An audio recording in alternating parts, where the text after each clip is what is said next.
The Empire's Taiping star system, the Hazy Star Domain, the T0015 Resource Stellar System, the Imperial Garden Stellar System world. A rebellion of blood god cultists has erupted.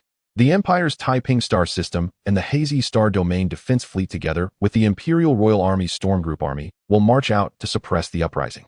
The radiance of the God Emperor illuminates the Empire. The deeds of the Divine Sun guide the citizens of the Empire ever forward. Praise the God Emperor, praise the Empire, praise the Divine Sun. This is the morning news from Imperial First Television, bringing you today's broadcast. In the Empire's barbaric star system capital star domain, Imperial Naval University Dormitory Sector S012, inside Dormitory No. 095. Wei Yuan stared at the news on his personal Lightbrain screen and could not help cursing softly. Damn it, isn't this Warhammer? We're all from the same homeland. When countrymen meet, their eyes brim with tears. Since arriving in this world nearly 25 years ago, he had witnessed far too much despair, a world more hopeless even than the Warhammer 40K written under GW's pen. The threat of the warp loomed without cease, constantly endangering the Empire's more than 70 home star systems and over 200 colonial systems. During his more than 20 years in this world, he had been both exceedingly unfortunate and exceedingly fortunate. On the day he was born, his parents fell in battle in a war against a great chaos demon. He spent the years that followed in the Empire's Academy of Loyalty, where everything existed for the sake of devotion. His good fortune lay in the fact that when he was born, one of the God Emperor's warlords was charging at the front lines. It was this warlord who carried him to the Academy of Loyalty. Otherwise, by now, he would be nothing more than a withered skeleton on the wreckage of some starship, or a small warp demon wearing his corpse as a shell wandering the material universe. Lightbrain searched the data on the starships that graduates of the Imperial Royal Naval University's single-ship civilian track have been able to receive throughout history. As a civilian cadet, he was utterly out of place in this Imperial Royal Naval University. He shared almost nothing in common with them. The noble's extravagance left him speechless. In such a filthy universe, he thought pleasure was deemed justice, while pragmatism was treated as a sin. If my compatriot above is still watching, please bless me to live peacefully until I die of old age. Of course, as a captain trained at the Imperial Royal Naval University at the cost of vast Imperial credits, he had still received a captain-grade genetic optimization surgery. A nanoscale Lightbrain core had been implanted into his body, and he possessed a set of Imperial Candle Dragon Type II nano battle armor. Naturally, he had also harvested a series of lengthy bills, each one from the Imperial Navy. The Lightbrain intoned Sir calculations indicate that throughout the history of the Imperial Royal Naval University, fewer than 3 graduates of the single-ship track have received a complete starship. Wei Yuan was speechless. In the end, I can only rely on myself. My compatriot above, I truly could weep. Most likely he would receive a battered old starship, or at best a stack of documents authorizing him to pick through the starship graveyard and choose one hull. After that, they would simply toss him a bit of credit and call it done. That was how the nobles did things, no matter how good his grades were. At least he carried with him the influence of his past life's military knowledge, endlessly inventive stratagems. He only had to produce some laundry powder to prove that a given stellar system harbored cultists with weapons of mass destruction. But with no one powerful backing him, he was in truth a thoroughly unlucky man. For now, he only hoped that the starship he was to receive would at least have an intact reactor unit and fully functional engines. As a captain in this era, when Imperial Navy captaincies were passed from father to son, his only real role would be to sail within the Empire's domain and provide whatever assistance he could to the Empire's forces. This was the very purpose of the single-ship track, to help the Imperial Royal Army and the God Emperor's warlords reach one stellar system after another. The Empire's territory was simply too vast. At times, when a governor of some stellar system encountered danger, even after obtaining rescue authorization from the Imperial Royal Army, the Imperial Navy would still be entangled in procedures. In such moments, if that system's governor was willing to pay a sum of credits, captains of his kind would naturally be willing to make the trip, to soar beneath the starry void rather than rot upon the surface of some planet and become a useless waste of the Empire. Lightbrain, send a message to my Uncle Wong in the War Department. Tell him that once I graduate, I'll pilot my starship to visit him. Have the mech priests in their War Department evaluate how many star coins it would actually take to repair a starship. Although the Empire's capitalists claimed that even a single person could fly off with a starship, anyone who believed such words was truly a fool. In this era, when the light of the Psi Towers was steadily waning, in this age of rampaging dark gods, entering the warp without a navigator aboard a starship was tantamount to waiting for death. Without an antipsyker detachment, how could one prevent the possible corruption of psykers aboard the ship? Without illicit psykers, how could one, when necessary after their deaths, cast them into the Psi furnace to strengthen the psychic shields it produced? Without a squad of gene-modified heavy soldiers, how could one face the lesser and greater demons that might board the ship? Without a tech priest, how could one ensure that the ship's machine spirit remained pleased? In short, to take a starship to the void would impoverish at least 18 generations of one's ancestors. Yet in his case, he thought bitterly, it would at most ruin a single generation, for whether there would even be a second was another matter entirely. The Lightbrain spoke again. Sir, communications lockdown is in effect. The Empire's Stormy Rain War Department is currently in an active war zone. The Imperial Communications Bureau reminds you, please try again later. Wei Yuan froze for a moment. You've got to be kidding me. The day after tomorrow he would graduate, and he felt like a poor rabbit who could no longer endure another blow. No matter what, he had to obtain the Empire's final armed authority for a captain. Even if he abandoned an old obsolete starship and went to the starship graveyard to try his luck, he still had to secure that ultimate authorization to command force. In this damned universe, he mused, he almost had to thank those absurd operations of the Eagle Flag power. As long as he had laundry powder, he would have a constant stream of credit. Being alive meant everything. A dying with nothing to show for it was what truly deserved contempt. After that, Wei Yuan sat down on the sofa and began to write in his diary. The weather is clear and the air quality index is good. Graduation is imminent, yet my compatriot above still remains as silent as ever. My 5 nephews and nieces have not replied either. It is truly a wretched day. Fortunately, I will soon have the chance to test those Eagle Flag operations on the bugs. In the Empire's barbaric star system, within the capital starfield inside the Imperial Navy Academy's S012 dormitory sector in cabin No. 095. As the sacred edict of the God Emperor resounded from the Lightbrain, Wei Yuan began a new day. Gazing at the barrage of unread messages on the Lightbrain's projected screen, Wei Yuan said, "Lightbrain, delete all those sales pitches and advertisements. Search for the most suitable starship graveyard to visit." Sometimes picking up overlooked scraps can be quite rewarding. For now, he could only pin his hopes on the blessing of his fellow countrymen from another era. Scavenging for neglected treasures was indeed a good path, yet in this great age, where all manner of monsters and madmen surged forth, he could scarcely imagine how beautiful the era his fellow countrymen had lived in must have been. In this era, the power of psionics had become an exclusive privilege of the nobility. For ordinary people, biological gene modification and nano-augmentation were already the limits they could ever hope to reach.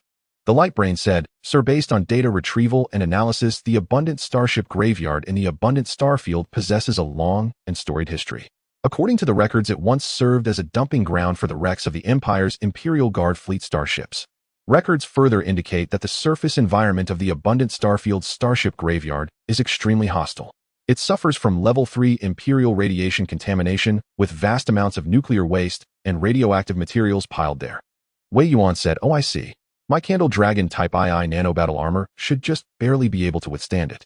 I just wonder whether I can dig up anything truly worthwhile." Of course, the odds of unearthing something valuable were actually quite high. After all, the truly wealthy would custom order their starships directly at the Empire's Royal Navy shipyard at the Sacred Mars shipyards. Even paupers would at least choose to take an old second-hand vessel and fly that for a while. He did not know whether his choice was truly correct, but he damn well knew that once he held a final force license akin to a privateering permit, he would dare pilot a transport craft and set up impromptu toll checkpoints along the space lanes. Of course, such behavior was also a fine way to get oneself promptly killed. Praise to my fellow countrymen. May he bless me to unearth something truly good. In this vast cosmic sea teeming with aberrant beings and eldritch horrors, the survival rate of ordinary civilians was truly abysmally low. For those at the very bottom of the Empire's bronze-grade stellar systems, each day brought not only crushing labor, but also countless other perils. They had to face omnipresent cultists of dark gods, heretics, and aberrants, as well as a Zerg species that had become something utterly unrecognizable. According to statistics from the Empire's Ministry of Internal Affairs, the abnormal mortality rate of residents across the planets within the bronze-grade star systems had long remained at a little over 90%. As for exactly how much higher it truly was, well, that depended on whom you asked. If one was fortunate enough to be born in one of the Empire's heaven-grade star systems that could only be called the manifestation of the Emperor himself and of the 5 divine sons who sat upon golden thrones. As for his ancestral homeland, it lay in the Empire's Blackaron-grade stellar systems, the large Magellanic star system within the Kafirluan stellar system. Although he had never once set foot upon that homeland, once he graduated, he would in the end have to return. The Empire's harsh regulations did not permit citizens from non-heaven-grade systems to remain in a heaven-grade star system for long. Even with his status as a student in the Imperial Royal Navy Academy's single-ship command division, at most he would be allowed to stay a few short years. only by one day commanding his own starship, becoming a registered captain of the Empire. Loyal to the Empire, loyal to the Emperor, loyal to the Divine Sons, loyal to the great eternal Lord, would he gain the authority of a starship captain to make short stays within the heaven worlds. Yet being a captain in the Empire was far from an easy calling. Everything depended on the configuration his starship actually possessed. The Empire's most formidable class, the Eternal Lord-class war fortress, stretched for hundreds of kilometers, making it one of the Empire's most crucial vessels. Soaring high upon its hull stood the Eternal Lord Monastery, the Inquisition for rooting out heresy, the Imperial High Tribunal, and the laboratories devoted to studying dark gods. The Station Battle Corps and Hammerhead-class boarding craft together formed the main close-quarters firepower of the Eternal Lord-class war fortress. In this age where stargates were almost entirely lost and warp storms raged unchecked, once a vessel entered the warp, every crew member had to remain on constant guard against boarding actions by lesser and greater demons of the dark gods. As a result, the level of automation on starships plummeted drastically. Thus, when capitalists boasted that a single person could pilot an entire starship, the unspoken premise was only if you never set foot in the warp. But if you avoided the warp and relied solely on a faster thermite engine, how long would that journey take? To their bitter frustration, the Empire had lost the design capability for warp drive engines, as well as the industrial lines to mass-produce them. Thus, in most cases, the starships that capitalists sold on the open market were little more than bare hulls fitted with a single warp engine, no installment plans allowed. After choosing a set of clothes, Wei Yuan left the dormitory, boarded a shuttlecraft, and began cruising within the atmosphere. Lightbrain plot a course to the Imperial Royal Navy Academy's single-ship division teaching building. Ahead speed 2. Full thrust. Wei Yuan savored the surge of acceleration and the powerful force pressing him back into his seat. The Lightbrain announced, "Sir, a message from the Academic Affairs Office. Imperial Royal Navy Academy Starship Command Division Single Ship Command Department Class of 77858 Starship assignments have been publicly posted. According to your application for independent ship selection, the Imperial Royal Naval University has granted you within the next 3 years the right to visit any starship graveyard within the Empire and choose a vessel no longer than 25 kilometers, no wider than 6.2 kilometers, and no taller than 6 kilometers. You have received 7 million credit points in independent ship selection funds from the Imperial Royal Starship Academy. The Imperial Glory-class interstellar battleship that was originally to be assigned to you has instead been allocated to the son of the governor of the Empire's Storm Starfield Tulin stellar system." Wei Yuan said calmly. Lightbrain recorded. "Besides, if they had really assigned me a ship, those old lords in the Academic Affairs Office would probably have tossed me some antique Viper and called it generous. So they've already decided I won't be able to dig up anything good, huh?" The Lightbrain replied, "Based on calculations, your success rate is 36%. Wei Yuan sneered. "With me, that means 100%. Lightbrain order supplies from the StarNet. Once I graduate, I'm heading to the abundant starfield to dig." As a Sunto professional graveyard digger, he figured plenty of people were already waiting to laugh at his misfortune. What could be said about that? In the Empire's starship graveyards, anything of real value had either already been sold off or seized by force. Therefore, if he ever did unearth something truly worthwhile, he would first have to complete the authentication procedures. Once certification was done and the starship officially in his hands, as long as even a single lance battery could still fire, victory would be his. "Great-grandfather bless me. May the necklace you left me truly work." The unspoken prayer faded into the hum of engines and the boundless, uncertain future ahead. 35 standard minutes later, according to the Imperial Standard Sacred Solar System time, it is the 372nd millennium of the Eternal Star Calendar, the 5th century. 33:02:15 at 3:15 in the afternoon. The transport craft steadily docked among a number of exceptionally luxurious and ostentatious transport vessels. As for me, Wei, I do not possess any credit points to purchase those expensive and utterly useless transport ships. The transport vessels within the planetary atmosphere are equipped with pulse engines and powered by Imperial standard spiritual energy blocks. However, even with a shoulder-mounted conventional anti-air missile, I could be easily beaten down. Typical noble supplies that have nothing to do with a poor fellow like me. Beneath the dark sky, the steel forest stands tall. This is the capital star domain of the Empire, but not the only capital star domain. Another capital of the eternal Third Empire exists in the sacred solar system, which is far more prosperous than the capital star domain of the savage star system. However, for ordinary nobles in the sacred solar system, amidst the rampant subspace storms and the prevalence of cultists, few ever have the chance in their lifetime to reach the sacred solar system to pay homage to the great Gaia Mother Star. Of course, he would prefer to call Gaia Earth. Wei Yuan stepped off the transport craft and quickly walked towards the office building of the Imperial Royal Navy Academy's Admissions and Employment Office. Within the entire Royal Navy Academy, the Admissions and Employment Office is a relaxed department with extremely high salaries. Because the Imperial Royal Navy Academy is never short of students, and its graduates will not lack job opportunities. At the very least, graduates from the Imperial Royal Navy Academy can secure a proper job whether they return to their hometowns or join various interstellar shipping groups, or even interstellar pirates. Of course, the survival rate might be a bit low. Noisy sounds echoed in Wei Yuan's ears as those young ladies dressed in satin evening gowns towering in their high heels strolled in groups across the campus of the Imperial Royal Navy Academy. It can be said that most planets in the entire capital star domain have branches of the Imperial Royal Navy Academy. Many departments of the Imperial Royal Navy Academy are not accessible to those noble young ladies relying solely on their own merit. Under the will of the Empire's bug spirit, numerous unrelated fields of study appeared within the departments of the Imperial Royal Navy Academy. According to the rules established by the Imperial Navy fleet, it is quite difficult to attain the rank of Rear Admiral within 50 years without having studied at the Imperial Royal Navy Academy. This is also why the noble young ladies of the Empire have gone to great lengths to enter the Imperial Royal Navy Academy. Because this represents a considerably respectable identity for these noble young ladies when they engage in future marriages. A poor fellow enters the Imperial Royal Navy Academy to fight on the battlefield, while noble children attend the Naval Academy for social connections. The Eternal Lord's Codex almost stipulates that the governors of the Empire's star systems have no right to form large interstellar fleets. Nobles are also not allowed to possess more than a certain number of warships. In this filthy cosmic era, only the Imperial Navy and the Eternal Lord's Church can equip large quantities of starships. Nobles only marry nobles. Commoners can only marry commoners. Noble children remain nobles, but commoner children have the opportunity to become the currency of the emperor. Wei Yuan wrapped his clothing tighter, gazing at the gloomy sky, and said, "What a filthy era this is. Nobles can undergo the best genetic optimization surgeries and can live for thousands of years without any modifications. Commoners at most live fewer than 300 years. However, after becoming a significant figure, their average lifespan might only be less than 72 hours. Stepping into the several thousand-meter high hall and locating the office of the Single Ship Employment Office, Wei Yuan pushed the door open.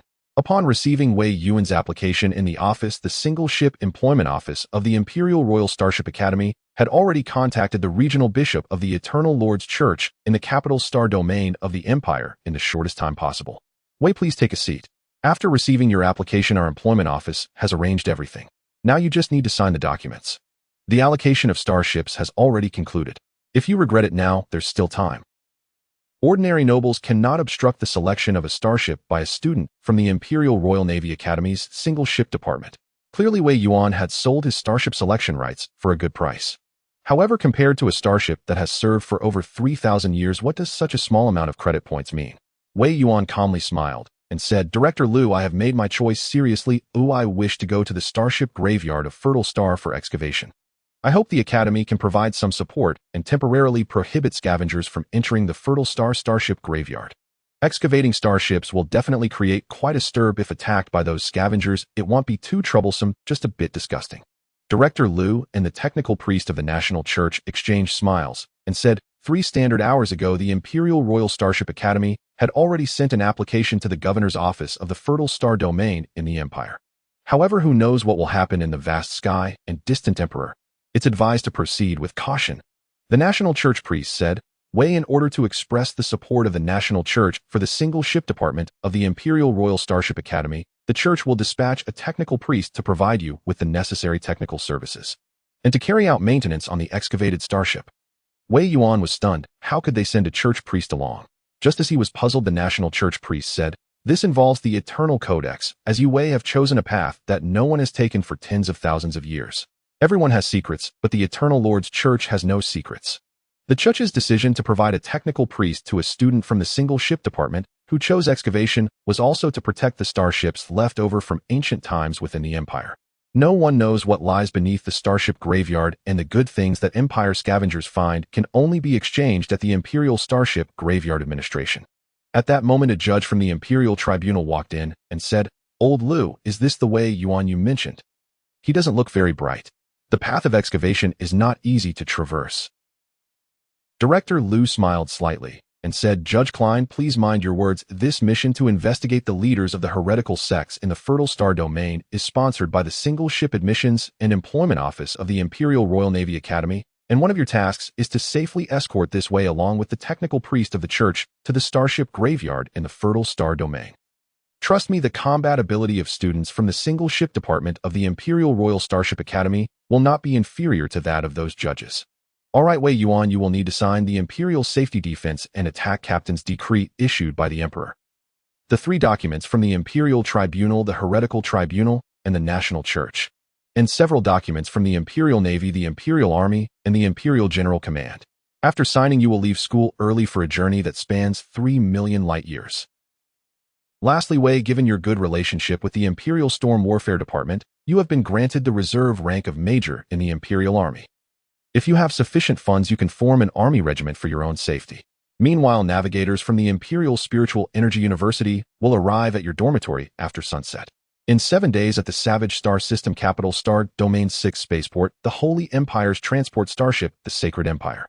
If luck is on your side, you might even obtain some unconventional weapons from the supply starship of the Interstellar Fleet. We're all in this together. As Wei Yuan signed the documents, he said, but Director Liu, isn't it a bit too urgent to require participation in military operations supporting the Empire 3 years from now? Director Liu spread his hands and said, Sorry, Wei, but there's nothing I can do about it. Some of the Empire's great nobles have advocated for students from the Single Ship Department of the Imperial Royal Navy Academy to pledge loyalty to the Empire as soon as possible. Wei, avoid interacting too much with noble academies. They are not entities that ordinary people like us can approach. As someone who has been through it, he knows very well what those noble students represent. Wei Yuan thought long and hard, and finally said, Damn, does looking at legs also violate the Emperor's Codex? Judge Klein of the tribunal, while smoking a cigar, said, Looking at legs is certainly not illegal, but it can get you beaten up. Little Wei, the Imperial Tribunal has your record, the Emperor has blessed you, but you should also know that many things in the Empire are quite fucked up. Digging up a usable ship, building good relations with the Storm Warfare Department, and boasting to the governors will always attract the attention of noble ladies for a captain who possesses legitimate military authority in the Empire. The nobles on the surface of the star system would not dare to act arrogantly towards a captain executing judgment on behalf of the Emperor in the cosmic sea. With the Emperor above, the rescue from the Storm Warfare Department allowed Wei to survive and indirectly made him a favored person of the Emperor. After signing dozens of documents written on parchment, Wei Yuan said, Director Liu, doesn't our department have loans? Give me the maximum package. With the longest repayment period, I don't care about the interest. According to a certain law in the interstellar context, as long as he owes money and is fighting against the enemies of the Empire, the Imperial Royal Bank would hardly dare to rush him for repayment. Director Liu said, I will grant you the highest limit, 21 million credit points and a unit of supply materials enough for an Imperial standard interstellar destroyer for 1 month's supply. The loan can be credited immediately, while the materials will be available once you have your own starship. Wei Yuan, the cosmic sea is vast, and the road ahead is long. Don't just think about seducing those noble ladies. Women can only influence the captain's command over the starship. Director Liu continued to ramble. The National Church priest smiled helplessly and continued, Wei Yuan, according to the Codex of the Eternal Lord, the technical priest assigned to you will be matched according to the Imperial Main Control Light Brain standards. So if you are assigned a noble lady, I hope you can tolerate it. Just let her leave on her own, don't resort to violence. Wei Yuan replied, A mix of men and women makes work easier. We are in the Third Empire now, yet still cling to those old traditions from many years ago. The National Church priest calmly replied, This stems from the Codex of the Eternal Lord. We just need to comply with it. Additionally, there are many heretical sects operating within the Fertile Star domain. If you recruit enough starship troops, you can also attempt to engage in combat. Sacrifice is our honor. Wei Yuan said, Thank you for your guidance, priest, but could you possibly provide a production line for rifles? I feel uneasy without a reliable rifle manufacturing template. Within the Empire's territories, having a gun makes you a king provided that you pay your taxes. In the current context of rampant heretical believers, having no 45mm explosive guns offers no sense of safety. After a moment of frowning, the National Church priest said, It's possible, but you need to reciprocate with an ancient artifact of the same level within 100 years. Wei Yuan said, Deal. In the Empire's Savage Star system, within the capital star domain, at the Imperial Naval Academy, in the S-012 dormitory area room 095. After signing over 300 guarantee documents and obtaining authorization letters from multiple departments, including the Imperial War Command Headquarters, the Capital Star Domain Branch, the Imperial Heresy Tribunal, the Imperial Court, the Imperial Ministry of War, and the Imperial Military Affairs Council, Wei Yuan finally became someone with legitimate military authority within the Empire's territory. Furthermore, in the event of danger within the Imperial star system, it was necessary to quickly provide reinforcements. However, it was evident that the Empire was simply too vast and no one would care where an eccentric civilian student had gotten to. It was merely a routine matter. The light of the star gradually faded, and the radiance from the Empire's interstellar fortress illuminated this planet. Every 45 standard sacred solar hours, the planet completed an orbit around the star.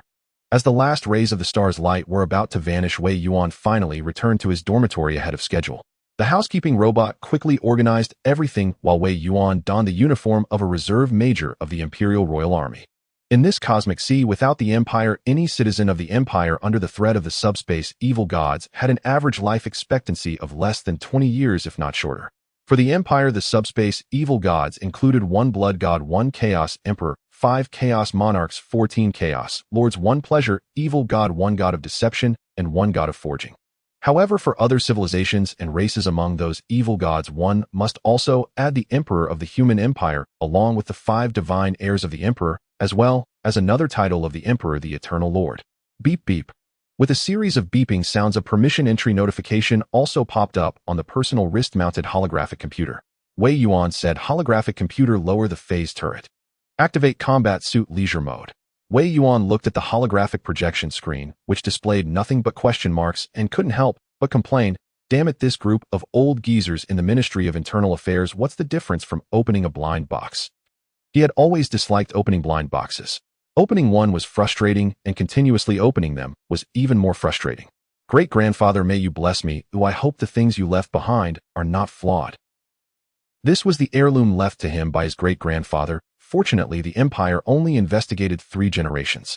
If they probed further, his great-grandfather's past as a pirate would likely be exposed. Fortunately, he entered the Loyalty Academy and took the entrance exam for the Imperial Royal Starship University, at least until reaching the Imperial Loyalty Academy. Otherwise, let alone being a student of the Imperial Royal Starship Academy, in the eyes of the judging cultivators, he would merely be a citizen of the Empire with a lineage of interstellar pirates, likely tossed into a sacrificial-level battle to assess his loyalty. Hey, fellow townsfolk. Accompanied by the sharp sound of high heels and the heavy footsteps of a biorobot, the dormitory door was pushed open, and a woman with long golden hair, graceful and charming yet dignified, dressed in the high-tech priest's starry robe of the Empire, walked into Wei Yuan's dormitory. After the biorobot disinfected the sofa, the woman said, "Wei Yuan, a student of the Imperial Royal Starship Academy Single Ship Department, has chosen to self-select a ship. You have chosen to go to Fertile Star for excavation. I cannot deny that you are indeed an abnormality among the single-ship students of the Imperial Royal Starship Academy. But I must inform you that according to the Imperial Eternal Code, if you cannot find a starship within 6 standard months, then even if you later acquire a starship, the Eternal Lord's faction will not assign you any technical priests. I come from the Windsor family, Windsor Yovinia." Wei Yuan's expression turned serious as he said, "So I believe that Lady White is completely mistaken. The Windsor family is one of the 6 core families of the imperial state religion. This is simply absurd." This was clearly absurd. Could it be that the townsfolk knew about his more than 20 years of being single? This noble lady coming to assign him a technical priest was something he couldn't bear. If he were targeted by her flower protector and shot at, wouldn't it all be over? Vinia smiled calmly and said, "This is the revelation of the Eternal Lord. We have no power to refuse, only to obey. The glory of the great Emperor shines upon the Empire. You and I are both currency of the Empire. You are an Imperial Royal Army Reserve Major. It seems, Wei Yuan, you have obtained the auxiliary authority for military operations of the Imperial Royal Army. In this case, your chances of acquiring a starship will increase by several percentage points." At this moment, a woman with a cold demeanor walked into the dormitory and said, "Miss, all resources including, but not limited to, equipment used for detecting ancient relics and analyzing the main control holographic computer of starships." The woman glanced at Wei Yuan and said, "Isn't it somewhat excessive to make such a fuss over a mere student? These resources were merely a drop in the bucket for the family, but spending them on an unremarkable student seemed somewhat extravagant." Indeed, it was extravagant. One must know that Wei Yuan could at most excavate an interstellar cruiser in the Fertile Star system. Vinia looked at the cold-faced woman and said, "You are a servant of the family. I'll remember, there won't be a next time." Next time you will end up in the psionic furnace and become an illegal psionic user." The woman was drenched in cold sweat upon hearing this, nearly collapsing to the ground. This elder, who had served the Windsor family for over 100 years, jeopardized her bright future with just one sentence. Nobles could accept suggestions from peers, from their own vassals, and even from commoners. But they absolutely would not accept suggestions from a servant who relied on serving the state religion family to wash away their own disloyalty. The woman left as if granted amnesty, and at that moment Wei Yuan finally saw the symbol on her arm. It was the symbol of a sinner of the empire. This represented that her family had once participated in a rebellion against the empire. Of course, this woman was likely an innocent party, otherwise she would have been sent to the Eternal Tower to be burned long ago. Wei Yuan looked up and down at Vinia, who still maintained the interests of the nobility while crossing her legs, and said, "Vinia, the security in the Fertile Star domain isn't particularly good. Are you sure you want to accompany an excavator?" He hoped this noble lady would recognize the difficulty and withdraw, as he wished the state religion would assign him a technical priest without any background, and not a technical priest of the state religion with a massive background. Vinia stood up, her black and gold skirt nearly reaching her ankles, which was a noblewoman's etiquette. Unlike some socialites from broken noble families, true nobles would never wear clothing that exposed their knees at any time. Wei Yuan, according to the Imperial Code, as long as I do not apply for a transfer myself, you cannot transfer me.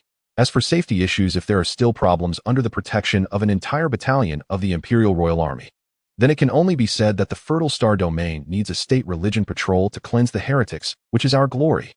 Wei Yuan smiled lightly and said, "As you wish, Miss Vinia, but the conditions in the Fertile Star domain are not as favorable as you think."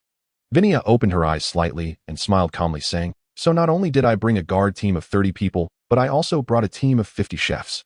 Wei Yuan looked at Vinia, who was surveying the entire dormitory with a calm expression, and said, "Noble life is indeed extraordinary."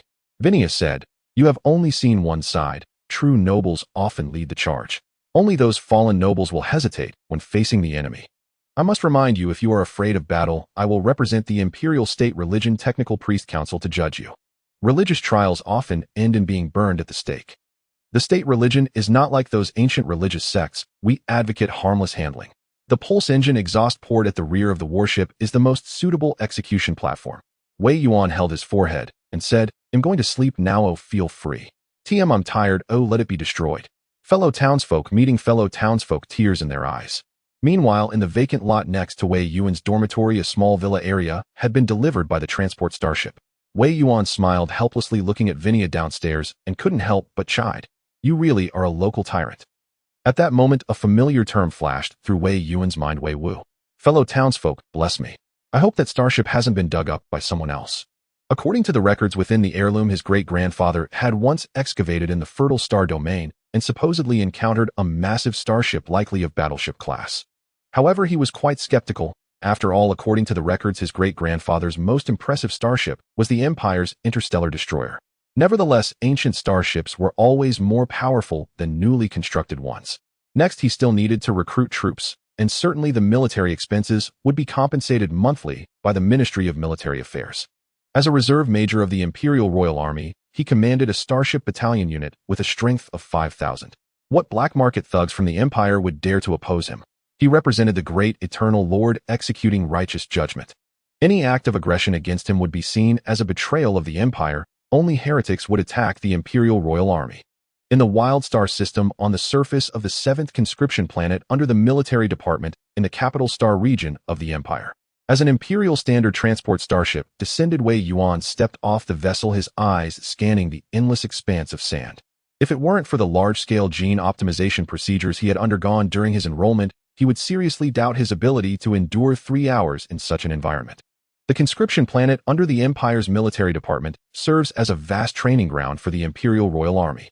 The Imperial Royal Army from nearby star regions must come here for extended training.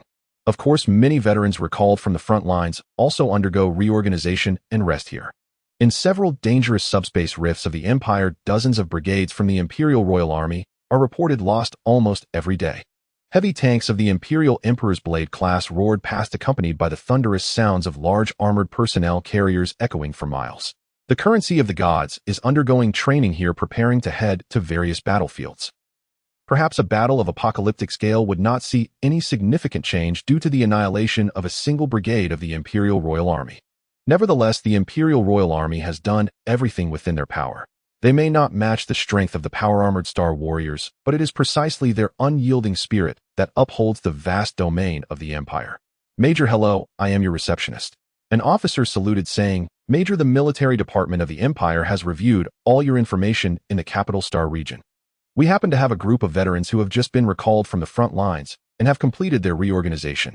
The training level of the new recruits is poor, and the place you are heading may face cunning heretics, so I personally believe that veterans would be more suitable. Wei Yuan looked at the data on his personal holographic computer and said, Officer, take me to meet those veterans. He then boarded an Imperial military hovercraft and sped towards the training ground 35 kilometers away.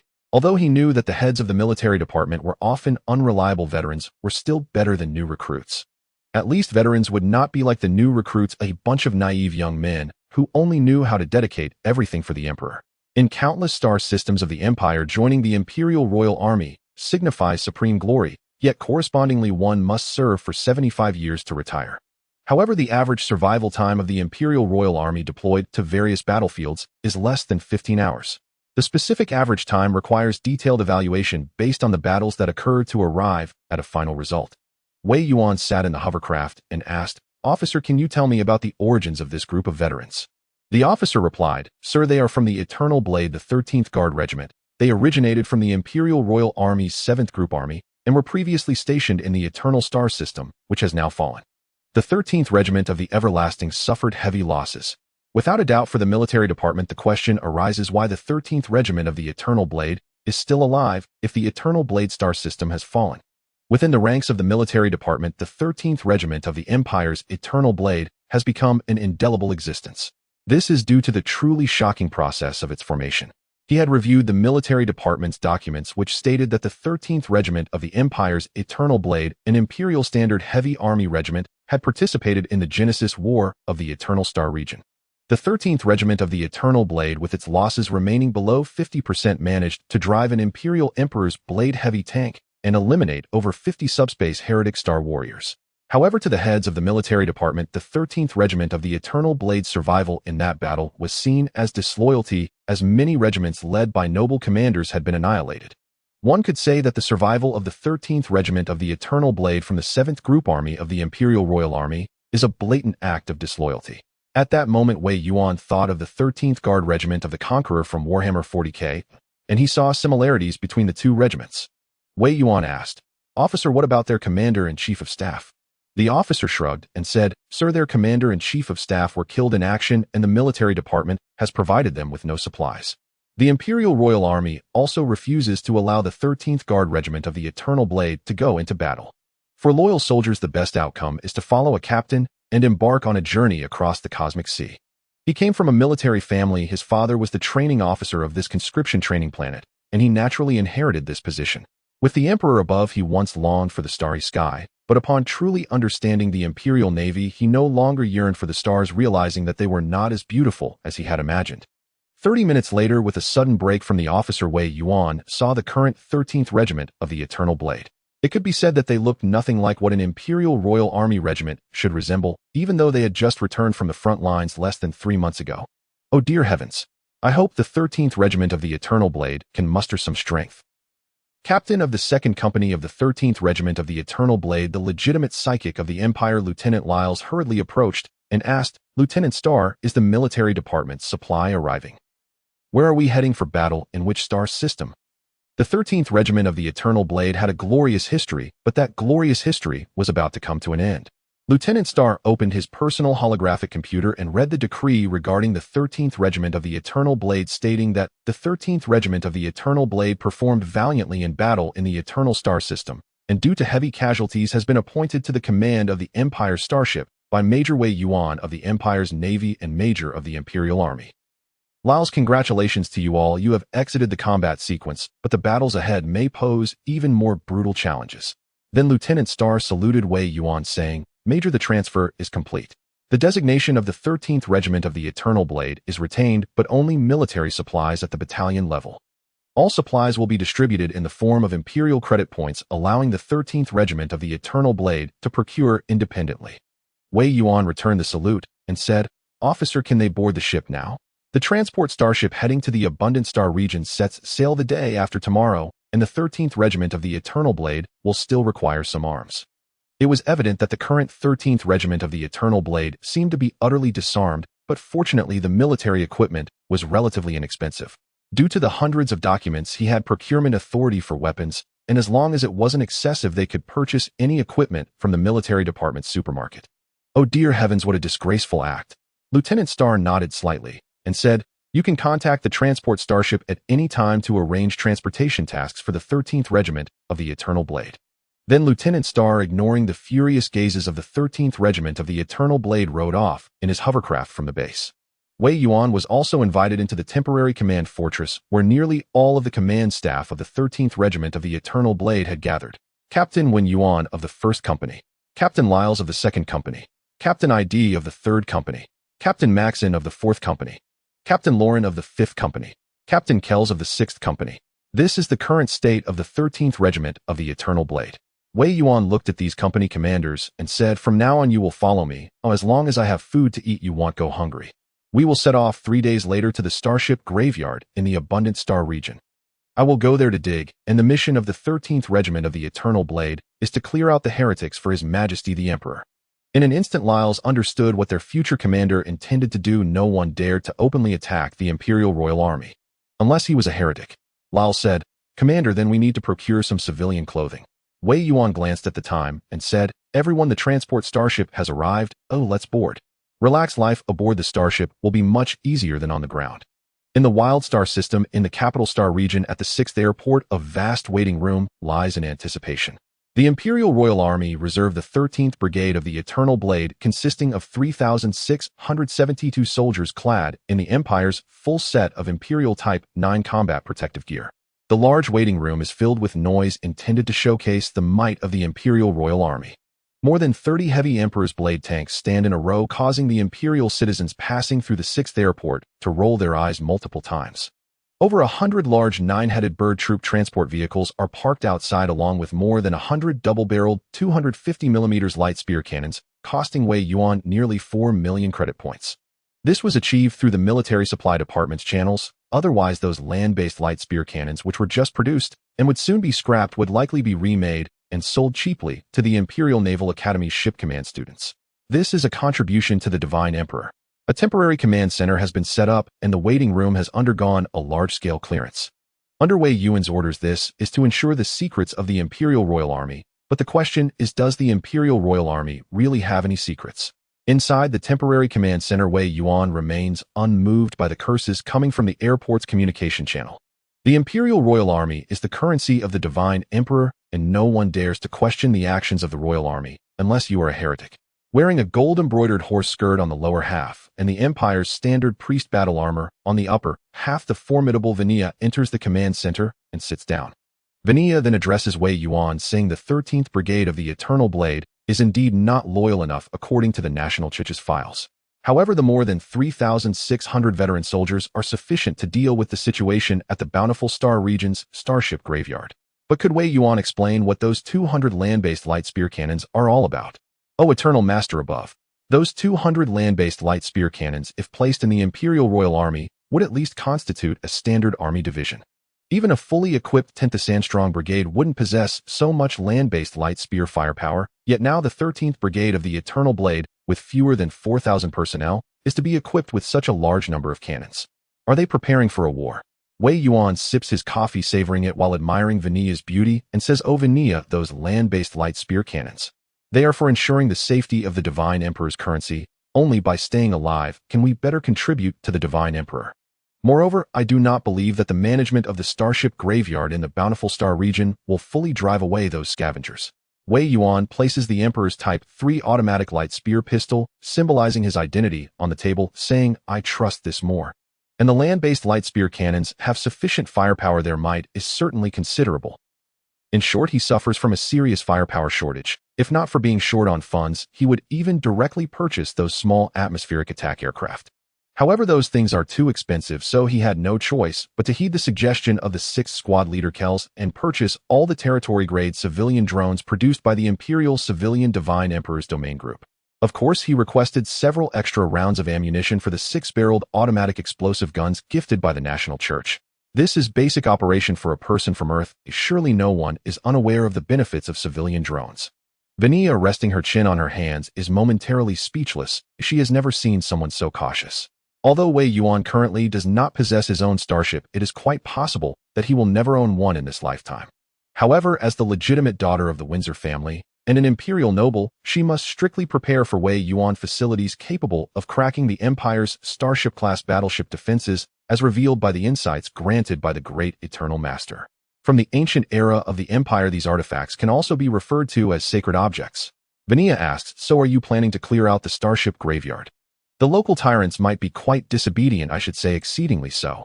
In a massive starship graveyard, even if large weapons are not permitted to leave, the profits that can be brought in each standard solar system year are sufficient to tempt many local tyrants to take some risks.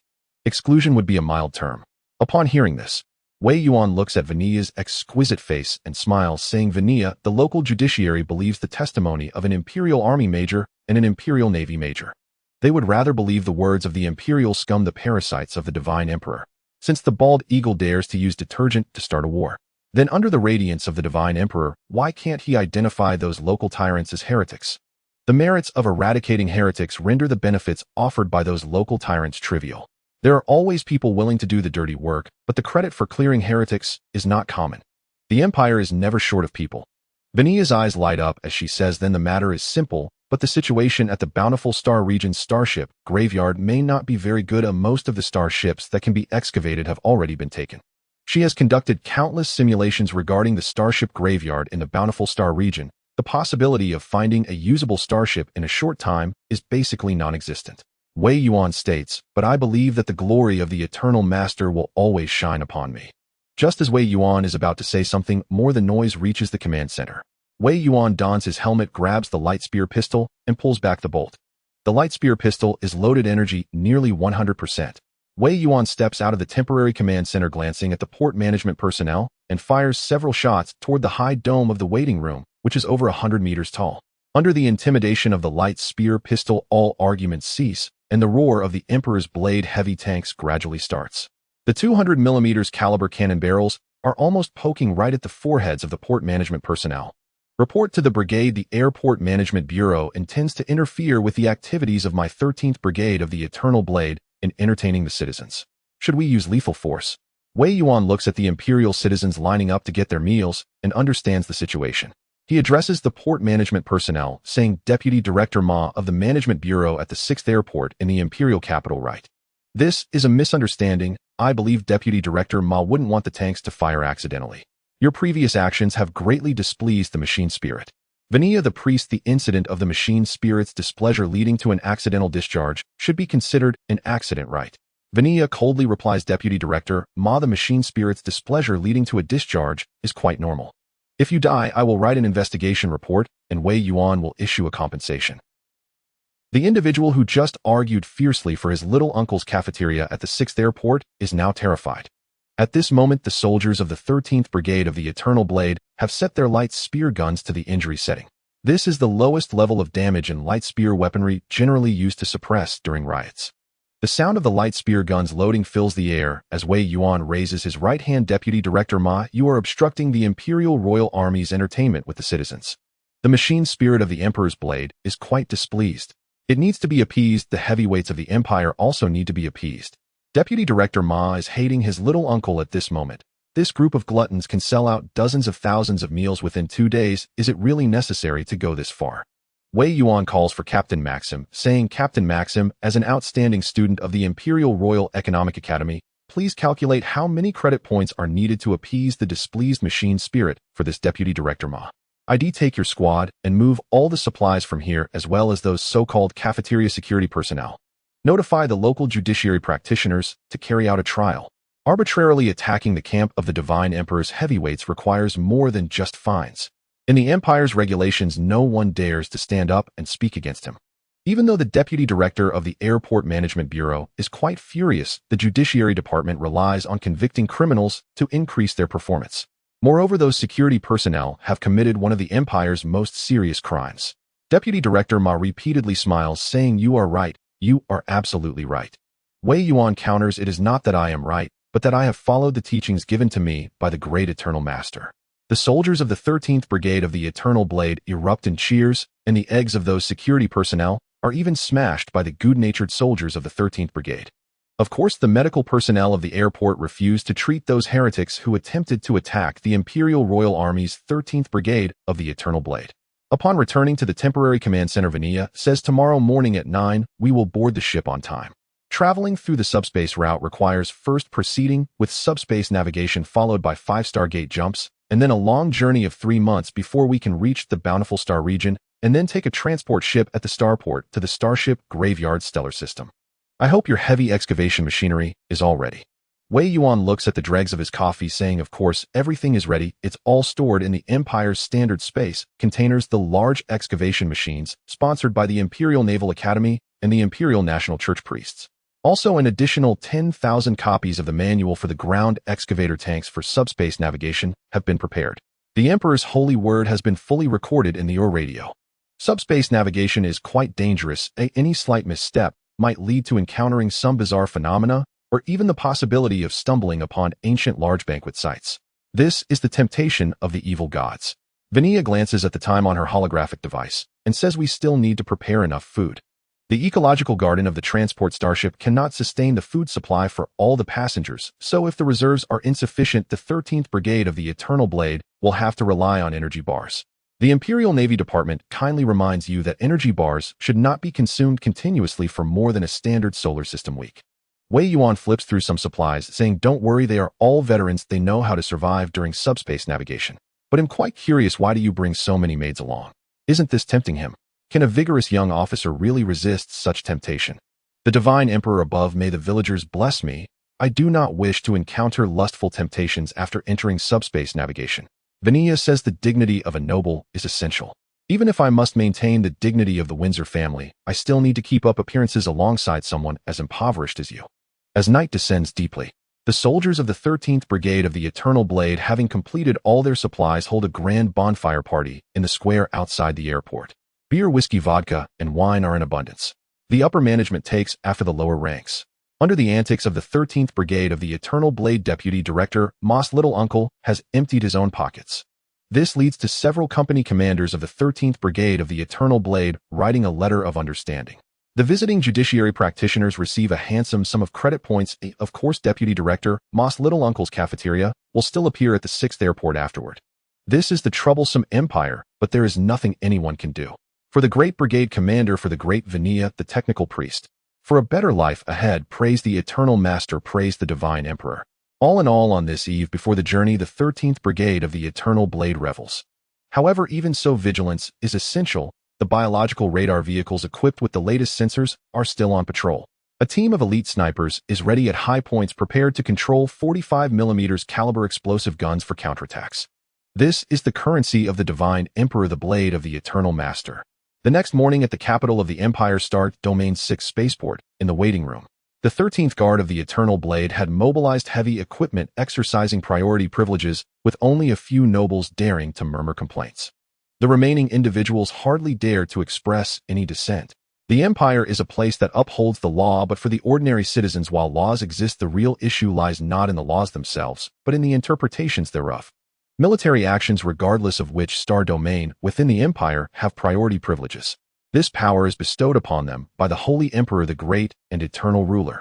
The roar of the Emperor's blade heavy tanks echoed throughout the waiting room, while some lazy higher-ups boarded the nine-headed bird, the armored personnel carrier. Meanwhile, the priestess of the state religion, Lady Vania of the Windsor family, was aboard the Empire's latest model personal spacecraft, heading towards the Holy Empire transport starship.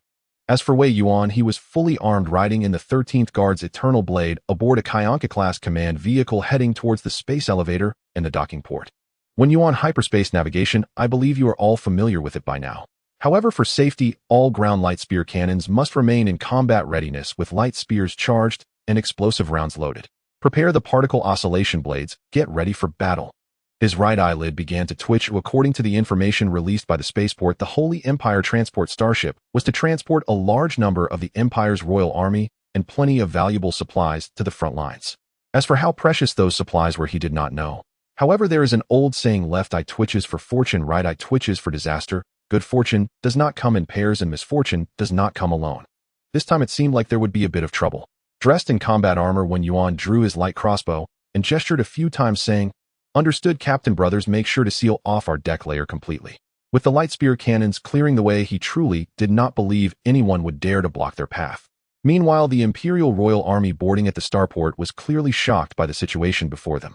By the Emperor above, why do they get to board the ship in armored vehicles while they have to walk? It could be said that the audacious actions of the 13th Guard of the Eternal Blade also raised questions from many starport management personnel. After leaving the spaceport, they had truly entered the vastness of the universe. Beneath the tranquil starry sky, filled with countless dangers.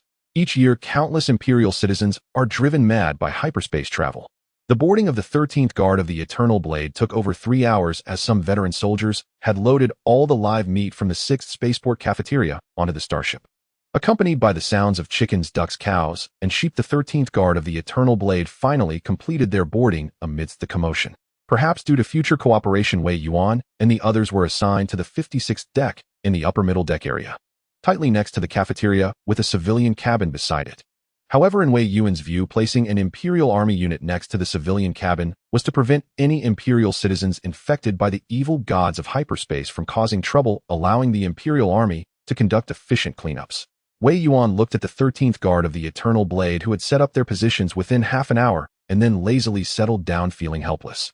Vanilla said, "The Holy Empire transport starship is equipped with comprehensive defense systems, and there is a contemplation room.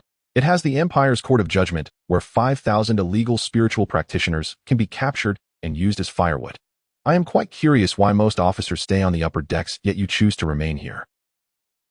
Before her were artillery positions arranged in a circular formation composed of the Emperor's blade and the 9-headed bird. With a 6-barrel explosive gun of 45mm caliber and tiered troop configurations, are they preparing to fight aboard the Holy Emperor. The squad leaders of the 13th Guard of the Eternal Blade beside him also expressed their inability to act, facing a captain who was even more cautious than they were. Naturally, they could only proceed with caution. In the temporary command center, Wei Yuan gestured for several squad leaders to sit down. "Vanilla, my uncle told me that hyperspace is not safe. Even the Emperor's battle generals wearing nano-constant gold armor as interstellar warriors must tread carefully when facing hyperspace. Therefore, everything is for the sake of existence. Existence is everything."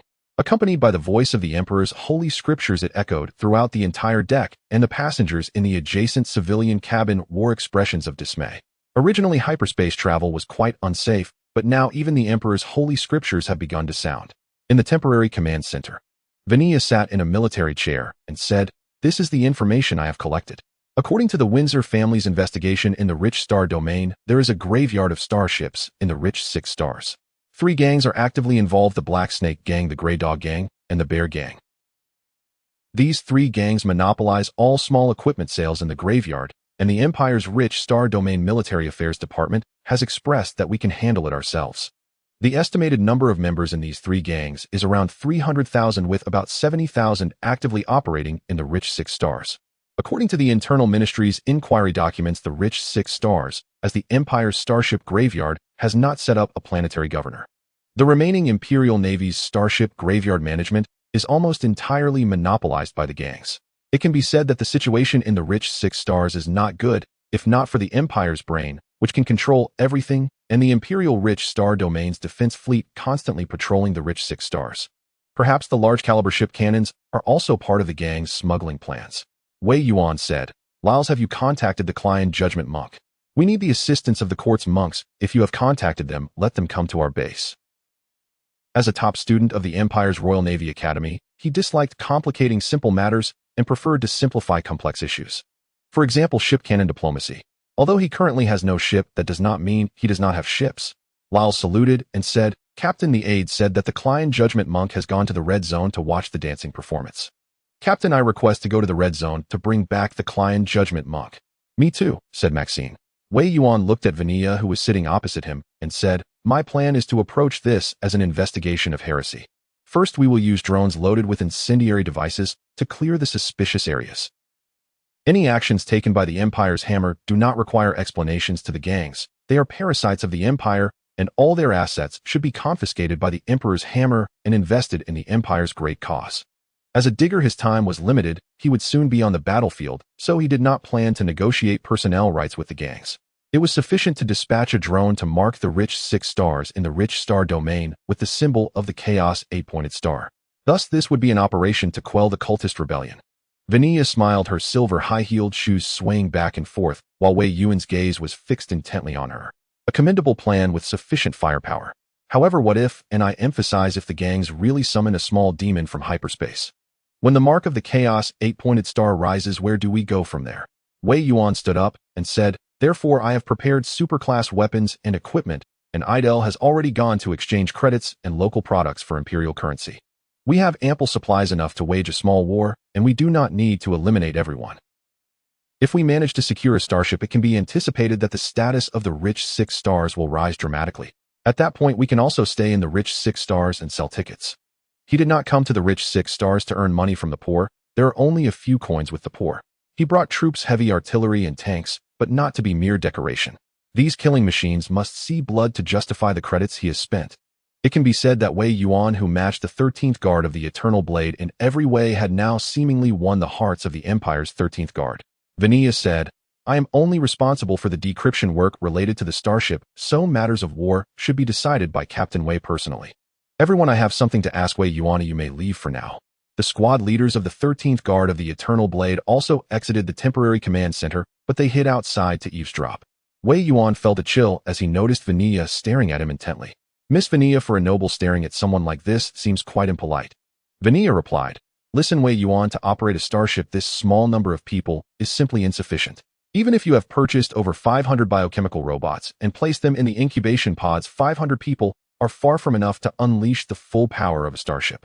If hyperspace navigation were to take place, a configuration of 500 people would make us eternally lost within hyperspace." Wei Yuan asked, "So what is it, Miss Vanilla? What do you want to say?" Vanilla replied, "STC biological templates." On the hyperspace route, the transport starship Holy Empire had its energy furnace burning constantly. Although this was not the original purpose of the energy furnace, it was discovered that throwing illegal energy users into it yielded remarkable effects. This practice also gained the approval of the Imperial State Church. On the 65th deck, the base of the Eternal Blade's 13th Guard Regiment appeared exceptionally tranquil. There were no howls from the hyperspace evil gods, nor were there any small demons from hyperspace dancing in groups. The passage here was quiet, yet the vigilance of the 13th Regiment of the Eternal Blade was increasingly severe. Even the one who enjoyed watching energetic dances, the trial monk of the Imperial Court Klein, had hurried to the 65th deck, the base of the Eternal Blade's 13th Guard Regiment, 3 days ago. The 45mm caliber 6-barrel explosive gun had switched to automatic control, blessed by Vanilla's luminous brain, along with the full control by the 13th Guard Regiment's anti-energy users. Dressed in a black trench coat and fiddling with his light spear gun, Klein said, "What bad luck.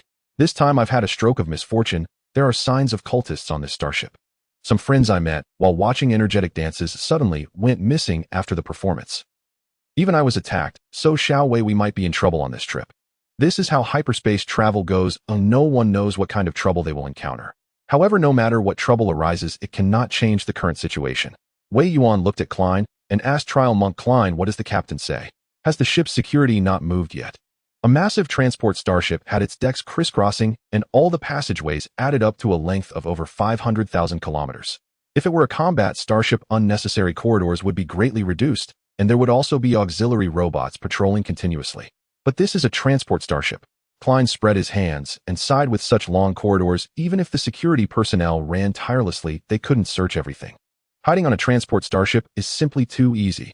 In any case, cultists may continuously offer sacrifices. When I passed by the civilian cabins, the atmosphere was already one of panic. If cultist rebellion activities occur on a starship, it is undoubtedly a cruel existence. If they cannot withstand the cultists' frenzied sacrifices until the ship leaves hyperspace, then everything will be in vain. Vanilla looked at Wei Yuan, smiled slightly, and said, "It seems your preparations can be put to use now. Praise the great eternal Lord." Wei Yuan thought to himself, praising his fellow countrymen. Such unfortunate events had befallen him. Is there anyone in this cosmic ocean more unfortunate than him? Unfortunate is the word, nothing more to say. Suddenly, the biological sensor radar displayed some unusual images. On Wei Yuan's personal luminous brain, there appeared images of hyperspace evil god cultists with 3 arms or 4 legs.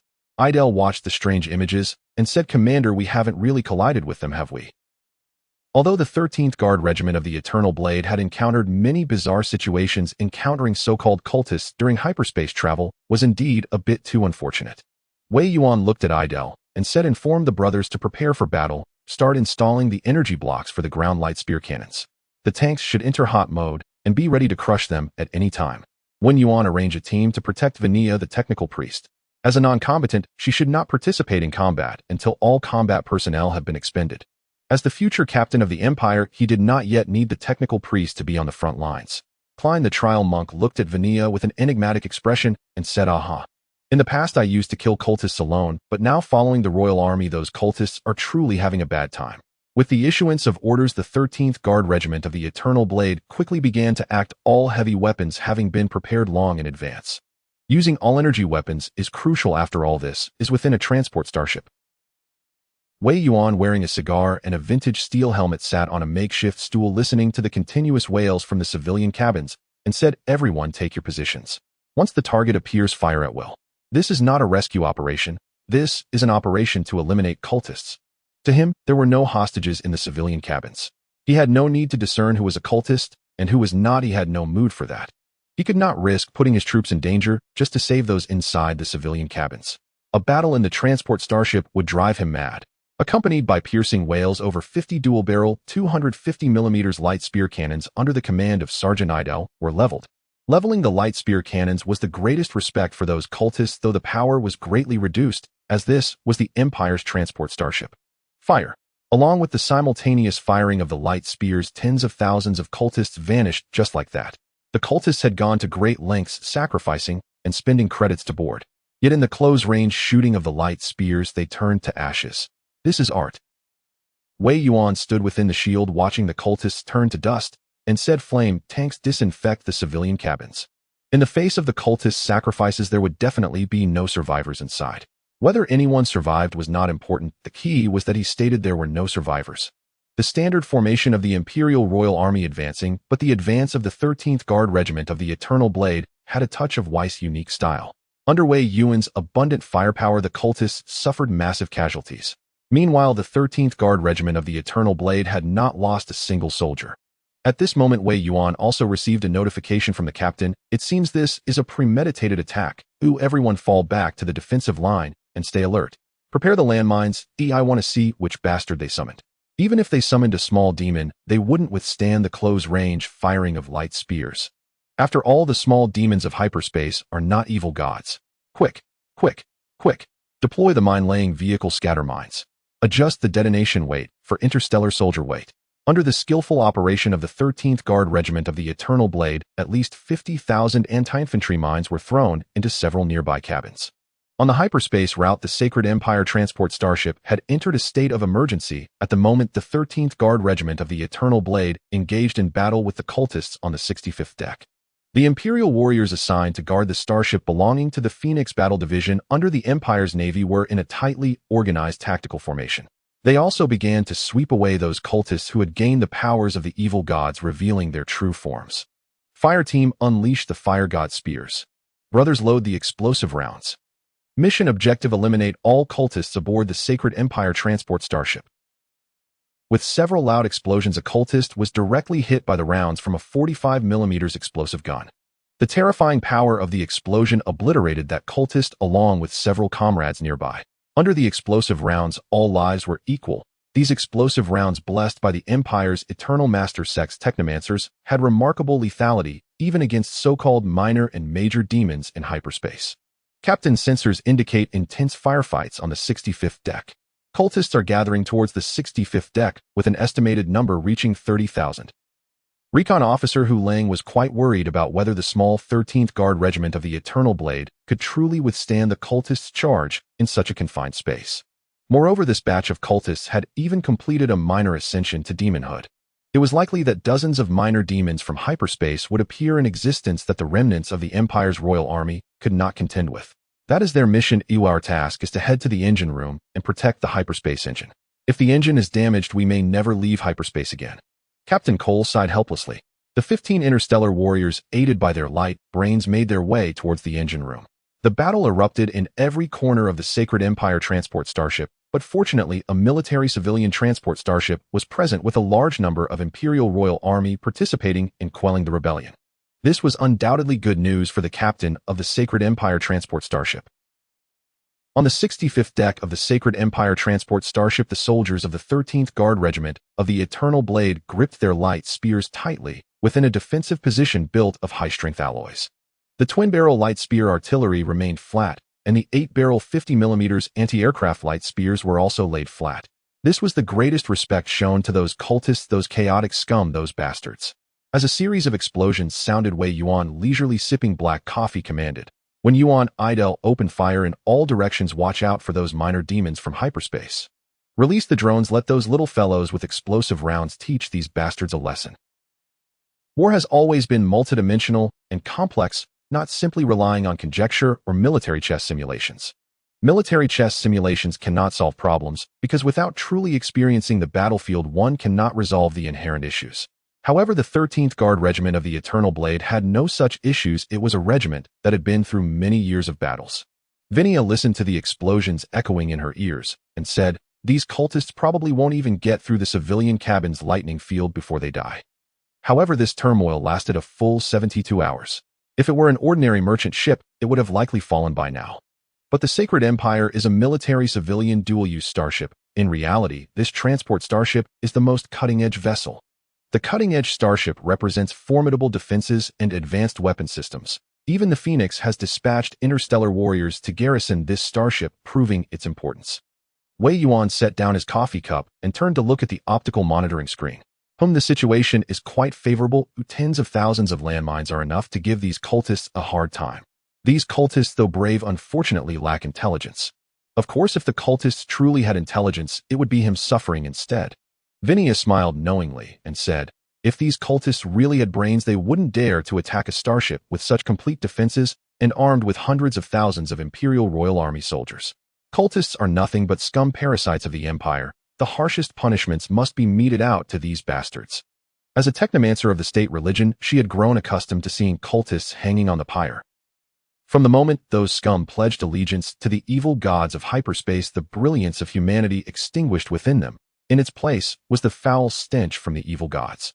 3 minutes later, the twin-barrel 250mm land light spear artillery fired first, targeting a minor demon from hyperspace charging at the forefront. He thought he had the victory assured, but unexpectedly, before he even struck anyone, he was blasted to bits by the pseudo-emperor's cannon. No. Blood sacrificed to the blood god skull offerings. For the great god of joy, for the great god of joy. A series of chants echoed within the Sacred Empire starship on the 65th deck. Meanwhile, the Emperor's sacred words also resonated throughout that deck. This was the voice of the Divine Emperor, and these voices instilled fear into the hearts of those cultists. When the 50mm 8-barrel anti-air light spears opened fire, the cultists turned into a pile of bloody flesh and soil. It nearly covered the floor of the civilian cabin. Idel, witnessing this scene, felt exceptionally nauseated. "Chief Petty Officer, call up those guys who stole my chocolate last month. Bring flamethrowers to turn all this into ashes." By the Divine Emperor, the stench of the cultists' corpses is unbearable. Understood, Lieutenant. The Chief Petty Officer expressed boundless respect for those unfortunate fellows. Wei Yuan looked at the flowing blood and said, "The intensity of the war is too low. Over 30 minor demons from hyperspace are showing signs of despair against the land light spear artillery. When Yuan, extend the artillery fire, let the Imperial Blade heavy tanks open the way, and let the cultists see our advancing speed." Without a doubt, this sudden battle was already a victory for them.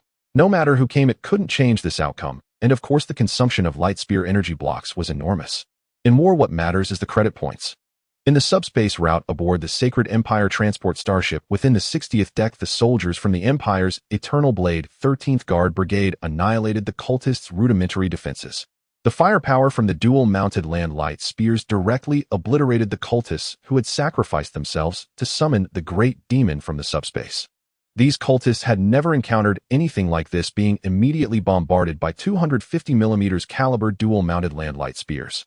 As the Chaos 8-pointed star marks were destroyed, the cultists vanished amidst the rain of light spear gunfire. The soldiers of the Eternal Blade 13th Guard Brigade, following their commander's orders, retreated from their defensive positions. They were the Emperor's currency, the Emperor's heavy hammer, yet ill-suited for such laborious tasks. Aboard the Sacred Empire transport starship on the 65th deck, Wei Yuan, having just completed another round of perfect commercial flattery with the captain of the Sacred Empire transport starship, glanced at the energy blocks consumed on his personal holographic device and remarked, "War is fought with credit points. In the cosmic sea, the energy blocks produced by starship reactors are hard currency. If it weren't for the captain of the Sacred Empire knowing how to express gratitude, we would have probably gone bankrupt this time. Therefore, whether it's the cultists or the gangs within the starship graveyard of the fertile star domain, they are not the problem. The issue is that I urgently need a starship. Please bless me, my fellow townsfolk." Vinia casually said, "We should be leaving the subspace route the day after tomorrow and preparing to enter the fertile star domain. This journey has indeed been quite dull. It's not that she hadn't traveled through subspace on starships, it's just that her family's starship was well equipped. This transport starship, in terms of configuration and personnel allocation, fell far short. Moreover, that scoundrel Wei Yuan even turned the chef she brought along into a cook for the Empire's Eternal Blade 13th Guard Brigade. She had never hated the Empire's Army Department's conscription order as much as she did now." Wei Yuan pulled up a situational map of the Fertile Star System's starship graveyard on his personal holographic device and said, "The Fertile Star System is relatively safe. We will disembark directly at the Fertile 6 stars this time. Captain Liu has reported some transport vessels sustaining combat losses, and I have acquired them at a low price. This time we need to conduct high-intensity drilling at multiple locations within the Fertile Star domain and the Fertile 6 stars." He had made ample preparations. Please bless him, fellow townsfolk, and may he succeed. As for failure, that word does not exist in Wei Yuan's dictionary. Vinia smiled and said, "Then let's hurry. The Empire has quite a few remarks regarding you students from the single ship department. If it weren't for the single ship department being an old tradition of the Imperial Royal Navy Academy, it probably wouldn't have survived to this day. The current Imperial Royal Navy Academy has nearly become a domain for the nobility, and you are the lucky one who is admitted only once a year." She didn't understand why Wei Yuan chose such a difficult path, but she was clear that it was a task bestowed upon her by the Emperor. If Wei Yuan could find a starship, she might be able to serve as the technical priest aboard his starship in the future. If Wei Yuan failed, it would be extremely difficult for him to survive in the fertile star domain. Those local tyrants, though they were useless, did not mean that the individuals behind those useless ones would give up on causing trouble for Wei Yuan. A captain without a starship is not worth the attention of the Windsor family. Wei Yuan said, "I am very fortunate. The emperor above my family once had an extraordinary legacy. Though I am not the chosen one, the emperor must bless me. Please bless me, fellow townsfolk." If the emperor does not bless the fellow townsfolk, who else could he possibly bless? He just didn't know what the condition of the starship his great-grandfather saw when he was a pirate was like. However, those pirates were truly audacious to dare to offend the ancestors of the Empire's nobility in name. They really have brought doom upon themselves. Vinia gently stirred her coffee, saying, I have confidence in you, Wei Yuan, but if you fail, I won't come to your rescue. What you are about to do is bound to offend everyone in the fertile star system." Wei Yuan looked at Vinia's exquisite face and smiled, saying, "In my hometown someone once said this. Better to make the world owe me than to owe the world." Wait a minute, didn't you grow up in the Academy of Loyalty? Moreover, your hometown is nearly becoming a dead star now, Vinia retorted. Wei Yuan smiled awkwardly and said, "But that person is my fellow townsman, Mengda." At this moment, Idol walked into the temporary command center. Idol looked at the two seated across from each other and became somewhat formal, saying, "Commander, the equipment has been successfully received. All the equipment has been packed. Can we take a day's rest?" Their commander had been with the technical priest all day, but they were always staring at the holographic screens featuring young ladies. They also wanted to accompany the judgment monks to watch those spirited dances. Hearing Idel's report, Wei Yuan said, "All right, take turns on guard duty. We can't let ourselves get ambushed before we even disembark. Of course, whoever dares to provoke us should first be branded as a heretic. They are not judgment monks, nor are they monks from the legal department. They are the Emperor's heavy hammer. In the courtroom, will the Empire's judges believe in the Emperor's currency or in heresy?" Idol said, "Understood, Commander." Vinia watched Idol leave and said, "Wei Yuan, I'm still quite curious. Can we really excavate a starship on the fertile 6 stars? Wei Yuan replied calmly, "I believe in the Emperor's guidance. Please bless me, fellow townsfolk." On the territory of the Empire in the rich star domain, within the near-Earth orbit of the rich 6 stars, the Holy Empire transport starship has been docked here for nearly 3 hours, with the brilliance of the star illuminating this planet, where countless years of starship wreckage have accumulated on its surface. This is the debris field of the Imperial rich star domain defense fleet, accumulated over thousands of years. Any starship that does not require repair or is too troublesome to be dismantled and recycled will be discarded on this planet after important equipment is removed. This is a yellowish planet with only scattered lakes on its surface, appearing much like an oasis in a desert from the near-Earth orbit. The Imperial Level 3 radiation pollution means that ordinary Imperial citizens exposed to this planet's environment will contract radiation sickness in less than 15 minutes. Yet despite this, there are countless scavengers either purchasing scavenging licenses issued by the Rich 6-star Starship Command of the Imperial Rich Star Domain or taking the gangster route into the Rich 6 stars for mining. The soldiers of the Eternal Blade's 13th Guard are also flying towards the atmosphere of the Rich 6 stars aboard an Emperor-class V-transport ship. The Emperor-class V-transport ship is 70 meters long, 20 meters wide, and 8 meters tall, sporting a typical coffin shape capable of carrying 700 passengers. With 5 of such transport ships, Wei Yuan can deliver all supplies and personnel to the ground in just 3 batches. Meanwhile, aboard the bridge of the small starship within the stellar system, Wei Yuan looked at all the licenses sent by the Rich Star Domain Starship Command and said, "This is the justice from the Empire. Vinia, let's begin our descent. Our destination is in the southern hemisphere of the Rich 6 stars." He could say that the credit points in his pocket were almost spent. If he couldn't excavate the starship within 3 months, he would probably go bankrupt. May the villagers above bless him. Vinia nodded and said, "Light Brain, begin the descent according to the predetermined coordinates. Activate the shield to prevent attacks from the gang's small anti-aircraft weapons." As a technical priestess of the Eternal Master Sect, she was accustomed to making thorough preparations for the places they would visit. According to her investigation, the gangs on this planet were likely to possess illegal weapons prohibited by the Empire. Wei Yuan sat in his chair, fastening his seatbelt. Beside him, the Judgment Priest Klein said, "Don't worry. Little Wei, this is a custom-built ship from the Imperial Navy's shipyard. There won't be any danger." The gang members on the Rich 6 stars are about to face their doom. As a monk of the Imperial Court, he was indeed very poor. The Imperial Ministry of Justice could make money, while the Ministry of Internal Affairs and the Ministry of Military Affairs need not be mentioned. Even the Eternal Master Sect was not short on funds thanks to the first pope. Yet the storage of the court was practically a rat's nest. Wei Yuan looked at Klein and shook his head, saying, "Judge Klein, I'm not worried about the safety of this ship. I just want to buckle my seatbelt and ponder how much loyalty the scavengers on the Rich 6 stars truly hold for the Emperor and the Empire. From the data, I maintain a skeptical attitude towards their loyalty. One could say that a major from the Imperial Navy or Army would not hold any significant official position anywhere in the Empire. However, on a starship graveyard planet without the Empire's standard cities, a major represents the Empire's justice. He never worried about being assassinated by the profit-hungry gangs. For the Empire, the Emperor's currency could die on the battlefield or commit suicide, but it must never be assassinated by gangsters. If he were assassinated by gangsters on this Rich 6 star, the Imperial Navy would not hesitate to use a glassing action to erase the Rich 6 star from the Empire's map. What he was more worried about was that the gangs on the Rich 6 stars were not very loyal. Klein said, "Seriously, Little Wei, I didn't expect you to notice this. The court's data also shows that these bastards are quite disloyal. They need to prove their loyalty to the Empire's warriors in the name of the Emperor. They are reasonable beings, but the key to reason lies in the argument, not in the logic itself." As the Eternal Blade's 13th Guard departed, the Holy Empire transport starship also set sail towards Mandelville Point, breaking through the subspace rift with its light spear artillery at superluminal speed, and then jumped into subspace once again, heading towards the next destination.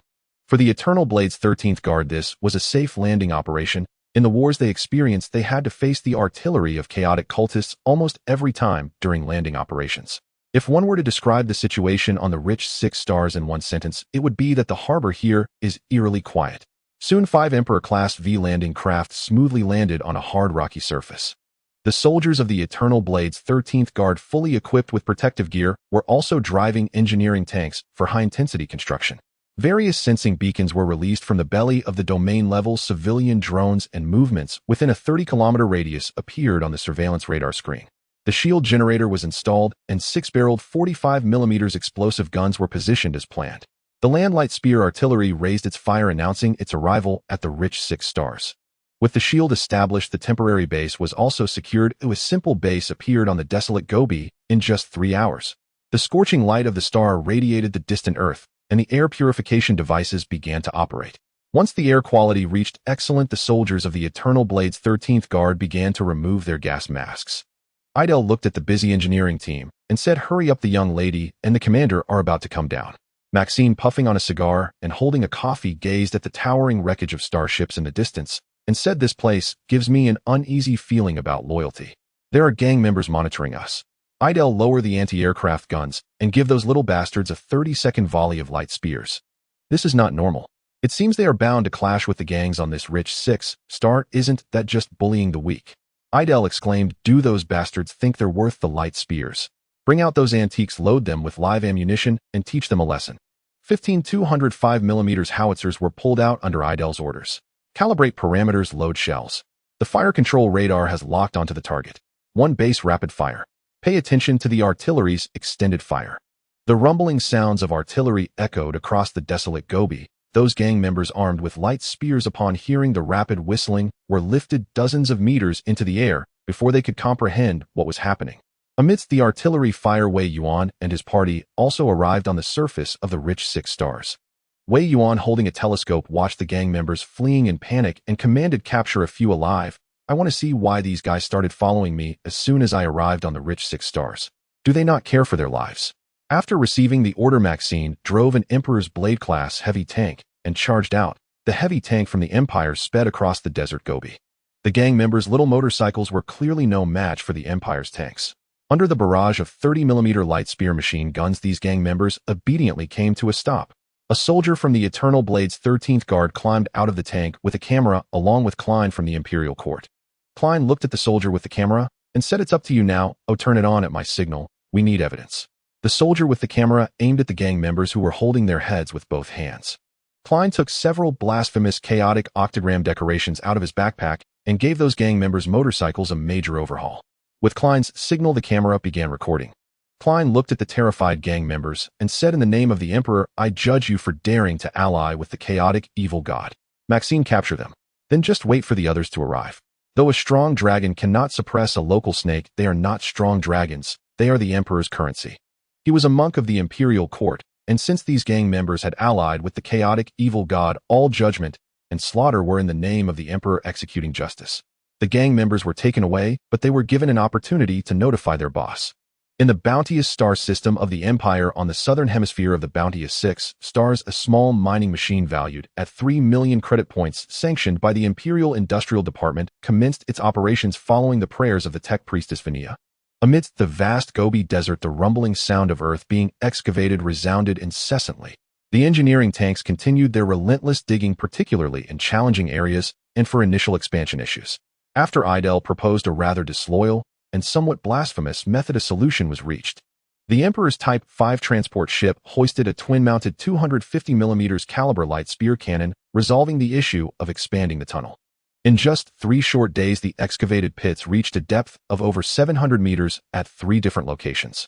Such destructive behavior would have been swiftly dealt with by the patrol fleet of the bounteous star region if carried out by gang members. However, faced with complete documentation and a permit from the Imperial Navy, the patrol fleet of the bounteous star region naturally refrained from intervening. Even the gangs who typically enjoyed brawling in the Starship graveyard became noticeably more subdued under the constraints of their respective leaders. In these times, people venture out to earn some credit points, not to risk their lives. Excavation base within the control center. Wei Yuan, sipping black coffee mixed with a soda, looked at the coordinates displayed on the decoder and said, the coordinates match. It must be right here. When Yuan, take the brothers and plant anti-infantry mines on all paths except the one we took. Set up barbed wire and connect it to high voltage. I hope it's secure enough. Finding a starship was not the end of all troubles. It was only after completing all certifications and binding with the starship's AI that it would truly belong to him. Thus, he needed to impose communication restrictions, at least on the surface, for 3 months. Once he had his own starship, he would truly be free to soar through the skies and swim in the vast seas. Wen Yuan nodded and said, understood, Captain. Recently, we've detected significant personnel activity around the base. Should we issue a warning? Wei Yuan waved his hand and replied, ignore those people, let them be. The matters will be handled well by the judgment cultivator Klein. It can be said that a single judgment cultivator could not easily extract money from those gang members. However, with the backing of an Imperial Royal Army regiment, the judgment cultivator represented the Empire's justice. Not paying up meant being a traitor to the Empire, a lackey of the chaotic evil gods. The monks of the Imperial Court loved nothing more than delivering warmth to these disloyal scum.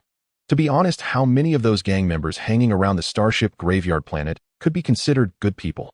While Vania watched an Imperial soap opera featuring noble in-laws, she remarked, the initial progress is fair. Some Starship wreckage has appeared, but they are all lacking genuine space compression engines and warp drives. According to the management regulations of the Imperial Starship Graveyard Planet, we cannot take those items out, or rather, without unearthing a suitable starship. Their value is almost equivalent to that of trash. The crux of the issue does not lie in how much Wei Yuan has gained in these days, but rather in the necessity to find a decent starship within 3 months. She truly had no idea where Wei Yuan's confidence stemmed from. Wei Yuan opened the holographic image of the bounty as 6 stars, and the underlying scan images stating this is the latest scan. Under continuous scanning by the sensors, a normal shadow area has been detected in this region. However, there shouldn't be shadows in that position. This indicates that there's something big below, so we hit the jackpot. Indeed, he needed to create the persona of a lucky person. Such personas are meant for others to see. He certainly wouldn't tell anyone that he already knew there was a large starship below. Doing so would be no different than being a fool. Vanilla smiled slightly while resting her forehead and said, "I hope you can find the access hatch within 3 months. Once we locate the starship, I can immediately start working on analysis and decoding." This time she brought enough equipment to analyze the Imperial standard interstellar battleship, so as long as they could find the starship, they would certainly be able to complete the necessary decryption. Wei Yuan shrugged and said, "That's great. As a captain of the Empire, not having a starship of my own is quite a distressing situation. As a graduate of the Imperial Royal Naval Academy's single ship department from the moment he graduated, he possessed the same autonomy as the Imperial war generals and ministers. This was granted by the Emperor, who happened to be his fellow townsman. However, he would no longer be allowed to have a promotion pathway to become a fleet commander. Binding a starship equated to binding his life. Of course, in this filthy cosmic sea, being able to sustain a starship is already quite remarkable. Such legislation also aligns with the interests of his fellow townsfolk. His fellow townsfolk have truly gone to great lengths for the legal domination of their old Sioux family. But isn't this a ploy against his own townsfolk? Wei Yuan led his squad to set up defense, producing barbed wire made from STEAK standard templates of starship wreckage, which was continuously manufactured. This was not the kind of barbed wire that could be easily cut with steel cutters. Attempting to sever this barbed wire could easily result in illegal personnel being charred by the 3,000 volts provided by the small nuclear fusion reactors. The soldiers of the Eternal Blade 13th Regiment aimed to bolster the presence of the Judgment Cultivator from the Imperial Court Klein. Under the command of their regiment leader, the 2nd Lieutenant Lairs, they almost brought out all the heavy firepower from the Eternal Blade 13th Guard Regiment. When the light spear cannon of the Emperor's Blade heavy tank appeared ominously before the gang leaders, those who had just been negotiating with Klein almost instantly fell to their knees. Some timid gang members even fainted from fear in an instant. The 3 leaders from the Black Snake Gang, Gray Snake Gang, and Bear Gang looked pale, staring at the smiling judgment officer from the Imperial Court. No one knew what price this judgment cultivator from the Imperial Court would demand. Although they had already communicated with the big shots behind them, those big shots surprisingly told them to handle it as they saw fit. But how the hell are they supposed to handle it? The Emperor's Blade heavy tank, the 9-headed bird armored troop carrier, and the fully armed Imperial Royal Army. By the gods, who in the bounty is 6 stars did they offend? Lairs stood on the tank and reported to Klein, judgment officer, to prevent the cultists from rebelling. Captain Wei has dispatched the Eternal Blade 13th Guard Regiment to assist with your investigation. Are these a few the leaders of the cultists we just captured? After this question, the soldiers of the Eternal Blade 13th Guard Regiment loaded their light spear guns, clearly intending to execute these gang leaders right here. Klein stated, "In the name of the great Emperor, I condemn your acts of disloyalty. You must prove your loyalty to the Emperor's envoy. Spying on, monitoring the Imperial Royal Army, and surveilling His Majesty the Emperor's heavy hammer. How despicable of an act of disloyalty is that?" As Klein pronounced judgment, the gang leaders were nearly scared to death. Once certain matters are brought to light, even thousands of pounds cannot hold them back. Their powerful backers would also not dare to bear the blame of disloyalty to the great Emperor. In the bountiful star system of the Empire, on the surface of the bountiful 6 stars, dust and sand swirled in the sky over the vast Gobi Desert. A deep pit reaching a depth of 4 kilometers and a width of 1.5 kilometers had appeared on the surface of the bountiful 6 stars. Utilizing concentrated fire from light spear artillery, including, but not limited to, heavy explosives for precision demolition. Yet even so, to the staff at the Bountiful Star Domain's Starship Command Center, the actions of Captain Wei Yuan, who came from the Wild Star System's capital area, appeared foolish. He seemed to be digging on the surface of Bountiful 6 stars like a fool. A massive cloud of dust enveloped the edges of the pit, while a high-pressure electric wire net extended for dozens of kilometers, along with continuous heavy explosives, leaving no observers within a radius of over 40 kilometers. However, for Wei Yuan, danger was everywhere until the moment the treasure was secured. The communication jamming device had begun operating, causing all light brains within the jamming range to lose their communication capabilities within the star system. Territory-level civilian drones were conducting day-to-day reconnaissance around the pit. Red alert, red alert. A transport vessel has been detected rapidly approaching 35 kilometers southeast of the pit. The enemy identification system determined that it is not an armed force of the Empire. The technician monitoring the sensor radar screen calmly reported. Wei Yuan looked at the main screen, observing 5 to 6 transport vessels speeding towards them, and commanded order all terrestrial light spear artillery and heavy tank light spear artillery to adjust 3 meters to port and 3 meters to starboard, compress the enemy's survival space. Communications officer inform Eider and his team to capture live prisoners. Damn, these gangsters' protection has finally cracked. The command was conveyed through the light brain communication channel to every soldier in the shortest time possible. The 250mm caliber dual-mounted terrestrial light spear artillery began adjusting its defense, while the Emperor's blade heavy tanks initiated cold starts. Position is good, charging complete, fire 3 rounds at high speed. Fire. As the artillery pressed the fire button, electric currents connected, and energy surged into the light spear crystals. Energy erupted from the muzzle. The fire of the light spears roared as, under the calculations of the fire control radar, the 5 transport vessels flying rapidly were intimidated by the light spear artillery. 2 of the transport vessels had been completely vaporized due to operational errors. The saying, in impoverished mountains and rivers, there are cunning people, holds true in any era. What rank do these gangsters' protection have to dare to act against the Imperial Eternal Blade, the 13th Imperial Guard? Boss, we're doomed. The High family didn't tell us the truth. Such fierce artillery fire is definitely not from the reserves. The remaining 3 transport vessels began evading the light spear artillery fire. Had it not been for the need to capture live prisoners, these bastards would have been blown to steam already. Tang Long, a burly figure clad in the standard armor of the Imperial Planetary Defense Force, cursed. Watch where you're going. We're working for the Gao family. Now what are you afraid of? As the Gao family holds sway in the bountiful star domain, they are essentially the local warlords. In the next moment, a subordinate of Tang Long, however, loosened the steering wheel. Just as Tang Long was about to kick his subordinate, he froze in place, disbelief filling his gaze. Why are there so many heavy tanks? The equipment of the Imperial Royal Army Reserves is even better than that of the Gao family's private army. He had never imagined that in the bountiful star system, aside from the guards of the Imperial Governor, there would be a force with equipment better than that of the Gao family's private army. Transport vessels ahead. Please be advised you are suspected of illegally entering the military restricted area of the Imperial Royal Army's Eternal Blade 13th Imperial Guard. According to Imperial law, you are now ordered to surrender immediately. You have 30 seconds. Once 30 seconds is up, you will be turned to ashes. As a Hammer of the Divine Emperor, Eider had no fondness for these Imperial scum. Even if they were reserves, he would not hesitate to kill this so-called gangster's backer. The Imperial Military Tribunal would not judge a Royal Army captain who had made numerous contributions for the Emperor for the actions of a scum. For the Empire, killing such a scum would bring more benefits than allowing them to continue living. On the remaining 3 transport vessels, over 300 individuals disembarked, and under the threat of the Emperor's blade heavy tanks, these gang members, one and all, became prisoners. Judge Klein, leading 2 soldiers, welded the symbol of the Chaos 8-pointed star onto the outer hull of the transport vessels in front of the captives. Klein smiled and said, "Aha. Eider, I didn't expect the gang members here to be so disloyal to the Empire. I wonder who the mastermind behind them is. The Imperial Tribunal will not let any scum who betrays the Divine Emperor escape." Tang Long raised his head and cursed, "You bastards, you're slandering us. This is blatant slander." At that moment, Wei Yuan and Vanilla arrived in the command vehicle. Wei Yuan stepped down from the command vehicle, sneering, "We are the hammer of the Divine Emperor. We are the blade of the Divine Emperor, and you are the parasites of the Divine Emperor." With the Imperial Royal Army as certification, the judges of the Imperial Tribunal personally arrest you. With ample evidence of your heinous crimes, your families will be shamed because of you. If you don't want your families to be sent to the pyre, then reveal the mastermind behind this incident. In this filthy universe, he cared not for the process but for the outcome. According to Imperial law, these individuals had already committed unforgivable sins.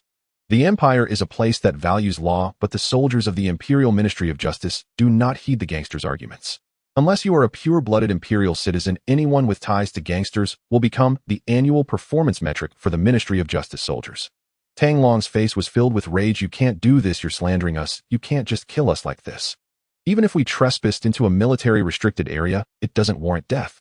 Besides, frankly speaking, if it weren't for you digging in bountiful 6 stars, how could they have come here?"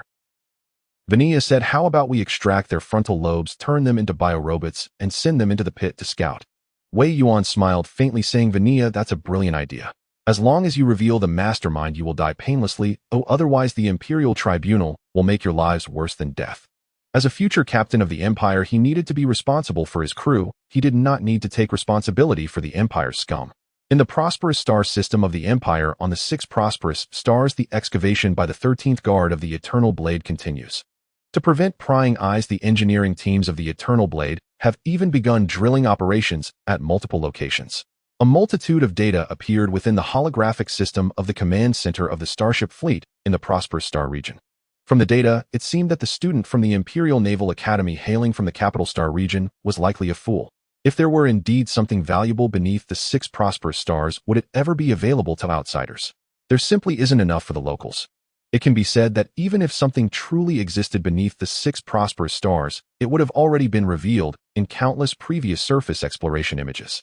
At the south pole of the 6 prosperous stars, within the office building of the Starship Graveyard Management Office, Gao Qixing from the Gao family, dressed in a luxurious combat armor, was swaggering through the building. The Imperial employees working on both sides glared at this second son of the Gao family with unfriendly expressions. Some of the Imperial employees, well-versed in the Navy's intricacies, foresaw the imminent conflict.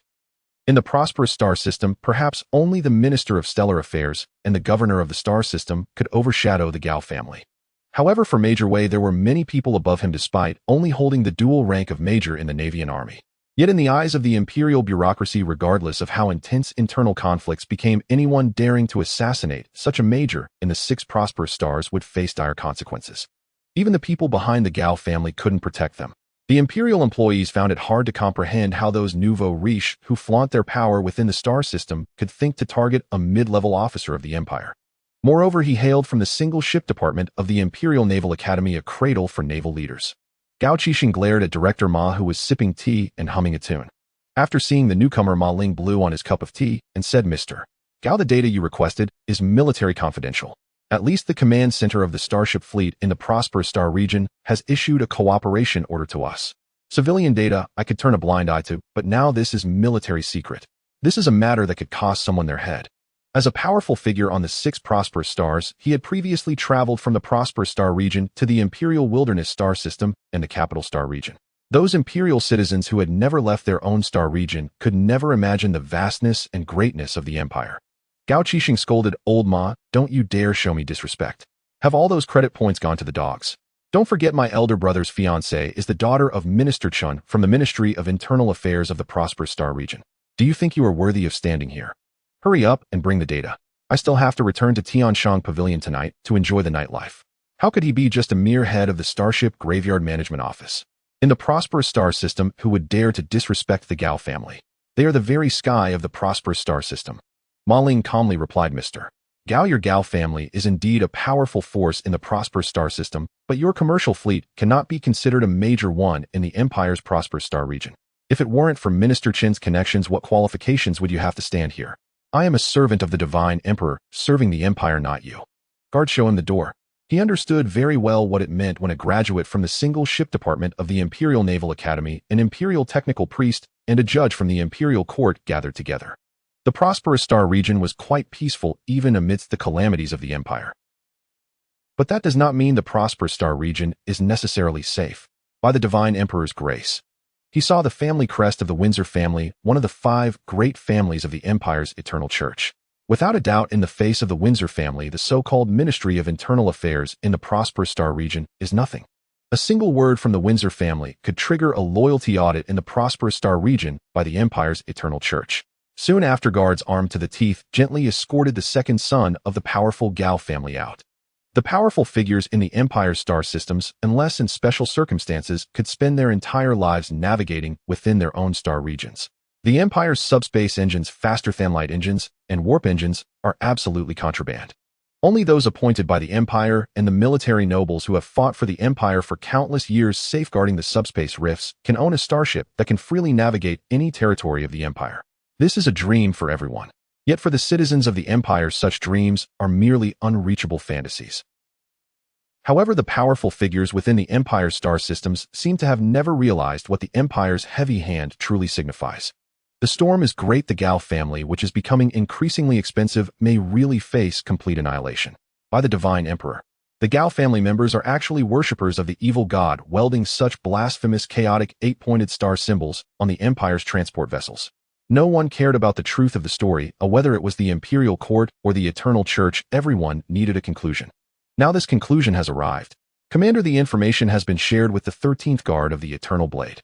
The 13th Guard of the Eternal Blade hopes we can initiate communication jamming for civilian vessels in the 6 prosperous stars. All communications are now in a state of war. An Imperial Court monk Klein is requesting to establish a review zone to scrutinize all heretics in the 6 prosperous stars. A secretary with long golden hair reported with her personal holographic device. In this distant place, the enjoyment is the most important thing, yet she remained loyal to the Divine Emperor.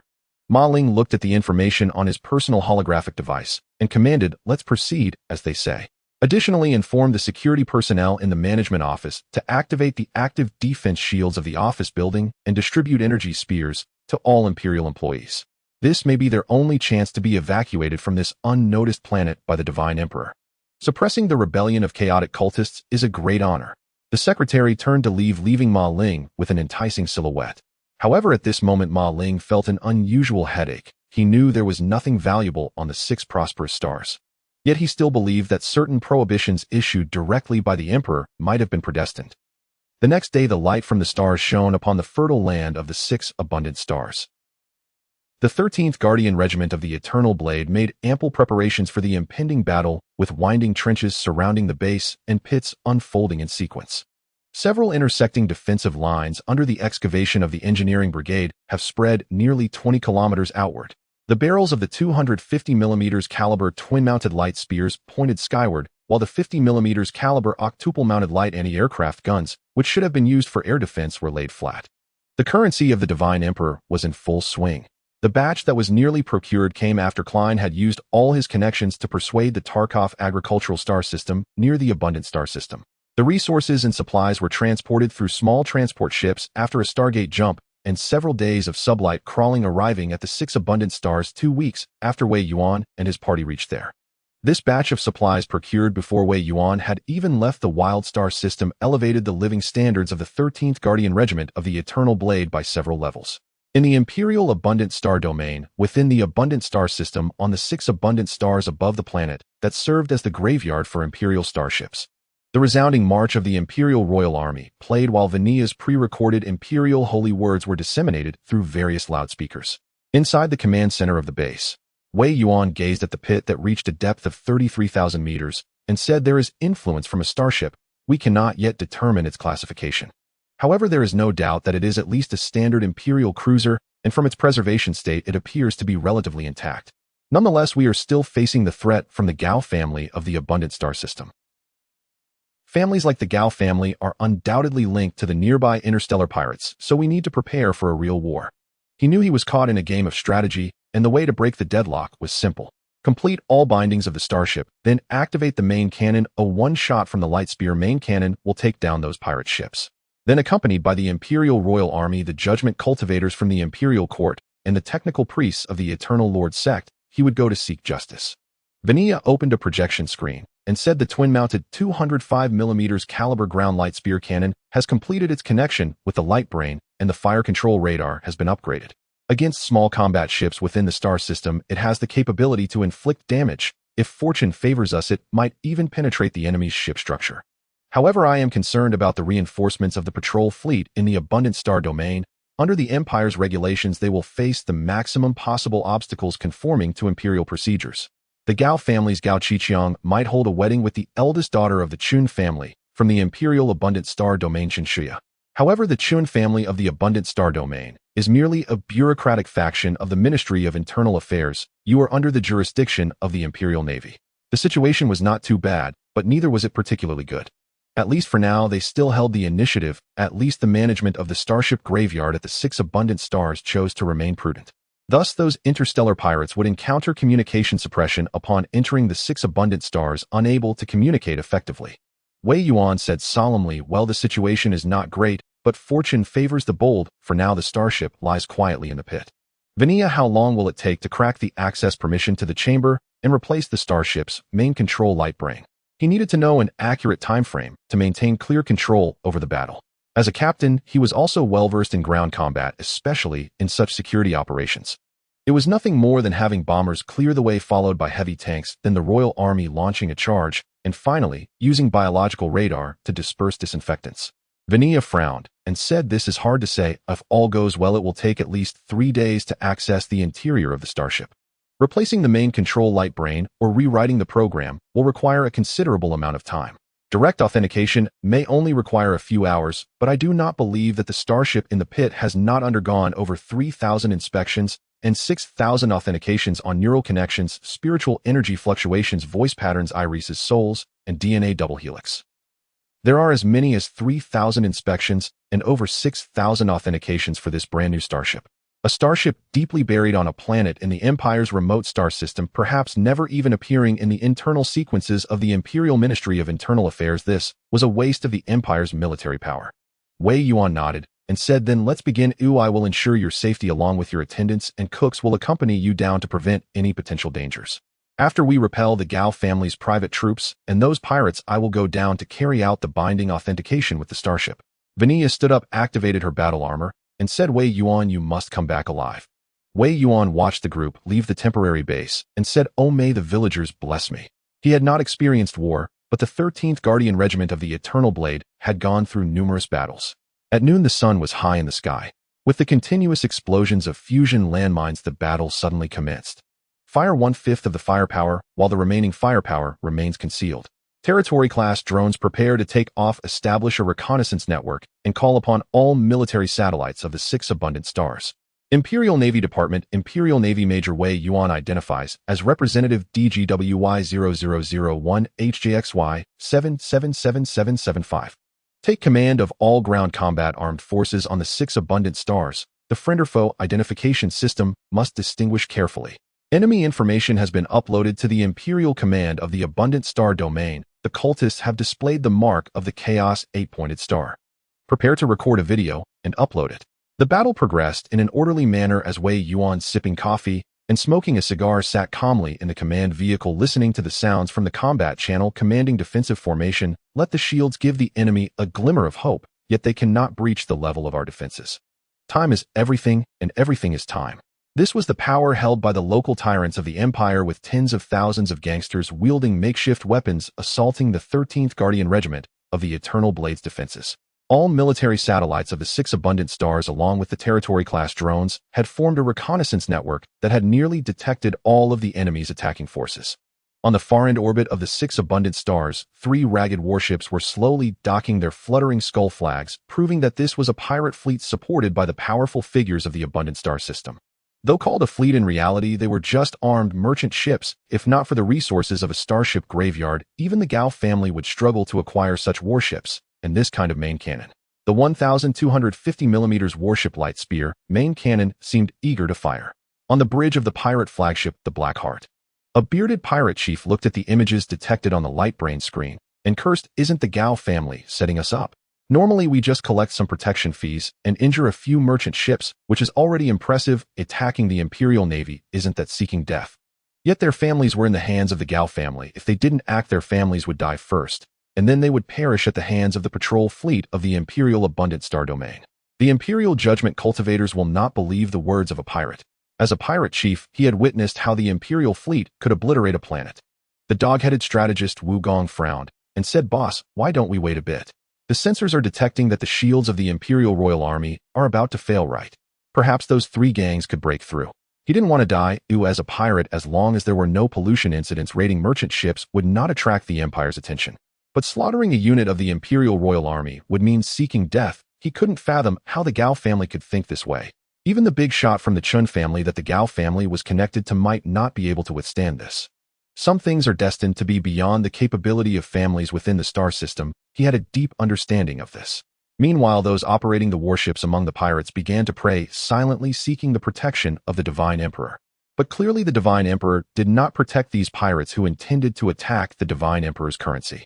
The pirate chief, hearing the sounds from the light brain and seeing the incoming information, commanded the fleet approaches slowly in a 3-dimensional triangular formation. The main cannon begins charging, aiming at the designated coordinates for firing.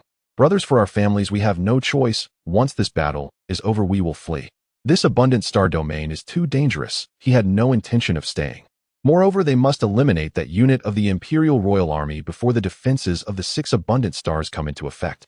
The intention of the Gao family is to leave none alive. On the surface of the fertile 6 stars, the alarm within the Starship Cemetery Management Office echoed throughout the entire office building. Over 30,000 Imperial employees at the fertile 6 stars and the Starship Cemetery Management Office were already prepared for battle. Among the 130,000 family members of the Imperial employees, those who had previously served in the Planetary Defense Force swiftly began to prepare a counterattack. In the main control room, Ma Ling listened to the incessant alarm ringing in his ears and asked Lu Ming, how is the planetary defense system prepared? Hurry and launch all starfighters. These bastards want to take us out and then blame it on the cultists. The Gao family has gone insane this time. If I survive, I will definitely go to the Ministry of Internal Affairs of the Fertile Star Domain and kill that old man from the Qin family. Even a clay figure has some temper. What more of him, who has been banished to the Fertile 6 stars for decades? Commander, the starfighters have been launched. The 13th Guard of the Eternal Blade reports that 3 enemy warships are approaching. While Lu Ming controlled the starfighters, he helplessly reported the latest enemy situation. Ma Ling looked at the busy Imperial employees and said, activate the electromagnetic railgun targeting the ships. I want these bastards to understand what the Imperial hammer truly is. These damned clowns, a major from the Imperial Navy and Army, died on the fertile 6 stars. Do they really think the investigation teams of the Imperial Navy and Army are fools? But if a judge from the Imperial Tribunal dies, not only the Gao family, but even we will suffer an unwarranted disaster. There was one more thing he did not say. If a member of the Windsor family died on the fertile 6 stars, then it would fundamentally constitute the conditions for signing the Imperial Extermination Order. They would be ordered to form a penance team to redeem themselves on the Imperial battlefield. And the Gao family's fertile 1 star might be sealed off from all star ports under the combined wrath of the Windsor family, the Imperial Tribunal, and the Eternal Sect. Then a massacre would ensue. Is this ridiculous? But this is how the Empire has operated for so many years. Any act of directly attacking the Imperial Royal Army or Imperial judges is considered a grave treason against the Empire. Sometimes the powerful within the Imperial stellar systems appear very shrewd, but at times these individuals also make countless foolish decisions. Weapons Officer Wang Dio said, Commander, if we activate an electromagnetic railgun at sublight speed, we need to shut down the shields in the office building to provide power for it. Ma Ling replied, go ahead. We are all currency for the Divine Emperor. For the sake of our families, organize the defense. Outside the Starship Cemetery Management Office, as the shield's glow diminished, the gang members rode flying motorcycles rapidly approaching the office. All the gang members knew exactly what they had done, so leaving no survivors was an inevitable course of action. If it were within the Imperial territory, those gangs that had experienced the cultist rebellion in the stellar systems would probably not choose to engage in such foolish actions. Offending Imperial employees may result in targeting, but killing Imperial employees would lead to being hunted by the Imperial Legal Department's cultivators. Killing members of the Imperial Royal Army would mean opposing the Empire. At this moment, the achievements of several bureaucrats from the fertile 6 stars Starship Cemetery Management Office began to show their power. 8 75mm caliber 36-barrel close-range laser spears, commonly used by the Imperial Navy for cleaning operations, also began to unleash their might. The laser spears pierced through one gang member after another. In the sky, the starfighters swooped down, bringing death to the gang members. At the front line of the 13th Guard of the Eternal Blade, after leaving over 10,000 corpses, the 3 major gangs began to retreat. However, it was obvious that these gang members must have taken some kind of enhancement drug, otherwise they would not be so disoriented. In front of the Emperor's Blade, Yidir reported, Commander, the local army has begun to retreat. The 3 warships have entered the atmosphere of the fertile 6 stars. These interstellar pirates are truly damned. They actually betrayed the Empire, betrayed the Divine Emperor. At this moment, Wei Yuan let out a sigh of relief. Compared to the well-equipped Imperial Royal Navy, these pirates operated warships that were no more than 500 meters long, over 200 meters wide, and only 50 meters high. In the Imperial Navy, they would merely be considered low-tier escort ships, the absolute worst kind. The 1,250mm caliber laser spear main cannon will likely overwhelm the energy reserves of the 3 warships. Their armor polarity may not withstand high-intensity attacks. Yidir Machine, activate the anti-air firepower. Let the pirates' warships initiate the attack first, and then we will counterattack. Aim at these positions on the 3 warships. The civilian warships utilize extensive modular construction. They lack the capability for high-intensity maneuvers in the atmosphere. With just a bit of force, these scrap heaps will likely fall apart. Rest assured, our shields are based on the Imperial standard for escort ships. Shipborne shields are expected to withstand 15 laser spear strikes from the enemy fleet.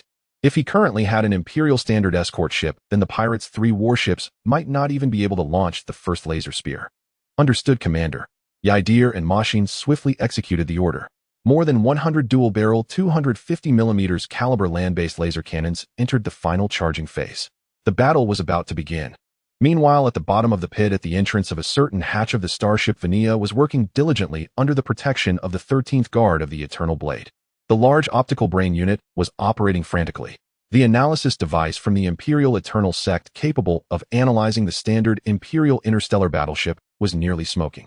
Damn it, what model of Imperial starship is this? Why is it so hard to decode? Even she, hailing from one of the 5 major families of the Eternal Sect, the Windsor family, could not recognize what model of starship this was from the Empire. However, it was undeniable that this starship was incredibly powerful, yet the handheld detection device could not perform in-depth probing. Deep underground within this ancient starship buried for countless millennia. With the connection of the Imperial Eternal Sect's analysis device, the starship's divine AI goddess began to operate. The auxiliary divine AI, the joyful goddess, also began to play music mocking the actions of the wise goddess. In the Bountiful Star system, on the surface of the Bountiful 6 stars, 3 pirate warships entered the atmosphere of the Imperial Bountiful 6 stars without permission. Moreover, they entered with their shields activated, which essentially violated the laws of the Empire and the codes of the Great Divine Emperor. As a star domain on the edge of the Empire's territory, the Bountiful Star domain, with its starship graveyard at Bountiful 6 stars, naturally became a prime stop for many pirates. However, those pirates traveling through the star domains clearly knew that to obtain the supplies they needed, they had to present valuable local goods. It was necessary to deactivate the shield's dock in high orbit and allow the transport ship to land. This is also why the heads of the management of the Bountiful 6 stars starship graveyard over the years have been able to accumulate considerable wealth. For the Ministry of Internal Affairs of the Empire, the pirates, big and small, undoubtedly violated the Empire's laws. However, for the Imperial Tribunal, the existence of pirates was often a matter of turning a blind eye. Sometimes, even the cultivators of the Tribunal had to moonlight as interstellar pirates. But today, the pirates supported by the Gao family in the Bountiful Star system had clearly betrayed the Empire. Such actions were considered betrayal no matter where they took place in the cosmic sea. On the defensive line of the 13th Guard of the Eternal Blade on the surface of Bountiful 6 stars, the shield's glow flickered continuously, with their base's shield system holding up against the barrage from the pirate warships. As the countdown on the personal holographic interface ended, the counterattack from the 13th Guard of the Eternal Blade began. With a furious shout from Idel, over 100 dual-mounted 250mm landlight spear cannons entered overload mode, firing at 150 power to focus fire on the 18 welding points of the pirates' 3 warships. The searing fire of the light spears played a deadly symphony for those pirate warships. Meanwhile, electromagnetic railgun shells fired from the direction of the Imperial Bountiful 6 stars starship graveyard management also pierced through one of the pirate warships at a slow speed. That warship, comparable in size to an aircraft carrier from the ancient era sailing within oceans, began to crack inch by inch from its keel. This was the counterattack from the Empire, a response from the Imperial bureaucrats who perhaps did not always like to act humanely. However, no bureaucrat wished to see the dignity of the Empire being violated by others. Wei Yuan stood atop a heavy tank of the Imperial blade at the front line and let out his roar. "Leave some alive, we need evidence for the trial," climbed the adjudicator. "We will conduct an interrogation on the spot." From the very beginning, he had no intention of letting go of these fools who sought trouble with him at such a critical moment while searching for starships.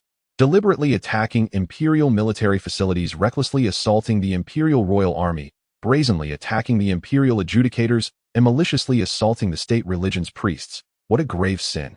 Even purchasing a certificate of atonement would not absolve them of their crimes. Raoul smirked grimly and led his squad into physical treatment of those cultists and gangsters. Not everyone had the chance to become a captive. They needed cultists, not gangsters. Klein calmly watched the scene unfold on the battlefield. As an experienced adjudicator, he knew well the military's lack of humanity in certain matters. "Are you a cultist?" the soldier of the 5th Company of the 13th Guard of the Eternal Blade asked, and after receiving a negative response, the light spear gun emitted the wrath of the Eternal Lord. They were sent to meet the Dark God. Those gangsters who had never left the Bountiful Star system had no idea what a cultist was. However, humans are creatures that tend to seek benefits and avoid harm. Before long, over 500 cultists adorned with chaotic 8-pointed stars and blasphemous tattoos became captives. The remaining 2 pirate warships, under the continuous assault of anti-aircraft fire, fled beyond the bountiful 6 stars. Warships cobbled together in civilian workshops would surely tremble crossing the stargates. If it were an Imperial standard escort ship, the 250mm light spears striking the shields would feel like mere tickles. But the 250mm light spear fire from warships constructed in civilian shipyards would pierce through like chopsticks poking tofu. Klein looked at those chaotic cultists, scratched his head, and said, "The foolish Gao family, the foolish governor of the bountiful star system, actually sat idly by while the Empire's military forces suffered great losses on bountiful 6 stars. Shall we use any connections you have as soon as possible? As the local tyrants, the Gao family wants to cover everything up. The only way is to silence us all. Even though the pirates fled, if we all die, the Empire will be furious. But what if a chaotic demon happens to emerge at this time? Everything would make sense. As an adjudicator of the Imperial Tribunal, he was most skilled at framing and setting traps.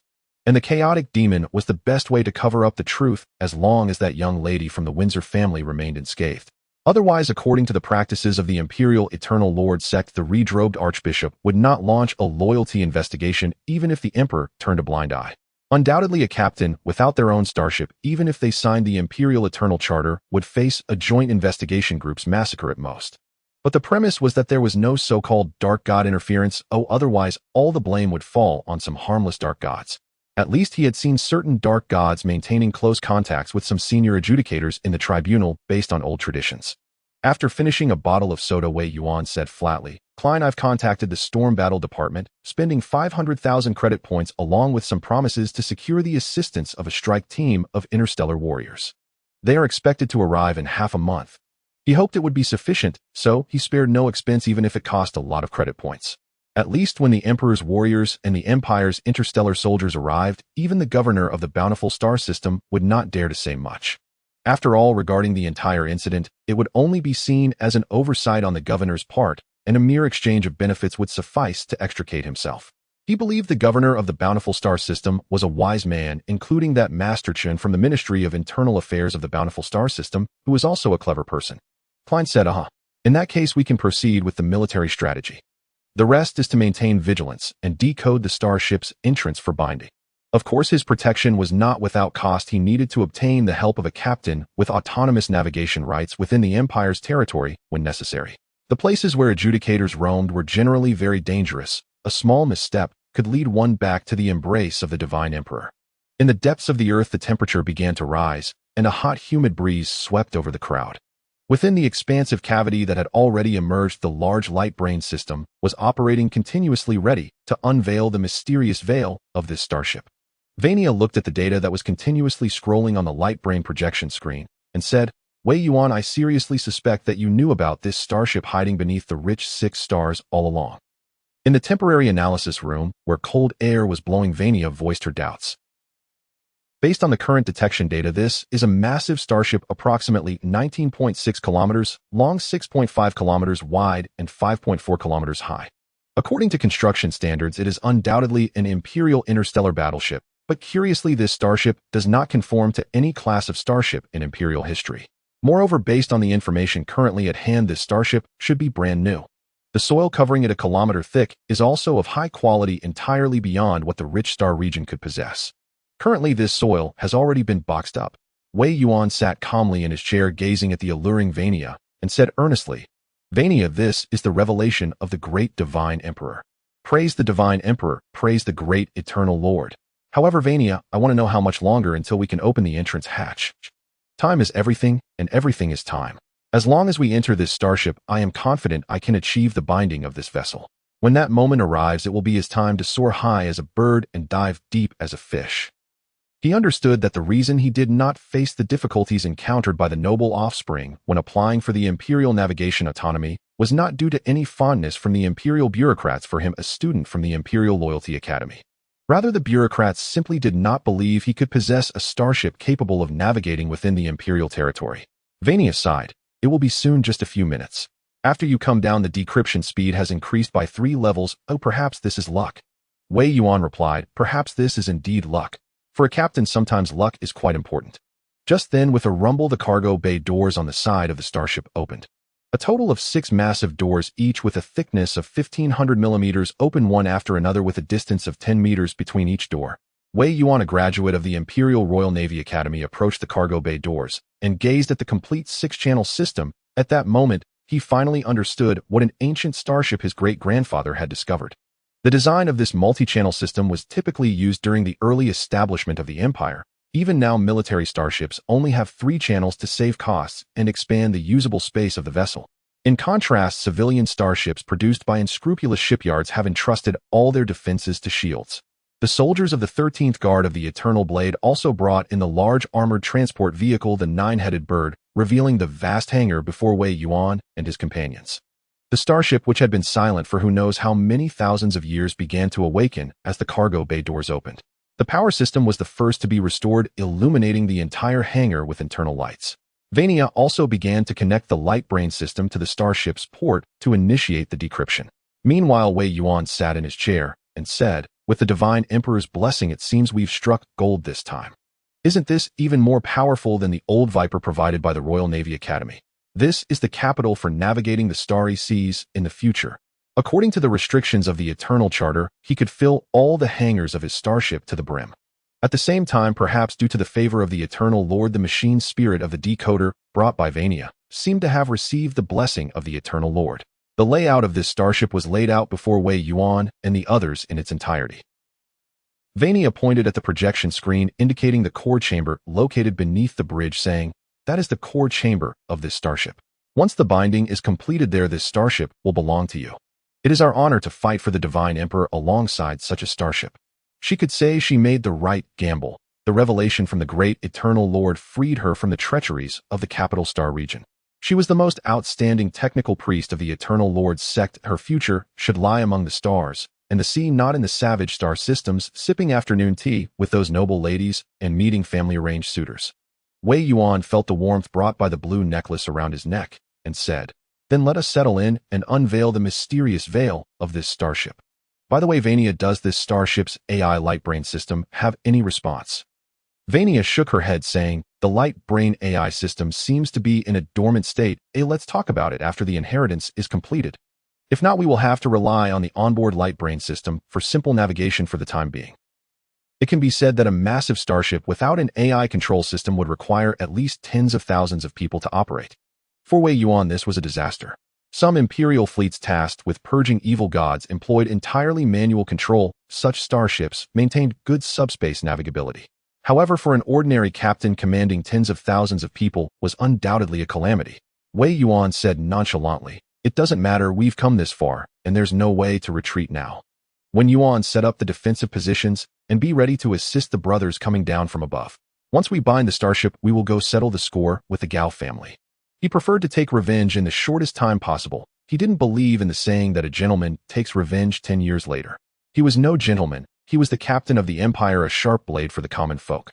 The common folk were experts who loved to take advantage. "I guarantee the mission will be completed." Under Wei Yuan's command, a simple defensive position appeared with 45mm caliber multi-barrel explosive guns being the undisputed weapon for internal battles aboard the ship. 3 squads of soldiers along with the Windsor family's guards cleared the way ahead. Progress was remarkably smooth. Whether using the high-speed maglev elevator or the ordinary elevator, everything went very well. It seemed as though this starship was meant to belong to Wei Yuan all along. The Imperial Goddess of Wisdom starship's core inheritance chamber has arrived. Wei Yuan looked up at the heavy hatch, and the heavy stone in his heart finally fell.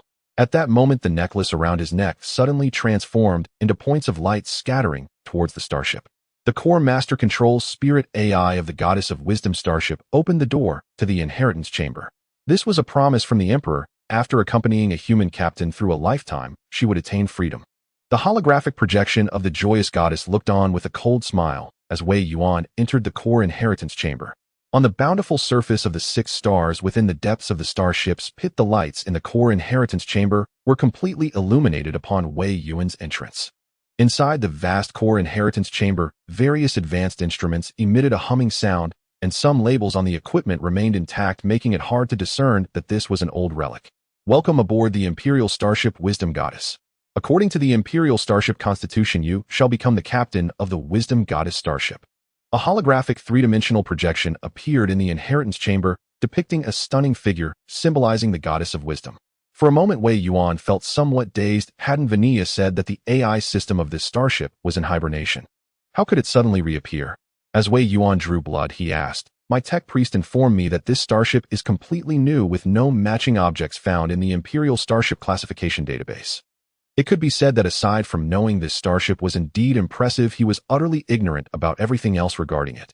For instance, the ship's firepower configuration, the engine room system, the type of reactor used, and the materials used for the outer armor. The Wisdom Goddess slightly bowed and said, "The Wisdom Goddess is the first batch of Divine-class starships constructed at the direct order of the Imperial Emperor. I am the Divine-class AI of this ship, the Wisdom Goddess. This is our ship's life support AI who once initiated a rebellion against the Empire during the Emperor's reign, the Goddess of Delight." Beside the Wisdom Goddess, a holographic projection of a woman in ancient court attire, her demeanor chillingly cold, appeared. Every smile and frown seemed to tempt Wei Yuan. Wei Yuan thought, "Is this what my fellow compatriots used to test me? Which compatriot could withstand such a test? Imperial Divine-class starships aren't they supposed to be things that only exist in legends? Only in certain rumors of the Empire can one catch a glimpse of fragments of such tales." Wei Yuan asked gravely, "How am I supposed to trust you too? If it were an ordinary AI, a direct replacement would suffice, but replacing an AI centered around a deity is not something that can be resolved that easily. Oh dear, this is truly a monumental hassle." The Goddess of Delight coldly remarked, "Wisdom Goddess, is this the master you have chosen? This is far inferior to those offspring of the great nobles from back in the day. During their countless years of slumber, the two had encountered some offspring of great nobles, those with illustrious achievements who followed the divine emperor from the south to the north and from the east to the west. However, the decision was not in her hands. Had it not been for the Empire's eldest princess back, then she would hardly be subservient to this Wisdom Goddess." The Wisdom Goddess explained, "Upon completing the Starship inheritance procedure, you will become the master of both me and the Goddess of Delight. You may do anything you wish with us." The Wisdom Goddess' gaze seemed to be scrutinizing Wei Yuan. Wei Yuan stood up and said, "While I am indeed intrigued by the goddess, I am not fond of matters without a foundation of emotion. Let's initiate the inheritance procedure. My forces are currently under attack by cultists. Oh, I need to act quickly." Though the holographic projections of these two goddesses were stunningly beautiful, akin to calamities in the ancient times. But this is the interstellar age, and having two former subspace deities could very well spell disaster for Wei Yuan. For now, he could only hope for his compatriots' blessing, but judging from the events since he arrived in this damned cosmic sea, it seemed his compatriots were not very supportive of him. The Wisdom Goddess said, "Captain, please follow me. This ship is a Divine-class starship currently named Wisdom Goddess with two Divine AIs aboard. The inheritance binding procedure consists of 3600 steps. Upon completion, you will become the master of this ship." Amidst the gentle words Wei Yuan lay down in the large chamber, the nutrient solution began to infuse, and the Starship Inheritance Program initiated. Divine-class Starship Second-Generation Project Wisdom Goddess commencing inheritance. Heir's bloodline confirmed neuron binding commencing. Divine AI soul binding commencing, binding frequency in synchronization. Transfer of Starship Captain authority in process. Psychoenergy fluctuation authentication in progress. Iris authentication complete. DNA double helix authentication complete. Soul authentication complete. Untainted soul confirmed. Biometric authentication in progress. Starship binding procedure in progress, ensuring uniqueness and continuity. As the Wisdom Goddess Starship began binding with Wei Yuan, this antique, constructed walk no show 10,000 Sophir Sego started to awaken. The ship's large optical computing array commenced self-checks. In the bridge, all screens displayed monitoring images of various locations on the ship, as well as indicators from the engine room. Within the sleeping chamber on the 75th deck of the ship's mid-level, hundreds of biological robots also began to awaken. This was to ensure that at any given moment, the Wisdom Goddess interstellar battleship maintained a certain level of combat capability. Outside the core inheritance chamber door, Vanilla monitored various data from within the ship, stating, "It seems Wei Yuan has succeeded. All crises will be resolved with his successful inheritance of this starship. The reason problems exist is simply due to insufficient status. However, now that Wei Yuan possesses his own starship and can freely navigate within the Empire's territories, aside from still being poor, he has nearly the same power as the battle commander of the War Department and the governor of the Star System. Apart from the naval fleets owned by the Navy Department, the captains who signed the Eternal Charter are likewise the Emperor's sharp blades. They represent the Emperor's final blessing upon human civilization." Meanwhile, on the surface of the bountiful 6 Stars engineering tanks near the pits continued to clear the dirt covering the starship. Dust-raising machines capable of lifting dirt several kilometers into the air were running at full power, sending a sandstorm to those private armies of the Gao family still preparing for their next offensive, as well as to the gangsters of the bountiful 6 stars. Ever since the starship was discovered, the engineering team of the Eternal Blade's 13th Guard Regiment has been digging without pause. To expedite progress, they even exhausted dozens of slave workers by performing frontal lobotomies on them. Markson, holding an explosive gun in one hand and a cigar in the other, said, "According to the information relayed by the drones, these gangsters clearly intend to gather another offensive." How naive. These nouveau riche within the star system really have a good sense of self-importance. As the Emperor's currency, they are undoubtedly soldiers. The attack stance of these gangsters is simply pitifully weak. Kells calmly remarked, "We still need to maintain our standards. I do not wish to wake up tomorrow morning with a tattoo of the chaotic 8-pointed star on my body."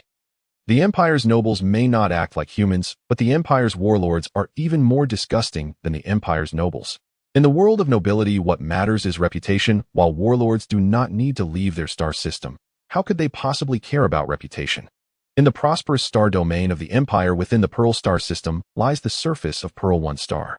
As the capital of the Empire's prosperous star domain, it is undoubtedly the military and political center of the Empire.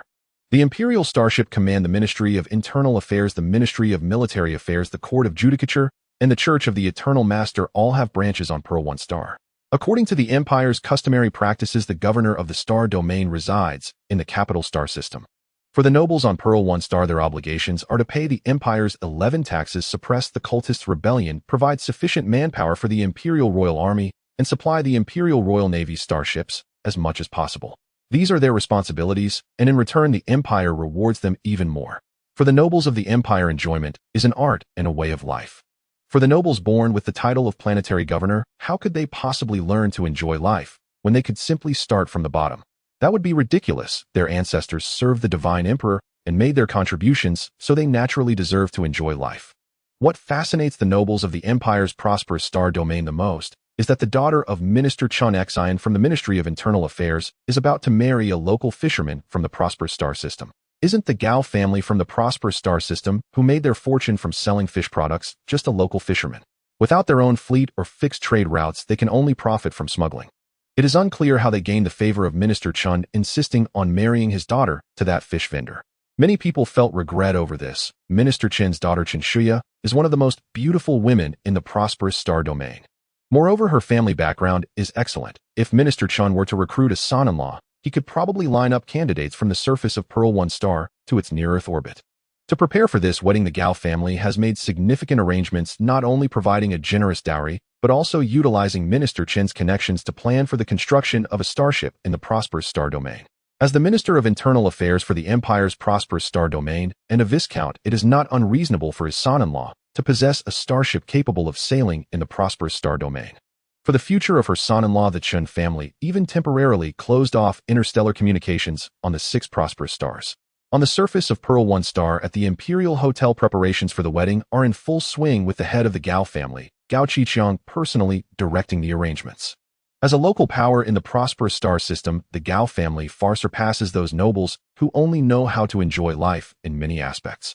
However, the immense foundation of those nobles instills fear in him, as they generally possess several starships passed down through generations. And now the Gao family will also have such starships. Gao Qiqiang looked at the logistics minister of the Imperial Starship Command who had come to the wedding and warmly asked, "Minister Wang, you must sell me some starship maintenance supplies when the time comes. My brother Gao Qixing has already started excavating on the 6 prosperous stars. With his own starship in hand, he wants those nobles who usually look down on him to see clearly that the Gao family will become the sky of the prosperous star domain in the future." The older Minister Wang squinted and said, "Gao family head, that is to be expected, but the Starship Command has not received a report from the Starship Graveyard Management Office on the 6 prosperous stars for 5 days. According to the agreement, the communication blockade can last no more than 72 Imperial Standard Hours." For some reason, he felt an inexplicable sense of unease. Logically, the Gao family should only be able to excavate a regular interstellar destroyer from the Starship Graveyard. Even if there were indeed good things, would the Gao family dare to compete with the graduates of the Imperial Royal Navy Academy? Gao Qiqiang smiled and said, "Thank you, Minister Wang, I am very grateful." Minister Wang exchanged pleasantries with Gao Qiqiang, while the other nobles of the prosperous star domain watched with great interest the preparations made by the Gao family for the marriage of Minister Qin's daughter Qinxia. It must be said that the Gao family is indeed willing to spend money. The bureaucrats from the Ministry of Internal Affairs of the Empire are desperately trying to curry favor with Minister Qin's son-in-law. They will likely have to look to this Gao family head for a stable life in the prosperous star domain in the future. The commander of the Imperial Starship Command Qian Qian said Minister Qin, your son-in-law, wants to excavate starships on the 6 prosperous stars. Wei Tongxue from the Imperial Royal Navy Academy is also excavating starships up there. I won't concern myself with whether your family survives or not. If anything happens to Vinia or Wei Yuan, no one will be able to bear the consequences. Consider today's banquet a feast of deception. By the latest, the special starship of your Qin family must return by 7:30 in the afternoon, or the Starship Command of the prosperous star domain will show no mercy to anyone. He is a member of the Imperial Royal Navy, and he vaguely senses something is amiss, although it seems unlikely that the Gao family would compete with Wei Yuan. However, this morning a ship of the Imperial Storm War Department, an Emperor's Blade-class combat craft applied to enter the prosperous star domain in 3 days, making him feel the shifting tides. That way Tongxue has received support from the Storm War Department. They even sent interstellar warriors. Oh, what exactly has the Gao family done on the 6 prosperous stars? Minister Qin smiled and said, Commander Qian, you are overthinking it. The Gao family is merely a local power within a star system. How could they compete with the talented youth favored by the Windsor family? Commander Qian, you can rest assured. Qian Qian held a champagne glass looking at Gao Qiqiang and said, Gao Laoda, I heard that the Gao family has been quite high profile lately. I must remind you that there is no betrayal small enough to be forgiven. Attention, all soldiers of the Imperial Starship Command, the interstellar warriors of the Imperial Storm War Department are about to arrive in the prosperous star domain. I command all soldiers to immediately cease all vacations, refrain from participating in any private banquets, and remain vigilant at their posts. Uphold the responsibilities entrusted to us by the Divine Emperor. With these words from their commander, the bureaucrats from the Starship Command, holding champagne and red wine, left the Imperial Hotel. Only the visibly pale Minister Chun and the equally pale head of the Gao family remained. Minister Chun snorted coldly, Humph, there are still many days ahead, Qiqiang. Be mindful and do not provoke the students of the Imperial Royal Navy Academy, especially Wei Yuan, who comes from the Imperial Academy of Loyalty. He is well aware of what the Imperial Academy of Loyalty represents. It is a power that could directly shake the heavens. Gao Qiqiang asked, is it that serious? Minister Chen looked into the distance at his daughter, who was walking over, and said, Qiqiang, you have good abilities, but your luck is not great. As long as you can manage the prosperous star domain for the Divine Emperor in the future, that will be enough. Students from the Imperial Royal Navy Academy will inevitably become captains of Imperial starships or commanders of the Starship Command. In the Bountiful Star system, on the surface of the Bountiful 6 stars, the gangsters injected with mental drugs charged fearlessly attacking the Bountiful 6 stars, the Starship Graveyard Management Office, and the defensive line of the 13th Guard of the Eternal Blade. However, facing the well-defended line, the private army of the Gao family and the gangsters beneath them gained no advantage. On the contrary, they left behind tens of thousands of corpses at the front of the line. At this moment, the ground battle on the Bountiful 6 stars had reached a stalemate, with the Starship Graveyard Management Office relying on its manpower and equipment to subdue those gangsters who usually spent their days idling on the Bountiful 6 stars. They truly realized what an imperial bureaucratic institution was. Meanwhile, the gangsters attacking the 13th Guard of the Eternal Blade witnessed the majesty of the God Emperor. Although the dismantled light spear cannons from the Gao family's pirate ships successfully destroyed the defensive shields of the 13th Guard of the Eternal Blade. However, the Gao family's light spear cannon positions, after successfully obliterating the shields of the 13th Guard of the Eternal Blade, came under heavy fire from their own light spear cannons. The assault group of the Gao family lost all support from their heavy firepower.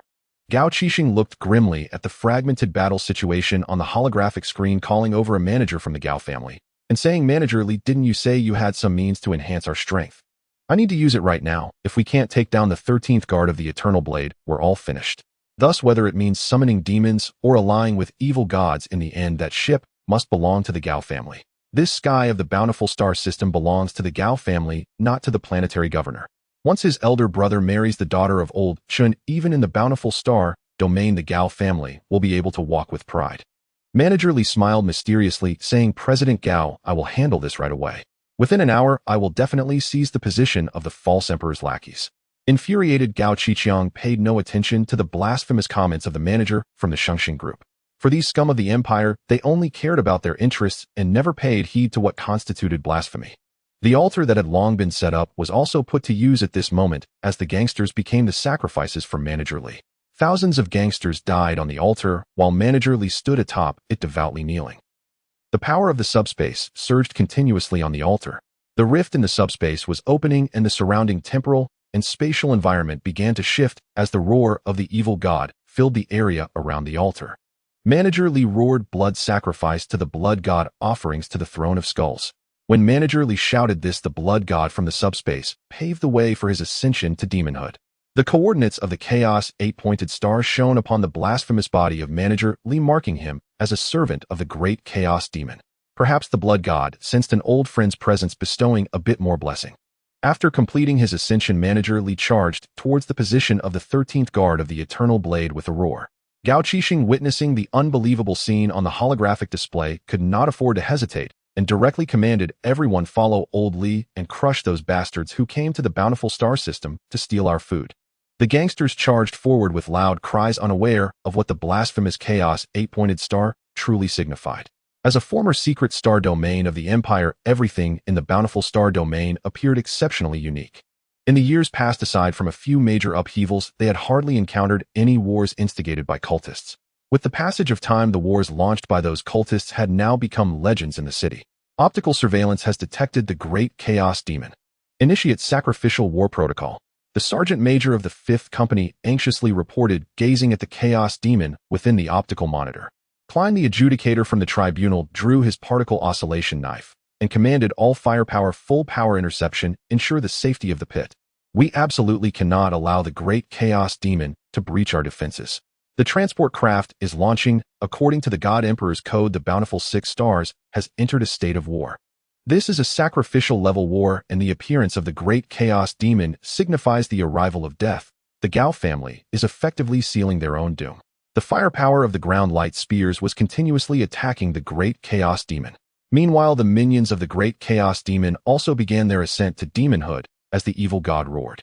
The Emperor's Blade heavy tank also began to roar with its weight of 300 tons, accelerating to 70 kilometers per hour within 5 seconds. Idel roared at the artillery position. Fire! Fire! Maxon continuously detonated the minefield. The level of combat had entered a new tier since the appearance of the great Chaos Demon. At that moment, the communications blocking the bountiful 6 stars was suddenly lifted. The communication starship of the Chun family in low Earth orbit witnessed everything that transpired on the bountiful 6 stars. On the bridge, Captain Chen Fu commanded, send a request for assistance to the Starship Command of the Imperial Bountiful Star Domain. The Imperial Bountiful Star Domain is currently engaged in a sacrificial level war. The Gao family has betrayed the God Emperor, betrayed the great empire, and allied with those chaotic evil gods. The banner of the Chaos 8-pointed star has already been raised by those blasphemous sinners within the Empire's territory. As the captain of the starship, his operational range was limited to the bountiful star domain, but he knew well the fate of colluding with the chaotic evil gods. The chief of staff of the ship also spoke with trepidation. The Gao family is doomed. Our Chen family will likely suffer heavy losses as well. The Gao family is indeed a bunch of bastards. First, they engaged in war with the 13th Guard of the Eternal Blade, and now they have betrayed the God Emperor. They are utterly finished. They all planned to rescue the Gao family's second son from the 13th Guard of the Eternal Blade, but who knew the second son of the Gao family would turn out to be such a burden on them? Meanwhile, the Starship Command, the Ministry of Internal Affairs, and the Ministry of Military Affairs of the Bountiful Star Domain also became busy at the same time. To provide the Chun family an opportunity to gain merit, that communication starship only reported that a sacrificial level war had occurred on the Bountiful 6 stars. Sometimes being too eager doesn't help. The Chen family was also deceived by the Gao family. The battle on the fertile 6-star surface was still raging fiercely. Once the chaos was reignited, the towering Chaos Demon could only temporarily retreat. The private army of the Gao family was filled with trepidation. After all, Manager Li's current strength was truly terrifying. Withstanding the firepower of the light spear, if it weren't for the restoration of the Imperial Army's shields, they would have already taken the Imperial Army's position. The once 3 to 4 kilometers wide pit has now expanded to its rightful length. The starship that had slept for countless millennia also revealed its full form to the world. Inside the bridge of the Wisdom Goddess, Wei Yuan, who had completed the binding of the starship, sat in the captain's chair and began the starship's startup process. Vania sat in the position of deputy captain, conducting tests for various departments of the starship. According to the current ranking of the Imperial Navy, there was no longer a deputy captain position on the starship. It had been replaced by the role of a technical priest.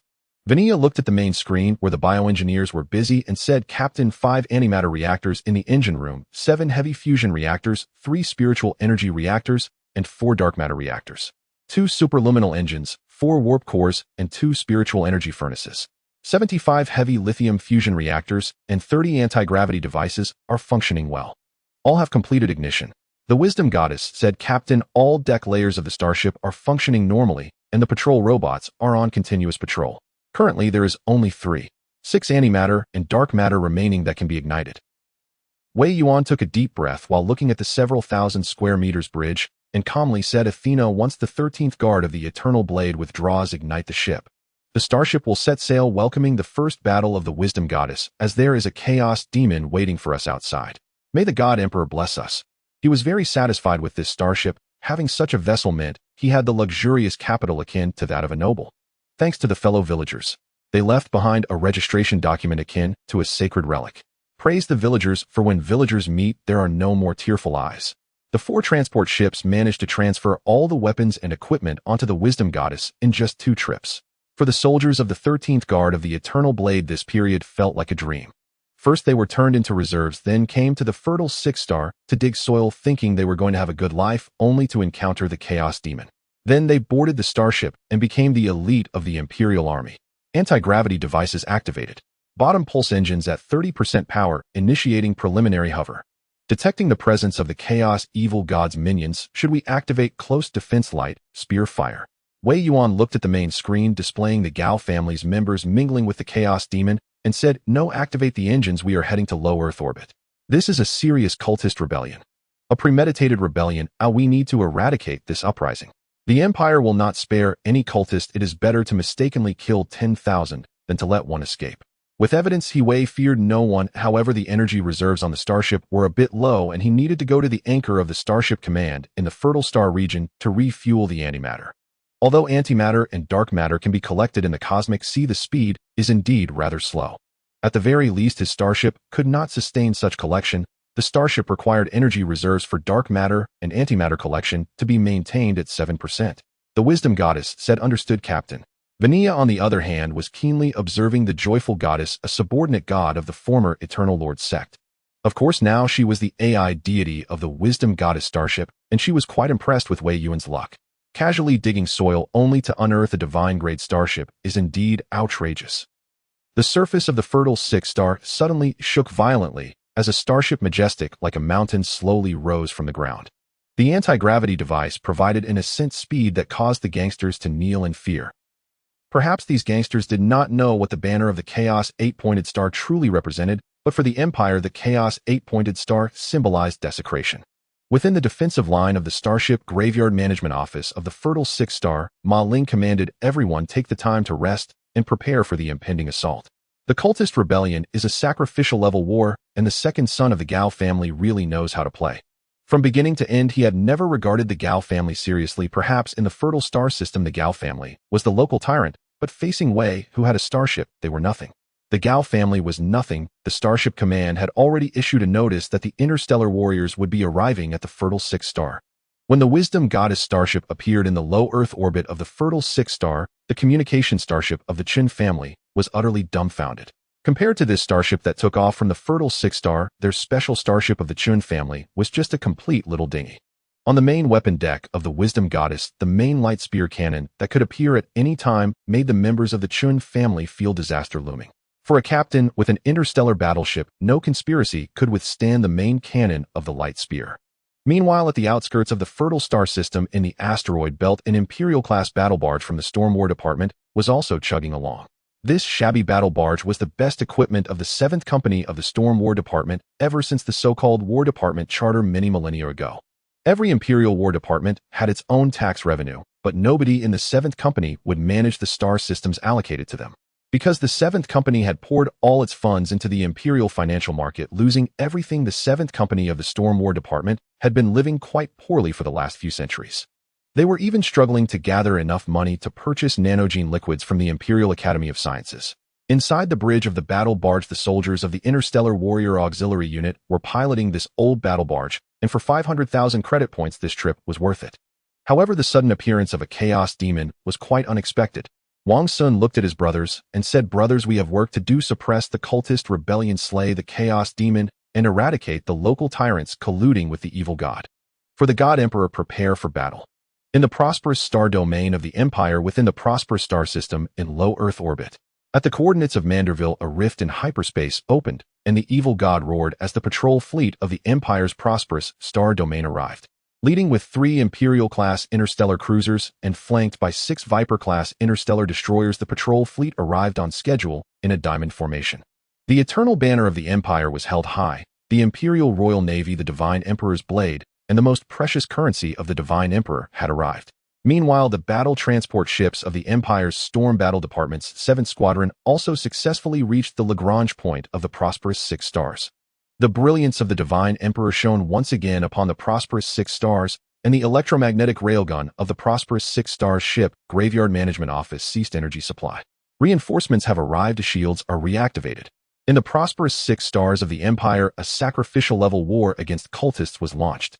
The patrol fleet of the 6th day of the Empire, the Divine Emperor's warriors, and the battle transports of the interstellar soldiers arrived as requested from the prosperous 6 stars. On this day, the Divine Emperor's blade and the Divine Emperor's hammer gathered here to judge the demons. On the bridge of the Wisdom Goddess ship, Wei Yuan connected with communications from the Empire's prosperous star domain and the Storm Battle Department's 7th Squadron. The situation is urgent. Currently, at the sacrificial battlefield of the prosperous 6 stars, chaotic demons have emerged with an unknown number. The number of cultists exceeds 50,000, with approximately 5,600 cultists affected by the contamination of hyperspace. In the Empire's prosperous star domain, the Minister of the Starship Command Department and the commander of the patrol fleet Qian had eyes that shone like torches.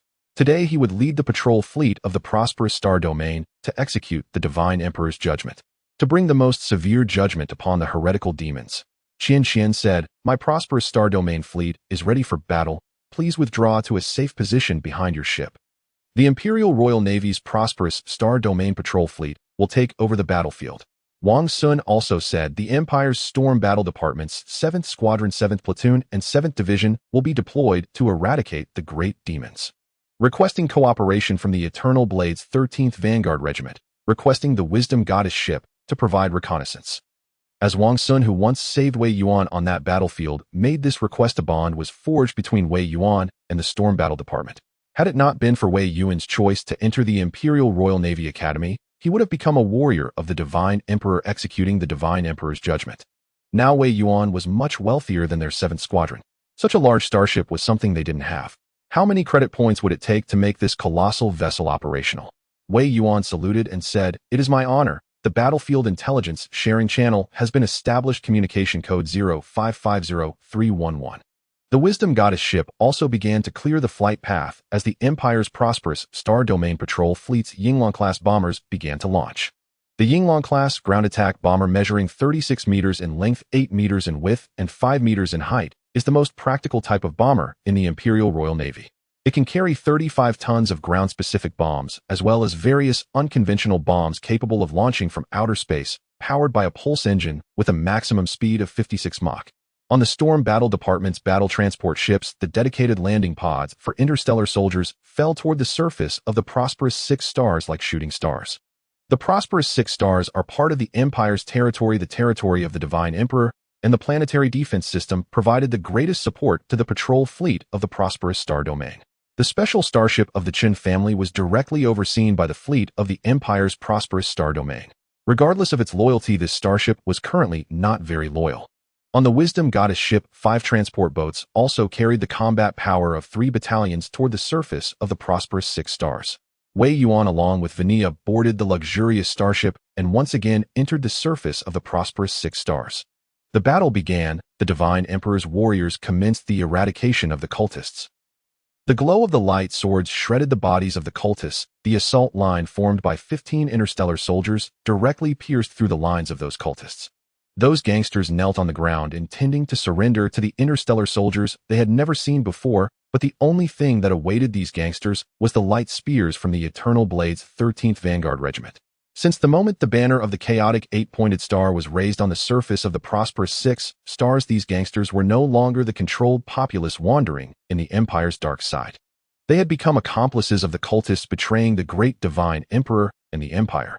For the Empire, no betrayal is too small to be forgiven, and no sacrifice too great to be unacceptable. The saturation bombing from the Inglong bombers turned those gangsters into ashes while the chaotic demons roared. The eyes of the chaotic demons were filled with disbelief, unable to comprehend everything before them. Why would there be Imperial starship warriors on such a remote planet? Why would an Imperial interstellar battleship rise from the surface of the prosperous 6 stars? But there was no time for questions. The light sword in Wang Sun's hand pierced through the chest of the great demon, facing the uninterrupted attacks from 15 interstellar soldiers and the interstellar bombers. Even a great demon must perish on the spot. The war ended quickly after the chaotic great demon was slain. The Empire's Eternal Blade's 13th Vanguard Regiment and the garrison troops of the prosperous 6-star ship Graveyard Management Office simultaneously eradicated the chaotic cultists. The blasphemous banner of the chaotic 8-pointed star was blasted to pieces by bombs, and the Divine Emperor's banner, the Empire's eternal flag, slowly rose above the prosperous 6 stars.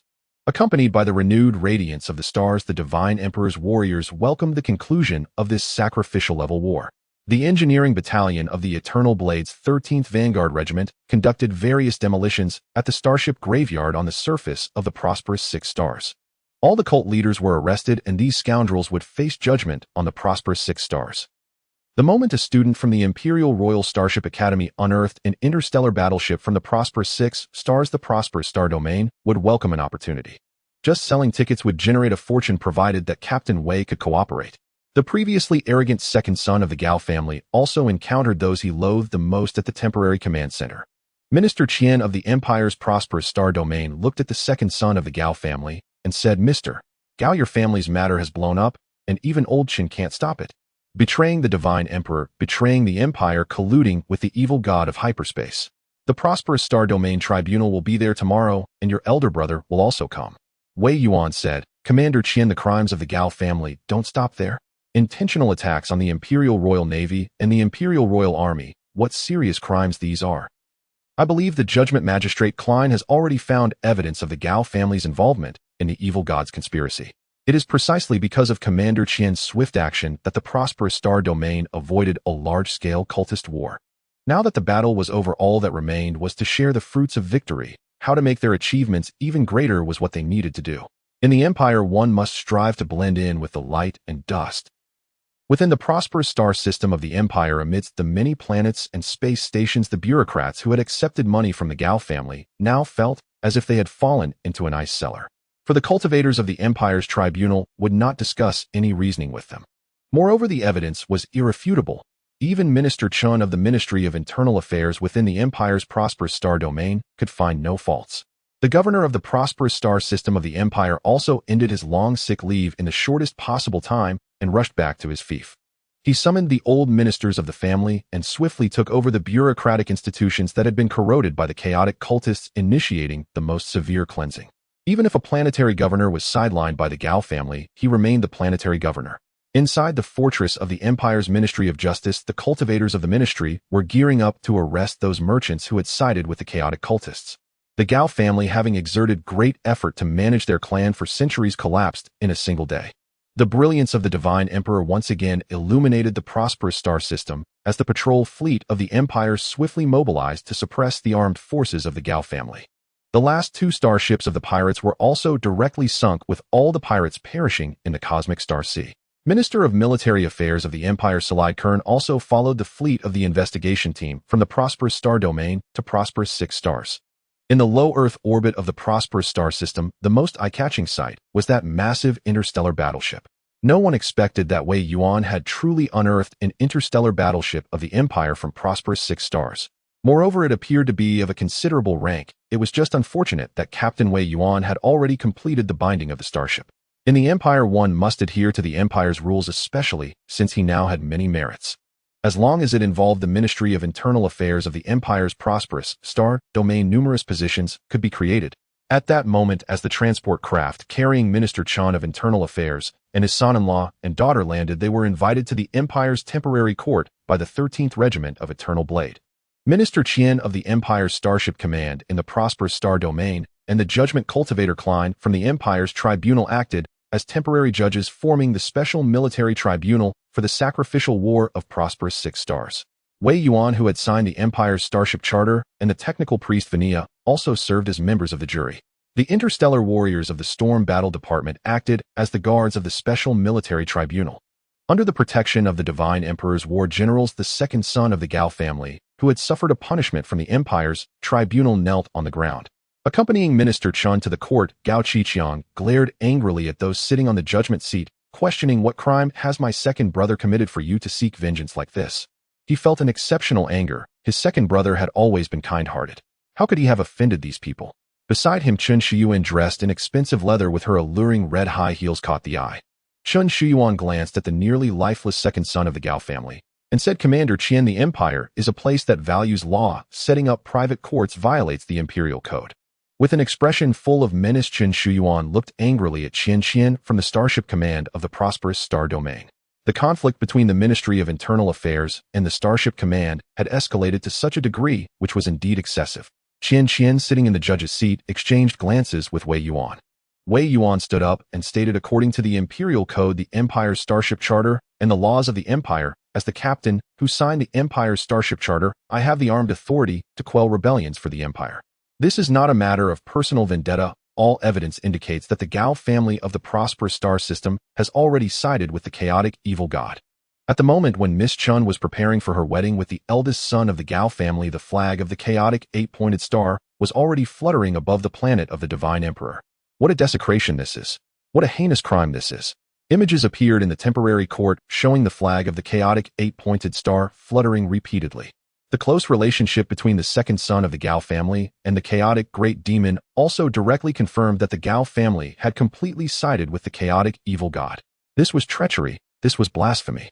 An expression of surprise appeared on Chen Shuyuan's exquisite face, followed by endless rage. Minister Chen spoke, "What the second son of the Gao family has done does not equate to what the eldest son of the Gao family has done, and the Empire does not practice collective punishment now, so this is merely an accusation against the second son of the Gao family." Qian presented additional evidence, stating, "However, the private army of the Gao family attacked the management office of the Starship Graveyard in the Prosperous Star System, and insiders from the 3 gangs in Prosperous 6 Stars have already confessed. The Gao family of the Prosperous Star System aimed to seize Captain Wei's starship, thereby instigating an apocalyptic-level war in the Prosperous Star Domain. May the Divine Emperor bless. May the Divine Emperor's blade, may the Divine Emperor's hammer, may the Divine Emperor's war generals eliminate all hidden dangers." Minister Chen, "You are getting old. Encountering such a son-in-law is truly unfortunate."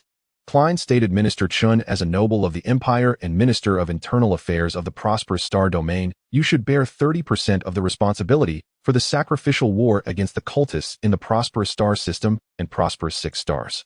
In the name of the silver-level judgment cultivator of the Empire's tribunal, I announce the loyalty investigation against Minister Chun. Additionally, based on the evidence I possess, a special starship of the Chen family was used to block interstellar communications from Prosperous 6 Stars, creating an opportunity for the Gao family to attack the Divine Emperor's hammer.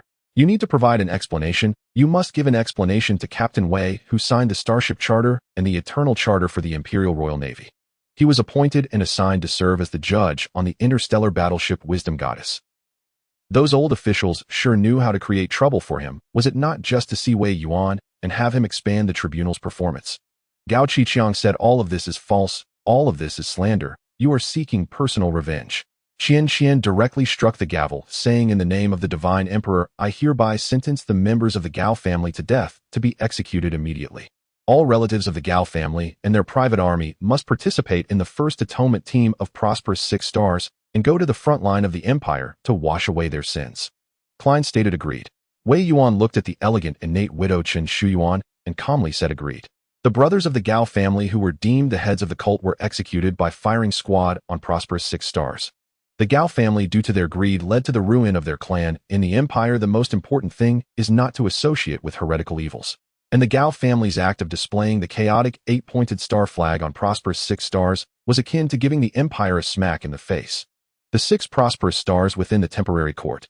Under the judgment of the Empire against the cultivators, the discussions between the Empire's Prosperous Star Domain Fleet Command and Wei Yuan, the powerful Gao family of the prosperous stellar system, was accused of treason against the Empire, colluding with evil gods and instigating sacrificial wars. They were directly sentenced to be burned alive, one of the simplest punishments in the Empire, where any employee of the Empire could decide based on evidence whether to impose the death penalty. The burning punishment is further divided into immediate execution and postponement execution in the subspace, which compared to the swift execution gathers all criminals needing to be executed in subspace from each star domain and submits them to the Empire's Navy Department. This can offset the Empire's 11 taxes in the local star domain. These criminals will be forcibly injected with spiritual energy activation agents, allowing them to embrace subspace and become spellcasters. Then when the starship enters subspace and encounters danger, they will be thrown into the spiritual energy furnace at once to enhance the spiritual energy shield. This is the role of the Empire's Firewood Group, an important military department under the Empire's Navy Department. Moreover, the document for the impeachment of Qian, the Minister of Internal Affairs of the Prosperous Star Domain, was also directly approved. The evidence is conclusive. If it weren't for Chen Qi's noble status, the Empire's heretic tribunal might have even arrested him directly. As the most notorious institution in the Empire, the heretic tribunal is a nightmare for all criminals. Once someone enters the heretic tribunal, it's nearly impossible to come out unscathed, which is the allure of the heretic tribunal. Wei Yuan calmly stood up and accused Minister Chen, saying, as the captain and signatory of the Starship Charter claim, is judging the cultivators Minister Qian. As a major of the Imperial Royal Navy and a major of the Imperial Royal Army, I formally accuse the Empire's Ministry of Internal Affairs and the Prosperous Star Domain. I accuse the Chun family of heretic actions, colluding with pirates, heretics, and cultists to attack the Imperial Royal Army and the Eternal Blade's 13th Guard. He simply did not care whether the Chun family betrayed their fellow countrymen. What mattered to him was that the Chun family's communication starship had blocked communications in the 6 prosperous stars, which was the crux of the issue. He was just a minor captain, but he was here on orders from the Empire's Navy Department and the Imperial Naval Academy's single ship enrollment office. At that moment, he represented the face of the Imperial Royal Navy and the Imperial Huangjin Naval Academy. Attacking the Eternal Blade's 13th Guard was akin to slapping the face of the Imperial Royal Navy. Inside the temporary court, Klein said, while puffing on a cigar, Minister Chun, do you have any defense to make regarding Captain Weiss' inquiry? Perhaps the Empire would not easily kill a noble, but if that noble touches the Empire's bottom line, then it would be another story. This time they also did not plan to directly destroy the Chun family. If they wanted to annihilate the Chun family, they could simply escalate the matter and report it to the Empire's Kelvin system, and the Empire's Supreme Court would handle it. Nothing can be small enough to be forgiven. Vanilla looked at Wei Yuan, who sought an explanation, and smiled. Minister Chen, the Windsor family feels significantly offended. The Gao family has a marriage contract with your daughter recognized by the Prosperous Star Domain.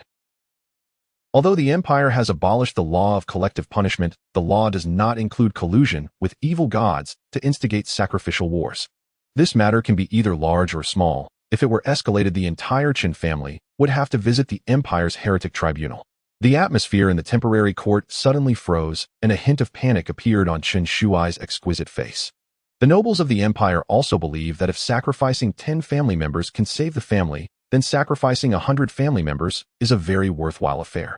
Although Chen Shuai is renowned as the most beautiful woman in the Prosperous Star Domain, the survival of the family has been the guiding principle of nobles for countless millennia. Qian watched all this with great interest. Isn't it just a graceful lady and a gentleman's pursuit? It's just that Wei Yuan made things too complicated, but it cannot be denied that the Chun family has indeed landed in trouble this time. While it's easy to pacify the grievances of the aggrieved, persuading the investigation team sent by the governor of the Kelvin system will require money. Much needs to be polished, such as under the cover of the young lady of the Chun family Chen Shuai, the Empire's Prosperous Star Domain successfully prevented a potentially eruptive apocalyptic war. Of course, it depends on what price the Chun family can offer. Secondly, the young lady of the Chen family must leave the Prosperous Star Domain. This way there can be a decent result to announce externally. Chen Shi lamented, Captain Wei, my young daughter is still young. I hope Minister Wei will treat her kindly. Just assume I never had this daughter. You just assume I never came to the Prosperous Stellar System today. As an old-school politician, Minister Chen of the Empire's Prosperous Star Domain directly severed ties with the Gao family and cut off relations with his own daughter. For Minister Chen, preserving the family and its noble title is of utmost importance. Klein nodded. That is reasonable. The next matters are the domestic affairs of the Prosperous Star Domain. We won't disturb you any further. It can be said that in the entire incident, apart from the Gao family's demise and the Chun family's loss of credit points along with the young lady, everyone else received satisfactory results. Wei Yuan looked at the abandoned Chen Shuai and calmly said, "Now, Miss Chen, you are my personal secretary. Given your disloyal behavior, you need to meet all of this captain's demands." For some reason, he recently developed a case of the Mungdas syndrome, an ailment for which he had no idea how to treat. Chen Shuai felt anger at Wei Yuan's words, but upon thinking of the tens of thousands of lives of the Chen family, she chose to yield. As the head of the Empire's Ministry of Internal Affairs and the Citizens Management Bureau, she knew very well how much trouble the Chen family had gotten into due to the Gao family's actions. The Gao brothers in their foolishness had doomed their family and dragged the Chen family down with them. There are never any ifs in this world. Vania remained calm. It was just a personal secretary, which captain didn't have a few personal secretaries and assistants. When there are matters, the secretary works. When there are none, well, it's just a secretary. In the Prosperous Star domain of the Empire, the patrol fleet is anchored at the port of Prosperous Star Fortress. The supply personnel of the Empire's patrol fleet are transporting sealed Guardian boxes into the engine room of the ship Wisdom Goddess. Since the Wisdom Goddess only has the most basic configuration of bioengineered crew members, it is better to leave the antimatter supply to professionals. Under the supervision of the bioengineered crew and the soldiers of the Empire's Eternal Blade, 13 Guard Regiment antimatter energy blocks are being placed one after another into the antimatter reactor.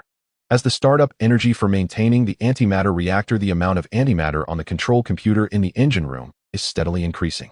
15%, 30%, 55%, until the moment the antimatter reached 75%, the loading stopped. Dark matter begins to load to sustain the operation of the hundreds of dark matter collection devices on the Wisdom Goddess. The energy supply for a massive starship is a considerable undertaking even for the Royal Navy of the Prosperous Star domain. If the Chun family hadn't footed the bill for this supply, the home port of the patrol fleet would likely have collapsed due to this supply. However, a single supply could sustain operations for at least 700 years. Of course, in low-power mode, it could last for up to 2,300 years, as there are many ways to navigate through the vast universe. This is still a prediction of navigation time without activating the antimatter and dark matter collectors. If everything is activated, then the starship could engage in high-intensity combat for over 3,000 years without needing any fuel supply. The supply personnel from the home port of the Prosperous Star Domain patrol fleet began to leave the Wisdom Goddess. Thanks to the ill-gotten gains of the Gao family, along with certain supplies from the Chen family, 3 ecological gardens and 1 breeding garden along with 2 ecological fishing grounds were successfully activated on the Wisdom Goddess.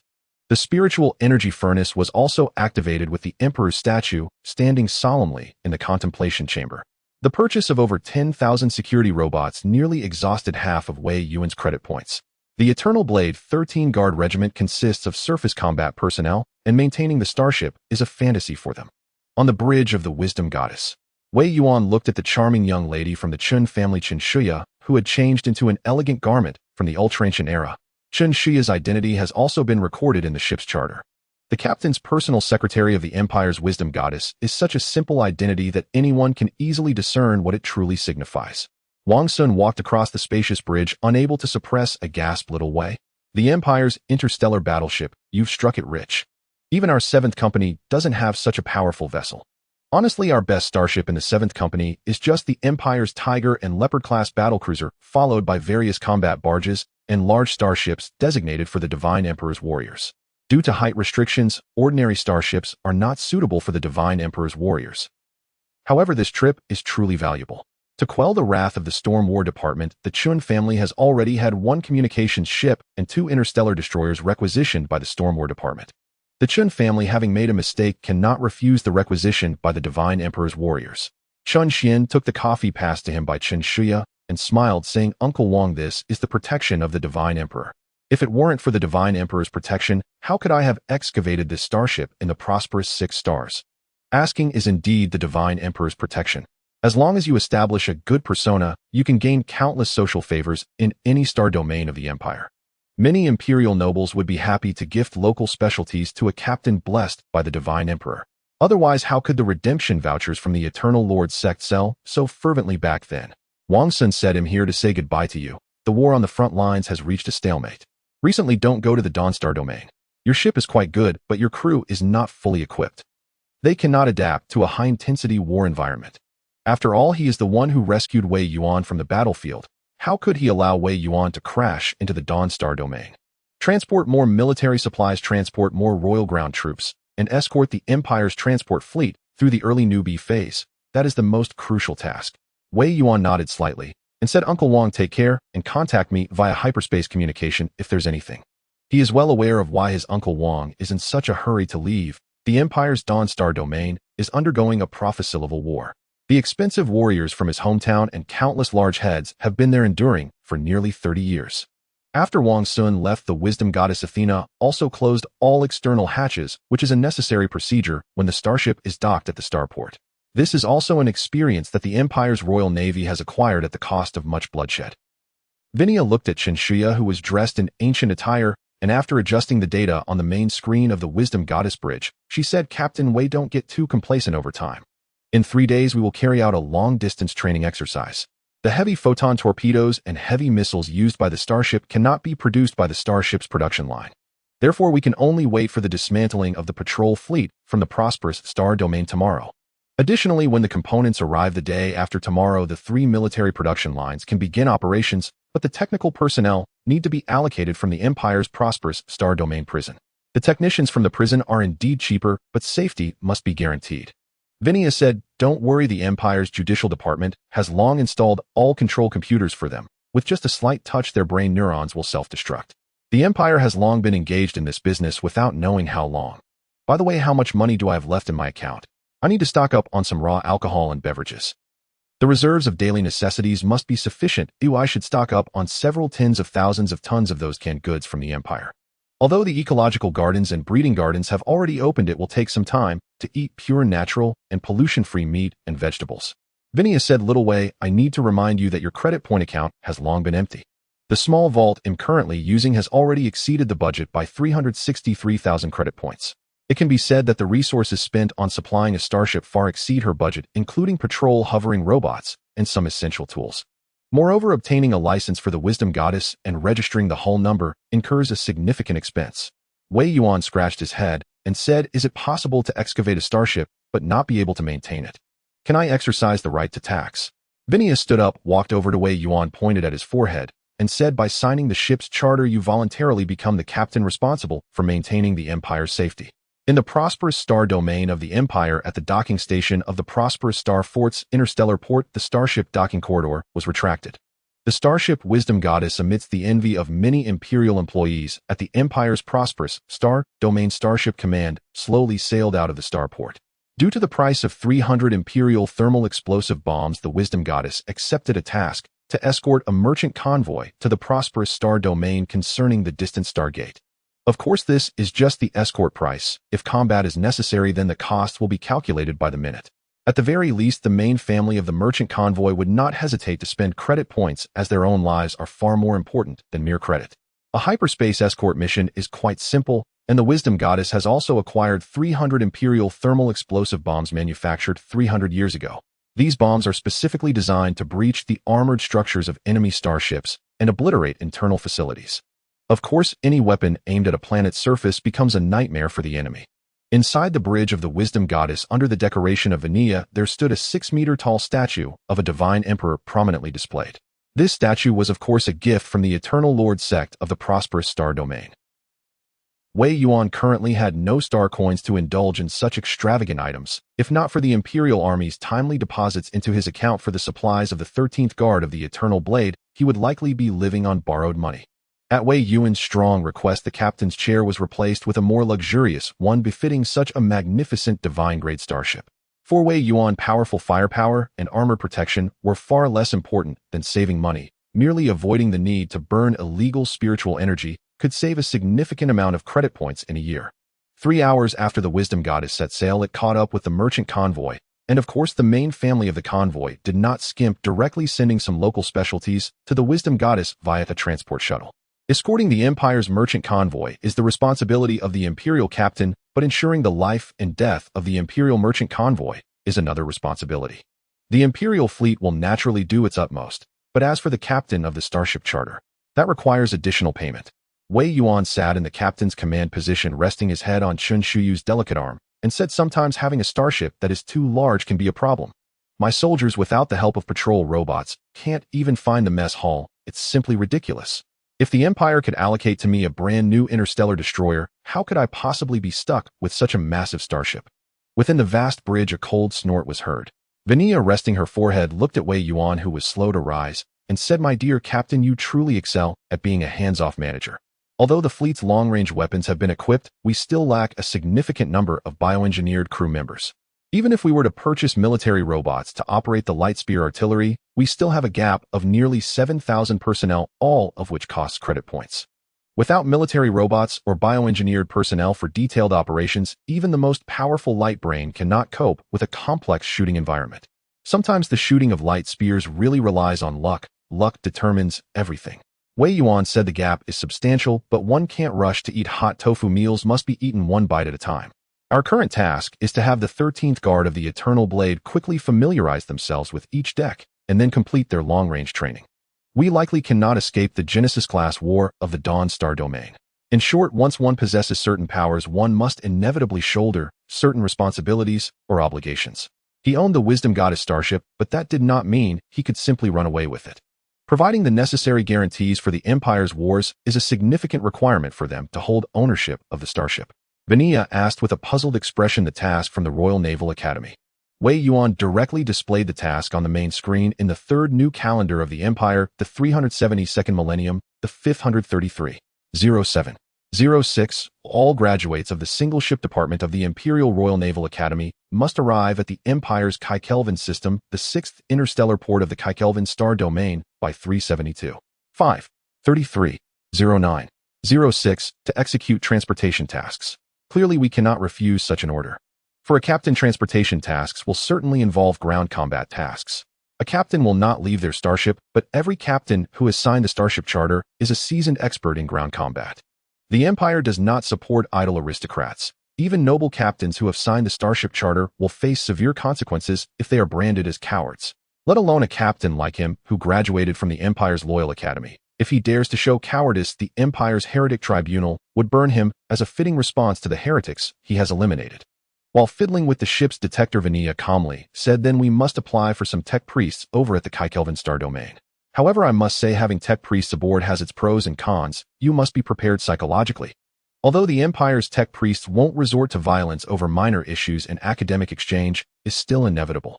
Moreover, having an excess of tech priests can lead to the ship attracting the attention of evil gods during hyperspace travel.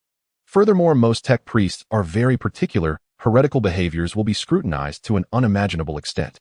Some tech priests still adhere to the former divine emperor's creed, uncorrupted by the allure of prosperity."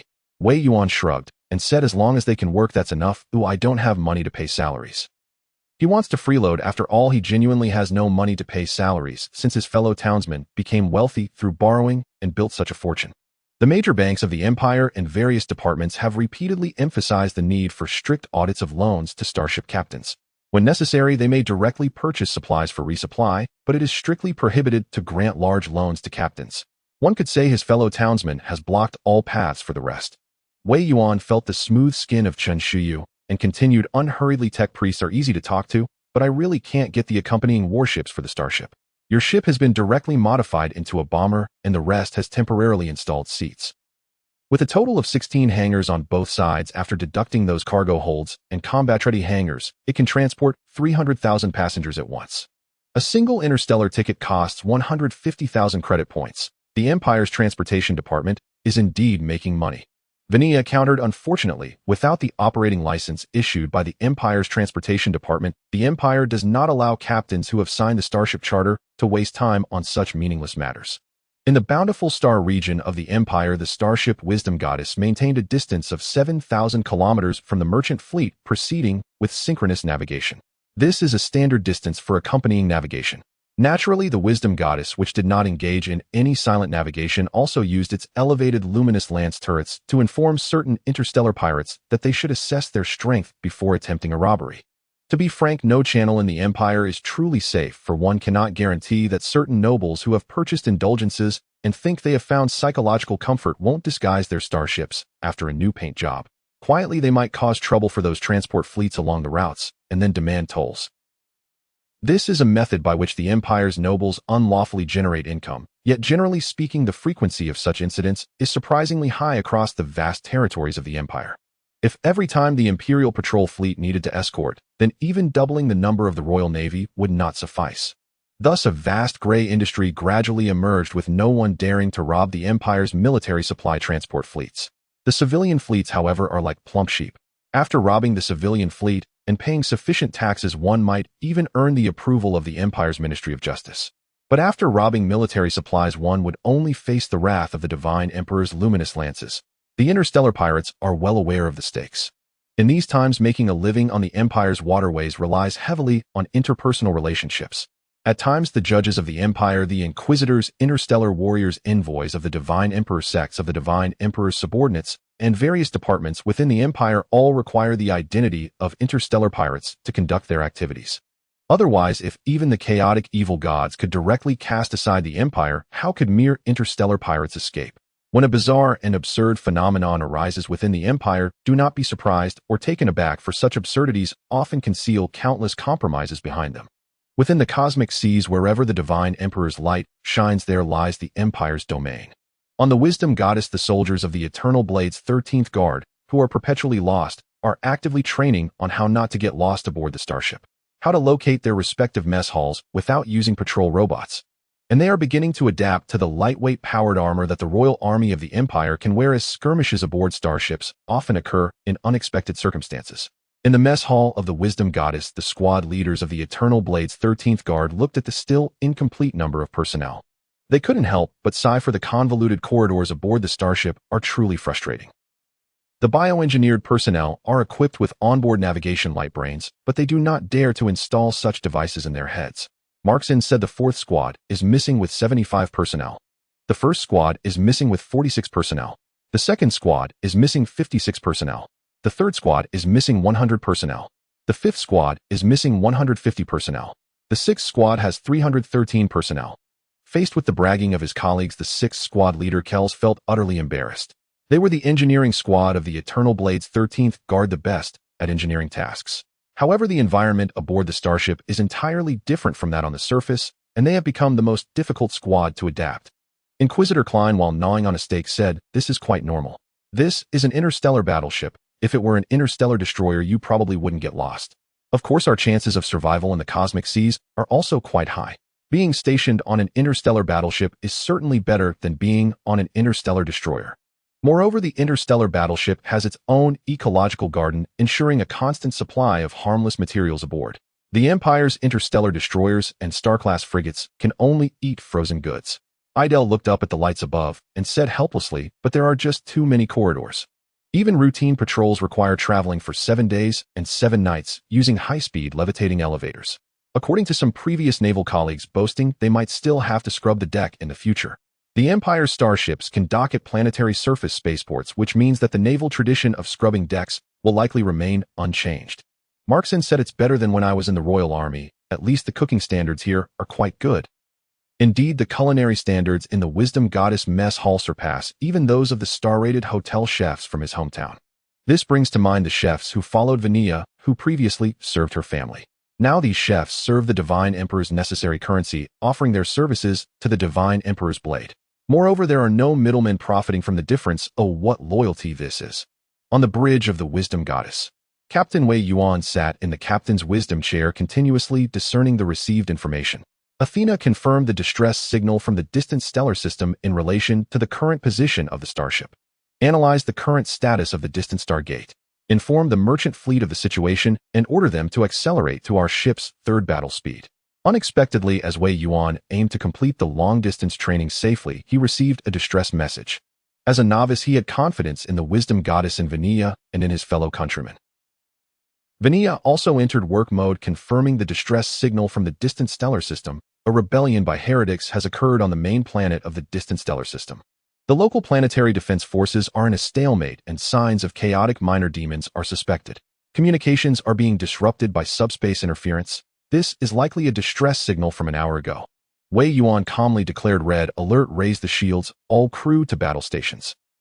All ships at level 3 battle readiness, all personnel of the Eternal Blade's 13th Guard to the portside 6th hangar for combat preparations." Athena reported. Captain Shields raised, psionic shields activated, psionic furnace operating normally. Weapons systems online, photon torpedoes, heavy cruise missiles, and cold fusion missiles are on standby. The urgent alarm echoed throughout the Wisdom Goddess starship, and the merchant fleet began to accelerate for a starship with a combat mission would not wait for the leisurely pace of the merchant fleet. For the Empire, the value of a stellar system far exceeds that of a merchant fleet. Achieve third battle speed. Estimated arrival in the distant stellar system's small band in 3 hours. Main sensors scanning psionic radar, detecting a large number of psionic reactions within the stellar system. The management of the distant stellar system's Stargate has urgently closed the Stargate. In the distant star system on Planet 1 of the Outer Rim, it is a silver-level Imperial planet, half industrial and half agricultural.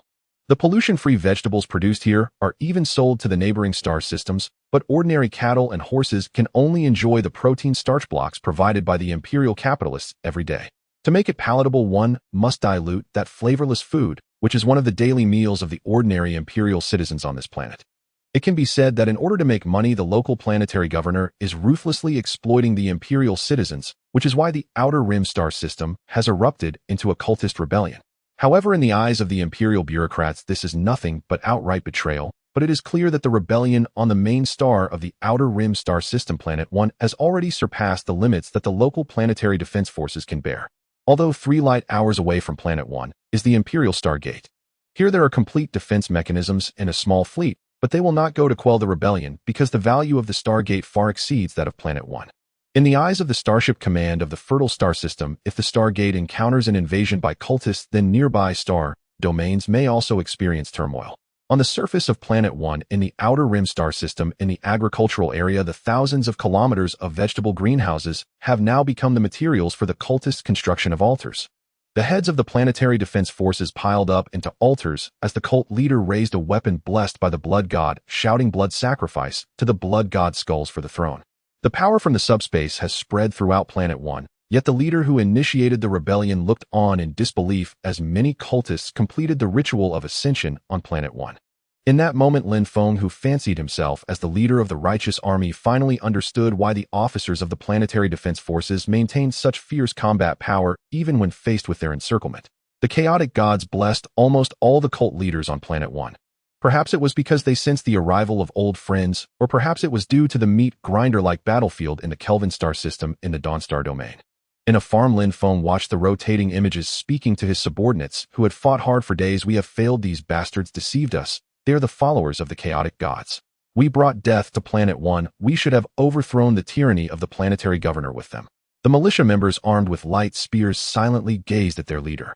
They took 7 days to initiate the rebellion and seized the local planetary defense forces' warehouses, capturing all agricultural areas, but the industrial urban circles fell into fierce battles.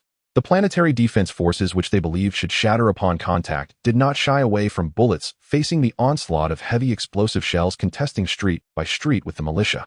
What should we do now? Should we pause the attack on the planetary governor? If we capture those insects with them in hand, their superiors will surely be apprehensive.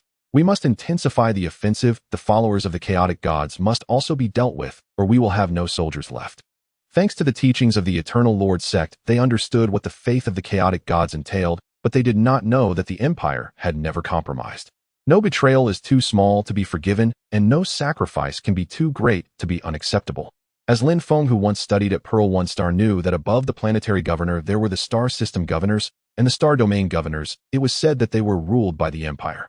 But why has the Empire never heard the voices of the Imperial citizens? Can the planetary governor do as he pleases? Lin Feng stood up and said, "Order all militia to attack the industrial zone. We need enough industrial areas to withstand the subsequent war. We have sufficient soldiers. Fear no enemy." Lin Feng's decisive words made those present jubilantly celebrate. They, like the naive cultists, only knew they had gained previously unimaginable power, unaware of what kind of existence they had provoked. On Planet 1 in the Outer Rim, within the industrial urban circles, the sounds of heavy explosive shells and howitzers echoed throughout the urban circles, with every street, every building, and every factory engaged in battle. The planetary defense forces, clad in protective armor and wielding light spears, were killing one cultist after another. In the eyes of the planetary governor of Imperial Planet 1, there were no righteous armies, only cultists. The family of the planetary governor of Planet 1 is comprised of a common soldier from the Empire during the Holy Expedition era. Due to exceptional performance in a battle during a jump, the ancestor of the planetary governor was appointed as the planetary governor of Planet 1 by the Divine Emperor. The Rorschach family subsequently became the rulers of Planet 1, pledging loyalty to the Divine Emperor and paying 11 taxes to the Empire. Near the governor's residence where the militia's assault was the fiercest, the defense shields of the planetary governor's residence had already been completely destroyed. The once magnificent palace has now nearly turned to ruins, yet the planetary governor Rorschach Dorfman still directs the defenses of Planet 1 in combat against the cultists. Head of the family, the enemy's firepower is too fierce, we should retreat. The Imperial Royal Army will definitely come to eliminate these cultists, let's withdraw for now. Faced with the fierce assault of the militia, the planetary defense forces have sustained considerable losses. The Rorschach family, which has accumulated wealth for countless years, is continuously suffering losses.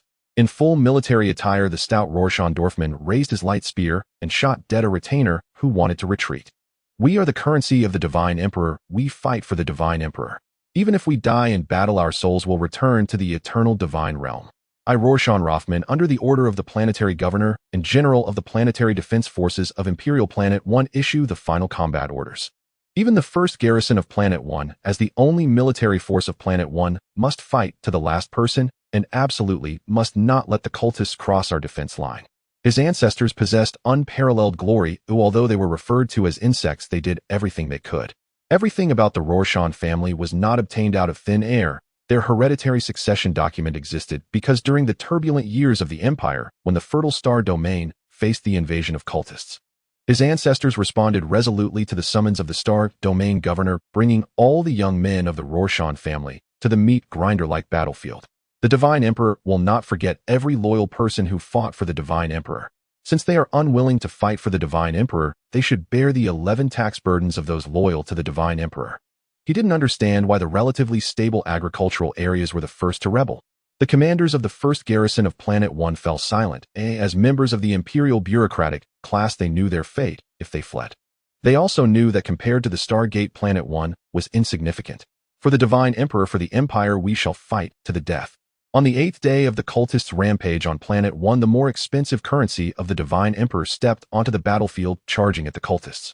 The cannon fires soared to the sky, and countless loyal souls perished on the battlefield as the priests of the imperial state religion began to pray.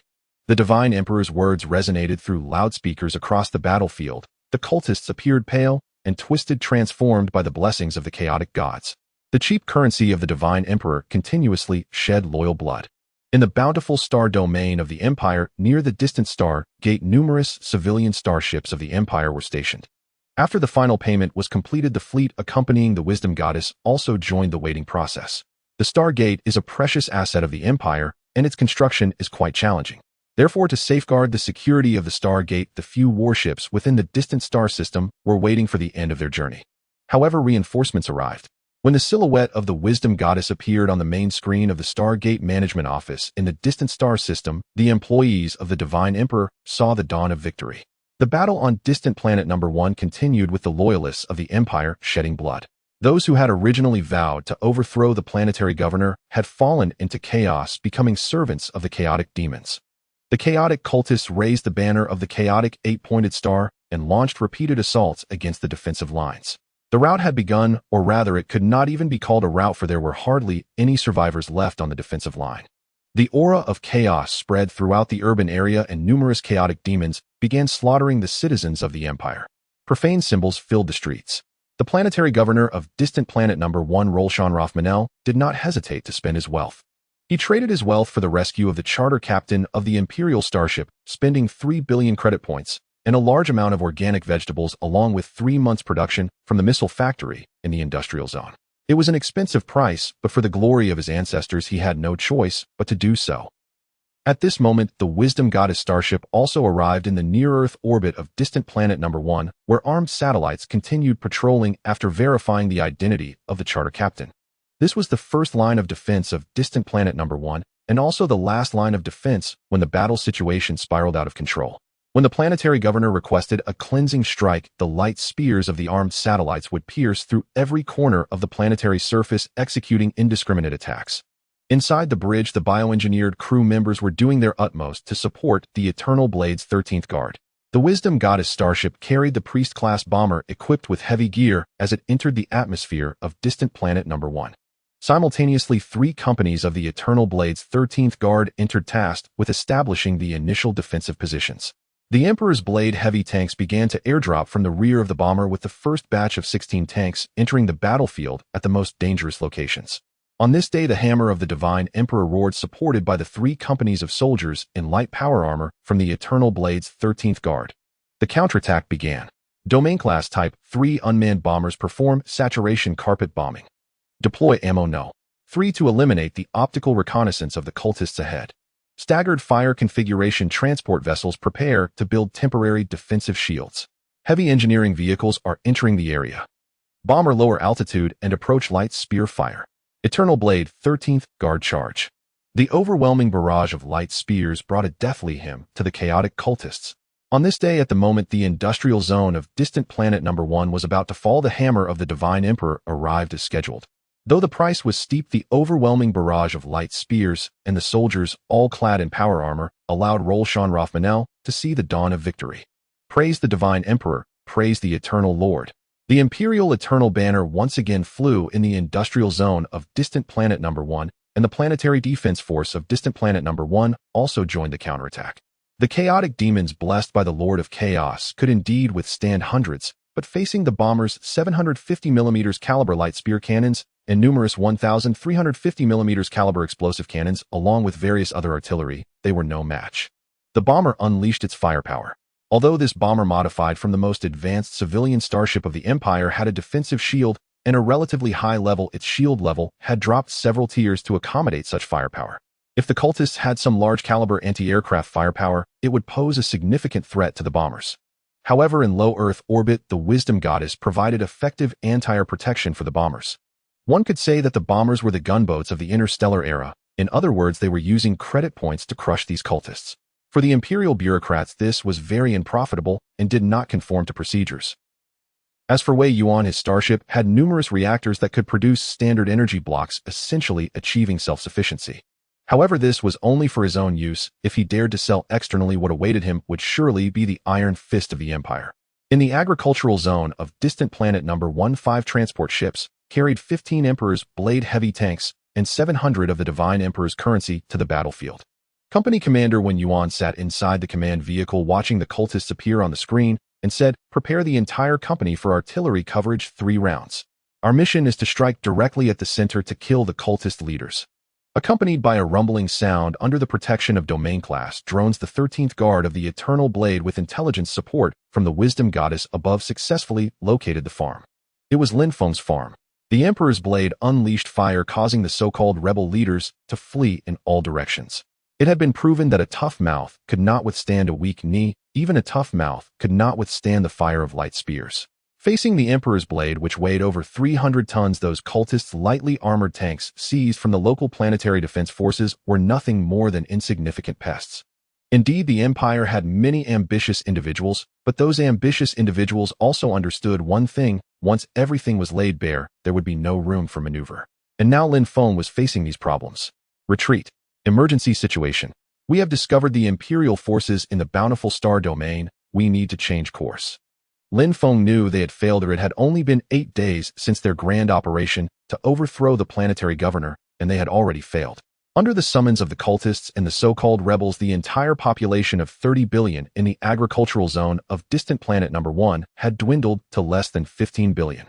However, the Empire would not lower the Imperial 11 tax for distant planet number 1 just because it faced rebellion. Because if merely encountering a rebellion from cultists warranted a reduction in the Imperial 11 tax, the Empire's tax department would truly go mad. At most there would be compensation in credit points later. Capture him alive. Governor Rothmanel said that Lin Feng is worth 3 million credit points, and the remaining cultist leaders are 50,000 credit points each. This is additional income for us to share. Maxon said excitedly, as he certainly understood why that planetary governor was so furious. Because of this rebellion, the planetary governor had suffered a significant loss. Those so-called rebels wielding steel plates collapsed in an instant upon contact with the Imperial heavy hammer clad in power armor. This is what the so-called cultists could only compare to the planetary defense forces. Any regular Imperial Royal Army could make these cultists understand what true justice from the Empire meant. Lauren tossed Lin Feng into a mud pit and began to beat him up, as this was the employer's intention. Fulfilling the employer's wish meant there was a reward. Those governors like Rothmanel certainly did not lack star coins. After a while, the raid in the agricultural zone ended, but it was undeniable that chaotic cultists still filled the entire agricultural zone yet. Without the cultist leaders, or the so-called rebel leaders, only repeated purges were needed. Wei Yuan looked at Lin Feng, who was nearly beaten to death, and said, "You have plunged an entire planetary empire into a sacrificial-level war. Your family and friends will be marked as suspected cultists. You are scum. I cannot evaluate you, but I must tell you that all of you will be burned to death. The deaths of 15 billion Imperial citizens will all fall on your heads." As he descended, he had read reports about distant planet number 1, and it could be said that the living conditions on distant planet number 1 were better than in many Imperial star systems. At least protein energy bars were available in abundance. Had it not been for the agricultural zone's insistence on internal competition, it would not have been impossible to enjoy some genetically modified vegetables and meats. Lin Feng glared angrily at the Imperial soldier in power armor and coldly snorted, "You are the executioners of the Empire. You are the true culprits slaughtering the citizens of the Empire." Lauren kicked Lin Feng away and cursed, "Old one, why waste so much breath on him? Can such a cultist really care about the citizens of the Empire? Anyway, this planet will still be fully taxed in the next payment of the Imperial 11 tax. These scum will also be despised by the survivors. The Empire may not be very humanitarian, but it has done everything possible to ensure that all Imperial citizens survive. As long as you don't want to rot on your home planet, there will always be a way out. Becoming a Royal Army member or joining the Planetary Defense Force are both paths that can lead to full bellies and fortunes. At least on his home planet, millions become members of the Imperial Royal Army every day. Days later, when the Chaos Demon had suffered heavy casualties under the bombardment of the battleship and the collision of the Imperial Blade, the cultist rebellion on Outer Planet No. 1 was also nearing its end, and the Planetary Defense Forces of Outer Planet No. 1 had completed their recruitment in record time.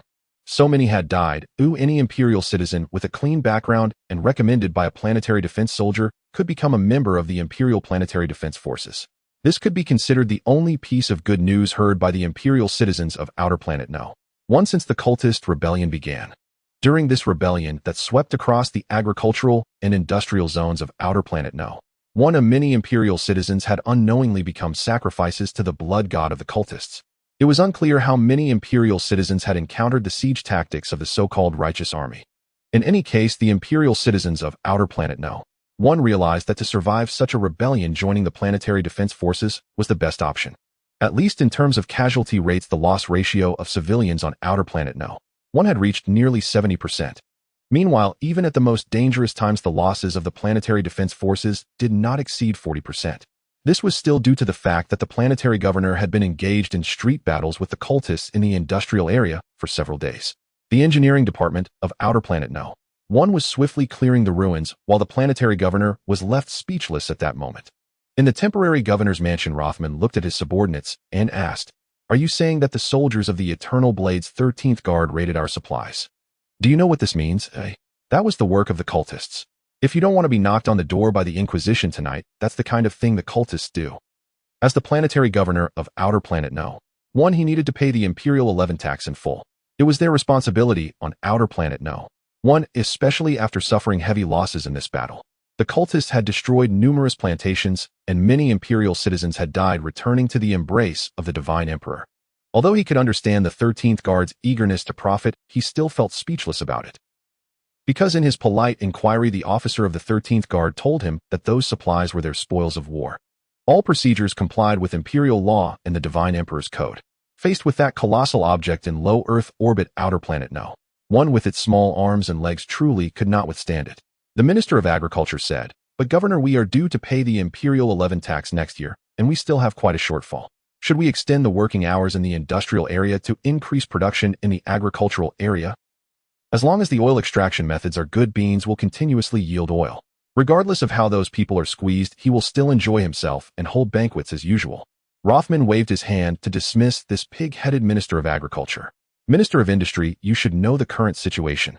Quickly restore the planting in the agricultural area and production in the industrial area. The shortfall of the Imperial 11 tax will be covered by the Rorschach family. Public Relations Minister, my only request is to let all the citizens of Outer Planet No. 1 know that they were almost sacrificed to the cultists and nearly had their frontal lobes removed to work 24 hours a day. All of this is due to the generosity of the Rorschach family. Although he considered himself an insect of the Empire, he was well aware that rabbits do not eat grass near their burrows. Outer Planet No. 1 was his basic market. He had advocated purchasing so many slaves to liberate the people of outer planet No. 1 from heavy labor. The primary reason for the recent rebellion in the agricultural area was that someone had released those 7 or 800 million slaves, although most of those slaves had already been killed. But that was still far from enough. The next batch of slaves should have their frontal lobes removed. The Minister of Industry respectfully said, "Serving the Empire is our loyalty." The Public Relations Minister was much more straightforward, stating, "We need to emphasize the governor's generosity. Those wealthy merchants must also contribute a portion of their credits. I think we should add an extra 0 to the end. Major Wei wouldn't mind parting with a little more credits. The citizens of the Divine Emperor are also willing to receive a little more subsidies. The Planetary Defense Forces also need to pay out 75 holy solar months worth of salaries this year. Outer Planet No. 1 has many wealthy merchants, and even in the Fertile Star region, they have considerable connections. Opportunities to make money legally like this are rare. Wealthy merchants have more profits. If the Imperial citizens are squeezed too hard, they may directly initiate a rebellion, while those wealthy merchants, even if squeezed, do not have the courage to retaliate. He had heard that there was a Silver Inquisitor from the Imperial Tribunal aboard Captain Weiss' ship. The usually honest Minister of Industry looked at the Public Relations Minister, who was often called the Honest Minister, with surprise. It turned out that on Outer Planet No. 1 he was truly the only honest person. After much thought, Rothman said, "Then let's do as you wish. I will communicate with Wei Yuan. These wealthy merchants need to pay up. The 30 billion credits they owe are worth at least 300 billion credits. Have the Planetary Defense Forces protect their relatives to prevent the cultists from attacking the urban areas of the industrial zone again. As a planetary governor, making money is an essential skill. How to do it legally and reasonably reveals a true planetary governor's capability." Under the discussions of the bureaucrats of Outer Planet No. 1 of the Planetary Defense Forces took action, appearing at the doorsteps of each wealthy merchant accompanied by the figures of heavy explosive devices. Meanwhile, within the bridge of the Wisdom Goddess-class starship in low Earth orbit, Wei Yuan felt the cunning nature of the Imperial planetary governors. Even after such a battle, they still thought of making money. Moreover, aside from the wealthy merchants with considerable connections being harmed, everyone else was quite pleased. His courage was still somewhat lacking. Looking at the bureaucrats of Outer Planet No. 1 who had directly increased the rescue funds tenfold. However, in his view, this number could still be doubled. As long as Klein steps up and intimidates them, are those wealthy merchants truly innocent behind the scenes? Vinia, this time we've struck it rich. It's a no-cost deal. Once we reach the Kelvin Star region, we will buy everything we need. 30 billion credits is just a drop in the bucket. Although the Wisdom Goddess is an old relic, it is still a brand new starship. However, many other configurations are missing. Medical bays and biological pods need to be equipped, and we also need to recruit a certain number of biological priests. Without funds for warships, we can only make do with the Candle Dragon-class escort ships for now. We also need to purchase a significant number of mining ships and/or disintegration pulse cannons. The refining deck of the Wisdom Goddess is mostly empty aside from the 36 furnaces. Adding all these up, not to mention 30 billion credits, even adding 2 zeros, might not be enough. Wei Yuan, deeply affected, pulled his hand out of Chun Shiya's collar, thinking to himself, "This is really rich. Then let's buy according to the minimum configuration. I don't believe we will have another opportunity to replenish supplies during our stay in the Dawnstar region. The 13th Guard is still transporting the spoils of war. If all goes well, we will descend to the surface tomorrow and hold a banquet to intimidate the wealthy merchants of Outer Planet No. 1. Without a doubt, the actions of the planetary governor of Outer Planet No. 1 were undoubtedly correct. Those wealthy merchants, despite their connections, were ultimately just drifting weeds. Without their own attack starships, everything is futile. 1,000 communications and discussions cannot compare to a single volley of light spears.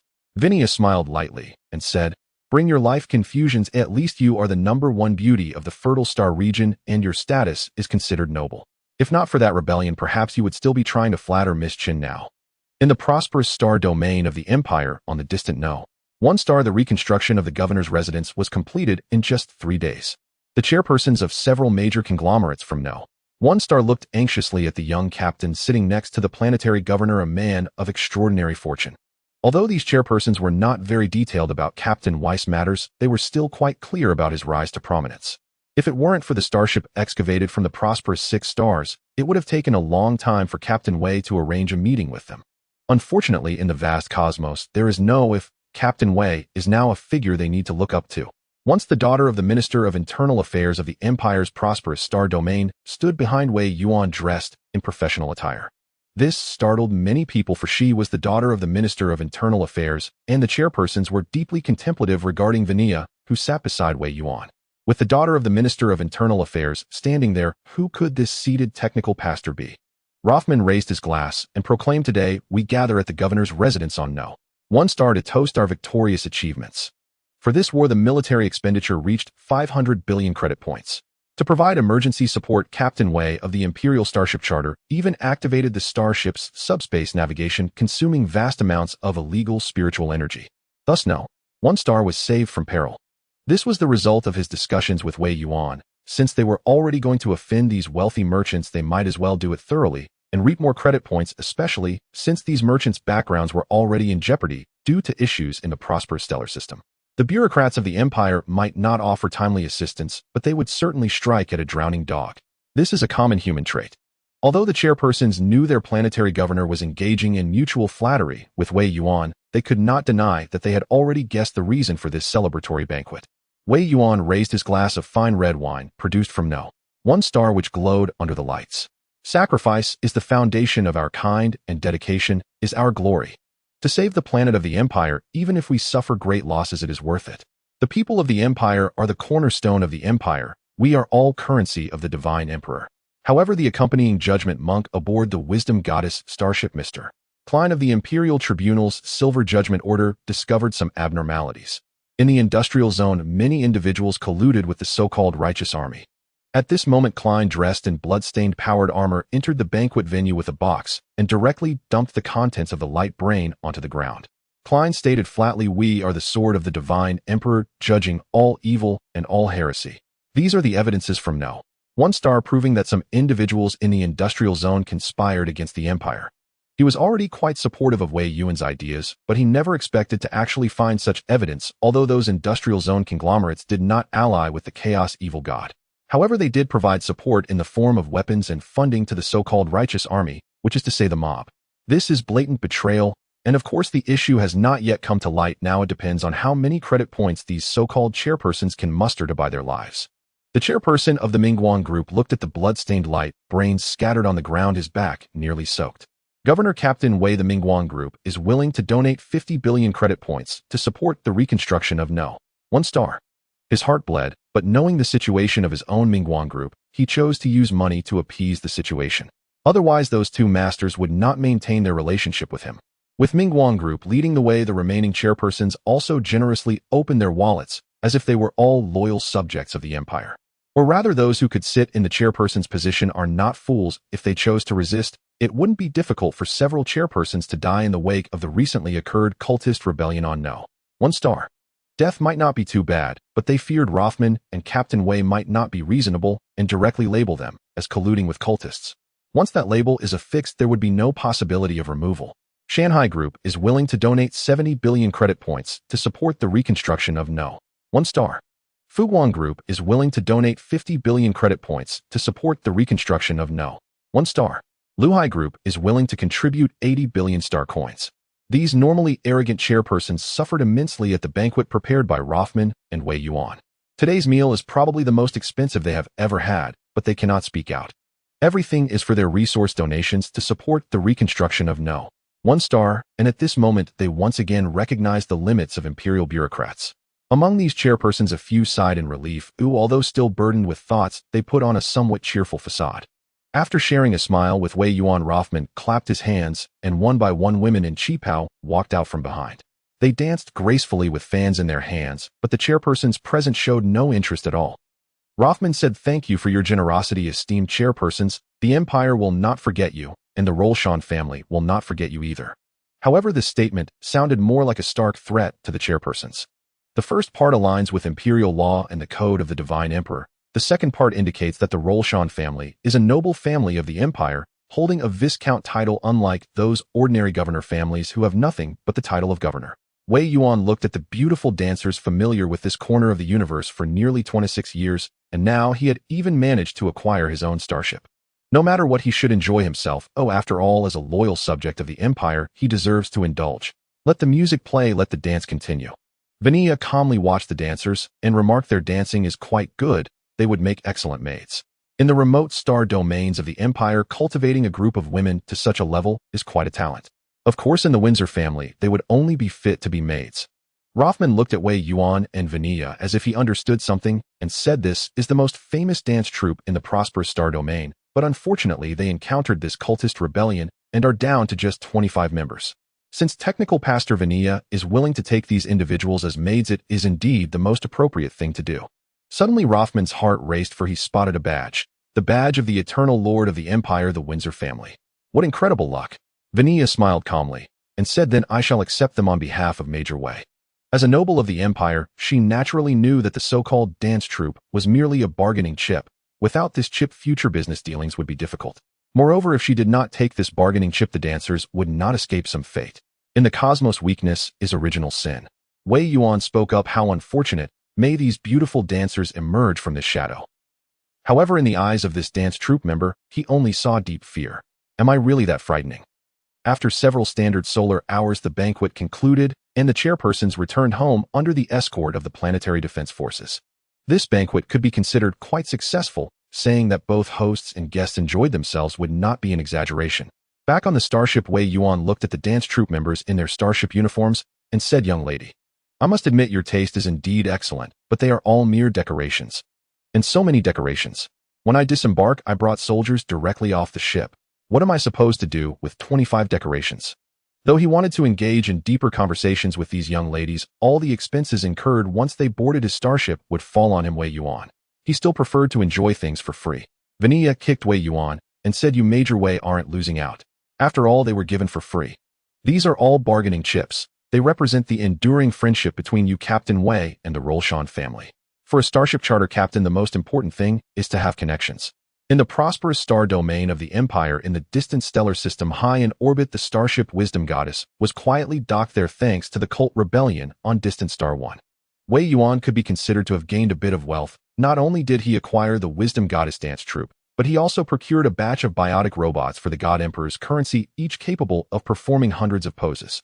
In the Imperial Royal Army, such actions would lead one to military court, but now, no one would care, for the 13th Guard of the Eternal Blade was under the command of the starship charter captain, resembling more of a private army. On the Wisdom Goddess, the heads of the 13th Guard of the Eternal Blade might get lost, but they preferred to conduct simulated combat training in the hangar. Life aboard the starship was rather dull, at least on the ground one could still breathe in the industrial waste of the Empire. Sometimes after not breathing in that waste for a long time, it felt somewhat off. They had indeed become the upper class of the Imperial Royal Army. Klein was munching on local specialties from distant star 1, walking down the corridor towards the bridge.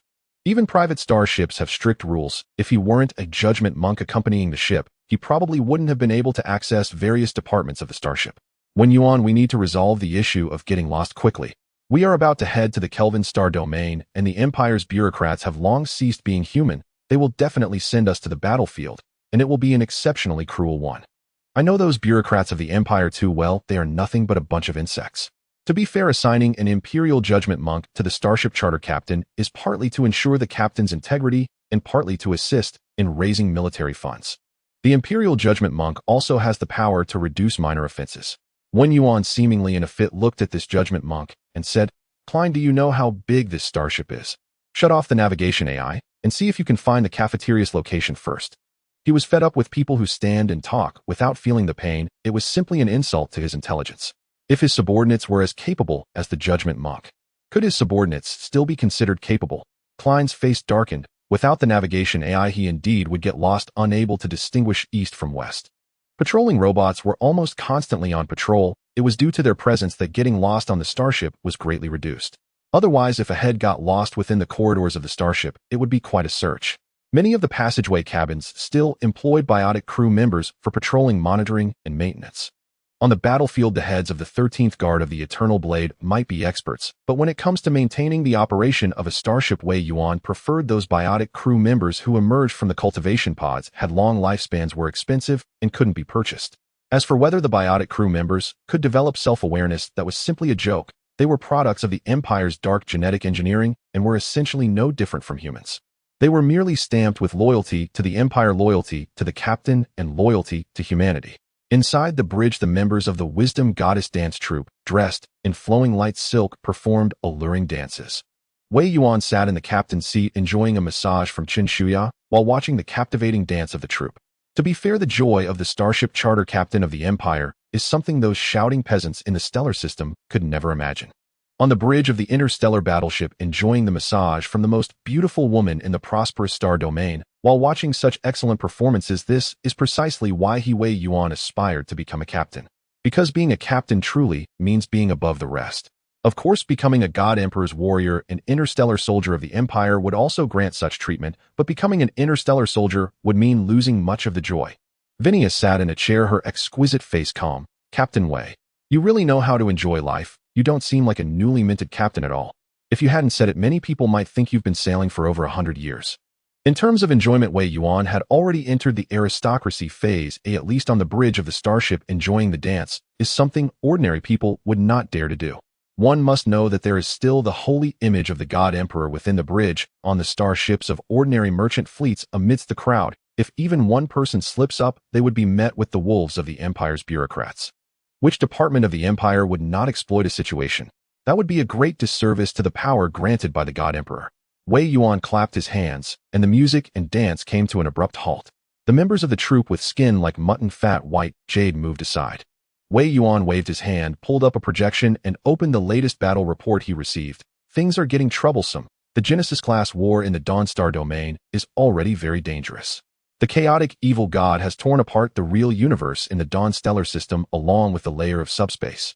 As for fleet operations, they currently seem of little use. The Imperial military and war departments are continuously filling the lines, attempting to reclaim the fallen stellar systems. I think I have guessed our mission: to transport the Imperial Royal Army to the battlefield. Perhaps when necessary we will serve as the evacuation starship.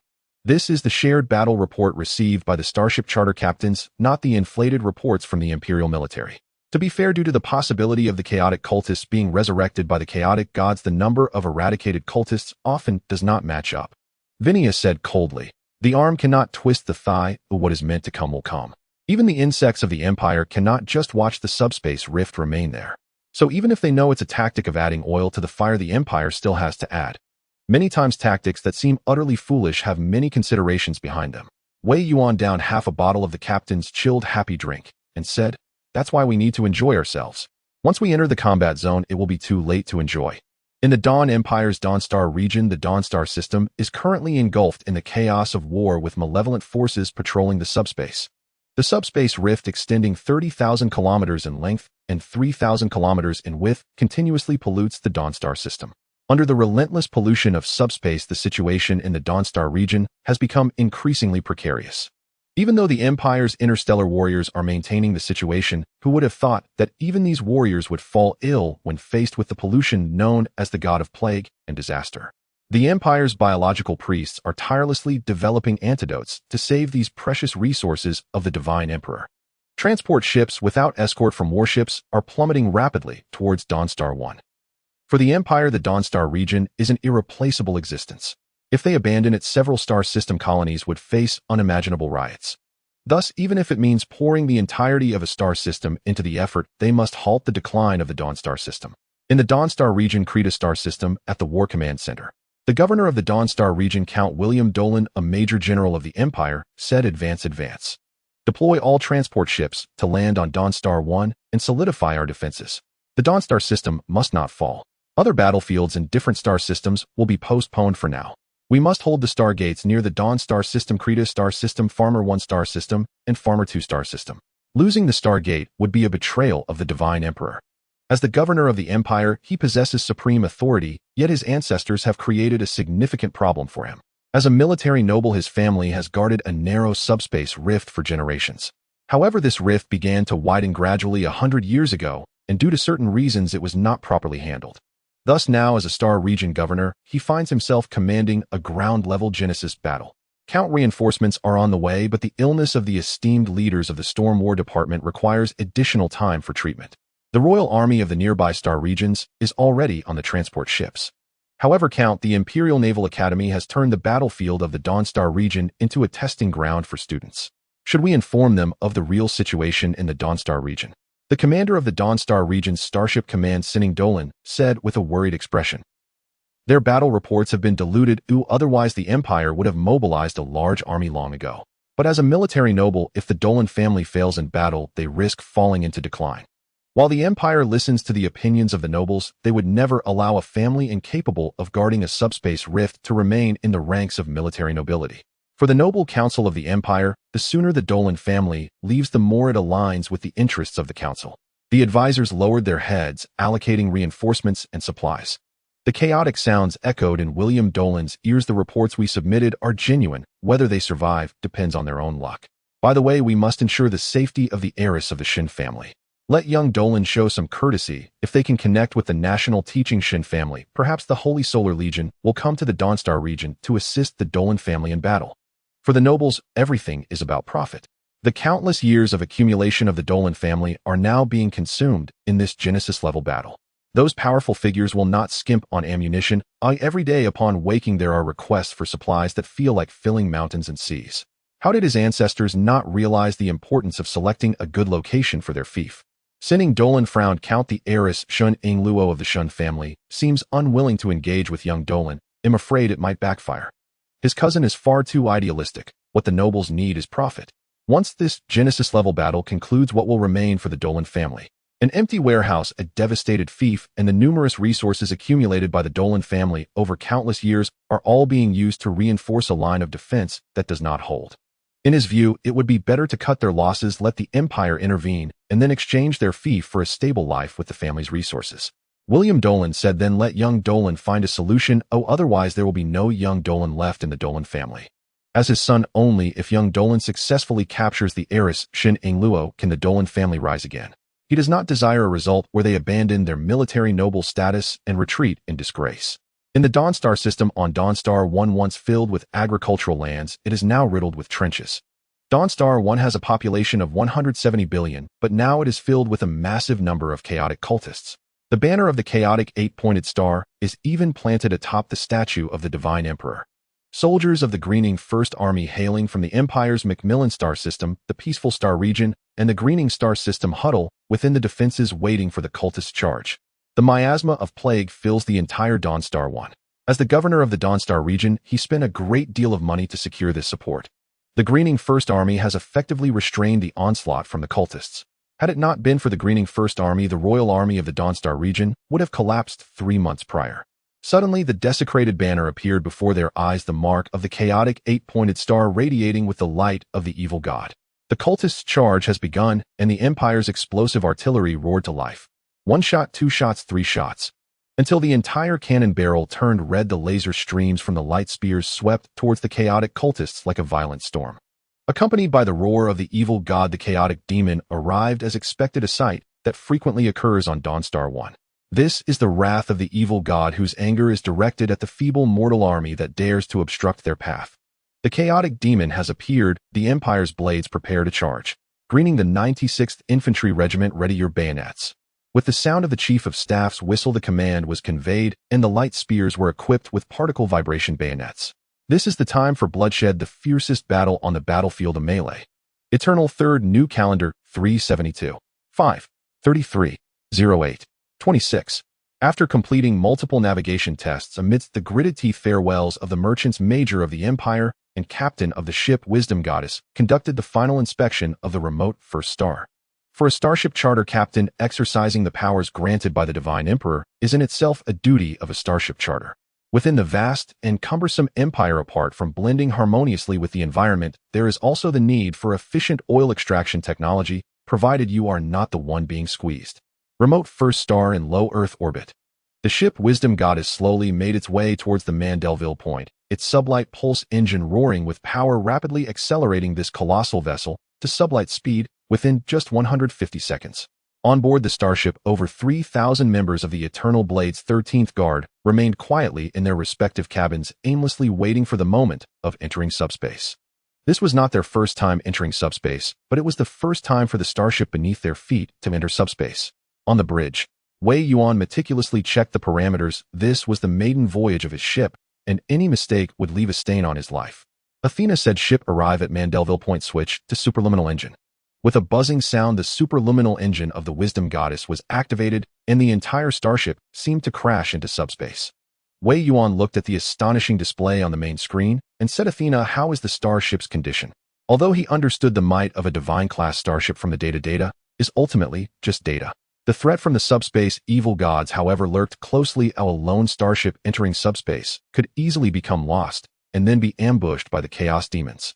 To be fair, the outer armor of the interstellar battleship is indeed indestructible and the hatches are the same, but that does not mean that the chaos demons cannot launch an ambush.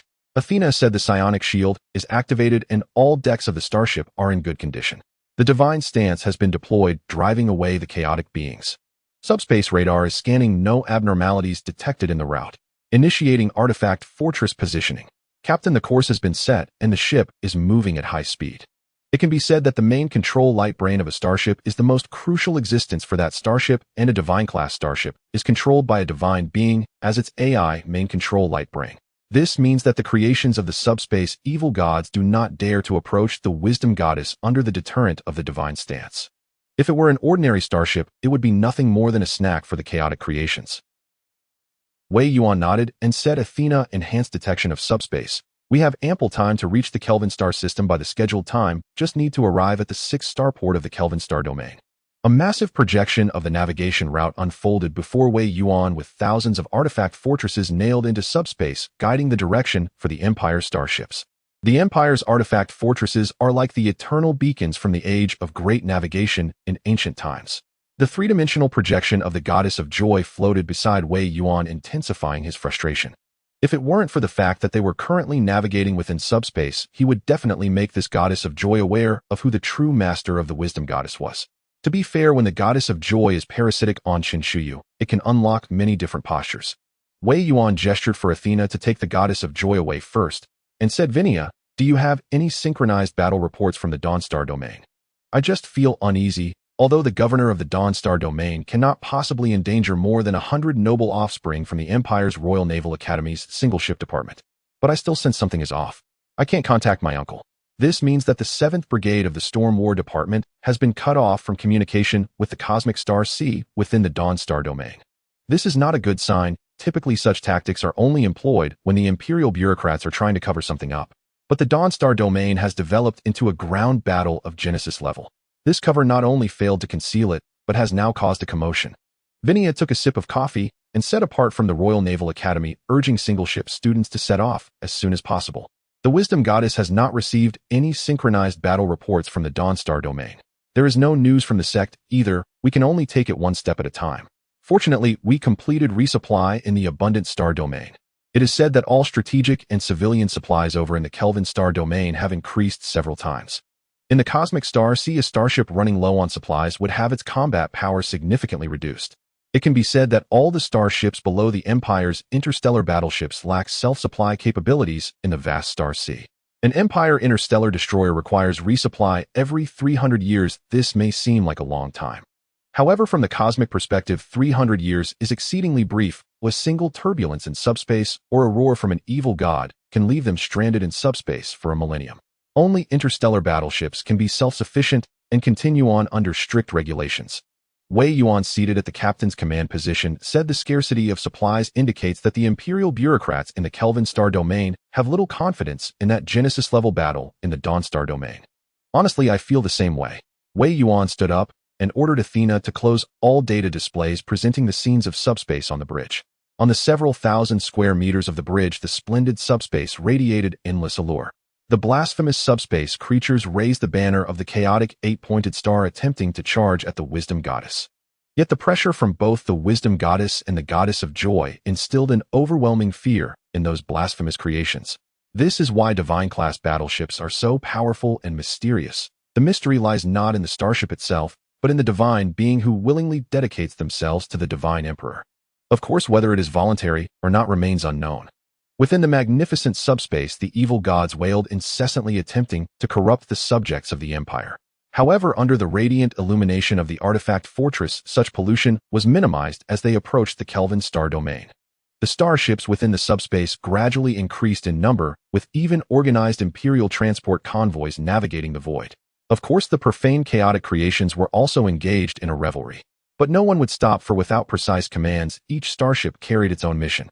Each had its own focal point of navigation, and those starships allied with chaos had almost no hope left. Unless there were interstellar warriors on board, or at least a regiment of Royal Army, the outcome awaiting those starships would be singular. That was to head towards the endpoint of the starship's course within this subspace. Inside, the wisdom goddess Wei Yuan, who had just finished enjoying a performance, sat in the captain's command seat and issued the order, "Red alert, prepare to raise the shields of the real universe. Load heavy photon torpedoes and heavy missiles. Athena, deploy the close defense systems according to the pre-planned strategy. Main energy lance fire at 15 degrees on both sides ready. Command the Eternal Blades 13th Guard Regiment, all soldiers to the transport chamber, prepare to board the landing craft. Attention, Lord of Pleasure, the command bridge and engine room are under lockdown. All passages to the command deck are being sealed off. Any unauthorized personnel approaching the command deck may be shot on sight." As a captain having emerged from the regulations of the Imperial Royal Naval Academy, Wei Yuan was acutely aware of the destination they were heading towards. Perhaps they were heading towards a battlefield. Vinya, listening to Wei Yuan's commands, asked with concern, "Are you worried that the current Kelvin star domain's 6th interstellar port has become a battlefield?" "But we haven't received any distress signals. This is inconsistent with the Empire's interstellar port management regulations. The Empire's interstellar port management regulations stipulate that once an interstellar port is attacked, a distress signal must be sent to all armed forces in the nearby Empire within 1 sacred solar hour." The wisdom goddess continued its journey with the main energy lance connecting to the subspace reactor beginning to roar. A fissure appeared in the subspace with a steady stream of energy lance fire sustaining the small gap from closing. In the command bridge, Wei Yuan looked at the wisdom goddess as it advanced towards the real universe, saying, "Vinya, it's simple. Regulations are just regulations. Often they do not have the chance to send out distress signals." Athena interjected, "Starship, leave the subspace." The bioengineered crew member reported, "Captain, photon torpedoes, incoming, energy lance fire incoming." A 6F position star bombers detected. The shields of the wisdom goddess starship shimmered with ripples, a response to the attack from the 6th starport. Almost instantly, Wei Yuan commanded, "Wisdom goddess, open fire in all directions. Athena, contact all nearby Imperial starships. Unleash firepower on both sides, deploy unmanned escort craft, and conduct a probing attack on the Kelvin's 6th interstellar port." Wei Yuan faced his first battle, but what he did not expect was that his first battle would be against an Imperial facility. Moments later, the communication with the Imperial Kelvin Star Domain Starship Command was established, and a naval rear admiral with a beard appeared on the main screen of the Wisdom Goddess. "Captain Wei, I am Hu Bo from the Kelvin Star Domain Starship Command 1st Patrol Fleet. I apologize. You are currently engaged in combat within the cosmic space of the Empire's Kelvin system, where a rebellion has just occurred at the 6th interstellar port initiated by the Imperial Ideal Sect. If it weren't for this long-planned rebellion, he should still be at home watching soap operas with his wife.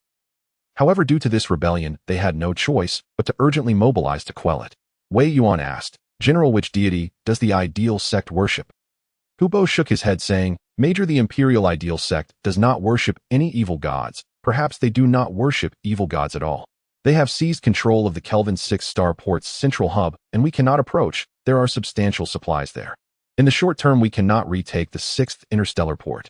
One could say that the firepower of the Imperial interstellar port is exceedingly powerful at many times due to certain reasons.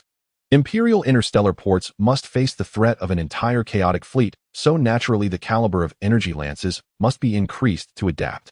Moreover, without considering size issues, even the Imperial star dreadnoughts would find it difficult to penetrate the Empire's interstellar port." Wei Yuan looked at the Imperial 6th interstellar port, which was displaying its might 700 light seconds away, saying, "That's truly unfortunate. Please provide the withdrawal coordinates." It could be said that the Empire's Kelvin star domain was still entangled with the rebels within the 6th interstellar port simply to avoid destroying it. Otherwise, if the reserve fleet were deployed, they could annihilate it in a few thousand Imperial standard hours. However, once the Kelvin 6th interstellar port is lost, the Kelvin star domain will suffer immense losses. Hu Bo said, "Major, the coordinates have been sent. Please proceed to the Imperial Kelvin system Darwin star domain for docking." Afterward, the communication was cut off, and the Wisdom Goddess turned around, activating its warp engine, heading towards the Kelvin system Darwin star domain. Vinya looked at Wei Yuan and smiled, saying, "I originally thought you would stay to assist the Kelvin star domain starship command." Wei Yuan replied calmly, "That is not our mission. Our mission is to assemble and prepare to proceed to the Dawn star domain. It's just that a sect that does not worship evil gods is indeed quite rare. In this filthy universe, one must believe in something. Otherwise, how would one survive?" Vinya calmly stated, "Records regarding the Ideal Sect, although traceable back to the era of the Great Expedition of the Divine Emperor, no one knows what the Ideal Sect truly seeks. A group of weak mortals attempting to incite a rebellion should be put to the stake. Wei Yuan looked at Vinya, who showed no concern, and in that moment he felt as if he were the villain instead. Not only were those around him villains, but even Wei Yuan had gradually fallen into debauchery and become a villain. But unfortunately, he was the blade of the Divine Emperor, a loyal servant of the Empire. In the Empire in the Kelvin star system at Darwin Starport, the reinforcement operation assembly point in the Dawnstar region was bustling with activity, prompted by the governor's plea for help, or rather by the significant influx of resources. Originally, Darwin Starport had entered a period of decline due to the cataclysmic battle that erupted in the Dawnstar region, but now it was once again busy. As the only interstellar port in the Darwin star system, Darwin Starport could be considered the most prosperous existence in the system. The nearby Darwin stellar system is even the capital of the Dawnstar region. Inside the busy starport, starships were entering their docking positions one after another under the scrutiny of the port's management. Although most of these vessels were civilian-grade starships, it was evident that many had been modified for combat, capable of participating in low-intensity transport operations, but not suited for high-intensity battles. The military starships of the Empire utilized integrated hollow casting, whereas civilian starships mostly adopted templates. Such a difference may not be noticeable during routine navigation, but once on the battlefield, if any part were to be struck by a beam lance, it would signify the arrival of death. Wisdom Goddess requesting permission to dock. The request for docking from the Empire's starship Wisdom Goddess echoed in the control room of Darwin Starport.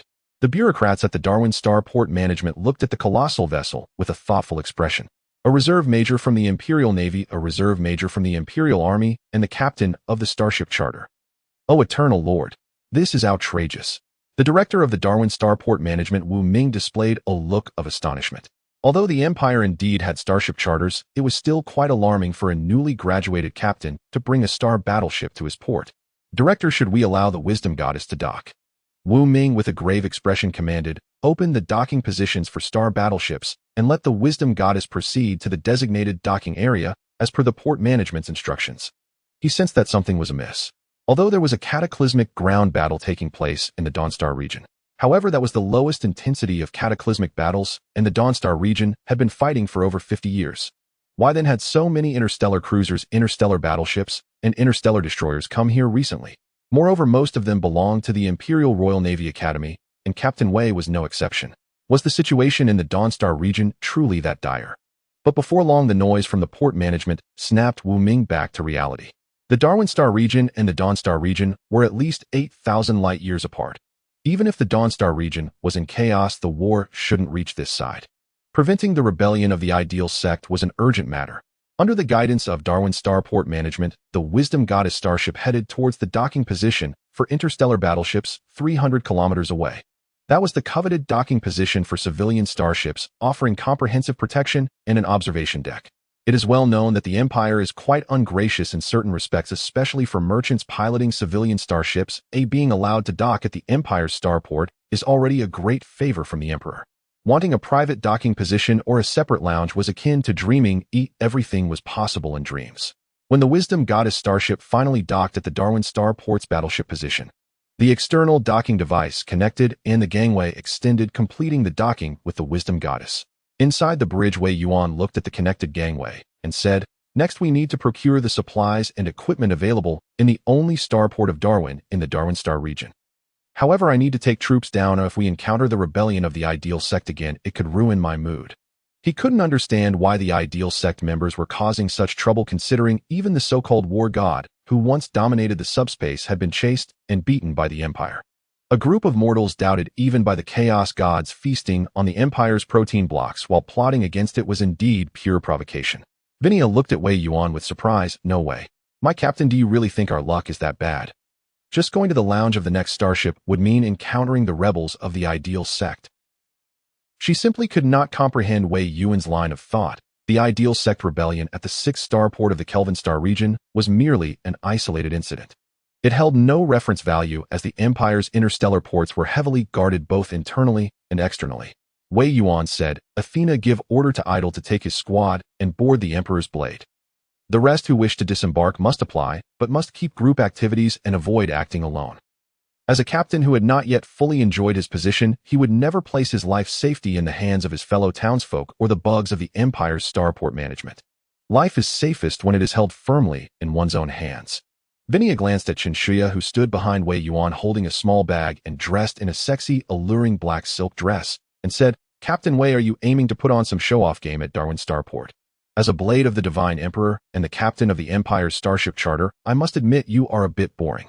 Wei Yuan wrapped his arm around Qinshuya's, smiling nonchalantly. "Esteemed technical priest, I would like to hold your hand, but upon reflection, I think I'll pass.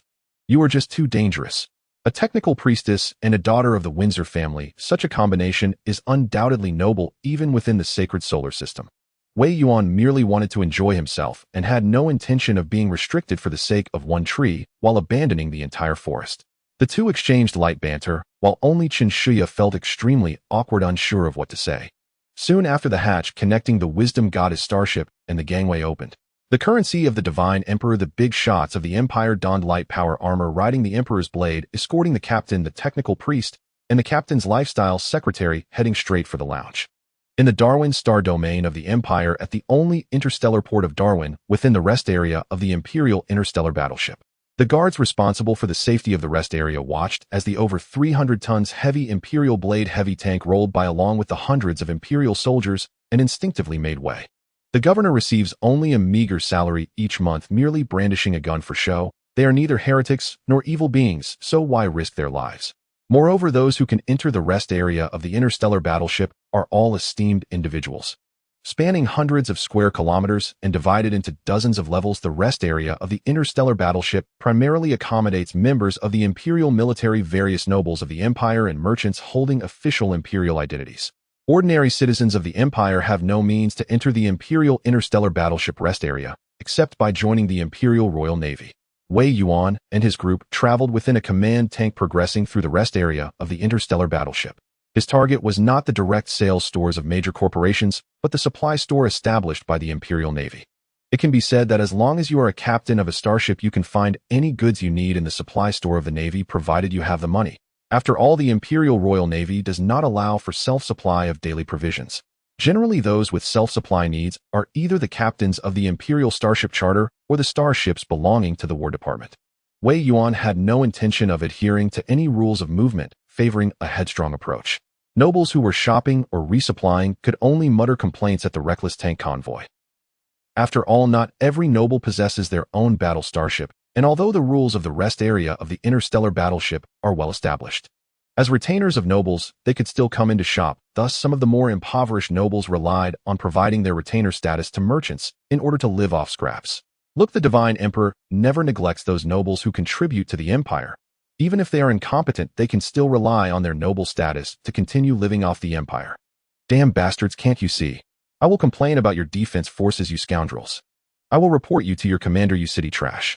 The merchants who entered with noble retainer status merely glared at Wei Yuan, wondering who might emerge from within.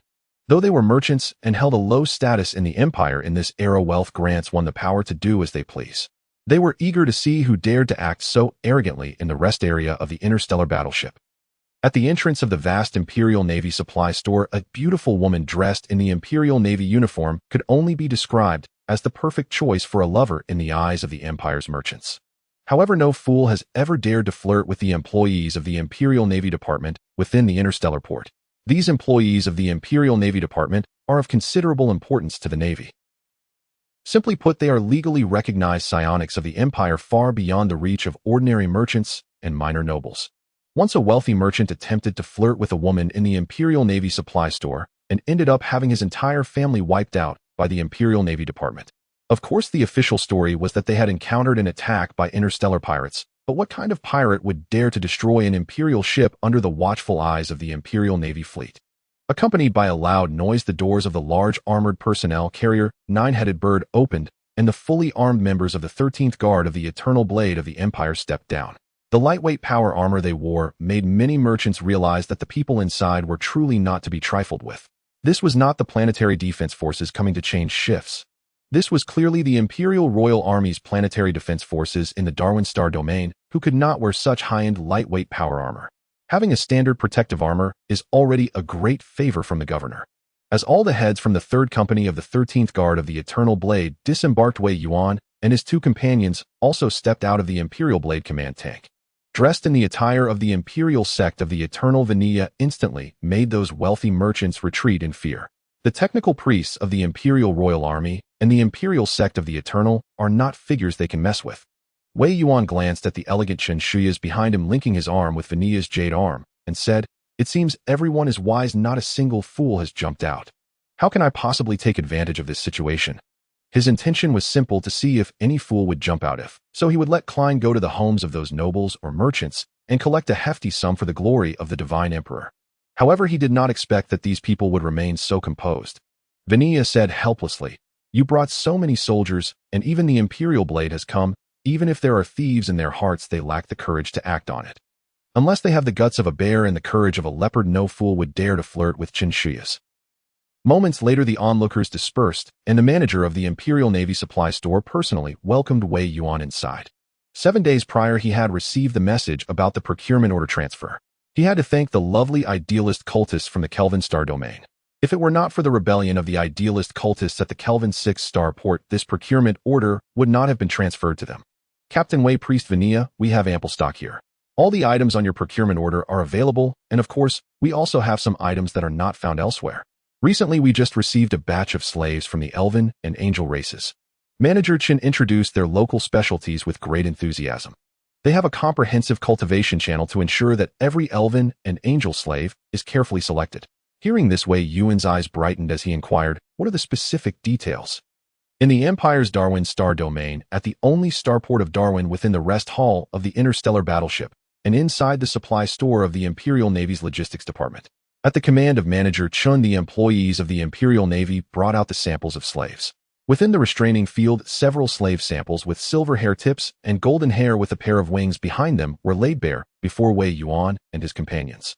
To speak frankly, these slaves must have undergone genetic optimization surgeries that are even better than those of the Imperial citizens. This is somewhat akin to insect behavior. Of course, according to the compensation standards set by the Ministry of Internal Affairs, an Imperial citizen is certainly worth less than a slave from the Angel or Elf races. These slaves, who have been nurtured since birth, are favorites of the captains of the Empire's starships. Wei Yuan fiddled with his fingers and called up the specific information of these slaves. Legal spiritual energy slaves can be used as firewood when necessary, but it would be somewhat regrettable to burn them as firewood. Wearing powered armor for jump combat would also be somewhat inappropriate. Manager Chen, could you offer a discount? Having purchased so many supplies and equipment from you, you must give us a better price on the slaves. In this vast cosmic sea, under the Empire's advanced medical system, there are no diseases that cannot be cured. Yet there is one illness that the Empire's hospitals cannot treat, and that is the disease of poverty. The employees of the Imperial Navy still looked beautiful, but their faces showed expressions of astonishment. It seemed they were curious as to when the supply store of the Imperial Navy would also engage in bargaining. Vania glanced at Wei Yuan and said, "Manager Chun, according to the customs of the Imperial Starship Charter, our Captain Wei is the captain of the highest-ranked star battleship among the captains of the Empire's Starship Charter. Therefore, there should be some discounts, and additionally, the maintenance personnel for the equipment must be all provided. Our Wei Yuan does not like male employees. Good is best if they are all female employees." One could say that the current Wei Yuan was a far cry from the Wei Yuan who was digging soil on the fertile 6 stars. If she had not been staying by his side all along, she would have probably contacted the Empire's heretic tribunal. Upon hearing that Wei Yuan was the captain of an interstellar battleship, the cold expressions gradually faded from the faces of those Imperial employees. In their place was a smile, for to be aboard an interstellar battleship, which the Empire had spent a great deal of money to train, was far better than being on an interstellar cruiser. Manager Chen smiled slightly and said, "That is only natural, Miss Vania. I wonder how many slaves Captain Wei intends to procure." The logistics supply store of the Imperial Navy could indeed offer Captain Wei a quite favorable discount. However, if Captain Wei only procured 1 or 2 slaves, then they would truly be at a loss. For the Imperial Navy, failing to win over a Starship Charter captain would mean a loss. Wei Yuan approached the restraining field, observing the enchanting slaves, and said, 500 of each, with the requirement that their spiritual energy level must be at least 2nd tier. Also, I do not like short hair, and other hair colors are preferred. Golden long hair and silver long hair are my favorites. He indeed needed a team of spiritual energy users, as they could exert extraordinary effects in ground combat or during cleanup operations. Spiritual energy users from the Elf and Angel races are extremely sought after within the Empire. Do not complain about the price. Those without purchasing qualifications really cannot buy them. Do they really think these slaves are used to win over small merchants and minor nobles? As Manager Chen calculated on the holographic computer, the discounts at the Imperial Navy supply store were quite complex. After a period of calculation, Manager Chen stated, Captain Wei Miss Vinia, according to the calculations, the total cost for all goods is 42 billion star coins, which already includes a 21 discount. Captain Wei, your advance payment is just right. There is no doubt that this transaction did not yield much profit for the Imperial Navy supply store. If it were not for the face of the Windsor family, he would not have given a 21 discount. Even a 10 discount would be considered generous for this Captain Wei. Then Manager Chen clapped his hands, and 1,000 slaves escorted by the employees of the Imperial Navy arrived at the Imperial Navy supply store. Vinia also stepped forward to begin some procedural operations and to overwrite the programs in the nanotech control holograms within the bodies of the 1,000+ slaves. The moment Vinia completed the program, overwrite the 1,000 slaves all knelt on one knee. We salute you, Master. Wei Yuan nodded and said, the title of Master is too inhumane. From now on you can just call me Captain. I have never forgotten my mission. I am the blade of the Divine Emperor and a loyal servant of the Empire. He finally understood why the locals were so eager to expand their territories. Isn't it fragrant to have such beauties at home? It is indeed very fragrant. A team of 50 Imperial employees also approached and stood behind Wei Yuan. One could say that the Empire's genetic technology is extremely powerful. These 50 Imperial Navy employees nearly all looked very alluring. They belonged to the kind that would be treated at the points for Munchausen syndrome. Manager Chen said, according to the Starship Charter and the Eternal Charter, these 50 Imperial employees will directly become employees of the Imperial Wisdom Goddess Starship, and Captain Wei owns full rights over them. After all, they are considered sinners in a certain sense. Even the most impoverished citizens of the Empire would hardly send their own daughters to the logistics department of the Imperial Navy to undergo such training.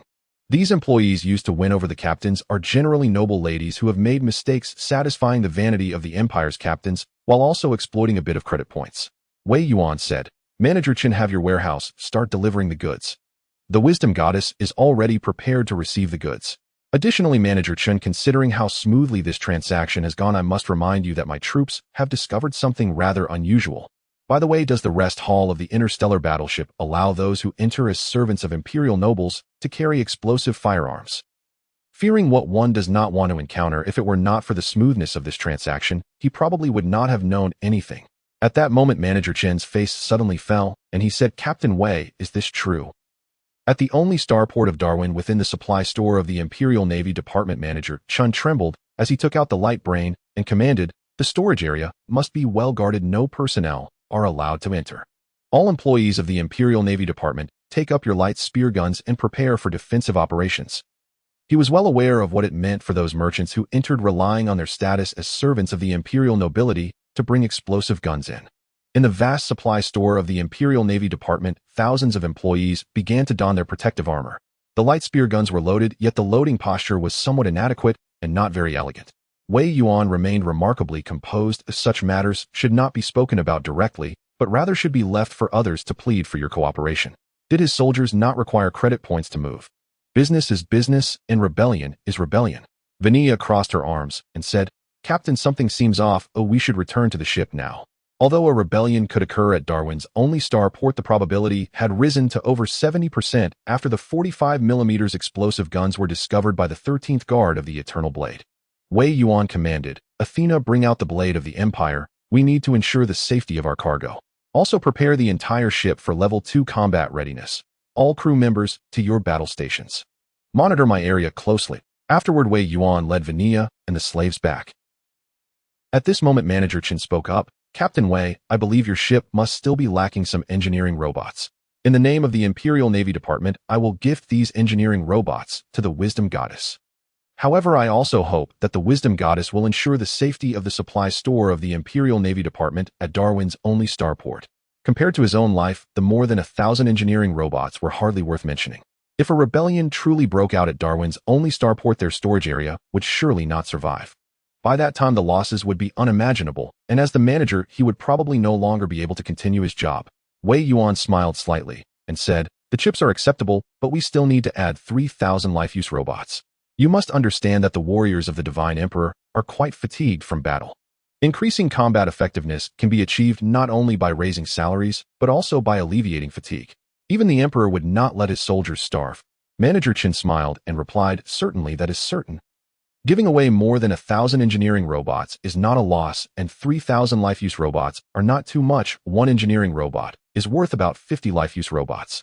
After all, the operational range of life-use robots is between 0 to 50 degrees, while engineering robots must consider radiation, cosmic rays, high temperatures, and various other hazardous factors. Wei Yuan commanded, "Idel, bring over the Emperor's blade. Any suspicious personnel daring to approach the supply store of the Imperial Navy Department should be shot dead. Vanilla, we should return to the ship. As your captain, you should be on the starship, not on the ground." Indeed, he had become timid. At least in the rest hall of the interstellar battleship, he could not guarantee his safety. Only by returning to the Wisdom Goddess could he ensure his safety. To be honest, explosive bullets do not discriminate. If he were to be hit by such an explosive, given his 5th-level spiritual energy, he would at least have to lie in the medical bay for more than a year. Vanilla nodded and boarded the command tank of the Emperor's blade, with Wei Yuan rushing towards the bridge of the Wisdom Goddess. At that moment, a terrible riot broke out. For the great ideal, for the great ideal. Slay the false emperor. The rioters of the idealist sect raised the flags of their sect in the noisy rest hall of the interstellar battleship. Meanwhile, the 5 Emperor's blade heavy tanks maintained their designated route, completely ignoring the incoming explosive bullets. Inside the command tank, Vanilla sighed. "Wei Yuan, I find that your good luck seems to have run out at the fertile 6 stars. Almost every time we encounter the rebels of the Empire." Wei Yuan shrugged and said, "I don't want this either. Perhaps this is the revelation of the Divine Emperor." He felt as if he was about to be driven to his demise. Meanwhile, Wei Yuan's assets, such as the more than 1,000 slaves, remained at the supply store of the Imperial Navy Department. Fortunately, he had brought soldiers down, otherwise he would have been in real danger this time. The roar of the explosive bullets echoed throughout the rest hall of the interstellar battleship, and the spiritual energy spells were flashing. The garrison of the Imperial interstellar port was almost instantly taken out by the members of the idealist sect. A woman dressed in dark golden ancient garb, wielding a light sword, killed an Imperial port garrison member and said, "We must act quickly. Only by controlling Darwin's only starport in the shortest time can we have the chance to accomplish the great cause of our sect."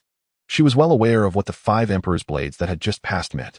It meant that an uncontrollable force had emerged in the rest hall of the interstellar battleship, where heavy equipment was not allowed. A believer of the idealist sect in powered armor said, "Lord Luo, our brothers faced the false Emperor's currency at the supply store of the Imperial Navy Department and suffered heavy losses. It can be said that their brothers nearly lost hundreds in just one encounter." Luo Yanran sneered, "Tell Lu Zheng that if he is even a moment slower, we will encounter the firepower coverage of an interstellar battleship's landing troops."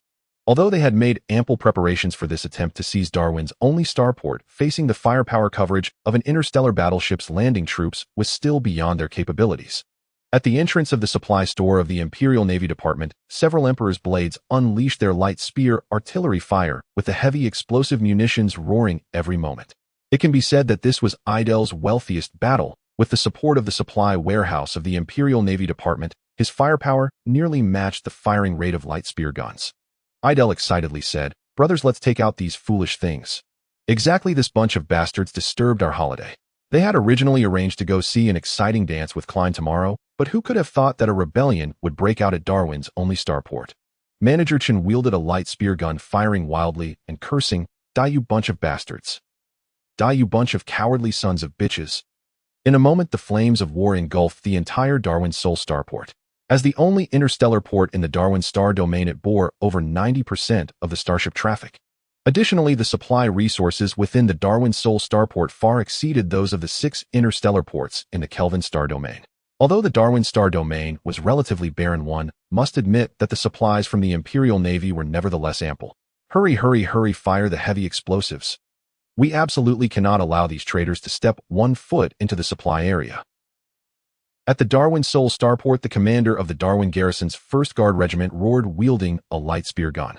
At the forefront of the position, unafraid of bullets or spiritual energy spells. "Commander, the heavy explosives are in position." The soldiers revealed fierce smiles and pulled the triggers. One heavy explosive after another detonated among the charging throngs of the idealists, cultists, the Empire's traitors. Flesh flew and blood streamed across the metallic ground, emitting a shimmering glow. It seemed to take the shape of a chaotic 8-pointed star, but no one paid it any mind. At the back of the idealist charging group, a figure in black detached from the fray, not believing in any deity, yet caught in the madness of the idealist cultists. Even from the perspective of the dark gods, the behavior of the idealists was quite peculiar. It was unlikely for cultists to charge under the onslaught of heavy explosives while remaining in a state of consciousness. The light spear guns formed an impenetrable defense line, with dozens of traitors falling every moment, yet a few unfortunate soldiers of the Darwin 1st Guard Regiment also went down. The charge continued, the battle raged on, and this rebellion burned fiercely at the Darwin Sol starport. At the rest hall of the battleships in the Darwin Sol starport, the battle had entered another level as the Emperor's Blade heavy tanks roared and hundreds of them formed an iron defense line crushing toward the traitors. Manager Chen stood atop an Emperor's Blade heavy tank cursing, "Crush these damn traitors, I almost lost this cushy job." You must know that the position of supply shop manager for the Imperial Navy is a lucrative one, not something to be swapped for even a planetary governor. Just moments ago, if he hadn't raised the price on the spot, he might have lost this job. Maxon, clad in powered armor, watched the idealist cultists surrounded all around and said over the communication channel, "Idel, the captain, has ordered that the woman wielding the lightsaber must be captured alive, the rest must be killed." No betrayal is small enough to be forgiven. For the God Emperor, for the Empire. The soldiers of the Eternal Blade's 13th Regiment launched their charge reminiscent of their assault on the Genesis-class battlefield. Back then they had no powered armor, but now they had everything. Then they faced creations from subspace, but now they were only up against some cultists. A close examination of the information regarding the Eternal Blade's 13th Guard Regiment would reveal certain clues. The 13th Regiment of the Eternal Blade once single-handedly stood against several chaos beasts, but that record had long been sealed away. The domain-level civilian drones from lasers hovered above the traitors laden with explosives. Behind the Eternal Blade's 13th Guard Regiment lay a dark red path of blood, the blood and flesh of the traitors. Battle robots began a sweeping inspection of the entire interstellar battleship rest hall under the command of the command-type battle robots. Judgment Knight Klein, clad in heavy-powered armor, looked coldly at the traitors and said, "The idealists became heretical as soon as the God Emperor reappeared in the second stellar era of the cosmic expanse. The only consequence for stubborn resistance is clear, Luo Yinzhan. If you drop your lightsaber, I swear by the Imperial Tribunal, as a silver-level Judgment Knight, to ensure the safety of all of you." As a silver-level Judgment Knight, Luo Yanzhan's identity was no mystery, at least for him her identity was no different from a bright lamp in the dark. The daughter of the Duke of Imperial Azalea, known for her defiance, had committed multiple serious crimes, such as eloping and assassinating Imperial employees. Now she was additionally charged with treason against the Empire, but one couldn't overlook that she had a powerful father, the Duke of Imperial Azalea. The military aristocrat overseeing the Imperial Cardaluna star system, the governor of the Cardaluna system, was none other than Luo Yanzhan's father. Luo Yinzhan looked at her injured comrades and said, "Judgment Knight, you must keep your word and save them." Klein replied, "I guarantee it in the name of the tribunal." At the moment Luo Yinzhan dropped her lightsaber, the soldiers of the Imperial Eternal Blade's 13th Regiment immediately killed the last 500 traitors. The God Emperor would not forgive the actions of these traitors. Luo Yinzhan watched as her comrades fell before her and angrily exclaimed, "Klein, you despicable scoundrel. You clearly promised me you would let them live." Blood flowed across the metallic ground as Luo Yinzhan helplessly knelt, her dark golden gown already stained red. Klein removed his helmet and said, "I did promise you, but as a Judgment Knight aboard the Wisdom Goddess, I must obey the captain's orders." Wei Yuan, take this Miss Luo, the Empire's agent embedded within the idealist cult, back to the Wisdom Goddess. Having a powerful father really does allow one to act with impunity. For an ordinary traitor, it would mean a single light spear gunshot. But facing the daughter of an imperial governor, a duchess, it was a different story. Black could be turned white indeed. This is the Empire of today, bloated and filthy to an extreme. Yet one cannot deny that without the Empire, countless imperial citizens would become fodder for the dark gods. Although the Empire sometimes implements extermination orders to prevent its citizens from becoming fodder for the dark gods, it is all for the good of the imperial citizens. The rebellion in the interstellar battleship rest hall suddenly ceased, while the rebellion near the port was extinguished before it could resist under the onslaught of dozens of starships. Those people were mostly classmates of Wei Yuan. Empire Darwin Star, Domain Darwin Star System, Darwin 1 Star, the Empire's Starship Command Headquarters, in the War Conference Room. Graduates from the Empire Royal Navy Academy class, one of the single ship department, have temporarily borrowed this conference room. The class teacher of Class 1 from the Empire Royal Navy Academy, Lu, who said calmly, "Although this assembly has encountered many twists and turns, fortunately, everything has gone relatively smoothly. Everyone has arrived at the assembly point at the scheduled time. The distant Dawn Star domain in the Empire Kelvin Star system is your graduation defense. Currently, 300 starships have gathered in the Dawn Star domain, including the first and second group armies of the Empire Kelvin Star system, and many other ground forces of the 1st Defense Army of the Dawnstar Domain who are engaged in a fierce battle. The Empire's Storm Battle Department is also caught in a fierce battle. This defense does not impose any constraints. The final defense assessment will be based on your achievements. Several layers of circular conference tables enveloped the class teacher.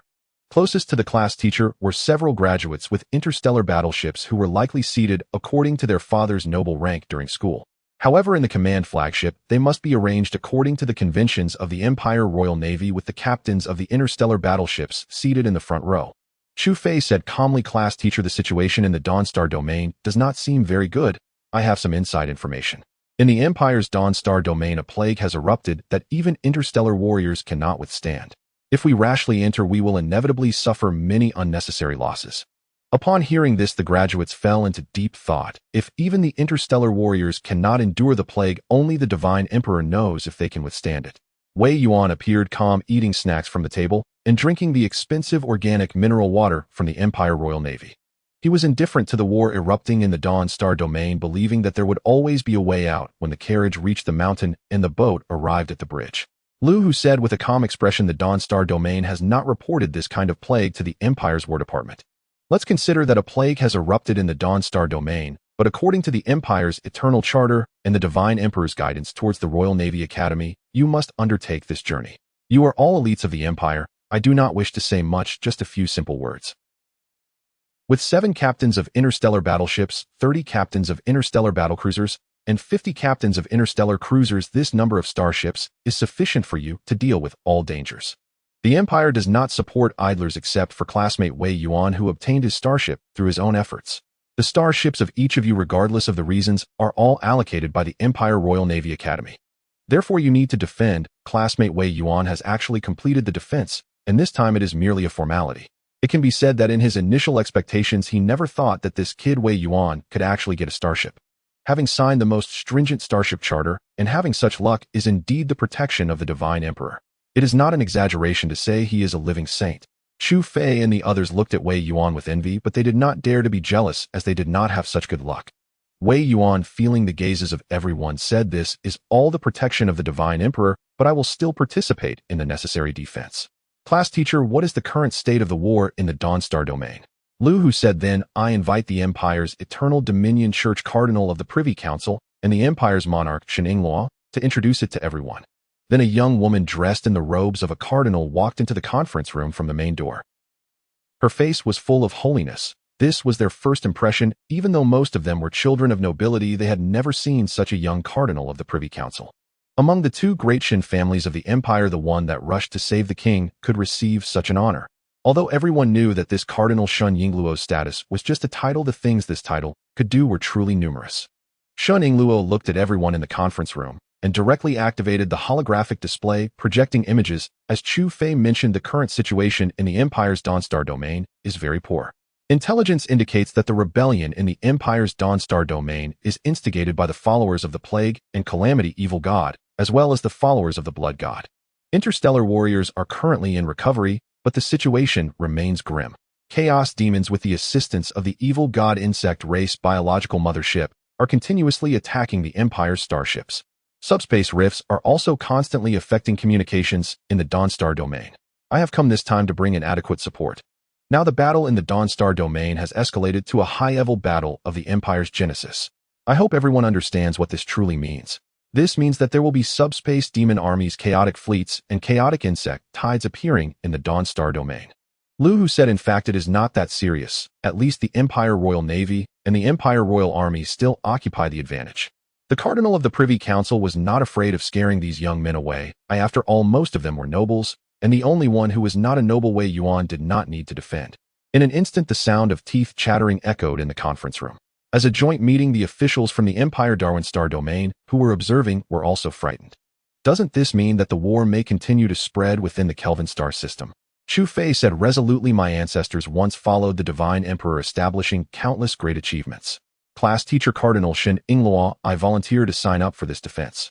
With Chu Fei taking the lead, most of the graduates chose to participate in this defense. Burp. After a satisfying burp, Wei Yuan accepted the support order of 70 billion credit points from the Dolan family on his personal holographic network within the Starship Charter. Doing one job and earning 2 paychecks, he indeed struck it rich. Wei Yuan stood up and said, "I, the captain of the Empire Starship Charter Wei Yuan, apply to join this operation, but I need the Eternal Dominion Church to provide certain support, such as material support." In the Empire's Darwin Star domain, at the only starport in Darwin, interstellar battleships were docked. Within the Darwin Star domain, the transport fleet under the command of the Starship headquarters was continuously supplying the graduates of the Empire's Royal Navy Academy's single ship department who were about to head to the Dawn Star domain. It can be said that the terror of the Dawn Star domain had become a well-known fact after the joint conference. However, for the graduation defense, anyone who chose not to attend would find it impossible to navigate the circles of power in the Empire in the future. Carrying a reputation for cowardice would not only lead to disdain from the Empire's elite, but would also cause the soldiers under one's command to have doubts in their hearts. To be frank, within the Empire there are essentially no deserters. Those who flee in battle would be executed directly by the Chief of Staff and the disciplinary team. Even if one were to miraculously survive, they would be thrown into a war of at least apocalyptic level to fill the ranks until their complete demise. While noble offspring may not be sent to fill the ranks, they can forget about holding any significant official positions in the Empire in the future. Their family titles would not even pass the scrutiny of the Imperial tribunal during inheritance. At the docking station of the Starship Wisdom Goddess, 3 biotechnological priests from the Empire's Eternal Lord sect, along with 5 electrical mechanical priests, arrived with the transport ship. They promptly began constructing a laboratory. Wei Yuan, holding a light brain in one hand and a scanner in the other, remarked, "It cannot be denied that these technical priests you brought, Vania, are indeed rather taciturn. This is completely different from the technical priests promoted by the Eternal Lord sect." Vania shook her head helplessly and said, "These technical priests have just experienced a brutally harsh struggle, having been excluded from the local Eternal Lord sect. Anyone would be similarly taciturn. The Empire's Eternal Lord sect is not a place of virtue, or one could even say that the struggles within the Eternal Lord sect are more brutal than those among the Empire's bureaucrats. The struggles within the sect emphasize decisiveness and ruthlessness. Meanwhile, the Empire's bureaucrats still value harmony. Of course, the Windsor family does not need to participate in those exceptionally cruel struggles." Wei Yuan shrugged and said, "I always thought that the Eternal Lord sect consisted of devout followers of the God Emperor, but it is clear that these technical priests, although devoted to their research, do not shy away from seeking power. I must say the Privy Council of the Empire's Eternal Lord sect is indeed wealthy. The supplies of photon torpedoes are calculated based on a base number, and heavy cruise missiles are calculated by tonnage. Ecological parks, plantations, and breeding farms can basically meet the basic conditions for low-power operation. I wonder how devastated the Dawn Star domain must be for the National Church to supply resources so recklessly. It can be said that due to the generous contributions from the Privy Council of the Eternal Lord sect, the supply progress of the Wisdom Goddess has been remarkably smooth. However, as the old saying goes, there's no such thing as a free lunch. All gifts and fate have already been priced." Vania, dressed in a pure white robe, looked at the supply data on the light brain and remarked, "The Privy Council of the Eternal Lord sect has little to do with the 5 great families of the Eternal Lord sect. The Privy Council bishops are appointed by the God Emperor, while the 5 great families rely on contributing a vast number of clergy each year. Moreover, any actions taken by the Privy Council do not require reporting to the Eternal Lord sect. They execute the will of the God Emperor. Let's put it this way, the bishops of the Privy Council of the Empire's Eternal Lord sect are primarily the retainers of the Shun family who once came to the rescue in the Holy Solar System and the Great Gaia home planet. This is derived from the will of the God Emperor, who personally conferred honors upon the Shin family." Wei Yuan continuously browsed through the supply data and said in the supply materials that Privy Council bishops specifically provided a large quantity of medicines and some special vaccines. Considering the plague currently erupting in the Dawn Star domain, perhaps the so-called plague and disaster evil god is launching a biochemical catastrophe. The biochemical catastrophe caused by an evil god will not be limited to just one planet, a star system, or even a star domain. Compared to those who only engage in blood sacrifices to blood gods and offer skulls to skull thrones, the means of the plague and disaster god are evidently much more sophisticated. Unbeknownst to anyone, the plague has already spread to the Empire's stars. By the time the plague erupts, it will be almost too late for the Empire to respond. Wei Yuan recalled the biochemicals he had seen in the past. If it were to unfold that way, the Empire wouldn't mind, but the ordinary citizens of the Empire would suffer immensely. Not only would they be tormented by the evil god, but they would also face extermination orders executed directly by the Royal Navy, leading to a truly harrowing fate. Vania sighed, saying, "My captain, we need not worry about the biochemical catastrophe. That is something the Dwelluan family in the Dawn Star domain should be concerned with. The mission briefing does not include assisting the Dwelluan family in combating any potential biochemical catastrophes. Or rather, if the starship is helpless against a biochemical disaster, it will rely on the research of the biotechnological priests. She felt that Wei Yuan was being overly sentimental for the disaster-prone empire. The deaths of millions of citizens occurred almost daily. But what does it matter? The empire remains the same empire, and their lives must continue. Wei Yuan shook his head and said, I am not worried about that. I am worried that once the Dawn Star domain falls, the several colonies connected through the Stargate in the Dawn Star domain will inevitably be in turmoil. I think we should take advantage of the supplies from that Privy Council bishop. Then after the outbreak of war, we can package and sell them off directly. In these times, the easiest money to make comes from these free supplies. The legitimate profits from selling them at high prices are the best. Vania was taken aback. It seemed she had overthought it. How could a starship captain possibly care about the lives and deaths of ordinary people? Then Captain Wei, we should hurry. We're about to set off soon. Wei Yuan said we need to be quick. After all, we're heading to the Dawn Star domain to make money, not to spend it. Where can't we spend money? In the Darwin Star domain of the Empire, at the only starport of Darwin, a star battleship is docked. On the bridge of the Imperial flagship, the Emperor's light belonging to the Eternal Lord Sect Bishop Shuning Luo. Shuning Luo gazed at the main screen displaying the supply data sent by the church, asking, Pastor Kyle, I would like to know why the star battleship Wisdom Goddess requires such an enormous amount of supplies. This far exceeds the total personnel and operational supplies needed for the Wisdom Goddess. What kind of starship would need 70,000 45mm caliber explosive rifles along with a corresponding 50 base amount of ammunition? 1,000 tons each of organic vegetables, fruits, and meat. Can a starship with less than 6,000 personnel truly consume all of this? Which starship requires the procurement of 50,000 specialized service robots? Furthermore, Pastor Kyle, have you ever seen a starship that requires the procurement of a large biological laboratory or a large electronic laboratory? Clearly, they are treating the Eternal Lord Sect's Privy Council as a cash cow. Immediately halt the supplies to the Wisdom Goddess. Shun Yingluo's chest surged with anger. She had never seen such a shameless captain before. That was the Royal Navy Academy of the Empire. How could such a shameless captain exist? She had seen many shameless captains, but none as brazen as Wei Yuan. Pastor Kyle shook his head and said, Your Highness, there is no time. All supply requests have already been approved by the church. Since the Privy Council is footing the bill, the church directly stamps and approves them.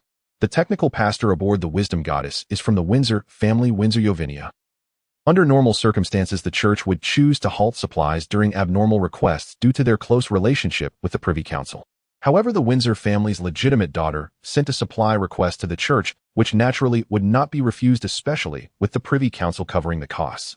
Shuning Luo gritted her teeth and said, That bastard Wei Yuan is clearly trying to exploit the Privy Council's finances. Pastor Kyle, contact the Wisdom Goddess. I demand a direct conversation with Captain Wei. Pastor Kyle bowed and replied, As you wish, Your Highness. Meanwhile, on the bridge of the Wisdom Goddess at the same starport, the members of the Wisdom Goddess dance troupe performed their alluring dances as usual, especially after the angels and sprites joined, making the performance even more enchanting. At the dining table, Wei Yuan sat across from Vinia, while Chen Shuya served a bottle of fine vintage just received as supply. Wei Yuan enjoyed the specially procured beef, saying, The nobles of the empire really know how to indulge. This time it's thanks to the glory of that bishop of the Privy Council, who otherwise I wouldn't have been able to eat spirit-enhanced beef.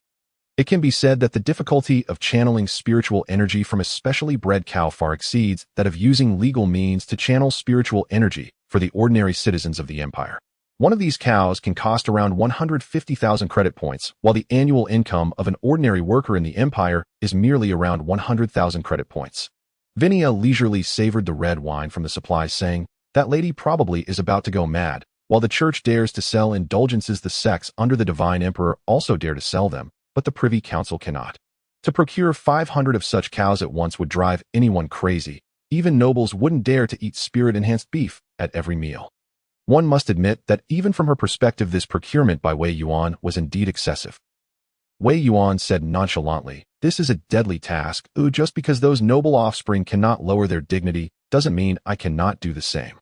This is just a transaction. We go to support the Privy Council, and they provide us with free supplies. This is a triple win. I win 3 times. At this moment, the communications officer reported, Captain, there is a communication request from the Emperor's Light Mothership. Shall we connect? Wei Yuan said, That is a communication from that lady. Let's connect. Soon after, the main screen of the bridge displayed the furious figure of Bishop Shun Ingluo. Inside the bridge of the wisdom goddess, the dance had not ceased. Music and dancing continued, highlighting the captain's extravagance. Captain Wei, I would like to know why the supplies for the wisdom goddess are so outrageous. Shun Ingluo looked at the enchanting dance, nearly bursting with anger. They were about to head to the Dawn Star domain for combat, yet Captain Wei was indulging himself with the Privy Council's supplies. This was simply too disloyal. After Wei Yuan chewed the beef in his mouth, he lifted a cup of coffee and blew on the steam, saying, Bishop, this is merely the daily activities of the wisdom goddess. As a chartered captain of the Empire's starship constantly teetering on the edge of life and death, isn't it appropriate to enjoy oneself? Is it wrong for the Divine Emperor's blade to enjoy itself when there are no battles? If so, aren't all nobles less capable of enjoying life than I? Enjoying life has never been a wrong thing. If enjoying oneself is seen as disloyalty to the Divine Emperor, then does that not mean that all the Empire's nobles are disloyal as well? On the main screen, Shin Yingluo's expression grew increasingly grim, while Vinia waved her hand, signaling the dance troupe members to withdraw. Shun Yingluo coldly stated, We depart for the Dawn Star domain for combat the day after tomorrow. I hope Captain Wei can live up to the Privy Council's supplies. Then the main screen instantly went black and the communication was cut off. Wei Yuan sat back down in his chair and said, Being diligent and enjoying life.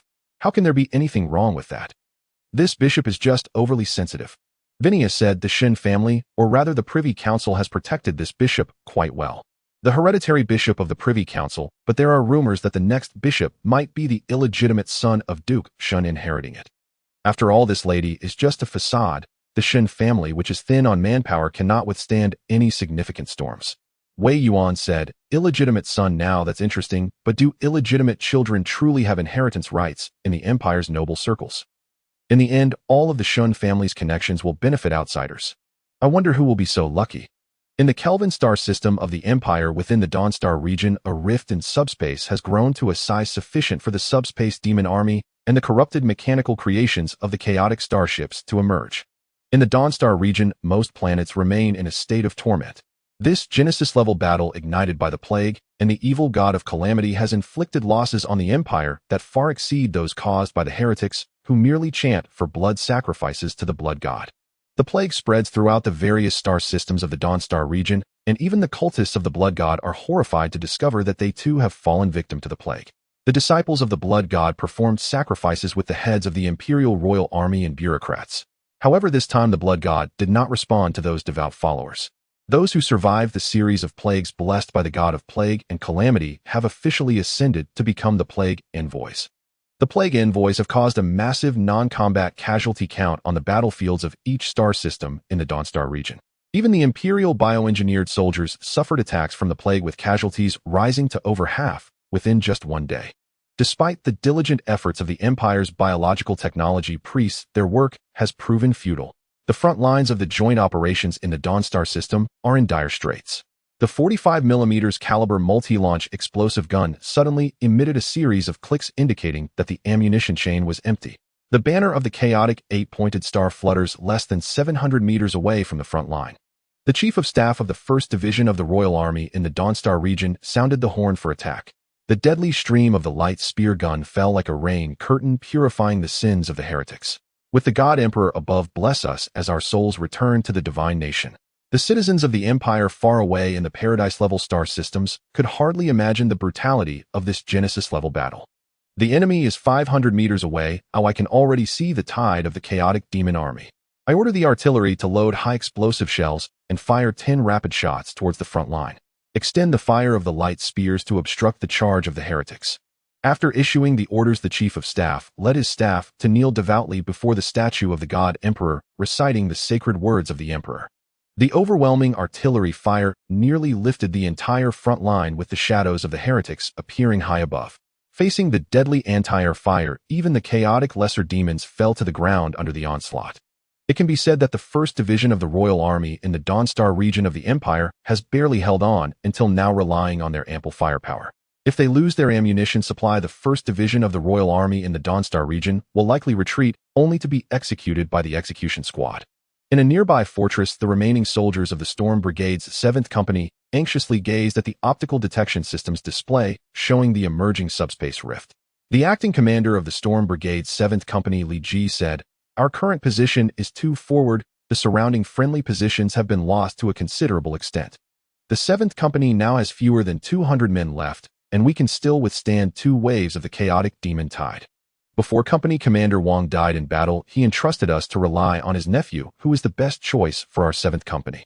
As the acting commander of the 7th Company, Li Ji felt an overwhelming sense of helplessness. In the previous battle, their combat transport ship had been destroyed by chaotic starships. Their company commander Wang Sun also succumbed to serious injuries inflicted by the chaotic demons. Without starships, the Starship warriors are like tigers without teeth, urgently needing a starship for rest and recovery. Otherwise, even if the battle department sends them funds, they will not be able to obtain adequate rest and recovery. Besides, the meager funds from the battle department are only enough to buy a few interstellar shuttles. The Starship warriors cannot afford to lose even one of those. Squad leader Sun Sheng said calmly, "Oldly, the chaotic demons are coming, and so are the plague envoys. This time the troops face not only the great demons of the blood god, but also the blasphemous creations of the chaotic emperor." The remaining veterans also gazed gravely at the chaotic demon army's blasphemous figures displayed on the optical monitor, bursting forth with unimaginable battle intent. "We are the divine warriors of the God Emperor. We are the precious currency of the God Emperor. We are the emissaries of the God Emperor, and we fight for the God Emperor. With the God Emperor above." Storm Brigade's 7th Company prepare for battle. With a roar from the acting commander Li Ji, over 200 Starship warriors emerged from the defensive fortress, shutting down the shield activation devices.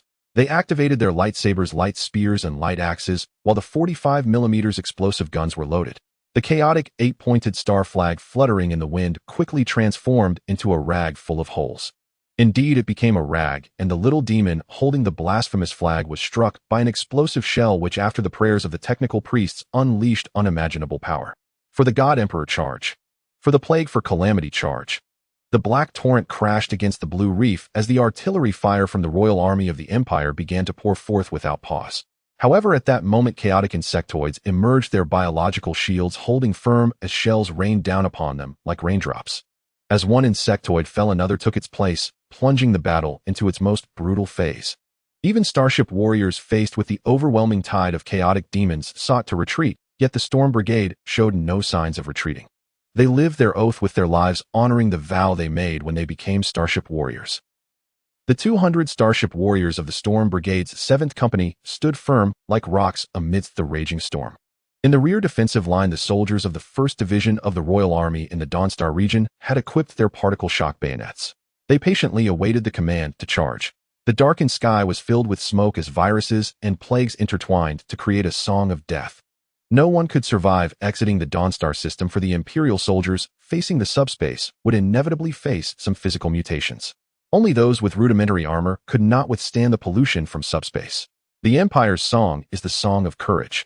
The dawn of the Empire's Dawnstar region began to shine, accompanied by the emergence of subspace rifts. Hundreds of starships appeared within the Dawnstar domain, as if divine soldiers had descended from the heavens. Among them, the Wisdom Goddess entered short-distance curvature flight, heading toward the Dawnstar system. Inside the bridge of the Wisdom Goddess, there was no longer the ceaseless song and dance, only a solemn atmosphere.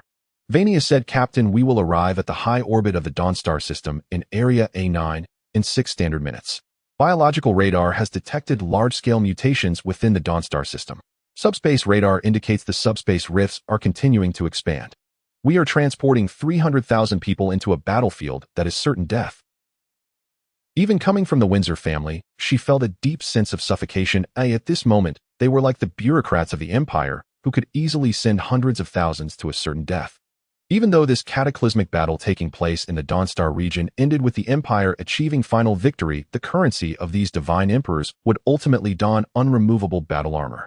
They would head to the most dangerous battlefields of the Empire, only to be consumed in secrecy. This was a common task for the bureaucrats of the Empire.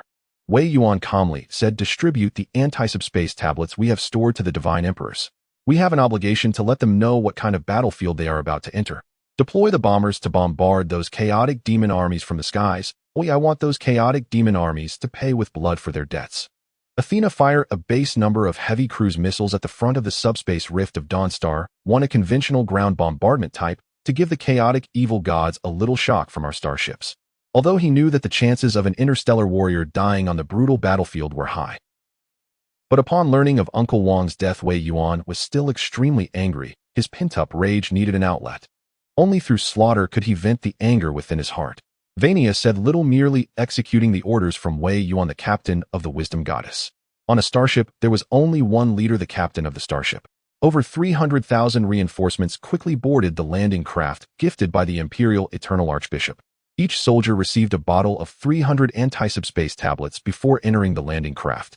This drug, developed by the Imperial Academy of Sciences to block subspace pollution, is considered a strategic material of the Empire, but relying on a bottle of 300 tablets to block the pollution emitted by subspace rifts is somewhat laughable. However, the soldiers who received the anti-subspace tablets felt the care from the captain of the Wisdom Goddess. This also ignited their hope for survival. Before reaching the battlefield, they had no idea which battlefield they were going to reinforce. And now they knew, as the currency of the Divine Emperors, they would burn for the Emperor until the last moment. The captain orders release the starboard and port hangars. Please prepare all landing craft according to the predetermined landing plan. One bomber will provide escort for the landing troops, and the Wisdom Goddess will provide air defense firepower for the landing troops. One by one, the landing craft flew out of the hangars, heading towards the rear of the battlefield, as the mortals charged towards this place of certain death with an almost fearless courage. Perhaps before they were someone's husbands, someone's children, someone's fathers. But at this moment, they bore only one-name warriors of the Divine Emperor, the Empire's currency. Inside the bridge, Wei Yuan held a cup of steaming coffee and said, "Athena, send a company down to have the bombers cooperate in rescuing the surviving interstellar warriors of Storm Battle Group 7. According to the Empire's War Department regulations, interstellar warrior units that lose their assigned combat transports can be recruited by the captains of Imperial starships. Storm Battle Group 7, which has lost support from combat transports, cannot withstand the attacks of the chaotic demon tide."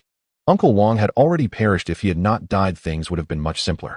But now the situation had suddenly become complicated, as the price he could offer was not very high.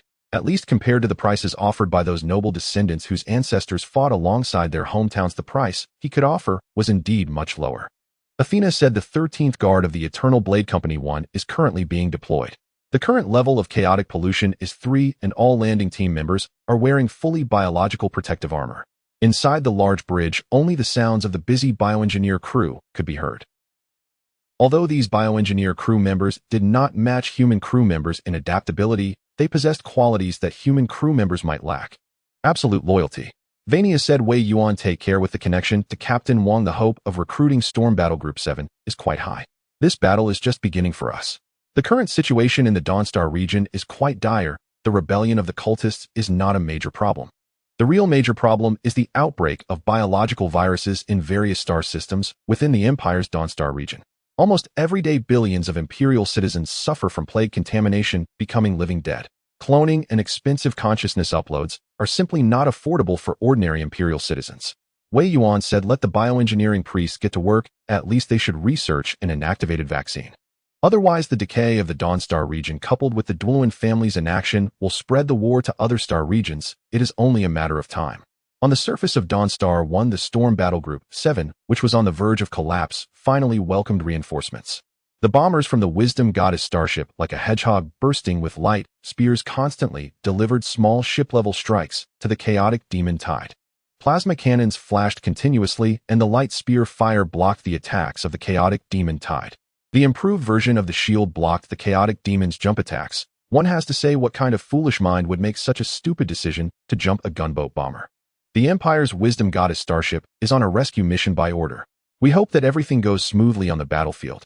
In the Dawnstar domain of the Empire within the Dawnstar system, on the low Earth orbit of Dawn 1, the starship Wisdom Goddess emitted a faint blue glow from its energy shield as the subspace rift on the planet's surface loomed ever closer.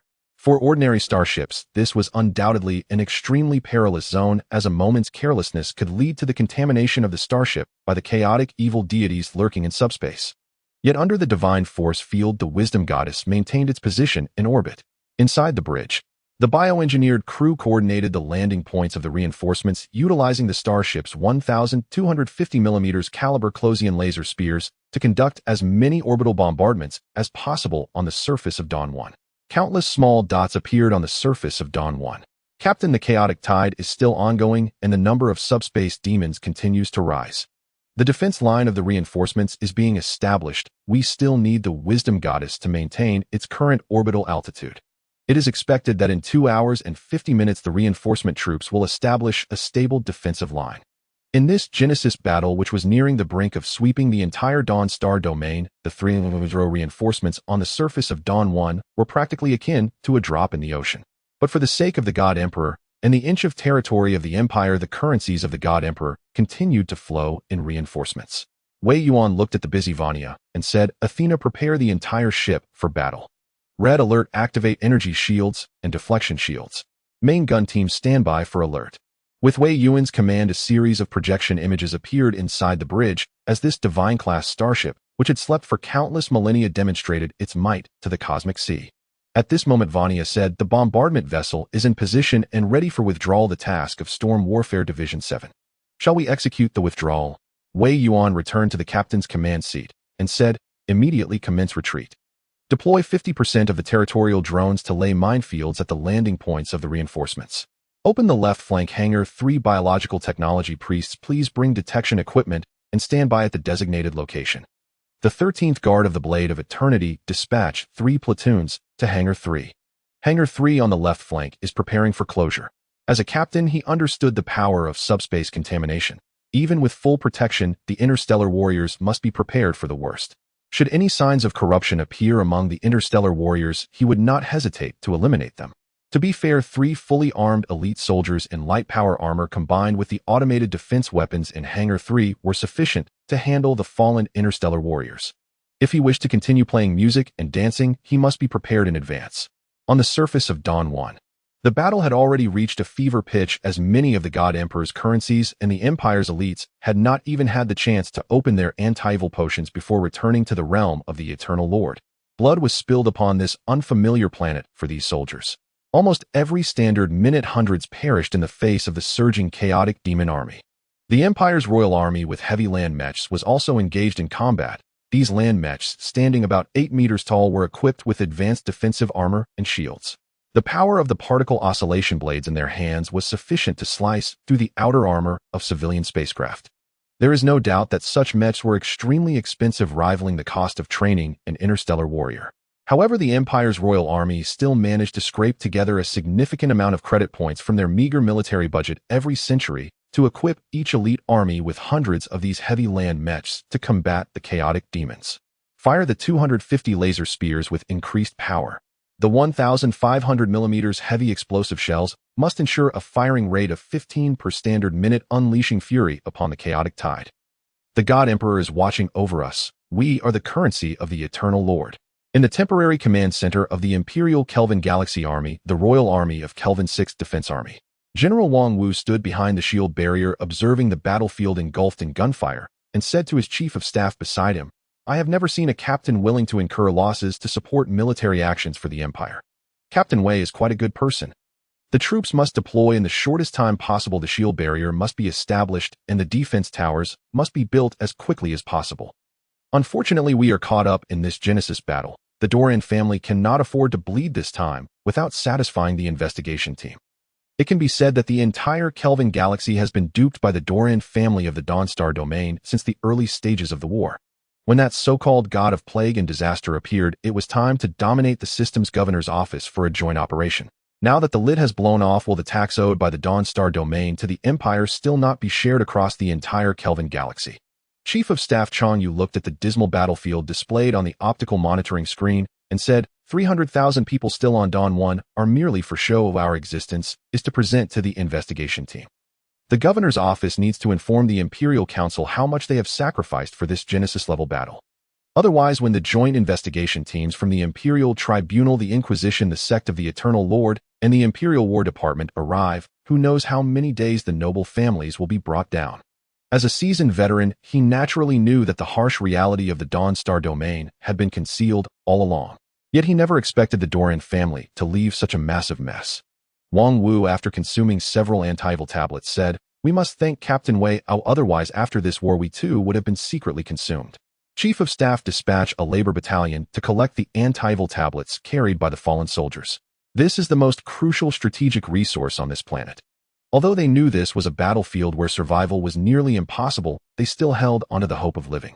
No one wishes to die, Even the generals of the Imperial Royal Army face constant death in battles to reshape mountains and fill seas. In the dawn light above the near-Earth orbit, the Wisdom Goddess began its evacuation. Even as a god-level starship, Wei Yuan did not wish to linger near the subspace rift guarded by the malevolent deity. Although a god-level starship has many advantages over ordinary starships, when facing subspace, being watched by a malevolent deity is certainly not a pleasant situation. Having adjusted his mood, Wei Yuan arrived at the third hangar on the port side, where the soldiers of the 13th Guard of the Eternal Blade were conducting a thorough disinfection of the assault boats. The two technical priests who boarded from the Darwin Star region also began their prayers, beseeching that plagues and calamities stay far from the machine spirits. The biological technology priests were individually testing the 50 remaining interstellar warriors of the Storm Battle Department's 7th Company. An interstellar warrior falling into subspace who goes mad would not bode well. Vania reviewed the data on her light brain, stating, according to the biological technology priests' test, the nanocores of these 50 interstellar warriors are intact, and the preservation of the nanogenetic solution is good.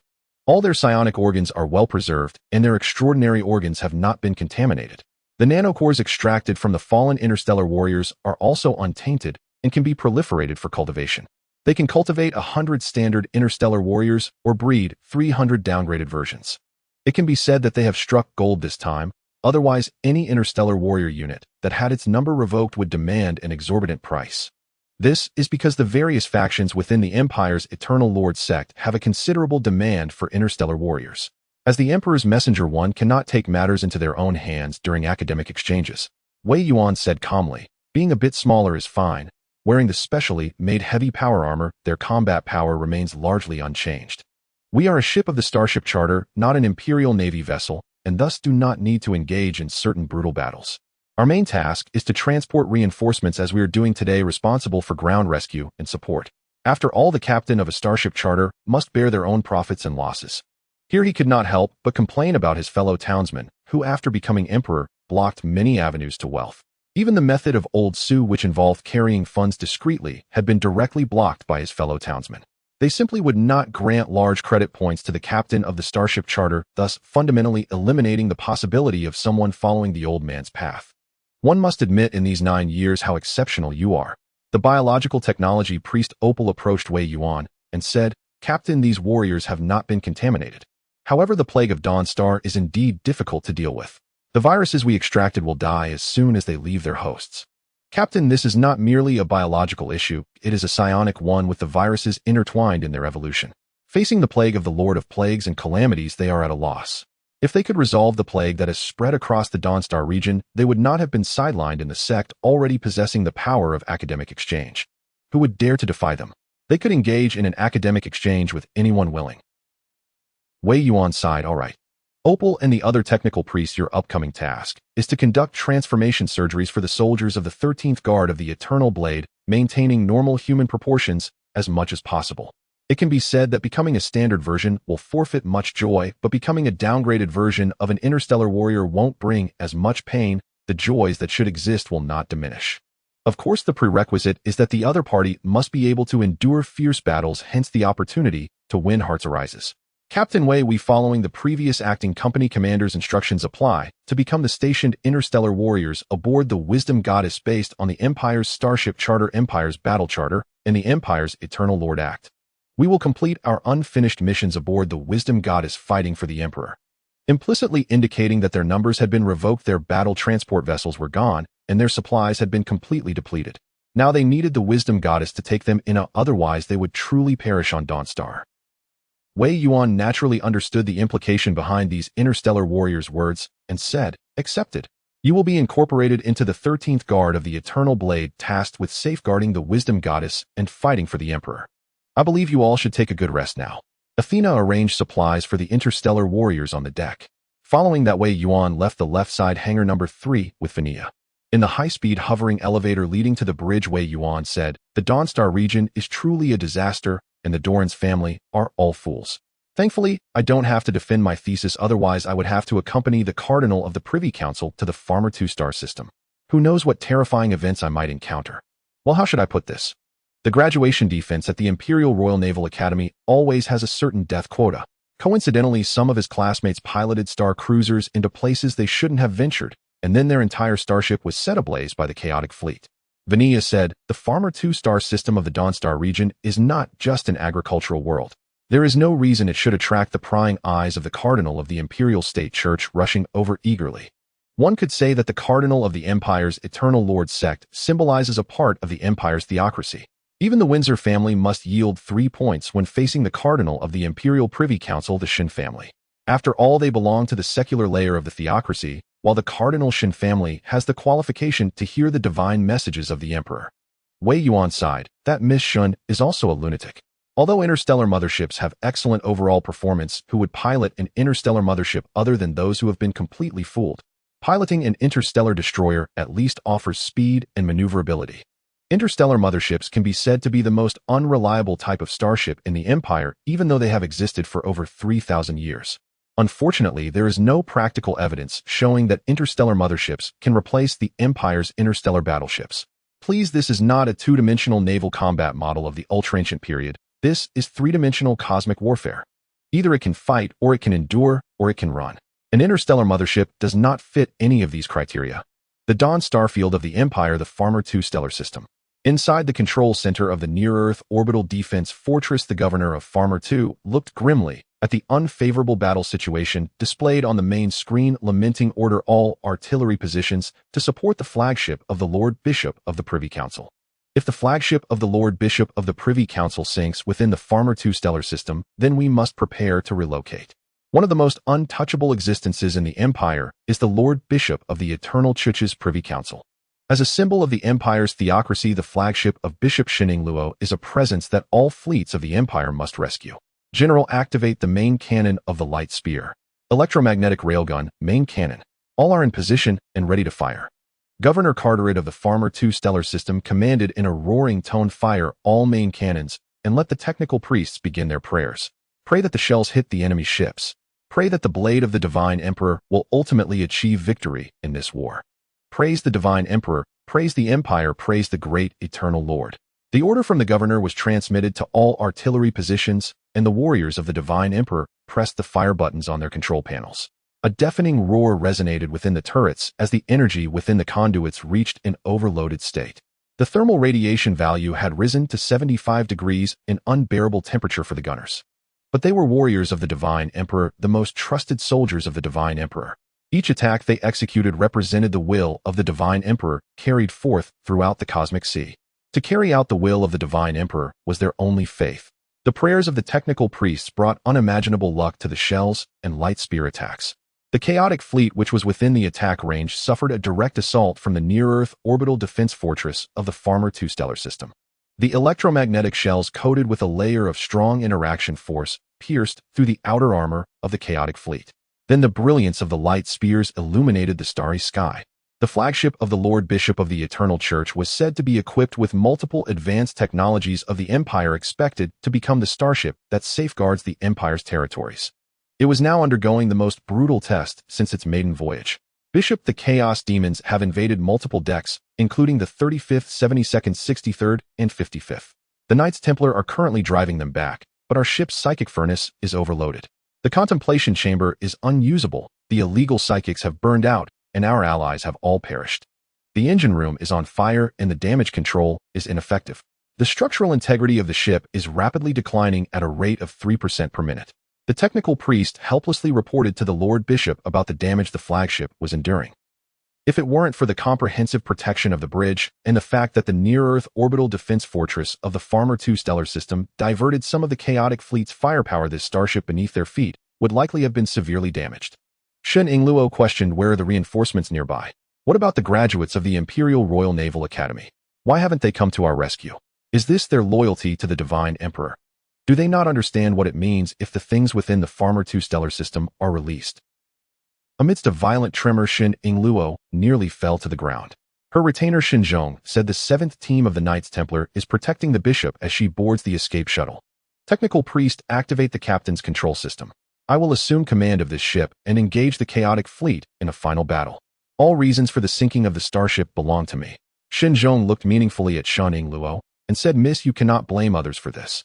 They only came to the Dawn Starfield to present their defense. Even Captain Wei was only here to earn money. They wouldn't risk their lives for a mere defense and some credit points. The graduates of the Imperial Royal Naval Academy are not expendable. How could they be willing to come to Farmer 2 to prevent those things from being released?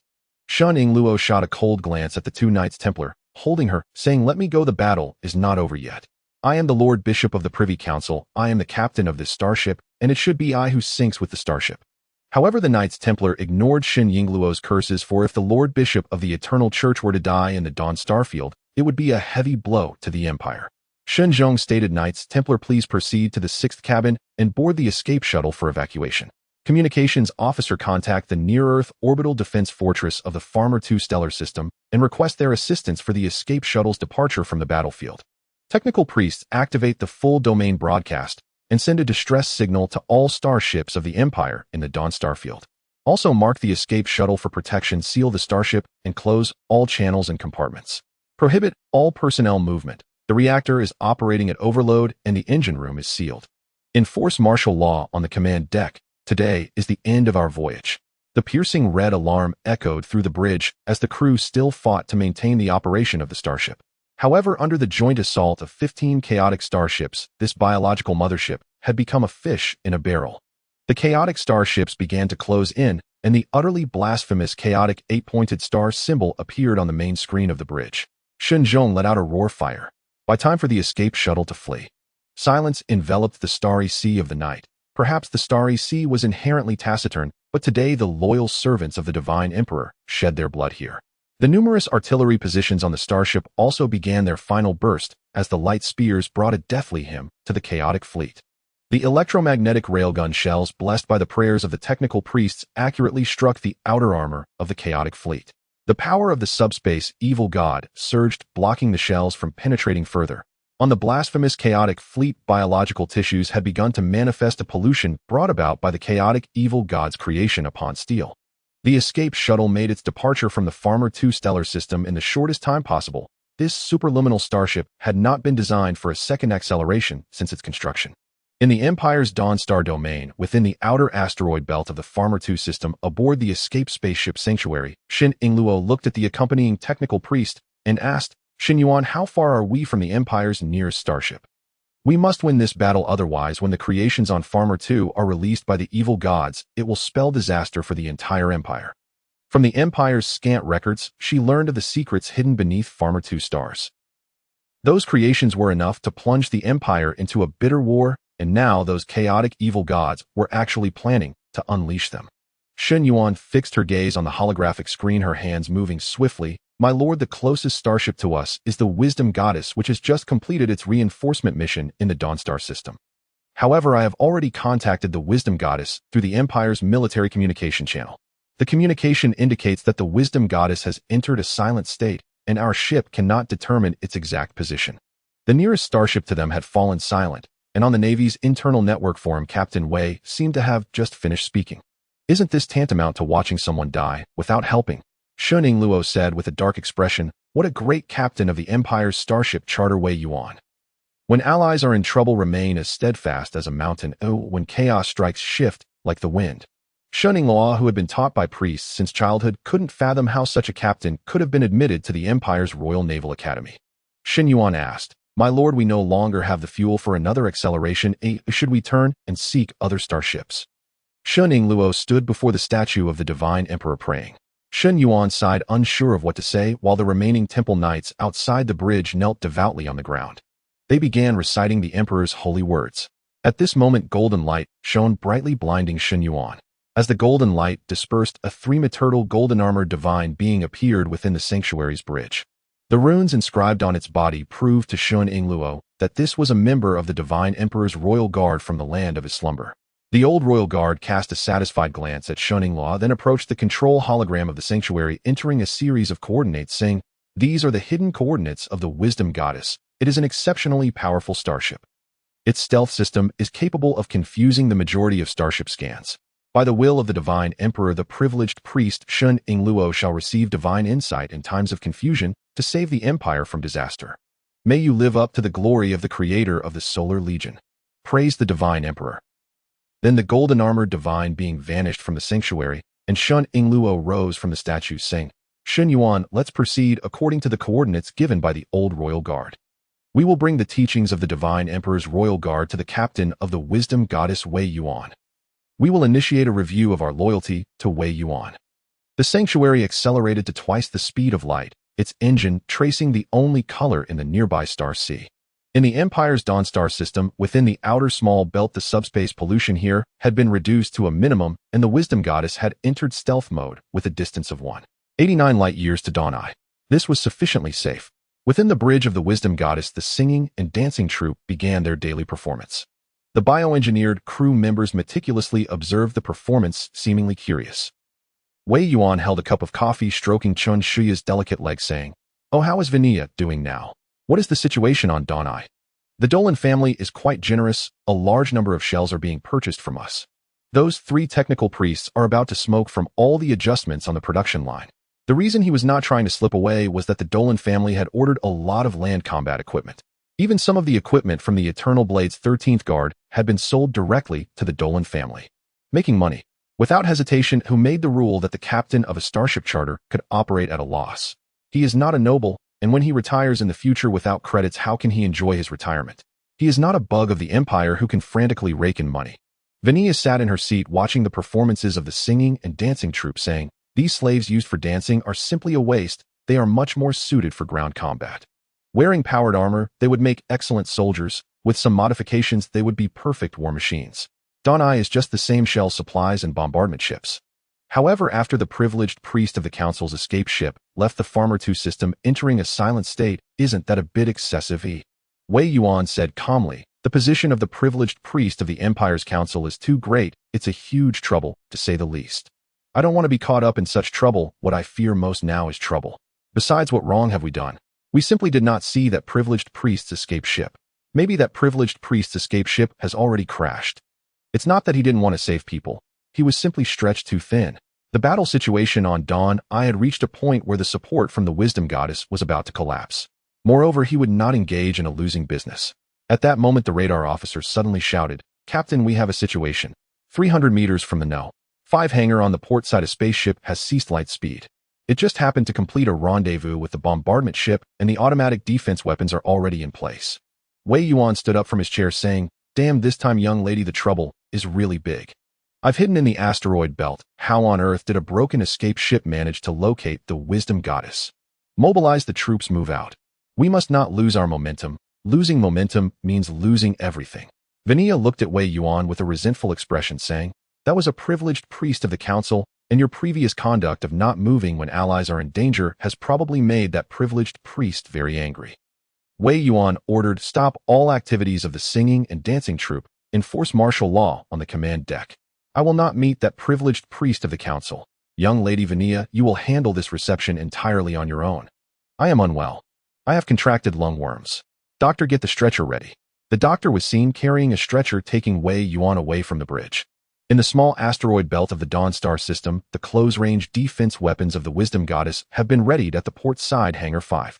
Inside the escape ship of the final sanctuary, the Imperial Privy Council prelate chose to act according to the instructions of the wisdom goddess. The philosophy of life that one must bow one's head under the eaves is vividly displayed here. Sanctuary, please follow the instructions, and docket berth 6.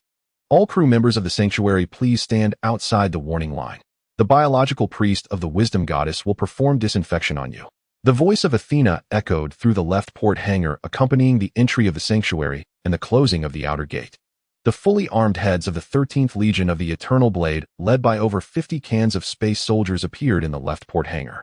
The new light-powered armor and the explosive guns held by the space soldiers all testified that this was an elite force.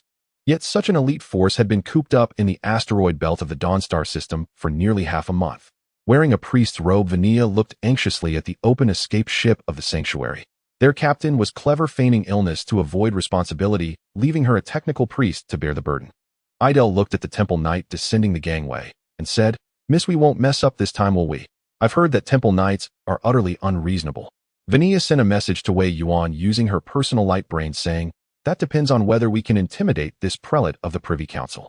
Although the prelate of the Privy Council is indeed from Rome, it is precisely because he is from Rome that he has had little opportunity to interact with the lower echelons. As one of the interpreters of the secular theocracy of the Eternal Church, all members of the Windsor family must go through this process. It is because of this process that she has witnessed the dark side of the Empire and the hidden corruption. The two biological priests holding various devices wandered back and forth in front of the prelate of the Privy Council and the members of the Temple Knight Order. No psionic contamination. Biological contamination levels are extremely low. Even the radiation contamination level shows almost no readings. Although it is somewhat inappropriate for the biological priests of the Eternal Church to treat a prelate of the Privy Council this way, but to live up to the credit points in their hands, they had no choice but to act this way for the time being. At worst, they could buy some indulgences, believing that the God Emperor would forgive them. Shun Ingloa, impatient, walked up to Vania and said, "Windsor Vania, technical priest of the Imperial Starship charter ship, Wisdom Goddess. Where is your ally Captain Wei, who remains steadfast in the face of danger and moves like the wind when chaos strikes? Why hasn't he come over? Could it be that he has already committed suicide out of guilt? To stand by and watch a disaster about to erupt is such a betrayal of the God Emperor." Vania replied expressionlessly, "Supporting the battle in the Dawnstar system is also an act of loyalty to the God Emperor. Moreover, hasn't the disaster in the Farmer's binary star system not occurred? Should we abandon those loyalists who bleed for the God Emperor just because of the prelate's conjecture? Or does the prelate think that the chaos rift that has already opened is not a big issue?" Confronting others was her forte, but Wei Yuan was just too shameless. She had never seen a captain as brazen as Wei Yuan. Yet one must admit, in the current cosmic sea, being shameless is not important. What matters is survival. The atmosphere suddenly thickened as the 50 cans of space soldiers from the Storm War Department had already locked onto the members of the Temple Knight Order. The 36 multi-barrel defense light spears in the fifth hangar were also on high alert. There can only be one leader on a starship, which is the ship's captain. Regardless of your status, the crew must obey the captain. Shun Ingluo asked, "Where is Wei Yuan?" "The Privy Council needs to examine his loyalty." The face of the head of the 13th Guardian Legion showed an expression of disbelief. "Is this what the prelate of the Privy Council is like?" Idel's face was filled with mockery, while the faces of the Storm War Department soldiers were more indifferent. Having seen life and death, they were already accustomed to such situations. They could only blame the prelate of the Privy Council for concealing the battle situation and wanting to drag them into death. Only after experiencing countless life and death situations would one cherish their own life more. "No, Your Excellency the Prelate. What you said is problematic. According to the God Emperor's Code and the Imperial Starship Charter, the regulations of the Imperial Navy, the Prelate of the Eternal Church does not have the authority to conduct an investigation on a captain of the Starship Charter. I remember that from the very beginning, the Prelate of the Privy Council was a distinction, a reward from His Majesty the God Emperor for loyalists. It is not the Privy Council's prerogative to intervene in the Imperial Navy. I hereby represent the tribunal to announce the rejection of your investigation, Your Excellency the Prelate. If Your Excellency the Prelate has any questions, you may appeal to the Imperial Tribunal. Don't even think about the Prelate of the Privy Council. Even the Shin family would provoke a lot of trouble trying to arbitrarily declare an investigation on a captain of the Starship Charter. You must know that the Shun family of the Solar System Legion originated from the Army. It is no joke for an Army family to impeach a naval officer." Shun Ingluo said with a gloomy expression, "You are betraying the God Emperor, Silver Judgment Priest Klein." Klein continued, "I only know that there are 7 million rounds of ammunition on Dawnstar system that need the Wisdom Goddess to resolve. Your Excellency the Prelate, have you not noticed that the pollution level in the Dawnstar system is rising? As judges of the tribunal, they are not part of the same system as the Eternal Church, so naturally, he would not fear the so-called prelate of the Privy Council. Only the people of the Eternal Church would give face to the prelate of the Privy Council. If it were the Navy, they would simply say, 'Get lost,' without further ado. To be honest, everyone does indeed like various priests of the Eternal Church, but they are not fond of purely clerical personnel. Especially the Privy Council, which often conjures up the miracles of the God Emperor. No one wants a sword hanging over their heads that could fall at any moment." Shun Ingluo thought of the horrors of disaster and said, "This matter is of great importance. I need to see the captain of the Wisdom Goddess as soon as possible. In the capacity of an Imperial princess, not as a prelate of the Privy Council." In the asteroid belt on the outskirts of the Dawn Empire solar system, the soldiers of the 13th Guard Brigade of the Eternal Blade Empire are operating small mining ships to carry out mining operations. Even the interstellar warriors aboard the Wisdom Goddess, which were part of the former Storm War Department, must pilot mechs to carry out the task of asteroid demolition. The resources collected will be sent to the refining factory on the Wisdom Goddess for meticulous smelting. They will then be transformed into weapons and transported to various battlefields across the Dawn Empire solar system, with the Doran family making the payments afterward. It can be said that during nearly half a month of fighting, just the Dawn Star consumed a substantial number of landmines and explosive shells. Particularly those high-yield landmines, which can be deployed by territorial-grade drones, received unanimous praise from the Empire's Dawn Star Military Affairs Department. Of course, it all requires credit points. However, this journey has been virtually costless for Wei Yuan, although he has spent time. The resources are provided by the asteroid belt on the outskirts of the Dawn Empire solar system, while production is carried out by the military equipment production line on the Wisdom Goddess. What comes next is simply enjoying hot pot and singing, waiting for the Doran family to make the payments. The main control observation room of the Wisdom Goddess projected the picturesque scenery of the Jiangnan Gardens. On the stove, tea sent by the Doran family is being brewed. This green tea from the sacred solar system, the great Gaia mother planet, is even more precious than the energy blocks used by the Empire's starships. Chen Shia, dressed in a deep purple qipao, reveals her curvaceous figure. Wei Yuan and Vania sit across from each other, savoring a gram of tea and a standard Empire energy block's worth of green tea. Vania gently sips her tea and says the situation in the Dawn Star domain is unfavorable. The Kelvin Star system has already sent a message. The fleet command of the Kelvin Star system has expelled the Chaos Fleet. They deployed the Royal Ground Forces under a sacrificial level of warfare, but have only managed to hold the urban circle. The planetary governor of the Farmer 2 star system, Cardalide, has accused the Empire's Privy Council of disregarding the lives of the Divine Emperor's soldiers regarding the collapse of the urban circle. Amidst the swirling steam, Wei Yuan's left hand wandered over Chen Shiya's qipao. This indicates that there is something very fishy going on in the Farmer 2 star system. Did the report not say so? The Inquisition's agents landed on Farmer 2 and conducted a sweep, but did not find the so-called nest of the purifiers. The situation is quite bizarre. It is said that several of my old classmates have gone on a journey to the realm of life and death due to the pleas of that prince. If it were not for the strong foundation of their families coupled with capable starships, they probably would not have returned. From Wei Yuan's expert perspective, the events occurring in the Farmer 2 star system are undoubtedly quite strange. Not to mention anything else, the fact that the Chaos Fleet retreated without a fight upon encountering the Empire's fleet is already quite bizarre. I have never seen a Chaos Fleet encounter an Empire fleet and retreat without a fight. Most of the Chaos Fleet, upon encountering the Empire's fleet, would charge recklessly into a desperate assault. From the moment the Chaos Emperor's fleet departed the subspace anchor point, they had no intention of returning to subspace. Vania, with her hands clasped over her abdomen, leisurely admired the projected scenery of Jiangnan Gardens, saying, "There must be something fishy, but it has nothing to do with us."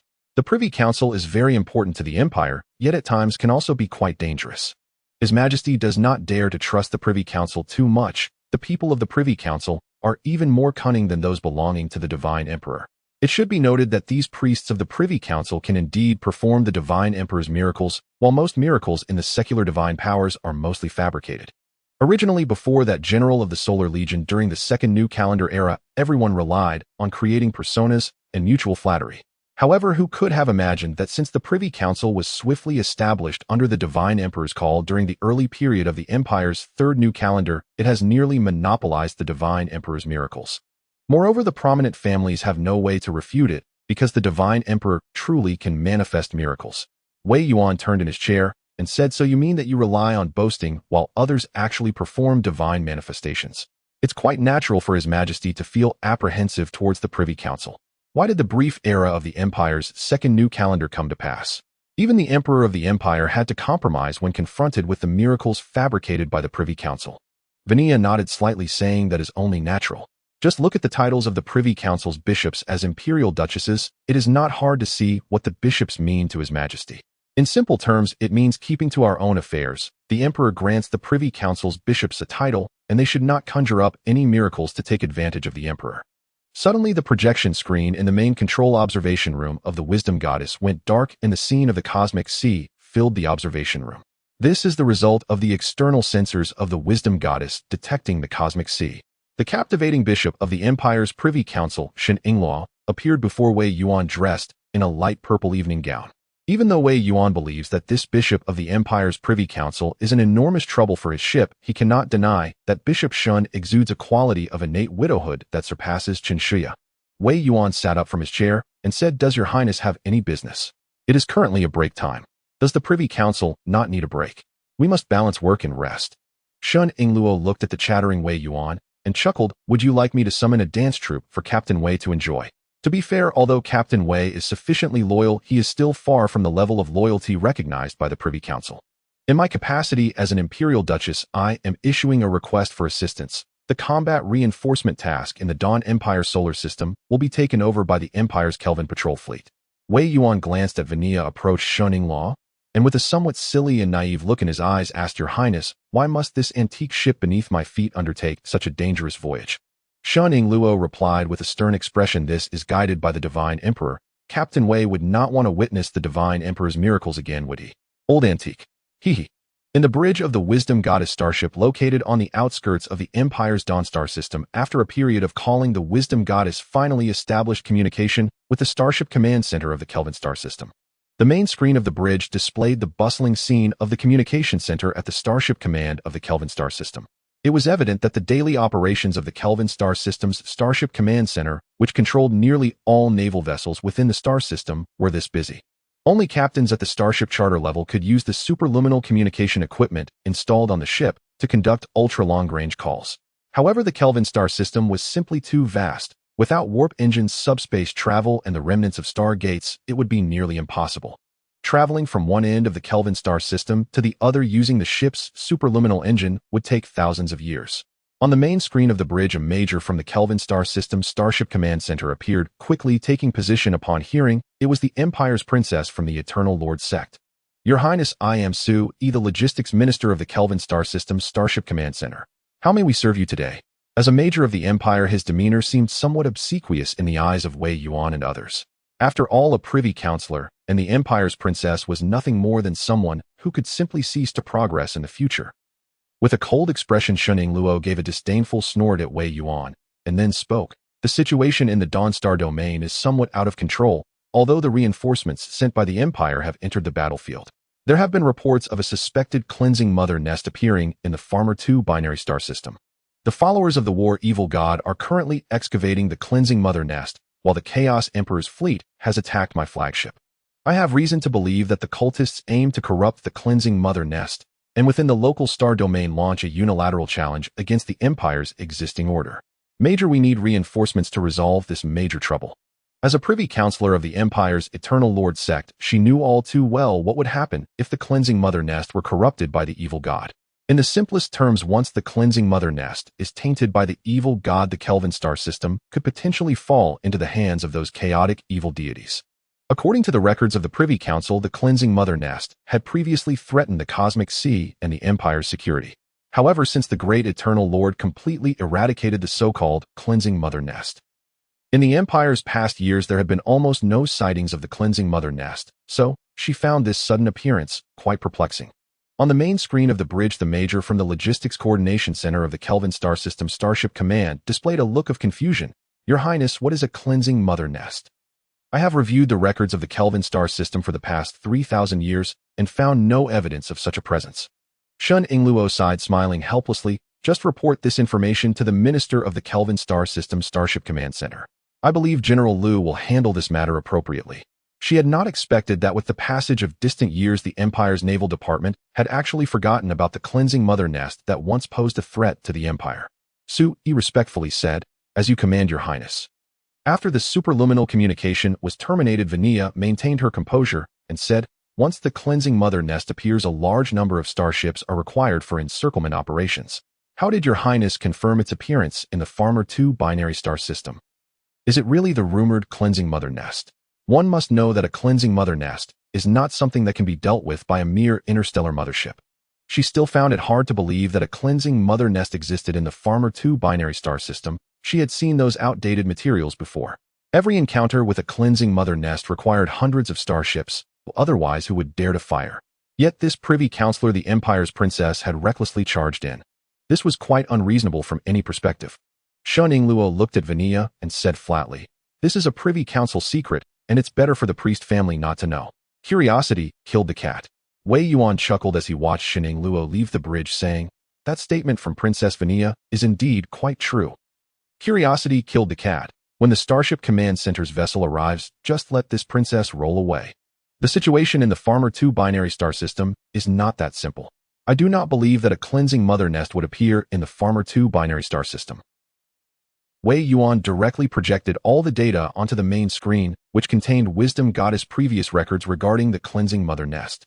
One read that after another representing the Cleansing Mother Nest appeared evenly on the projected star map. However, the Kelvin star system was located at the very edge of this star map, with no possibility of a Cleansing Mother Nest appearing. Thus, the waters of the Farmer 2 binary star system could be considered quite deep. Saying it was bottomless would not be an exaggeration. Vanilla looked at the star map and said, "Therefore I believe we should stay in the Dawn star system to support the operations there. Following that princess to the Farmer 2 binary star system might very well lead to sinking." Since the Farmer 2 binary star system could not possibly have a Cleansing Mother Nest, it could either be an error in Shun Yingluo's reconnaissance or a man-made disaster. The Privy Councilor of the Eternal Lord sect has never been an ordinary department. After downing half a bottle of soda, Wei Yuan said, "The Wisdom Goddess is a starship of the Starship Charter. All departments in the Empire can receive assistance from the Wisdom Goddess in exchange for compensation. But the Privy Councilor has no such authority. After all, the Empire's Starship Charter was established before the founding of the Eternal Lord sect's Privy Council. Everything in the darkness seems to have a destiny. May the old village deity bless my journey with peace and safety. May my great-grandfather also bless me. The inheritance you left me is indeed substantial." In the Empire's Dawn Star domain, the Farmer 2 star system, the Chaotic Fleet, had already sunk the flagship of the Imperial Privy Council before pressing their advantage to capture the defensive fortress in the orbit of Farmer 2. Faced with the blasphemous cannon fire of the Chaotic Fleet, the loyal followers of the Divine Emperor resisted for several arduous days before ultimately sinking into the Sea of Stars. The greatest creation of Farmer 2 fell into the ocean of the planet's surface on that day, accompanied by a sky full of flames. The massive waves it stirred caused significant losses to the chaotic cultists, although the Empire also suffered considerable damage. The surface of Farmer 2 after years of warfare was now a site of devastation, once a prosperous land. The influence of the cultists was nearly spreading throughout the entire Farmer 2. However, due to the presence of defensive fortresses in low orbit, the governor of Farmer 2, Catalide, barely maintained the Empire's advantage. But now, with the loss of the low-orbit defensive fortress, Farmer 2 faced its most severe trial. In the most prosperous inner city of the planet's only urban circle within the governor's mansion, Catalide looked at the incoming distress communication and said, "What has the state religion done in the desert 12,000 kilometers away? How could the cultists abandon the urban circle to attack there?" Compared to the plea for help from the planetary defense forces, the order from the state religion felt more like an unrefusable command. He had never considered refusing an order for assistance from the state religion. As someone appointed by the Empire rather than one who relied on tradition, no one dared to offend him. No matter who he offended, he could not protect his position as a planetary governor. The aide opened the satellite reconnaissance system of Farmer 2 based on the coordinates in the distress communication. The screen displayed the state religion's facilities in the desert. "Sir, why do these priests from the state religion look different from the usual ones we see?" Catalide gritted his teeth as he stared at the priests in cloaks on the screen. "What in the world are these damned Privy Council priests doing on my planet? Mobilize all reconnaissance satellites and focus on those buildings. How could the defense forces have not discovered such a large-scale construction?" He recalled a rumor, one that circulated only among planetary governors. "When an Imperial tribunal monk appears on your planet, you should assist them in their investigations and present some local specialties. If it were a monk from the heretical tribunal, one should provide assistance as much as possible. If a high-ranking official from the state religion appeared, it meant that either the Divine Emperor's favored ones had been discovered or it was a sign of an impending academic exchange. But if you discovered priests from the Privy Council, it marked the beginning of trouble." The aide pointed at the equipment on the screen and said, "Sir, the Empire's most advanced stealth shield, the detection capabilities of the defense forces are simply insufficient to determine whether there is an anomaly. Sir, should we send reinforcements?" The cultists have already raised the flag of the chaotic 8-pointed star outside the urban circle. The inner city walls were hundreds of meters high, and the heavy explosive shells deployed could obliterate all the outer urban areas in no time. However, the appearance of the chaotic 8-pointed star flag would inevitably signal the emergence of chaotic imps, which could pose considerable problems relying solely on the planetary defense forces. Catalide snorted coldly. "Notify Airport 1 to dispatch the 6th Defense Army of Farmer 2 to reinforce those buildings of the Privy Council. Regardless of what the Privy Council priests are doing, we will address that after this battle is over." After decades of war, he felt a deep weariness, yet the priests of the Privy Council continued to create trouble for them. A military unit of over 300,000 might seem insignificant if one army was missing during peacetime. But now the urban circle faced a threat from the cultists. A slight misstep could lead to the fall of the entire urban circle. According to the traditions of imperial planetary governors, if the governor's mansion fell, they might even find it reasonable to commit suicide by gunshot to appease the divine emperor. Meanwhile, over 12,000 kilometers away from the urban circle, the buildings belonging to the Imperial Privy Council were under relentless attack from the cultists. Even great demons were appearing among them. The automated defensive cannons were nearly smoking, and the only squad of holy knights faced the overwhelming tide of cultists like a rock in the sea. Sir, there are too many chaotic cultists. We do not have enough manpower.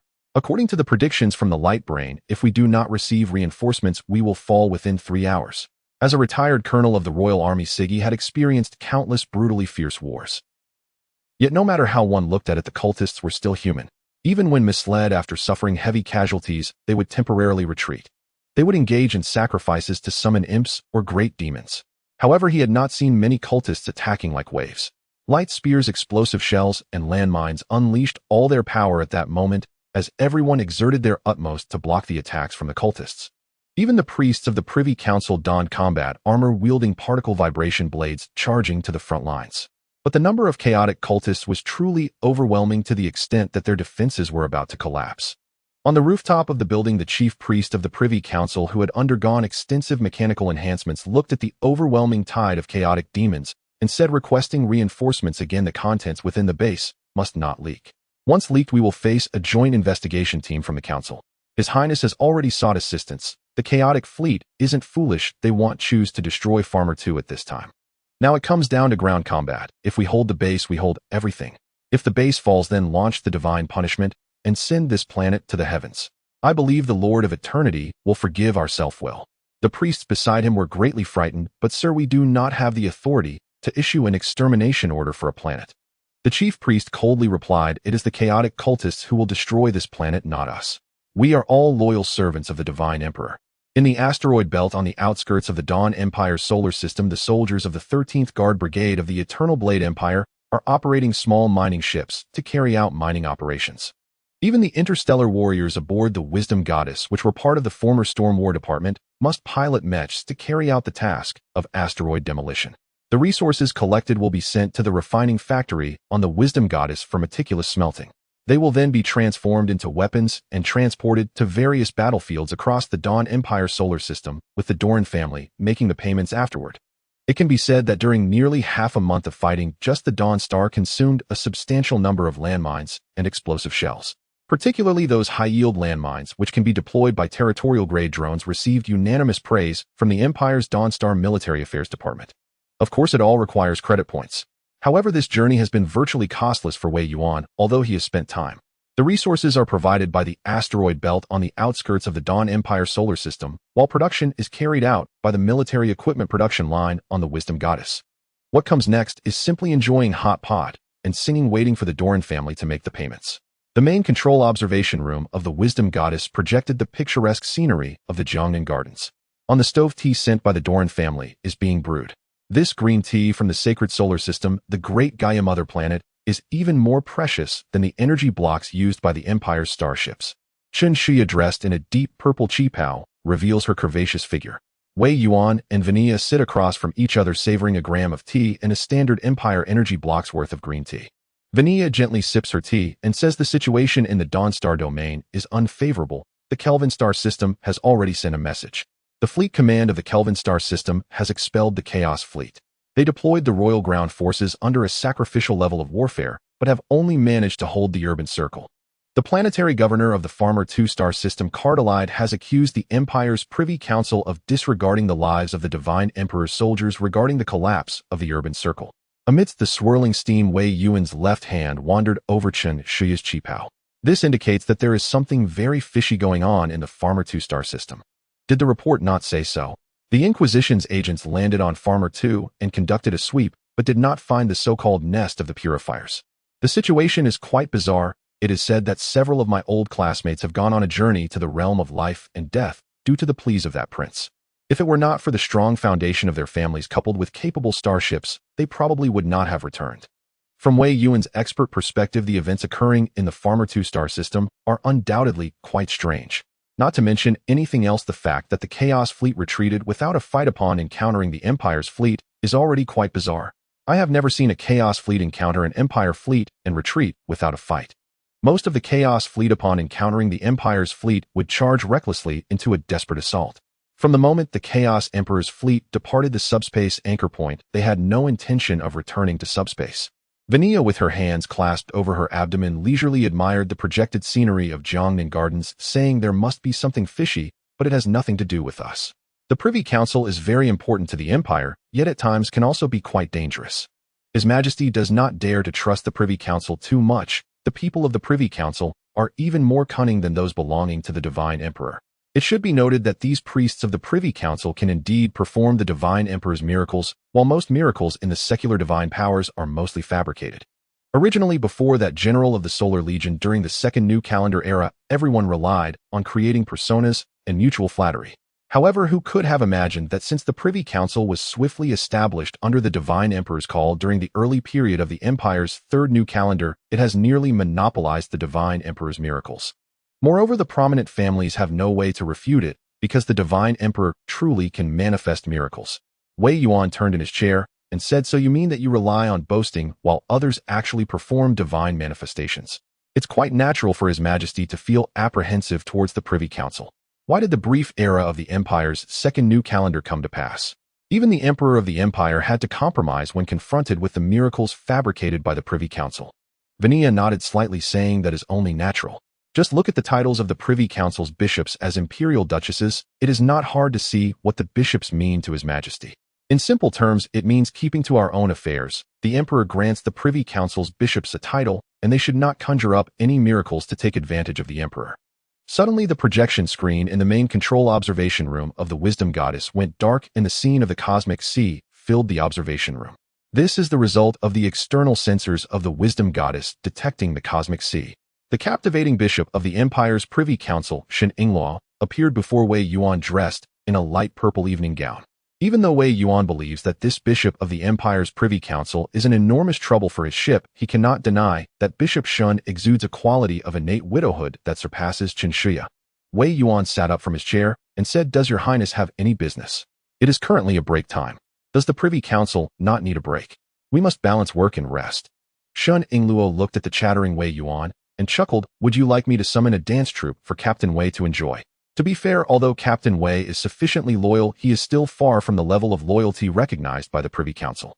In my capacity as an Imperial Duchess, I am issuing a request for assistance. The combat reinforcement task in the Dawn Empire solar system will be taken over by the Empire's Kelvin Patrol Fleet. Wei Yuan glanced at Vanilla, approached Shen Yingluo, and with a somewhat silly and naive look in his eyes asked, "Your Highness, why must this antique ship beneath my feet undertake such a dangerous voyage?" Shen Yingluo replied with a stern expression, "This is guided by the Divine Emperor. Captain Wei would not want to witness the Divine Emperor's miracles again, would he? Old antique. Hee. In the asteroid belt at the outskirts of the Dawnstar system, continuous transport ships were loaded with weapons from the Goddess of Wisdom. As they approached the atmosphere, the illegal energy users inside those small transport ships were reduced to cinders and ashes. Everything was for the Empire. They were willing to sacrifice as many illegal energy users as necessary for the Empire. However, the Dolan family clearly did not want to exhaust their family's resources in the Dawnstar system. The Dawnstar region is vast. There was no need to cling to it.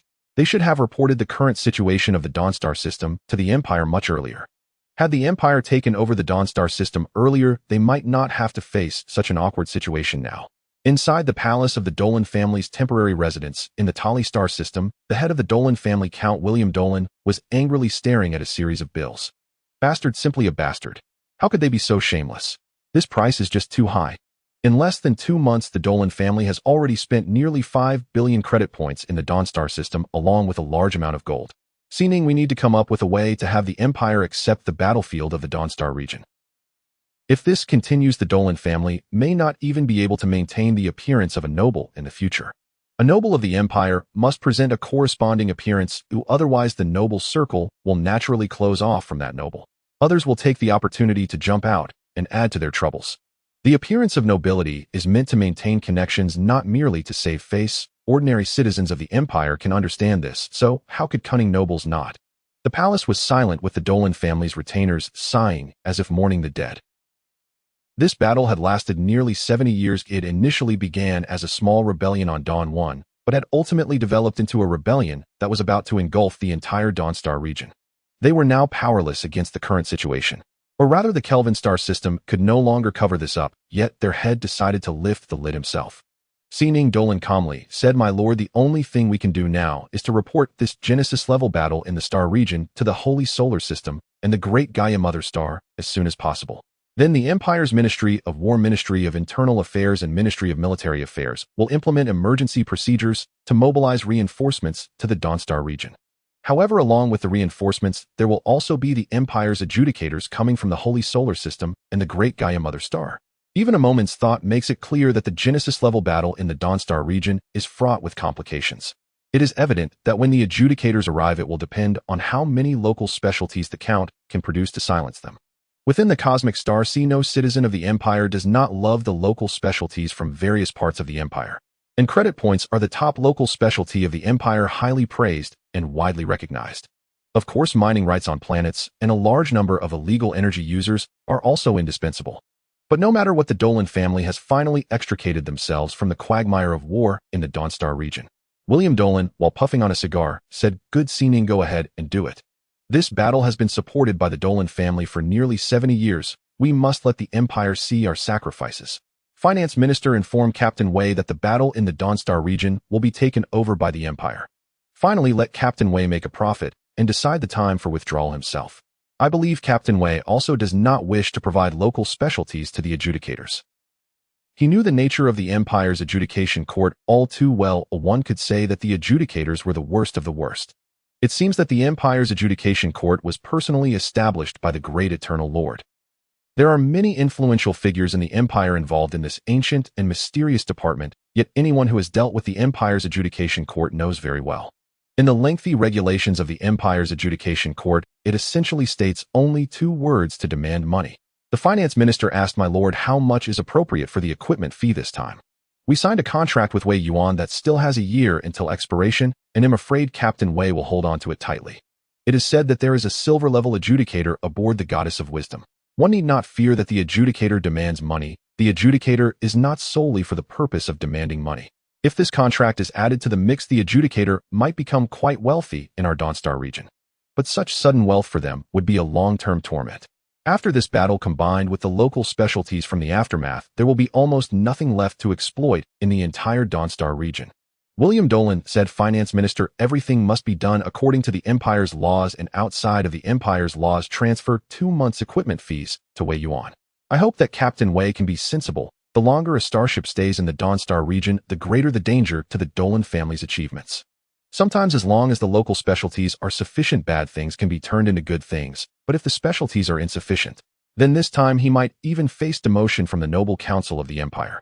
It is well known that the Empire is currently very strict regarding noble titles, so once demoted, it may take 18 generations for descendants to restore the titles earned by their ancestors." This meeting lasted until late at night, adhering to the argument that the noble family had no surplus grain. In the war report to the Empire, the Dolan family exaggerated their losses by 3 times while inflating their kills against the chaotic cultists by over 30 times. Overall, the Dolan family has served the Holy Emperor faithfully for a long time and now requires the Empire's support. The Holy Emperor will not allow the blood of any loyal individual to be shed in vain, nor will he allow any fallen noble to live a peaceful life. However, it is clear that the nearby star systems around the Kelvin star system need some time to gather fleets after receiving information from the Holy Solar System and the Great Gaia Mother Star. Before the troops move, the logistics must arrive first.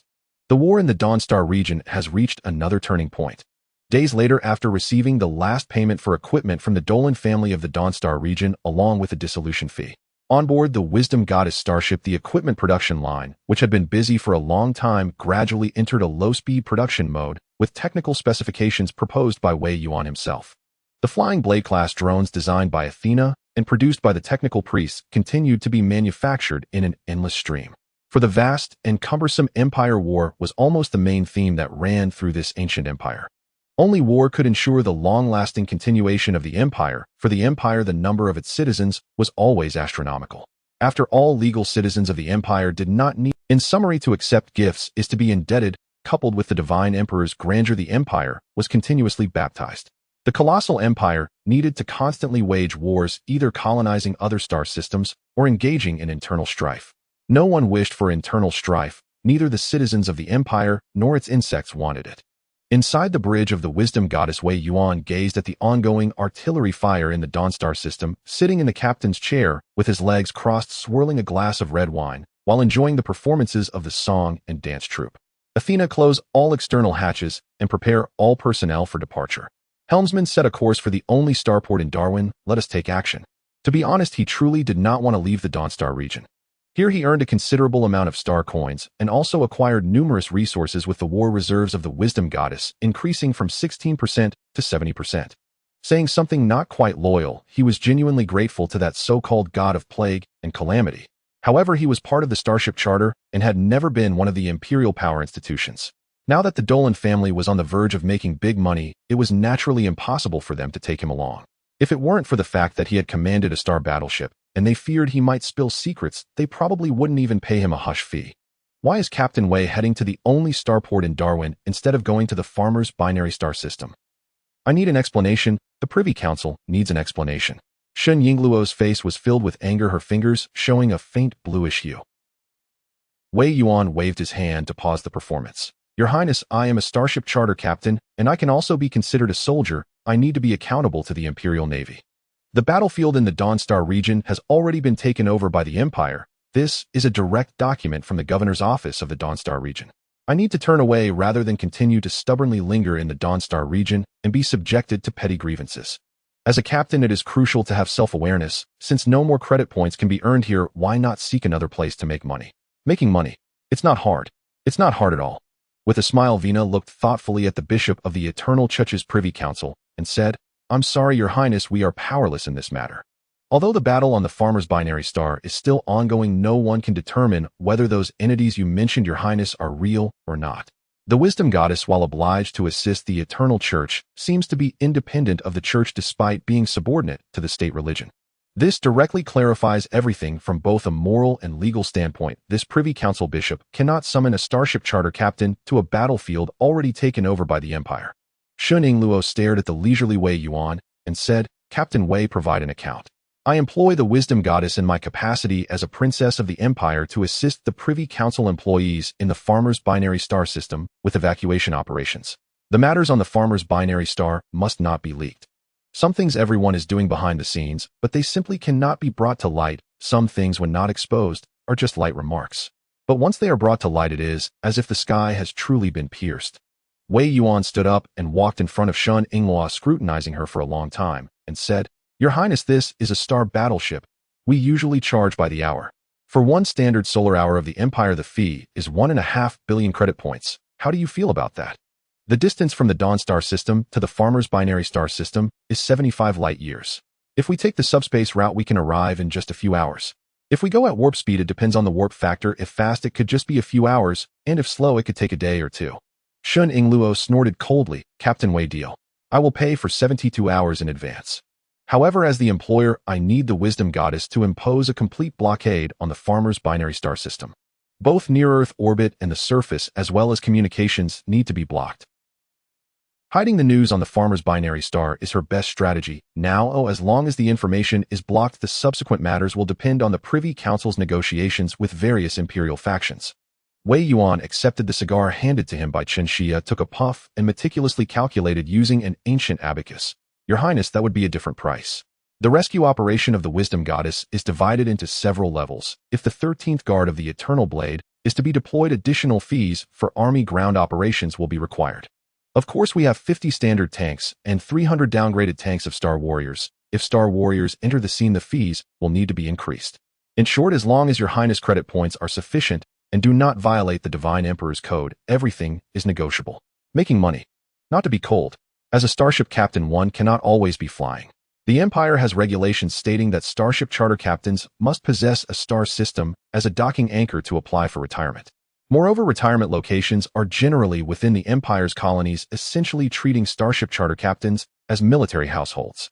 The biggest hassle is that the locals have directly blocked the possibility of self-development and construction, and to buy an anchor, one must purchase the anchor of the Imperial Development Project. That is an astronomical figure. Shen Yingluo smiled mysteriously and said, Very well, Captain Wei, adjust the course. We are heading to the farmer's binary star system. Wei Yuan naturally complied with the wishes of the client, commanding, Athena, adjust course. We are going to the farmer's binary star system. Raise the shields, close communications, and activate the true space invisibility system. Let us become invisible in the cosmic star sea. Athena said, as you wish, Captain. A few days later, the starship Wisdom Goddess arrived at Farmer 2.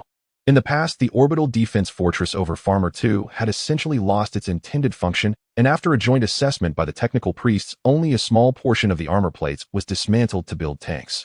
The remaining main structure of the defense fortress was left untouched by Wei Yuan. The chaotic fleet had long since vanished without a trace, and in any case, after conducting a sweep of Farmer 2. The Imperial Heresy Tribunal also departed cautiously. If it weren't for the potential presence of the Purger's mother, Nest, the monks of the Imperial Heresy Tribunal would hardly have made a special trip there. However, there was another possibility. The armed satellites and reconnaissance satellites in low orbit around Farmer 2 behaved exceedingly submissively in the presence of the Wisdom Goddess, which had the freedom of navigation. Inside the bridge, the bioengineered crew members were busy relaying command after command to the 13th Vanguard of the Eternal Blade. The Flybladder-class star drones were launched in all directions, with the escort ships also serving as transport vessels heading into the atmosphere. As a spacecraft capable of carrying escort ships, this Flybladder-class amphibious escort ship could essentially perform a variety of tasks, but it was not particularly proficient in any one area. The 13th Vanguard of the Eternal Blade is commencing landing operations. The Space Warriors have completed the landing with no injuries sustained. Captain, the planetary governor of Farmer 2, is inquiring why our ship is conducting landing operations. Wei Yuan, seated in the captain's chair, glanced at the gloomy Shun Yingluo and replied with a calm smile. Inform the planetary governor that our ship is executing a confidential mission from the Imperial Privy Council. To sit idly by while allies are in peril and remain unmoved like a mountain is an act of great disloyalty to the divine emperor. Beside him, Vanilla looked at Wei Yuan, struggling to suppress her laughter. Otherwise, she might have burst into laughter under the gaze of that Privy Council bishop. Vanilla changed the subject, saying, My captain, according to radar readings, there are many abnormal subspace reactions on Farmer 2. In the Empire's previous military operations, the aim was merely to search for the Purger's mother, Nest, and did not entail a thorough extermination of the remaining chaotic cultists. It can be said that for the Wisdom Goddess, Farmer 2 was a planet devoid of danger, yet for the landing troops there remained considerable peril. At least in some ruins, a chaotic little demon might jump out shouting slogans for blood sacrifices to the blood god and cranial sacrifices to the cranium seat, charging at the loyalists of the Empire.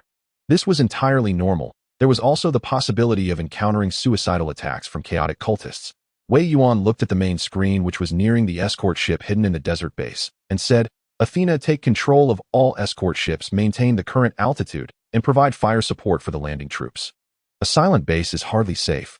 From the main sensor's detection, this so-called Privy Council base should still have quite a few living beings. At least biological radar showed signs of biological activity. However, the situation was somewhat odd, as there were many things that should not have appeared. Shun Yingluo also turned to the main screen, and after a long silence she said, Captain Wei, I need to land on the surface to evacuate the Privy Council employees from the base. I hope the Space Warriors of the 9th Company and the landing troops can provide protection for the evacuation operation. I will allocate support and ensure the maximum protection of the Privy Council's employees. The 2,000 members of the 13th Vanguard of the Eternal Blade were already in position, and the dual-mounted light spear artillery positions on land had also been set up. Combat robots had been deployed, and everything seemed to be going smoothly. However, the implications of Shun Yingluo's earlier words made her harbor many doubts about the Privy Council building hidden in the desert. Shun Yingluo said helplessly, Captain Wei, you should know that this is not what I need. I need to fully assume command authority over the landing troops to prevent certain disastrous incidents from occurring. This was not a naval ship nor a traditionally assigned ship in a single fleet. This was a ship that had signed the Starship Charter. There was a judgment monk on board, a silver-level judgment monk. Wei Yuan frowned and said, Your Highness, your request is somewhat rude, just as if I were to say I wish to engage in an intimate exchange with you. Would you agree? I am the military commander, you are a cleric. Whether from tradition or various statutes, you can only command the members of the Holy Knight Order. You could also choose not to go down if for someone of your esteemed status staying on the starship is the best choice. Shun Yingluo snorted coldly. In that case, please, Captain Wei, ensure my safety. Wei Yuan smiled nonchalantly and said, Launch from the starboard hangar number 6, take the bomber for landing. Vanilla looked at the furious Shun Yingluo leaving the bridge and said to Wei Yuan, What if there's something hidden below? Are we really not going down to check? Wei Yuan replied calmly, Curiosity killed the cat. However, I have Klein go down. The Judgment Monk is a professional, and if there is indeed something amiss with that base, I believe the Judgment Monk will certainly produce a reasonable investigation report. It could be said that ever since he unearthed the Starship Wisdom Goddess, he had exhausted all his good fortune. Vania smiled and said, now that things are getting interesting, the Privy Council has always been arrogant, and the Shun family of the Privy Council is even more so. They directly diverted the Imperial Royal Army that was engaged in exterminating cultists for just one base.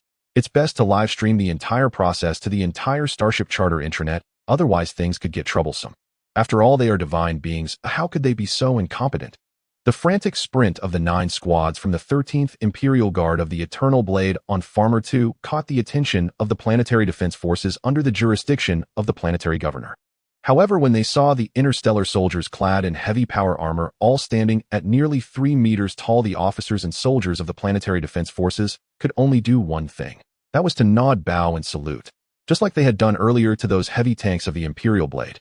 Imperial Blade. Although these local planetary defense forces had just gone through an exceptionally brutal battle, they still did not believe that the conflict on Farmer 2 could warrant such a large drop of interstellar soldiers. Strange. They didn't come during the fight, but showed up at the end instead. A certain commander of the planetary defense forces gazed through his telescope, feeling an endless stream of confusion arise within him. Moreover, why were there so many smaller interstellar soldiers following these towering warriors? Could it be that interstellar soldiers also experience stunted growth? As for the ordinary Imperial Royal Army soldiers, he did not even consider that possibility. The heavy power armor combined with the nano armor inside was not something ordinary soldiers could wear. By the gods, what is happening? The Chief of Staff said while pouring himself vodka. What does it matter? They are probably reinforcements called by the Privy Council base. If it weren't for the fact that they belong to the Privy Council, I would have already ordered the artillery to bombard that broken base. 15,000 lives lost for a broken base. We fight for the Divine Emperor, for the Empire, not for the Privy Council. The commander of the Planetary Defense Forces next to him gave his Chief of Staff a solid punch. Drinking vodka on duty was a grave mistake. If the Privy Council's people heard this, none of them would escape unscathed. At the artillery position of the 13th Imperial Guard of the Eternal Blade on Farmer 270, 250mm caliber twin-barrel light spears were conducting an artillery baptism near the Privy Council base. Since they had no shortage of energy blocks, they naturally needed to conduct a fire reconnaissance nearby. Standing atop an Imperial Blade heavy tank, Idel looked at the transmitted images and said, "Fire blast those damn things to bits. What kind of abominable creation is this? Reverend Klein, could you take a look and tell us what this thing really is?" On the screen of the light brain appeared a hideous creature with mechanical wings on its back, exhibiting a high level of psychic reaction, yet seemingly possessing self-awareness. Damn, how could Rudov's cyborg technology appear here? Such radical modification technology has long been prohibited. Klein, who took the light brain from Idel, looked at the creature and was also drenched in cold sweat. Although cyborg technology had matured long ago, most modifications were conducted in a gentle manner, employing methods akin to those of tech priests, such as implanting nanocores, adding auxiliary light brain chips, or enhancing shield devices. This was the conservative modification route, now known as technological ascension, although some referred to it as mechanical ascension. It was humanity controlling technological creations, not the other way around.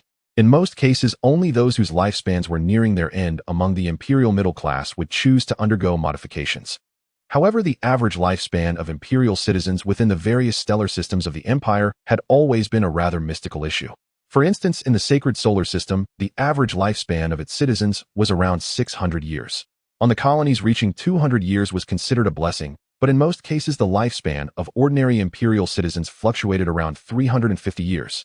As for the Empire's captains, their lifespans were generally quite long, even equivalent to that of 18 generations of ordinary Imperial citizens. While modification technologies could have both pros and cons, the type of technology that mixed mechanical and organic components to the point of nearly turning humans into mechanical puppets had been completely banned by the Empire. After a while, Klein said, "We are in big trouble this time. Although I don't understand the dangers of this cyborg technology, I damn well know this is a virus-type modification.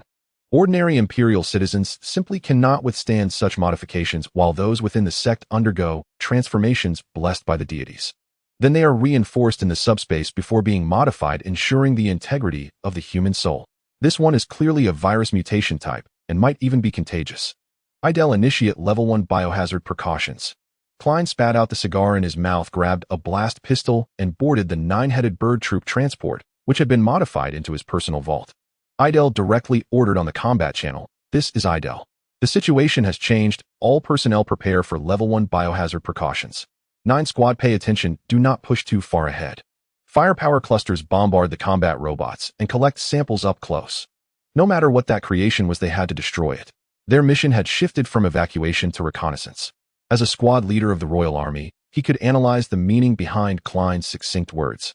The horror of Rudolph's cyborg technology. If the virus truly spreads on Farmer 2, as the discoverers, they would inevitably bear the blame. To the bureaucrats of the Empire, the magnitude of responsibility was of little concern, as long as the blame did not fall upon them. The light spear artillery began to thunder, and the flying Blade-class star drones, upon entering the atmosphere of Farmer 2, also commenced the bombardment of their designated targets. However, the old-fashioned explosive bombardment posed no threat to that artificial monster. The shrapnel from the explosives held little lethality against a creature equipped with a biological shield. And the light spear artillery could not possibly kill the Rudolph cyborg, who had already taken refuge inside the Privy Council base. Maxine, sitting in the command tank, ordered, "Switch to incendiary rounds. No matter what, we must take down that monster. If that doesn't work, then bomb the shield of that base. It should only take one shot from a ship-mounted secondary light spear. We can't afford to waste any more time." Beside him, Wei Yuan said, "If it were possible to bomb it, we would have done so already. It's precisely because we can't bomb it that we have to go in ourselves. First squad, be careful not to capsize in a ditch." In the bridge of the Wisdom Goddess starship in the orbit of the Farmer 2 star system, it had, "Captain, I now have reason to suspect that it is the Privy Council who is manufacturing Rudolph transformed beings on Farmer 2. Those chaotic scoundrels are incapable of such intricate operations. Let the followers of those evil gods wield particle disruption knives to kill, but the Rudolph transformation technology exists only within the Empire." Moreover, based on the information relayed from the ground combat unit, it appears that there has already been a leakage incident concerning the Rudolph transformed beings at the Privy Council base on Farmer 2. With such a large volume of biological viruses, they have likely already begun to spread. Our forces on the ship possess complete anti-biochemical capabilities. Farmer 2 is doomed, at least one scapegoat we cannot escape. The bastards of the Privy Council always enjoy meddling with forbidden and uncontrollable technologies. Wei Yuan sat in the captain's seat, feeling speechless. "Athena, assemble personnel to maximize the deployment of combat robots for landing. Opal, you will also need to go down next to carry out biochemical isolation in a safe area. Goddess of Joy, please enter immediately.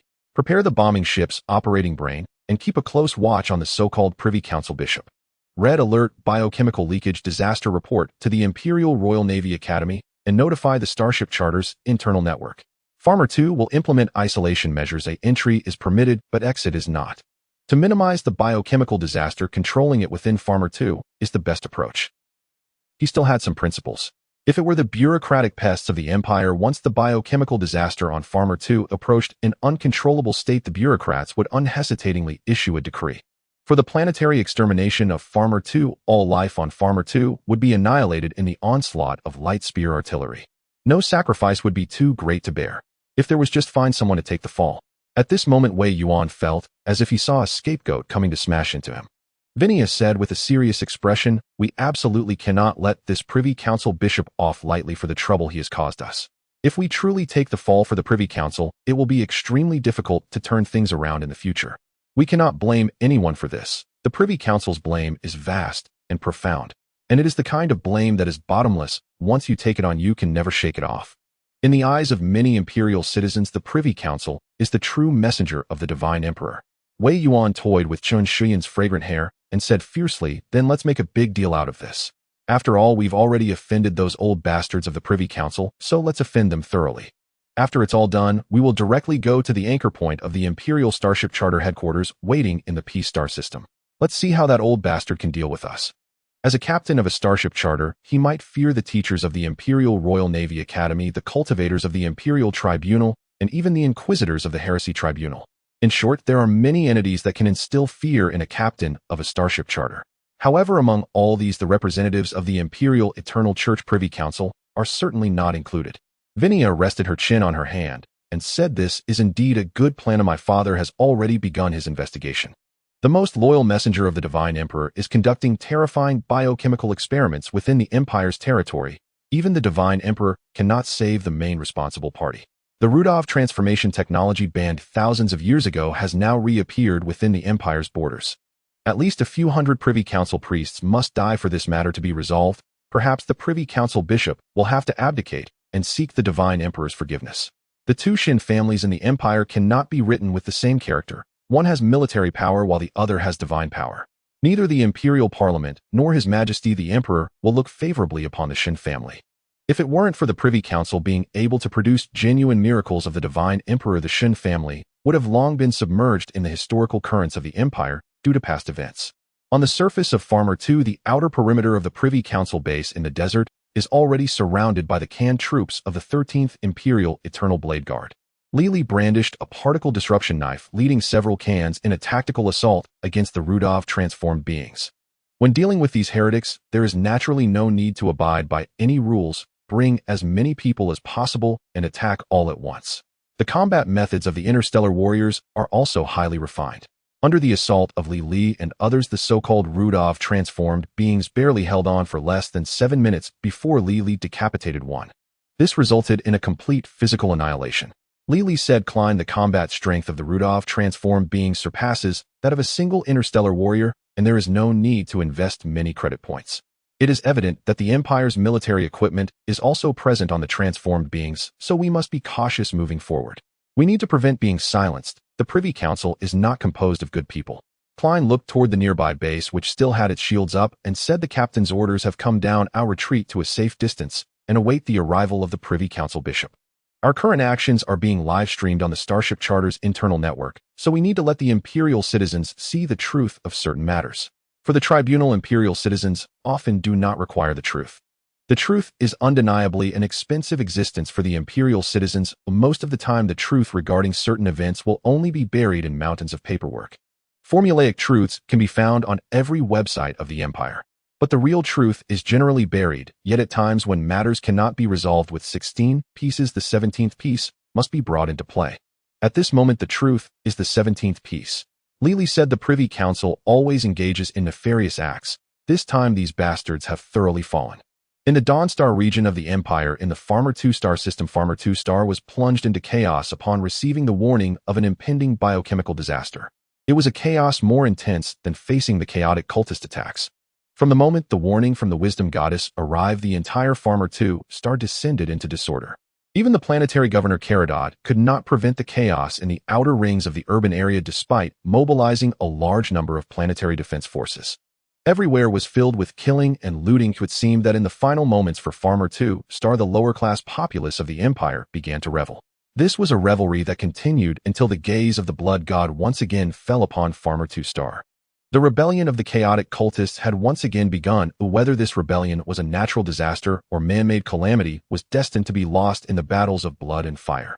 Meanwhile, the wealthy in the inner urban circle began to hide in shelters located thousands of meters underground, where as long as they were not faced with the onslaught of the evil god or the opening of a space-time rift, there would be no major issues. However, the common people could only take to the battlefield, picking up the weapons of fallen soldiers to join the fight to defend their homes. On the inner city walls, hundreds of meters high defensive artillery indiscriminately slaughtered any cultists daring to approach the inner circle or residents of the outer circle. Amidst the relentless slaughter, the eyes of the planetary defense forces had turned bloodshot. After reviewing the battle reports from the inner city walls, the planetary governor committed suicide in his residence as a final gesture to the Divine Emperor. A petition accusing the Imperial Privy Council was directly uploaded to the Star Network.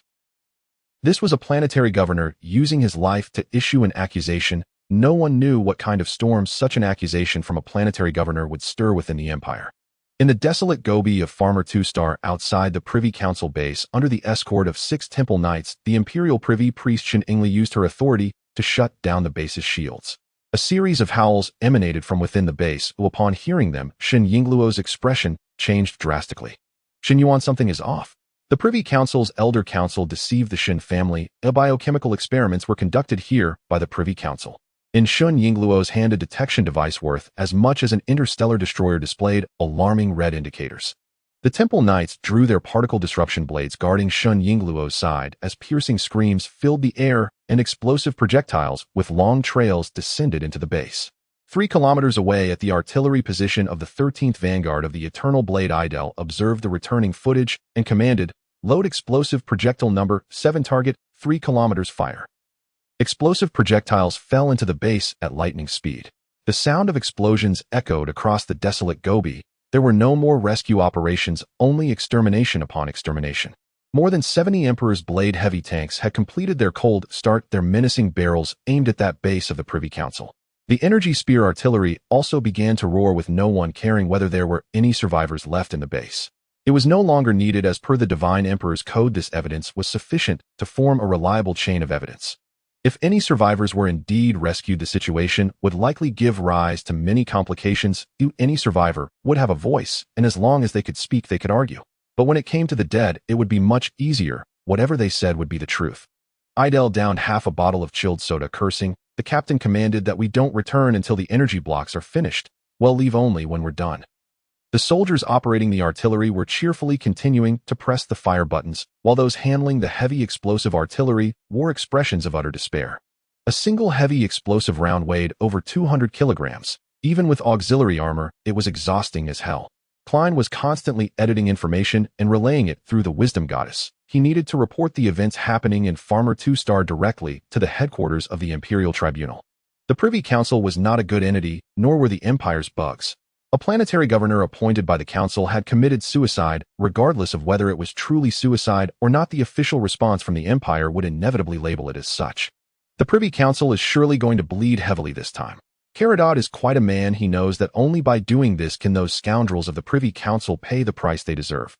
Max and I say we should just capture Shin Ingluo directly and lock her up in a dark room for 7 or 8 days. That was close. He would have to take the blame too, but right now they were heroes, the ones who stopped the biochemical disaster from spreading outside of Farmer 2-Star. This is how the Empire operates. Being a little muddled is quite good. Those who are too clear-headed, though intelligent, are not the people the Empire needs. Those who are not needed by the Empire will undoubtedly meet a tragic end. As autumn passes, it's time to settle the accounts. Such events happen countless times, yet there are still many gamblers who believe they won't lose. Unfortunately, the house always wins. Maxon said helplessly. That's your business. If we really capture the Privy Council's bishop, we'll be the ones in trouble. Capturing the Privy Council's bishop might not cause any issues, but capturing the Empire's princess would truly be catastrophic. Klein shook his head. No, right now this Princess Shun is likely struggling to save herself. I need to go check the base and see what is inside or inform the 9th Brigade to quickly occupy the base. Don't give the Temple Knights any face, make them kneel. As a judgmental cleric who had once been betrayed by the Temple Knights, having caught the opportunity, he naturally wanted to take revenge. The revenge of the judgmental clerics does not adhere to the principle of a gentleman's vengeance takes 10 years. It is about avenging from dawn till dusk. Maxon exhaled smoke. Then let them kneel. On the surface of the Imperial Farmer 2nd Star, the once desolate and uninhabited desert wasteland is now a landscape of scars. The shrapnel from 250mm explosive shells, the corpses of cultists, is almost bringing unprecedented nourishment to the parched desert. Outside the base of the Privy Council, the high-ranking no matter the type of defense, a single 350mm explosive shell or an electromagnetic railgun round would take care of it all. Among the many weapons of the Empire, once a shell is fired, a defenseless can, even if it doesn't die, would suffer serious injuries. The aerial bombardment ship started spraying disinfectant. Regardless of whether this standard disinfectant was effective or not, it at least provided some psychological comfort. Quick, eliminate the remaining cultists. With a certain judgment of the situation, Lili wholeheartedly joined this extermination operation. Any living being within this base could only be chaotic cultists, or otherwise it would be impossible to explain the appearance of Lady Ludov's creations inside the base. As for what happened next, that would have to wait. Their only task now is to eliminate all chaotic cultists. The lethal rays of the spear guns appeared throughout the base, clearly indicating that Lili's concerns were unwarranted. How could those beings, which evidently lacked normal human characteristics, possibly be subjects of the Divine Emperor? The sound of the 8-barreled 30mm explosive gun echoed throughout the base, heralding a death knell for the infected employees of the Privy Council. The symphony of explosions sounded a victorious anthem. This is the Eternal Blade 13th Guard, another victory for the Wisdom Goddess-class starship. The infected heretics facing the fully armed cans clad in heavy power armor of the Eternal Blade felt as if they had encountered a blade against frozen oil. Without exception, the fate of these heretics could only be death. The death of heretics is a hymn to the Eternal Lord when the flag of the Divine Emperor once again flies atop the tallest building in the Privy Council base. The battle has ended. Only the sporadic sounds of spear fire aiming directly at the warehouse doors remain. According to the direct orders of the captain of the Wisdom Goddess starship, they will conduct disinfection procedures on all supplies within this base's warehouses. Take them aboard the Wisdom Goddess for disinfection. Quick, hurry up. Not a single screw can be left behind. All these supplies are trophies. It won't work no matter who comes. Faced with the supplies stored in boxes within the warehouse, the high-ranking officials of the Eternal Blade 13th Guard directly drove the trailer to load them onto the transport ship, then sent them aboard the Wisdom Goddess. The spoils were split 3 to 7. The more boxes they could take, the more money they would each get. No one would complain about having fewer credit points. Usually it doesn't matter, but only when one needs to use credit points do they realize they are lacking. Meanwhile, inside the main building of the base, the cans of the Eternal Blade 9th Company have already entered the underground section of the base. The sporadic sounds of gunfire indicate that the underground section of the Privy Council base isn't very safe. As for what exactly happened, Li and the others couldn't know. But they came here to find out what had happened. They could never forget that this time they were broadcasting live. The commander discovered an unknown mechanical creation. The explosive gun couldn't shatter it, and the spear gun had no effect on it at all. Following the direction pointed by the can, Li witnessed something he would find hard to forget for a lifetime. A mechanical mountain of flesh lay between two passages with modified Ladovians continuously crawling out from within the fleshy spheres. But how did this mechanical creation merge with those bizarre biological entities? Don't panic, this is the power of the evil god. Damn the Privy Council for engaging in such heretical research within the Empire's territory. Attack the biological parts. By destroying the biological components, we can discern what this mechanical creation truly is. Klein already had a rough idea of what this creation was, but the audience of the live broadcast remained oblivious. To ensure that the viewers knew what these bastards of the Privy Council were actually doing on the Farmer Second Star, this was a necessary process. In the next moment, the scorching rays of the spear and the thunderous sounds of the explosive guns reverberated throughout the underground section of the base, and those modified beings that had just emerged from the incubation pods could only die with resentment in the face of the Divine Emperor's roar. These modified beings were undoubtedly lucky. They were smashed to pieces by the Emperor's soldiers before they could harm any Imperial citizens. That was their greatest fortune. Li gazed at the now fully revealed mechanical creation resembling a beehive, its teeth trembling as he said, "Heavens! These damn bastards are actually researching a purged mother nest here. This is a human-made, purged mother nest tainted by the evil god. It can be said that the technology of the purged mother nest is not difficult. It only requires sufficient nanomachines and a large number of STC standard construction templates along with an extremely disloyal program and some rather unscientific evil god powers. However, no one has ever dared to play it this way, as such a profane creation is a grave disloyalty to the Divine Emperor. This incident seems to have escalated significantly. At the same time, the deep space quantum network of the Imperial citizens watching this so-called adventure live broadcast was abruptly cut off at the moment this creation appeared. Indeed, it was directly cut off, though under the strong protests of the local Privy Council priests, it was severed. However, the Privy Council priests are not omnipotent. The deep space quantum network of most Imperial departments remains very smooth. The citizens of the Empire can enter these areas tapping into the deep space network to continue watching the live broadcast. On this day, a starship named Wisdom Goddess appeared on the desks of various bureaucratic leaders of the Empire.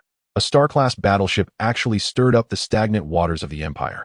The sect of the Eternal Lord faced widespread condemnation from all corners of the Empire, with the first to take action being the Pope of the Eternal Lord sect. Accompanied by the heads of the 13th Guardians of the Eternal Blade, all the supplies within the base of the Privy Council were disinfected and loaded onto the ship Wisdom Goddess.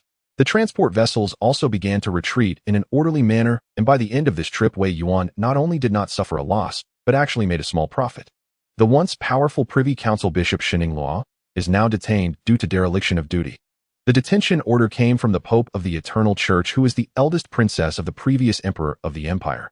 Under the unspoken rules of the Empire, the eldest princess of the former Emperor must become the Pope of the Eternal Church. This is similar to how the Shun family of the Solar Legion, after achieving the merit of rescuing the Emperor, can inherit the position of the Privy Council Bishop of the Eternal Church. In the low Earth orbit of Farmer 2, after receiving the landing craft, the Wisdom Goddess closed all external hatches. Then it plunged into the hyperspace, heading towards the sacred solar system and the great Gaia Mother Star. In the bridge of the Wisdom Goddess, Shun Inglao, wearing a psionic restraining bracelet and a quantum monitor, sat expressionless in a chair receiving inquiries from the ad hoc inquiry group formed by the Wisdom Goddess. Wei Yuan flipped through the evidence found in the Privy Council's base and said, "Your Highness, according to the existing data, it is clear that your subordinates conducted terrorist experiments within the realm of the Divine Emperor. This obviously violates the divine decree of the Divine Emperor. As a devout messenger of the Divine Emperor, as the Bishop of the Privy Council, do you have nothing to explain? Not only did I earn money while standing, but I also got to sail for free to the sacred solar system and the great Gaia Mother Star. This is the supreme blessing of the fellow villagers. Perhaps I am the most devout believer of the fellow villagers after all fellow villagers shed tears when they see each other. Shun Ingluo coldly snorted. Captain Wei, I am not aware of this evidence. This evidence cannot convict a princess of the Empire. I can only take responsibility for negligence at most. I should be more familiar with the power dynamics behind the Empire than you, Captain Wei. I would like to know why you chose to destroy those empty warehouses at the end of the live broadcast. Were you afraid that the truth about the theft of the Privy Council's supplies would be exposed? Having taken her money, detained her, and stolen the Privy Council's supplies, she had never encountered someone so shameless. Wei Yuan looked at Vania's helpless gaze and explained, no offense intended, Your Highness, but those were not the Privy Council's supplies, they were merely the spoils of the Wisdom Goddess. The Privy Council's base was invaded by chaotic cultists, and those supplies were naturally taken over by them. We seized those spoils, so the ownership of those spoils should belong to the Wisdom Goddess. Your Highness, this is beyond dispute. Since the supplies and small amounts of money are already in his hands, how could Wei Yuan possibly let them go? His life motto is that in a war, if you do not gain something, you will suffer a great loss. At this moment, Klein pointed to an investigation report and said, Your Highness, I am well aware of why the antimatter bomb located within the Privy Council's base had its safety removed. It is in an extremely unstable state, and that is a habitable planet of the Empire. For the Empire, even a power change in a stellar system is akin to changing the village chief in a village. However, if a habitable planet almost faced destruction at the hands of the Empire's own people, even if it was just almost, it would still be a very serious incident, indeed an incident.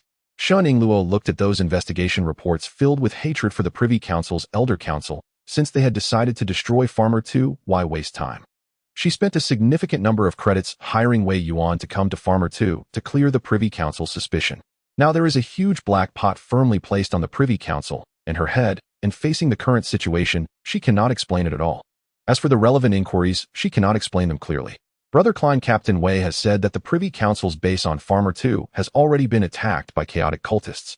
So this must naturally be the work of the chaotic cultists. How could the devout messenger of the Divine Emperor do such a thing? Shun Ingluo said calmly.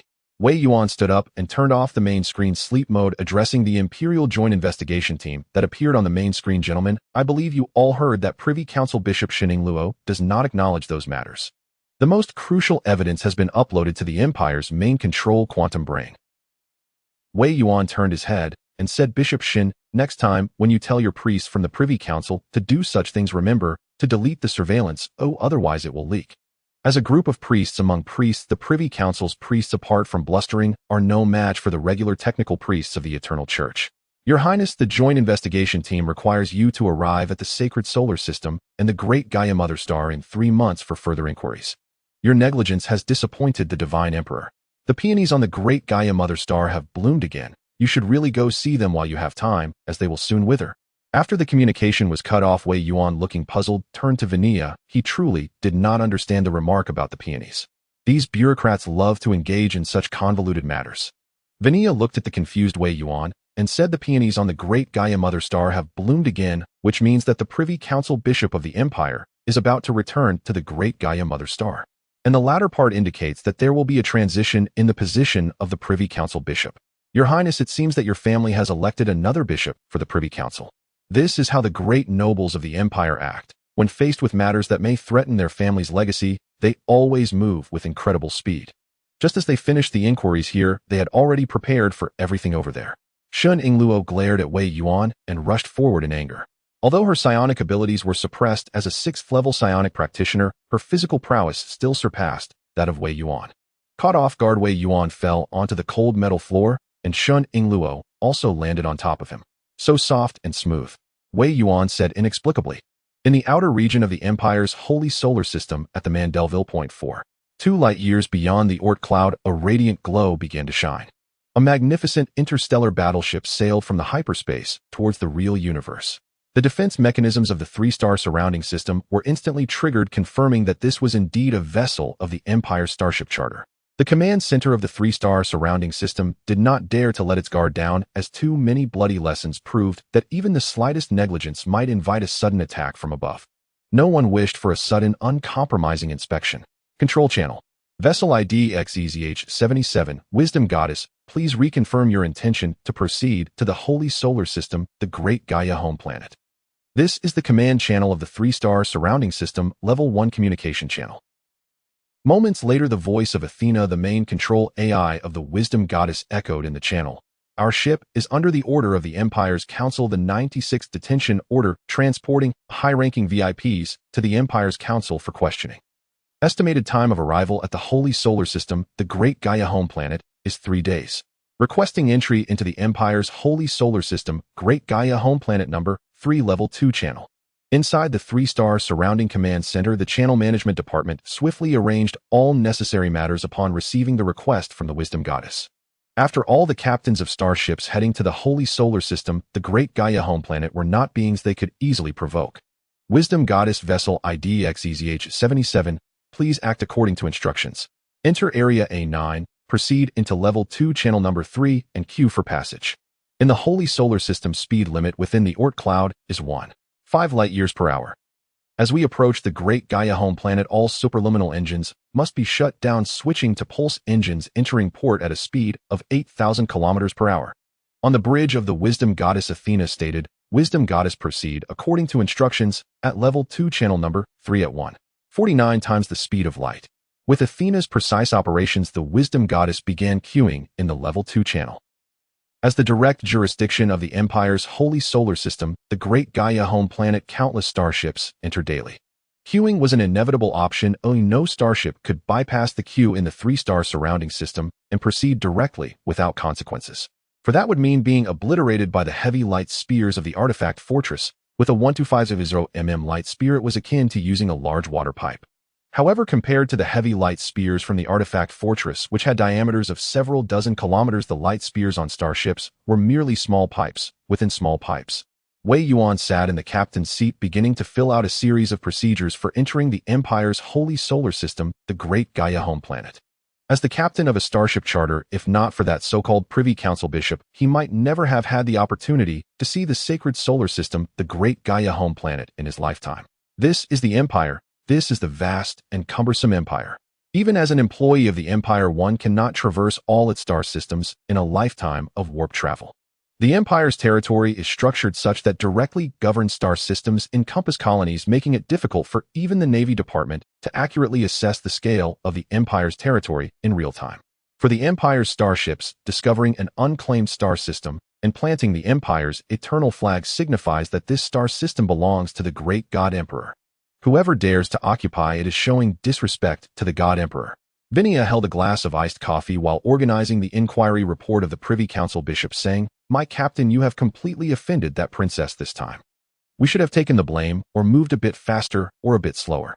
The farmer's 2 stars would have been blown to bits, yet, captain, you maintained a pace that was neither fast nor slow." It can be said that Wei Yuan was quite sensitive about the starship's speed and credit points. If not for this, the Wisdom Goddess would not have faced such an awkward situation. A princess of the Empire, even if not of royal blood, is not an easy opponent. One must know that the title of the princess from the Shun family was personally promised by the God Emperor to the Shun family and is far more esteemed than some miscellaneous princesses of the Empire. Wei Yuan played with Chun Shuya's small hand and said, "So what? We are just doing our jobs, and as for the Empire's bureaucrats, they would only punish themselves with 3 cups at most in such matters.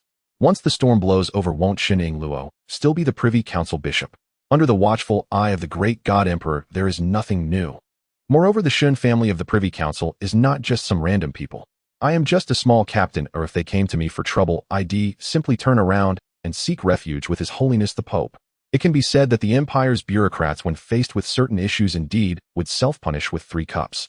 However, within the eternal papacy, only His Holiness would truly confront the so-called Privy Council. It's important to note that the Privy Council was established because the locals were afraid that the Pope would stir trouble, hence the restrictions put in place. After all, in the Empire's history, the first long princess has indeed caused quite a few incidents. For example, that goddess of pleasure with many poses was the best ally of the Empire's first long princess. Vinia sent a document to Wei Yuan saying, "Take a look at this. This is the proposal the eternal papacy wishes to submit to the Empire's Council. His Holiness has long reached a mutual benefit agreement with the Privy Council, and henceforth the Privy Council priests or the clergy you mentioned will accompany the Starship Charter captains on their voyages. The reason is to prevent the Starship Charter captains from being disloyal. As for the underlying reasons, who knows? Wei Yuan chuckled helplessly and said, "Isn't this just a trap? Even if interstellar travel is dangerous, it can't be that people die every year, those priests of the Privy Council. Only the dead can refrain from speaking recklessly, but if one dies every year, it would be akin to parading around graveyards with a red lantern." 3 days later, the Wisdom Goddess, after completing its deceleration, was guided aboard by the Imperial port pilot. The Imperial Starship Charter Wisdom Goddess docked at the third starport of the Great Gaia Mother Planet in the sacred solar system of the Empire. Ordinary Imperial star systems might not even have a starport, only small docking spots. According to official Imperial data, a starport that cannot accommodate interstellar battleships cannot be considered a starport. This measure directly saved countless credits for the Imperial Council. Building a starport with the funding from the Imperial Council is a highly profitable venture. Moreover, it was a business that was guaranteed to profit, but ever since the Imperial Treasury realized that the local star region governor had not provided rebates to them, such businesses were directly eliminated. The Imperial Treasury, along with the Imperial Ministry of Industry, took over the site selection and construction. Due to certain reasons, the heads of the Eternal Blade's 13th escort team were only allowed to disembark after being fully unarmed. They were allowed to enter the Great Gaia Mother Planet, and the members of the 9th Squad displayed extraordinary excitement. The headquarters of the Storm Warfare Department was located on the Great Gaia Mother Planet, and they chose to follow the Starship Charter captain, but that did not mean their salaries would be halted by the Empire. Certain materials exclusive to interstellar warriors still had to be obtained from the Warfare Department, but they were unable to contact the Logistics Department. Fortunately, they arrived at the Great Gaia Mother Planet this time, where the equipment produced was far superior to that of other places. Only Li and 11 other interstellar warriors were granted armed permission due to the escort of the Privy Council Archbishop Shining Luo. Wei Yuan walked at the forefront, followed by the interstellar warriors, which drew the astonishment of many Imperial citizens and officials at the starport. For the officials present on the Great Gaia Mother Planet, seeing fully armed interstellar warriors entering the Empire's Great Gaia Mother Planet still evoked a sense of resistance. After all, according to the Divine Emperor's Code, in order to prevent future conflicts within the Empire involving interstellar warriors, the Divine Emperor directly eliminated the potential for such conflicts from the source. I haven't seen fully armed interstellar warriors in a long time. They are still under the Starship Charter captain. It seems there haven't been any major incidents in the Empire lately. The travel of starships between the sacred solar system and the Great Gaia Mother Planet is essentially a normal occurrence. As long as you have a transit permit, you can queue to enter the sacred solar system of the Empire and the Great Gaia Mother Planet. Of course, for ordinary Imperial citizens, the waiting time may be a bit longer. Wei Yuan looked at the water-blue planet through the starport's porthole, thinking to himself, it really looks like home. If it weren't for the towering space elevator, he would have thought he had returned to his hometown. Vania said, "Let's take the emergency route of the Council. This itself counts as an emergency situation for the Empire. Things should be conducted in secrecy. If the delay goes on for too long, something will inevitably leak out. If the detention of an Archbishop of the Empire's Privy Council cannot be considered an emergency, then what exactly constitutes an emergency for the Empire?" Wei Yuan nodded and led the escort team towards the Council's dedicated emergency passage, which frightened the busy staff in the starport. When that staff member attempted to intervene, he was silenced with a gag order forbidding any discussion or recording of what they witnessed. The heads of the Eternal Blade's 13th team and the remaining soldiers could only follow the Imperial citizens to queue for the space elevator to the Great Gaia Mother Planet. The influx of over 3,000 people also greatly increased the traffic within the passage. The members of the 9th Squad used their size to remind others in the passage to recognize reality. Imperial citizens who could come to the Great Gaia Mother Planet all had some connections. However, none of these connections were irreplaceable, and the interstellar warriors as the Emperor's soldiers were irreplaceable. A significant portion of the genetic versions of the Empire's major warfare departments adopted the genetic blueprint of the Divine Emperor and Empress. Through continuous refinement, the Imperial interstellar warriors become a unique existence. Klein, dressed in the Imperial Tribunal's uniform, walked toward another elevator, while the Imperial citizens waiting to board watched Klein's Imperial Tribunal attire. And the silver medal he wore made the nobles step aside to give way for this Imperial adjudicator. Klein smiled and said to the nobles, "Your Majesties, the Divine Emperor will bless you, and the Tribunal will remember your generosity." This is the prestige of the Imperial Tribunal. The closer you are to the Empire's core territories, the greater the intimidation of the Tribunal's adjudicators. This is also why adjudicators are eager to transfer to the Empire's core territories. In the colonies, if Tribunal adjudicators do not engage in assassination or terror events, no one will remember what an adjudicator actually is. Wei Yuan and his group, having traversed the Imperial Council's emergency passage, had already arrived at the surface of the great Gaia mother planet. At this moment, Wei Yuan could be considered one of the elite of the Empire. For the vast and bloated Empire, this was quite the accomplishment. Ordinary Imperial citizens might not have any opportunity in 18 generations to visit the sacred solar system of the Empire or the great Gaia mother planet. Thus, even if Wei Yuan had no starship and relied on writing memoirs, he could still become wealthy. Being able to visit the great Gaia mother planet itself proves one's extraordinary status.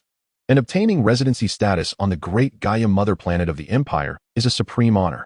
Such a status, if not rarer than that of the Imperial Star region governors, at least if it were offered to a star system governor to relinquish their governorship for residence on the great Gaia mother planet, they would do so without hesitation. Wei Yuan sighed in relief and said, "Vania, contact the clerks of the Imperial Council. The person has already been delivered, and while there's still time, I want to explore the great Gaia mother planet. We absolutely cannot waste time here." On the surface of the great Gaia mother star at the exit of the interstellar port's space elevator, after a period of waiting, Wei Yuan and his party arrived at the Imperial Inquiry Court located at the south pole of the Empire. If it were an ordinary citizen of the Empire, they would typically face physical annihilation, and even the Empire's wealthy merchants would merely follow the process. Only the nobles of the Empire are required to undergo questioning in the Inquiry Court by the Imperial Joint Investigation Team. This is to ensure that no noble of the Empire is wrongfully accused, and to prevent any fallen noble from escaping the sanctions of the Divine Emperor's laws. It is a grand structure standing at least 3,000 meters tall, adorned with statues of the Divine Emperor and reliefs from the era of the Great Expedition.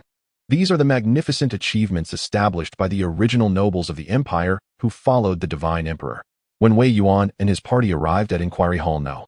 3, he encountered the Empire's powerful elites whom he might never see again in his lifetime. The Secretary General of the Imperial Council, the presiding bishop of the Imperial Court of Justice, the head of the Imperial Heresy Tribunal, and the members of the Imperial Noble Council. The structure of the Empire consists of elected council members and the Imperial Noble Council forming the national legislature.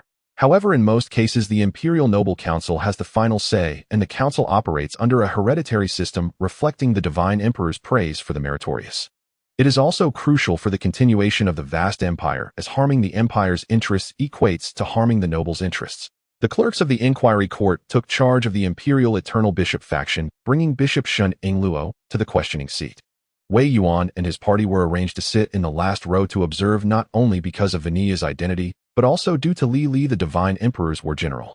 As for the captain of the Starship Charter, in the eyes of the Empire's elites, he was no different from a mere errand boy. The Secretary General of the Imperial Council, Chu Chong, has stood up and said the Imperial Inquiry Court is questioning the actions of the Imperial Eternal Bishop faction regarding the biochemistry experiments conducted on Farmer 2 Star in the Kelvin star system Dawn star domain. All details of the inquiry have been uploaded by Wei Yuan, the captain of the Imperial Starship Charter, to the Empire's main control quantum brain. Your Highness, do you have any explanation? The situation was clear and evident with a full live broadcast which could be considered as ironclad evidence. The presiding bishop of the Imperial Court of Justice looked at the bishop of the Privy Council, who was undergoing questioning, with a forced smile. He couldn't help but lament the Shun family's wealth, which had almost erased all records from the Star Network in the shortest amount of time. In the vast and bloated territory of the Empire, hardly anyone would pay attention to the biological experiments conducted by the Privy Council on Farmer 2 Star. An appeal from the lowest tier nobles would not prompt the Imperial Noble Council to initiate impeachment against the Shun family of the Privy Council. Shun Ingluo coldly stated, Secretary General, I believe you should be aware that I know nothing. The reason I went to Farmer 2 Star was to investigate the entire incident and keep the situation under control. The facts also prove that I indeed managed to control the situation on Farmer 2 Star, and the so-called biochemical disaster was eliminated without a trace. All of this is thanks to the strong support of Wei Yuan, the captain of the Imperial Starship Charter. Therefore, at most, I am guilty of negligence towards the Privy Council, which cannot be considered a grave crime. On the contrary, is it in accordance with the Divine Emperor's will for you to order the captain of the Imperial Starship Charter to detain me and bring me back to the sacred solar system, the great Gaia Mother Star, for such an inquiry? The identity of the bishop of the Privy Council was conferred by the Divine Emperor. even though she is the only legitimate daughter of the Shen family and the sole child in name of her father. However, it is undeniable that the nobles of the empire can always produce quite a few illegitimate children when needed. What difference would it make if her position as Bishop of the Privy Council were removed? The head of the Imperial Heresy Tribunal, Marquis Starlek, spoke up. Your Highness, your explanation is indeed very perfect and genuinely aligns with all procedural justice of the Empire. According to the procedural justice of the Imperial Heresy Tribunal, I believe your explanation is valid, Your Highness. Since we are all nobles, even if there were truly any issues, we could just share a self-imposed punishment of 3 cups. If we were to pursue this relentlessly, it would only make the commoners laugh. Shun Ingluo slightly nodded, saying, Marquis, you are indeed the sharp blade of the Empire, much better than some vile creatures. As she said this, Shun Ingluo looked towards Wei Yuan, who was seated in the last row of the observers section. At that moment, the door to Inquiry Hall No. 3 of the Imperial Inquiry Court was suddenly pushed open, and the Divine Emperor's Imperial Guards entered the court, holding the eternal holy flag high.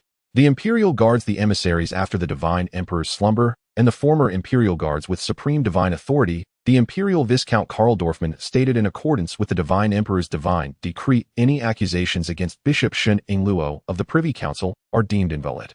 However, to accommodate the actual influence caused, the Imperial Bishop of the Privy Council shall be succeeded by the illegitimate son of a Duca General of the Imperial Solar Legion. The former Bishop of the Privy Council shall be granted the title of Imperial Princess and transitioned into the ranks of the Imperial Eternal Bishop faction, traveling the cosmos alongside Wei Yuan, the captain of the Imperial Starship Charter. This is the Divine Emperor's will. We can only execute it, having no power to refuse, as refusal represents betrayal. The intimidation brought by the Divine Emperor's former Imperial Guards was undoubtedly immense. Even the lofty nobles of the Empire had to behave exceedingly docile in the face of the Divine Emperor's former Imperial Guards. Perhaps the nobles at the core of the Empire's power do not fear the Empire's interstellar soldiers, but it is undeniable that the power held by the Divine Emperor's former Imperial Guards could drive the nobles of the core decision-making body to madness. That is the power to communicate directly with the Divine Emperor. They dared to act against the Privy Council's miracles, but when it comes to the former Imperial Guards who can speak directly to the Divine Emperor, these nobles have no choice but to obey. The golden-armored divine beings come quickly and leave just as swiftly. After proclaiming the Divine Emperor's decree, the golden-armored beings exited Inquiry Hall No. 3. Since the moment the golden-armored beings entered and delivered the Divine Emperor's decree, Wei Yuan found himself in a state of confusion. Oh, was he not just a minor participant in this spectacle? How did he end up being the one in the spotlight? Indeed, it's like seeing a fellow villager, tears well up in their eyes. On the surface of the great Gaia Mother Star of the Empire within a sightseeing hotel at the South Pole. From beginning to end, Wei Yuan had no idea how he left the Imperial Inquiry Court, nor did he understand why his fellow countrymen were being so troublesome. Previously a county princess, now turned into a princess and even arranged to be on his ship. Isn't this just a scheme to make things difficult for him? Who can explain to Wei Yuan what this so-called joy really is? Isn't this just nonsense? He merely wanted to enjoy hot pot while singing, watching performances, and living peacefully for a few thousand years. But now isn't this just playing him? It's the kind that plays him to death, fellow countrymen meeting each other, tears in their eyes. Wei Yuan looked at the harmless ingredients produced from the great Gaia Mother Star of the Empire, and the food prepared from them left him utterly unappetized. In other words, anyone in his situation would not have an appetite. My captain, that is the decree from the Divine Emperor. We have no choice. The Empire's main control brain has already sent the appointment of Her Highness the Princess. The Chief of Staff of the Empire's Wisdom Goddess Starship is presumably a position specially set for Her Highness the Princess. In the Empire's Starship Charter, the captain does not have a Chief of Staff position, let alone a Chief of Staff. While Vania devoured the dessert in front of her, she handed the appointment document to Wei Yuan. Wei Yuan spread his hands and said, "The staff doesn't have a chief. If they did, the captain would have to explode. With a chief of staff, being a captain is very dangerous for me. Isn't this just dividing his command authority? This is fellow countrymen making things difficult for him. He didn't choose to come to this part of the universe. He could basically predict how miserable his life on the ship would be." Vania calmly said, "I have good news, my captain. From now on, you will officially enter the ranks of high-ranking military officers in the Empire. The Empire's Navy Brigadier General, Army Major General. This is likely compensation for you from the higher-ups." Although she was not quite sure why the Divine Emperor would go to such lengths, she knew that if the Imperial Privy Council, particularly the Shen family, were truly shameless, they could always summon the Divine Emperor. The credit for rescuing the Emperor would disappear with the Emperor's demise, but the Divine Emperor still lived on merely in a state of slumber. Wei Yuan pulled a long face chewing on the special donkey meat dish and said, "This might be considered good news. We will be able to stay on the great Gaia Mother Star of the Empire for 3 months. However, we need to prepare and expedite material procurement. The current trends in the Empire are somewhat concerning." Wei Yuan took out his personal light brain and focused on the stock prices in the Empire's financial market. Stocks related to war were soaring. Several Imperial colonization groups had already secured numerous gubernatorial positions in star systems, creating a plethora of stories about impoverished individuals rising to nobility. Although the stories were somewhat exaggerated, there would always be fools rushing to venture into colonization. Even during the chaotic times of the two-star farmers' war, he was always attentive to the stock prices in the Empire's financial market. Operating a starship could only earn a little money, one had to exploit others to make a profit. Unfortunately, the fellow countryman had thoroughly blocked the possibility for charter captains to start companies and raise funds.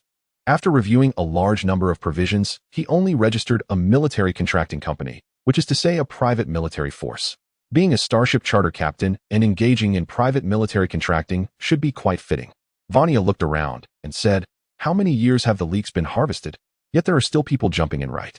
Furthermore, you shouldn't think that the private military company of a starship charter captain can go public. Moreover, there are extremely strict regulations regarding the types and quantities of starships, just enough to fill the hangar. What worries me more is the pomp of Her Highness the Princess, as she is personally endorsed by the Divine Emperor. At the very least, there should be a squad of interstellar warriors as guards, over 300 chefs, more than 600 maids, and a Stadioff-Tart personal warp spaceship from the Empire. The accompanying entourage would require at least over 2,000 people. Once on board, it would be easy for someone to slip in. This seemed more like a result of multiple compromises, but regardless, a princess of the Empire would board the Wisdom Goddess starship." Wei Yuan looked out at the penguins on the snowy ground and said, "Then let's just go with the flow. After all, there are no issues on the side of the Goddess of Joy. Just raise the intensity. As for Her Highness the Princess, let's see how long she can last. If necessary, we must take the required measures. A starship captain can only have one captain. Often the choice of the starship's course and the point of entry into subspace are determined by the captain. Although most matters should be left to the starship's main control light brain, in the end captains generally do not escape via the lifeboat in critical situations. A starship captain is only respected as a captain of the Empire when he stands on his own starship." Vanya said, "Then we should have passed her opal check for any gray methods." Wei Yuan replied, "Let's wait and see. We are about to conduct a traditional cruise. Taking the Stargate system to the outermost star regions of the Empire, where there is no shine from the Empire's sacred fortress, is the most dangerous and wild star area of the Empire, and also the best place for the Empire. It can make money. If one cannot raise funds in the financial market, then one must resort to arms trading. As a standard military starship, the Wisdom Goddess has a complete military production line for ground combat firepower. Although light brains, quantum chips, and key sensors, as well as some core components, need to be procured, this is sufficient. In such a wild place, arms must be worth several times more." Vanya said, "We also need to prepare enough mining ships. The Wisdom Goddess hangar is large enough to accommodate at least 10 Empire-type 3 mining barges. Minerals can be sold on-site to the mechanical priests of the Empire's Eternal Lord sect. They will also have many orders requiring academic exchanges. Cans are perfect for this work. Whether for outsiders or insiders, there is nothing that cannot be resolved with an academic exchange. If there are, then let's have more academic exchanges. As long as there are enough exchanges, the plans will eventually be approved. In the sacred solar system of the Empire, the surface of the great Gaia Mother Star. Within an entertainment venue located near the equator, Klein, a silver adjudicator of the Empire, was enjoying himself after a legendary spree, calling over the heads of the 13th Guard of the Eternal Blade. They had participated in a zero-cost shopping event at the Tianhai Entertainment Group, and the security personnel seemed like little lambs in front of the battle-hardened 13th Guard of the Eternal Blade. Klein shouted, "Brothers, we're done here. The captain is still on a vegetarian diet. Tactical formation, bring back the courtesan for the captain. If we don't include the captain in this, it's easy to get reported. As far as I know, the courtesans of the Tianhai Group are specially trained women for clandestine dealings with the powerful. However, such women are likely only to be enjoyed by their captain." Idel stood on the table commanding the artillery group of the 13th Guard, as if on a battlefield, ordering, "Brothers, take the current position and ensure the safety of the courtesan to the ship." The tipsy heads of the 13th Guard of the Eternal Blade were now reedied with excitement. Under Klein's encouragement, they began an orderly battle. Indeed, it was a battle. The minister of the Tianhai Group's Equatorial Branch looked at the overwhelming situation and said, "Quickly contact the Public Security Bureau. They're robbing us outright. Still pretending to be innocent, eating for free. I've never seen such shamelessness. Have the security personnel put on armor. We mustn't let this escalate into a death. Most of the time, as long as no one dies, it's not considered a major issue, but once a death occurs, it becomes a matter of heads rolling. The key was that they still did not know what kind of background these people had. The capital star of the empire was home to the wealthy and influential, and the Tianhai group had its own connections. Understood manager brothers give them a good beating. Just as Maxine was wobbling out to use the restroom, he was struck from behind, and his vision blurred, causing him to roll and hide behind a bar counter. Maxine pulled out his light brain and activated the distress signal. Gunfire has erupted. Location has been sent requesting support from the Imperial Blade Heavy Tank Assistance. However, after sending out the distress signal, Maxine felt a chill in his heart. It was as if he was drinking, and this place seemed not like a battlefield, but rather the sacred solar system, the great Gaia Mother Star. At that moment, this famous den of excess in the empire had descended into chaos. The nobles, eager for chaos, also eagerly joined in the revelry. Almost every noble disciple who had been exploited by the Tianhai group had much to say about the expensive drinks. After all, today they finally saw someone daring enough to draw knives. How could they not join in? Klein lifted a bottle of expensive wine, cursing, bastards, isn't it just because they have more people? I'm going to shake things up. Then a distress signal from Klein echoed through the communication array of the 13th Guard of the Eternal Blade, and they realized their brothers were in trouble. The heads of the 13th Guard, enjoying their entertainment life on Gaia Mother Star's equator, quickly sprang into action. Some even rushed out without putting on their pants, heading straight for the Tianhai group's Tianhai Tower. The canned food soldiers who had just received their gear were also eager to find out who dared to attack their brothers on the great Gaia Mother Star. The distress signal was promptly delivered to Wei Yuan, who was at the Imperial Star Sea Hotel, the largest and most luxurious hotel in the equator, hosting the Imperial Princess Shuning Luo. Damn it, Klein and Idel are incompetent. It's just a fight, and they need reinforcements. Wei Yuan looked at the location and slammed the table, saying, so close. Lily, gear up. We're heading to Tianhai Tower. I need to see who the hell has the guts to cause trouble.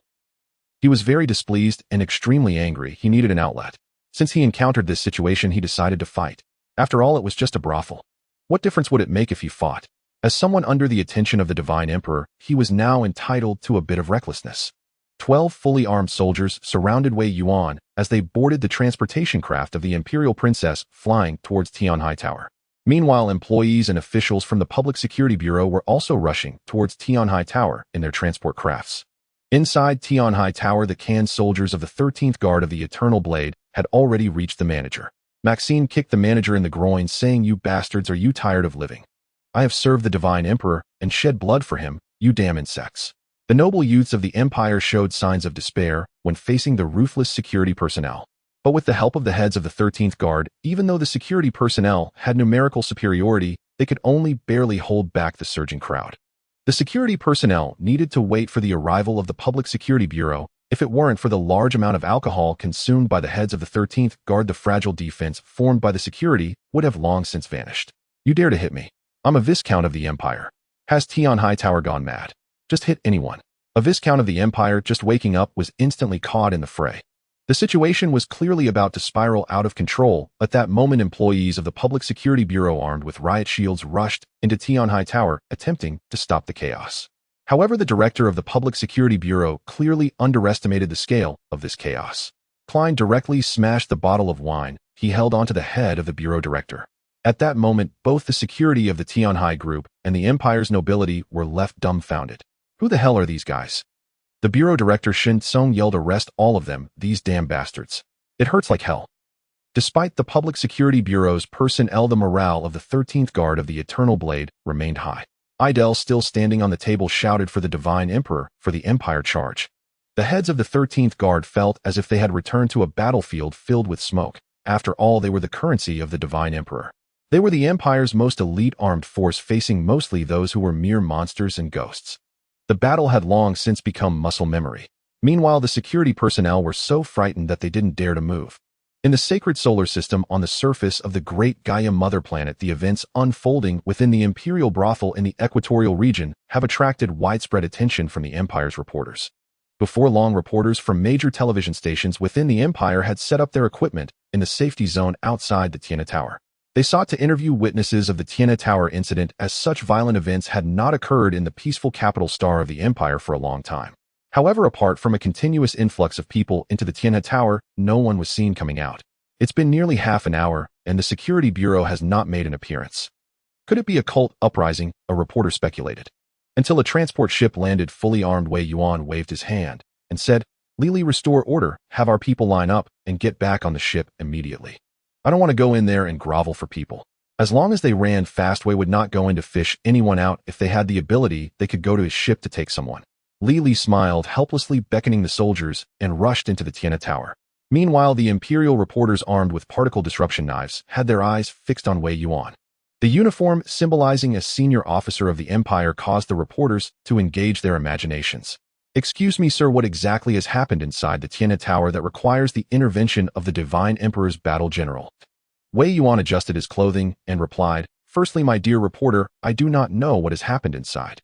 But I do know that the soldiers who bleed and sacrifice for the Divine Emperor are being innocently beaten by the security of the Tiana Tower.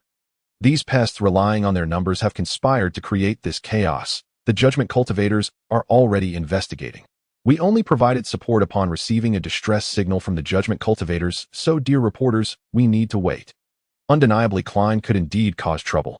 With so many issues and such a big mess, it would all disappear with a little sharing. Inside the Tiana Tower, upon seeing Li and the others arrive, Klein immediately erupted, "Steal the courtesan to serve as the captain's secretary, who our support has arrived. You dare be so arrogant? What's so impressive about the Security Bureau chief? One explosive round, and you would still be done for. How much do you earn in a month to mess with those nobility?" 12 interstellar soldiers swiftly quelled the fight inside the Tiana Tower, while the courtesan was protected by the heads of the 13th Guard. This matter had become so blurred in right and wrong, but since they enjoyed it, the captain should enjoy it as well. Lily looked at Klein and said, "Cultivator, I come under the captain's orders. What exactly happened here?" The recording device activated instantly, while there were no monitoring measures inside the Tiana Tower. After all, it was a brothel, and no one wished for their moments of enjoyment to be recorded by others. Klein threw down the bottle in his hand, washed his face with mineral water, and solemnly stated, "I am investigating a cult incident. I didn't expect the security inside the Tiana Tower to be suspected of colluding with the cultists. And as you can see, it's a complete chaos." As a cultivator of the Imperial Judgment Court, he knew he had just drunk too much in what he had done. Fortunately, this time they successfully shifted the blame entirely. Lily looked at the Security Bureau chief and said, "Chief, do you wish to assist the cultists?"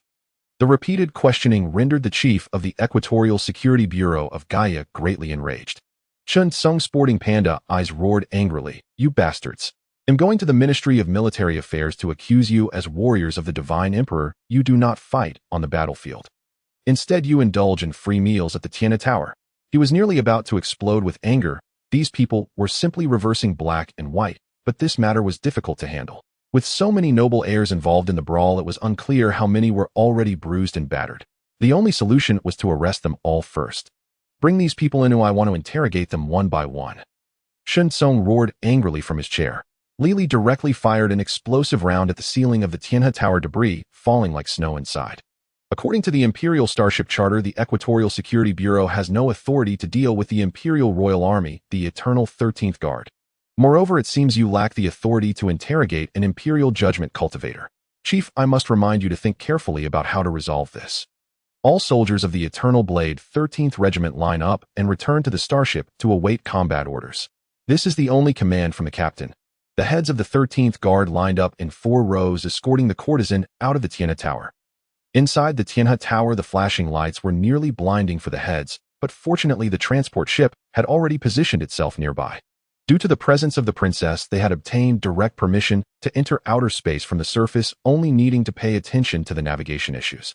Wei Yuan looked at the heads of the Eternal Blade 13th Guard with disappointment as they escorted the courtesan onto the transport ship, feeling he would almost lose all face. Reporters asked, "Captain Wei, is your mission to the Tiana Tower solely for the courtesan? As the captain of the Empire's Starship Charter, why come to the Tiana Tower for women instead of fighting for the Divine Emperor? What is the reasoning behind this? Captain Wei, please answer." Wei Yuan replied expressionlessly, "Sorry, this is military confidential, I cannot answer." After all the heads and soldiers of the Eternal Blade 13th Guard entered the transport ship, Wei Yuan headed towards the Imperial capital's Starsea Hotel. He knew things had escalated, and he needed to hurry back to the starship before the Empire's accountability arrived. Meanwhile, the chief of the Equatorial Security Bureau of the Great Gaia Mother Planet Shin Tsung was tearfully accusing the captain of the Imperial Starship Charter of his transgressions. The Tianhe Tower incident instantly ignited the interstellar network, which had been dormant for countless years. More and more people wanted to join the Royal Army because freeloading felt really great. As for this incident, it wasn't until Wei Yuan boarded the ship that the Imperial Security Department reached a resolution, which was to conduct an investigation. In the Imperial Sacred Solar System, on the magnificent Gaia Mother Star, the third starport is docked with a battleship. The Wisdom Goddess Starship has closed all external hatches and entered a state of communication silence. This is not the traditional sense of shutting down the communication system. Rather, it involves directly removing the communication officer, leaving calls unanswered. On the upper level in the 12th deck, the heads of the Imperial Eternal Blades 13th Guard Regiment, the big heads, and cans stood straight, fully assembled. After experiencing a cold brew to sober up, both the big heads and the cans have regained their clarity. Wei Yuan stood at the front, his expression emotionless, scolding good, very spirited. As warriors of the Divine Emperor, the crew of the Wisdom Goddess Starship, why do you indulge in drinking and hugging women the moment you get a holiday? Do you deserve the Divine Emperor's trust? Do you deserve the Empire's trust? Look at the news from the Empire's television station. The captain of the Starship Charter smashed the Tianhe Tower just to seize the courtesan. You truly live up to my cultivation, Wei.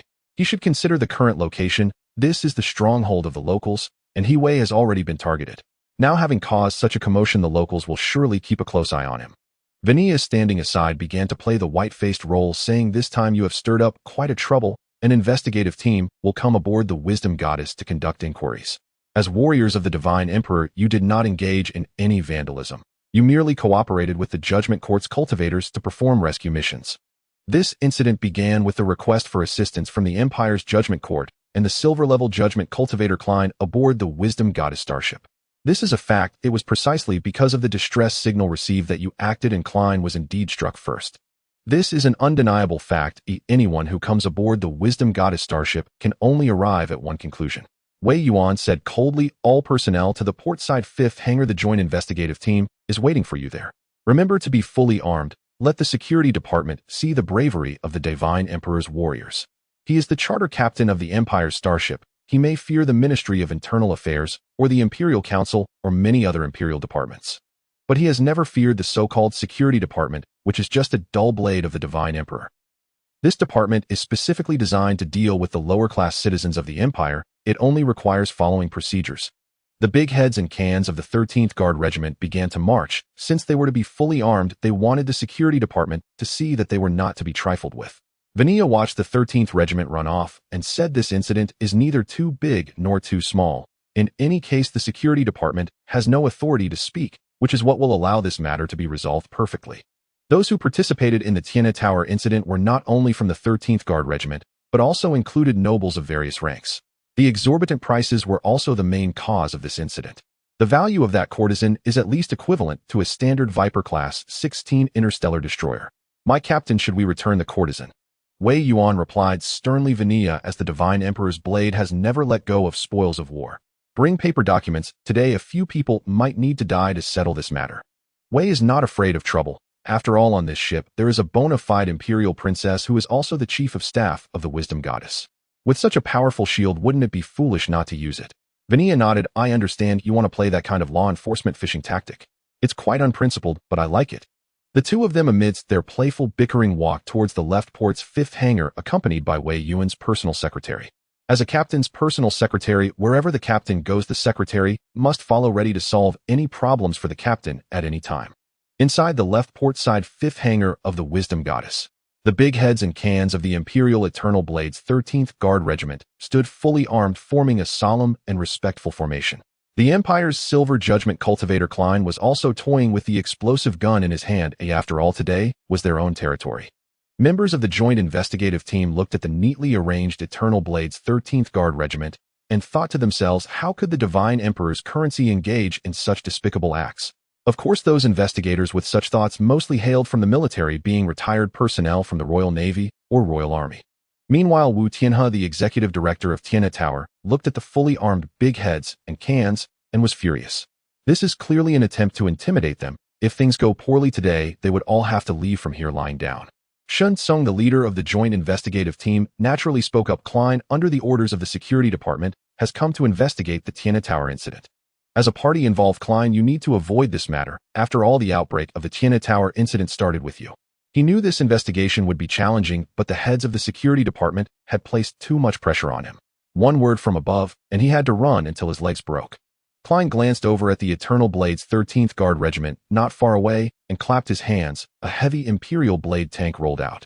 The cannon was directly aimed at the Joint Investigative Team, and the temporary officers were understandably frightened by such an imposing display. After all, in previous investigations, those being investigated always had to offer them considerable local specialties. Shen Tsung angrily shouted, "Klein, what are you doing? We are all followers of the great Eternal Lord. What are you doing? Are you attempting to deliberately attack the security department's investigative team?" He now felt deeply terrified, as at any moment a light spear could pierce through and they might all die here. Then in service they might perish, still the disparity in value had trapped them in a predicament. Klein said, "Calm down, Director Shin. The machine spirit is very displeased. We are appeasing the machine spirit. Perhaps the machine spirit feels that the investigative team may not be very loyal." Wu Tianhe stepped out from the ranks of the Joint Investigative Team, asking Klein regarding the losses caused by the Tianhe Tower incident. The Tianhe Group can choose not to pursue, but the courtesan must be returned to the Tianhe Group. Otherwise, we cannot say how far this matter will escalate. The courtesan was their bargaining chip to win over an Imperial noble. Now that the chip was intercepted, finding a substitute was utterly impossible. Oh, why can't it be said easily? Wu Tianhe, the executive director, is discussing the courtesan's tremendous betrayal against the Divine Emperor aboard the flagship of the Imperial Starship Charter. We are the Divine Emperor's sharp blades fighting for the Divine Emperor. And you, executive director Wu Tianhe, intend to conduct a search on a ship of the Imperial Starship Charter. Director Shen of the Imperial Security Department, when did you gain the authority to allow unidentified individuals to board the ship of the Imperial Starship Charter? The machine spirit of the Wisdom Goddess requires an explanation for the faithful servants of the Divine Emperor. Wei Yuan's serious words made Director Shen Tsung of the Equatorial Security Bureau of Gaia feel as if facing a great enemy. Shen Tsung trembled as he said, "Captain Wei, Wu Tianhe is the victim this time, so the Joint Investigation Team made an exception. Now let's send Wu Tianhe down." Xiaoma quickly escort Wu Tianhe off the starship. He was truly frightened, afraid that something troublesome would arise aboard this starship today. Whether it was Wu Tianhe's arrogant words or their detainment, things could become troublesome. The authority of the Imperial Starship Charter's captain is a name equivalent to that of a minister in the Imperial War Department. The autonomous powers of the Imperial Starship Charter captain are the highest privileges granted by the Divine Emperor to the captains within this cosmic ocean. Before Xiao Ma could leave, a deadly beam from a radiant spear struck the ground beneath Xiao Ma's feet.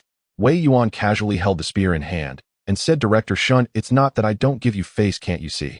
This executive director Wu Tianhe is suspected of spying on the confidential documents of the Imperial Starship Charter." As Wei Yuan's words echoed, a document fell from the sky, landing at Wu Tianhe's feet. The document, marked with Me 005326 and the name of the Wisdom Goddess ship, seemed like a death warrant at that moment. Wei Yuan commanded, "Open fire." Accompanied by a barrage of spear fire, Wu Tianhe of the Tianhe Group was riddled with holes. Vanilla looked coldly at the members of the investigation team, while Shen Tsung's face was filled with grief and anger, yet he dared not vent it. Wei Yuan glanced at Vanilla and said, "For the Divine Emperor, for the Empire, eliminate the spies probing into the Empire's important starships. I believe no spy should escape within the borders of any empire.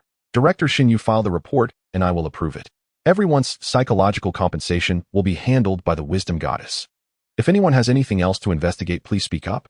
The machine spirits of these Imperial Blade's heavy tanks are rather displeased. As a captain of the Imperial Starship Charter, he should be domineering. If he isn't, what right does he have to be a captain? He might as well go home and sell sweet potatoes. Shen Tsung looked at the arrogant Captain Wei with anger, helplessly carrying Wu Tianhe's corpse away from the Wisdom Goddess starship. The role played by the Wisdom Goddess starship in this Tianhe Tower incident has essentially been concluded. In the narrative of the Imperial Navy, this has become an effort made by the captain of the Imperial Starship Charter to protect the rights of the Imperial Royal Navy. The Tianhe Tower incident instantaneously turned into a positive energy event. Except for the Tianhe Group suffering losses, everyone else was quite pleased. The brigadier generals of the Imperial Navy and the major generals of the army can also be considered senior officers, at least they are on their side. Though the Wisdom Goddess appeared domineering, everything aligned with the procedural justice of the empire. Instead, the Tianhe Group was fined for inflating the price of the courtesan. Thus, on the day Wu Tianhe was executed, the Tianhe Group faced a penalty of several 100 billion credit points. This was a direct fine from the Ministry of Internal Affairs of the Empire, and the matter concerning the courtesan, Li Yin, naturally came to nothing. A courtesan is, after all, nothing more than an inconsequential existence to captains or nobles. A few days later, aboard the bridge of the Wisdom Goddess, The courtesan Li Yin officially became the second personal secretary of Captain Wei Yuan of the Wisdom Goddess Starship. Unlike Qin Shuya, this courtesan had many poses and was able to be open and relaxed around Qin Shuya. The singing and dancing continued regardless of the wars breaking out within the Empire's territories. Wei Yuan still enjoyed the merriment aboard the bridge. Chief of Staff Shin Ingluo has arrived at the bridge. As reminded by the bioengineered crew member Wei Yuan, who had fought for 3 days and nights with a somewhat dazed look, turned to see Shin Ingluo dressed in an Imperial Navy uniform and wearing the insignia of a major general. He felt a wave of speechlessness. Having a good ancestor could solve many problems. Shin Ingluo halted the singing and dancing, saying, "Captain Wei, I want to know why the people I brought are under strict surveillance, even being treated differently, confined to specified deck levels." As the chief of staff of the Wisdom Goddess, she faced unimaginable discrimination and could only stay in the designated quarters. Moreover, their passage rights were restricted. Wei Yuan chuckled, directly tossing out a contract, and said, "I'm sorry, this is not a directly governed starship of the Imperial Royal Navy. This is a ship of the Imperial Starship Charter. Therefore, those who haven't signed a lifetime contract can only be monitored and restricted. Does your Highness have any objections to this? If your Highness has objections, you need not come. I did not beg you to come. You are the former head of the Privy Council. If you disembark, the Divine Emperor will not blame you." This time, the local fellow truly put him in a terrible spot. With an incompatible chief of staff arriving, the days ahead would surely be difficult. Shin Ingluo coldly snorted, "If they sign, what then? Will Captain Wei ensure they are treated fairly?" Wei Yuan replied, "Of course, please trust my integrity. I swear in the name of Vanilla. You should know, among all the captains of the Imperial Starship Charter, no one understands what it means to coexist harmoniously better than I. Once they come aboard my ship, they must adhere to my rules. If they don't, they will have to eat the self-heating meals provided by the Navy Department every day." He was curious to see how long this pampered princess could endure. Shin Ingluo too was infuriated, sneering, "Captain Wei is indeed cunning, but what if this princess signs?" Wei Yuan directly produced a paper document and said, "Then you sign. Sign it, and we will grant you access rights. Signing means enjoying all the privileges." Shin Ingluo laughed, "Am I that foolish?" Wei Yuan directly grabbed Shin Ingluo's arm and pressed it onto the document. "Your Highness, you are truly quite foolish." More than a month later, accompanied by the Wisdom Goddess, the docking time at the sacred solar system and the great Gaia Mother Star has run out. The Imperial Starship Wisdom Goddess, fully loaded with supplies, departed from the Oort cloud on the outskirts of the sacred solar system, initiating faster-than-light travel, passing through the Mandeville Point and entering the hyperspace. The dreamlike and magnificent hyperspace unfolded vividly on the main screen of the bridge of the Wisdom Goddess, with certain locations shimmering with cold light. That was the light from the Imperial artifacts, never extinguished throughout the year. The bioengineered navigation officer said, "Captain, heading to 7985, target Imperial E-class colony, the Imperial Taibai star domain. If the course is smooth, we are expected to arrive in 3.5 months." Wei Yuan put down the soda in his hand and said, "Navigator, keep a constant watch on the movements along the route. You must know that the location we are heading to is a place where the Imperial artifacts do not shine, with a danger level of Class A. Upon arriving at the star domain where the Imperial artifacts do not shine, deactivate the passive communication system and switch to active communication." Athena, prepare to deploy the divine power field. My right eyelid has been twitching throughout this journey. It can be said that since the last batch of Imperial artifacts was constructed 50,000 years ago, there has been no further construction on the Imperial artifacts in the ensuing years. For the nobles in the remote star domains, they are undoubtedly seen as the dilapidated gentry by the nobles on the Imperial Gaia Mother Star. No matter how prosperous their development is, they have no capacity to resist against the rebellion of cultists. However, it is precisely for this reason that the cultists did not instigate what they call a rebellion in the colonies on the edge of the empire. After all, the cultists also need to eat. Aside from those who have ascended as cultists, most of them, under the benevolent system of the empire, still contribute to the God Emperor on a daily basis. In short, the empire does not support idle ordinary citizens. Only by keeping the citizens of the empire busy can they avoid unnecessary thoughts. Vinya stared impassively at the control light brain and said, "The information briefing has come out. The Imperial Taibai star domain currently does not belong to any star system of the Empire. However, under the development of the Imperial Taibai family, its prosperity rivals that of any star domain within the Empire. The Imperial Ministry of Internal Affairs evaluated it as worthless. The Ministry of Military Affairs believes that the personnel in that star domain are too chaotic and at risk of turning heretical. Yet the Taibai star domain is an important supply station for the Empire's new expedition, with a large number of Imperial citizens departing from Taibai star domain, venturing into the uninhabited territories of the Cosmic Sea for exploration. It can be said that under the control of the so-called Tai-Bai family, the Tai-Bai star domain has likely been infiltrated by cultists. Otherwise, the Tai-Bai star domain could not have developed so rapidly. The inefficiency of the Imperial bureaucratic system is well known to the citizens of the Empire, and it is evident that the Tai-Bai star domain has achieved in less than 500 years what other star domains take nearly 3,000 years to accomplish. Wei Yuan looked at the constantly flashing information on the light brain and said it is also possible that the cultists have reached an agreement with the rebel idealists, but our purpose in this trip is to make money. In other words, we are here to compete for business with the nobles of Tai-Bai star domain. The remaining matters can be directly uploaded to the Imperial main control light brain to be resolved by the Imperial nobility. After all, I am not a god, and besides, a human being's life is far more valuable than a human's. Humans do not deceive one another. Do not be deceived by the Imperial history books that glorify the common folk as perfect deities. Wei know there is something called the spring and autumn brushwork. The singing and dancing on the bridge continued, which had become the norm aboard the Wisdom Goddess. As the captain of the Imperial Starship Charter, enjoying such a spectacle is quite a normal thing. Meanwhile, Shen Yinglua, the chief of staff aboard the Wisdom Goddess, watched the lowbrow performances with an expressionless face. Such performances are likely to be appreciated only by Captain Wei. Shen Yinglua said expressionlessly, Wei Yuan, the contract has been signed, but I would like to know why I still cannot command the 13th Guardian Regiment of Eternal Blade. And the Star Warriors of the 9th Brigade are the God Emperor's warriors, not your personal henchmen. Wei Yuan looked at her as if she were a fool and said, Your Highness, you may not have served in the Imperial Navy, which is normal, as your family has always been in the Royal Army. You probably don't know that the Chief of Staff on naval vessels has very little power. Even the Chief of Staff is merely a position for running errands. There can only be one captain aboard a starship. So, Your Highness, you should do what you ought to do, like choreographing songs and dances or organizing social events. These are what you should be doing. As for other matters like down there, you cannot manage those kinds of tasks. Chen Shuya brought Wei Yuan another soda. The greatest benefit of being a captain is enjoying free Imperial gene optimization and longevity surgery. The biggest advantage is that one does not need to worry about getting fat from drinking soda.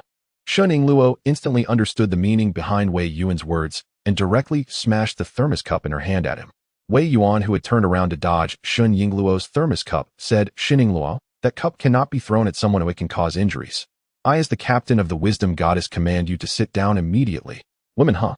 Whenever reasoning fails, they resort to violence. It's simply unreasonable. Shen Yinglua sat down in anger, while Wei Yuan watched with great interest the glimpses of Snow White under Shen Yingluo's satin gown. Outside the bridge, Shen Yingluo's attendants, cooks, and maids were also dispersed. The kitchen of the Wisdom Goddess welcomed several chefs, while Wei Yuan's secretary team received a few etiquette experts. The canned goods of the 9th Brigade conducted a long education for the so-called Paladin Knights. The Paladin Knights, educated by charlatans, found it difficult to withstand the onslaught of the 9th Brigade's canned goods that had emerged from the sea of corpses and rivers of blood. It can be said that the entire Wisdom Goddess starship was filled with harmony. Both sides reached a temporary consensus through open and honest communication, setting aside their disputes and becoming friends who could talk about anything. At least from Wei Yuan's perspective, it was indeed a harmonious scene. The Tai-Bai Star region of the Empire, located at the southernmost end of the Empire, is a place that lies beyond the reach of the Empire's sacred fortress. Any Imperial fleet or starship wishing to reach here must navigate through the vast subspace for several months. However, such subspace travels require constant docking due to the presence of illegal spiritual energy users aboard the starships. Thus, even the high-ranking officials of the Empire do not pay much attention to the Tai-Bai Star region unless it has become the logistical base for the Empire's new expedition. Otherwise, the so-called Tai-Bai Star region would have likely become an Imperial weapons testing ground over 600 years ago. Currently, the Tai-Bai Star system has 15 interstellar ports, which continuously provide all necessary supplies for the starships and fleets engaged in expansion. Even though the Empire is considered invincible in the cosmic seas, the Empire would never launch an Imperial-level Genesis war over trivial matters such as a civilization extermination campaign. Today's interstellar expansion is no longer what it used to be. Now, interstellar expansion appears more like a trial of blood and fire for those long peaceful nobles to prevent their offspring from being too timid to even kill a small insect once they enter the command of the Empire's military.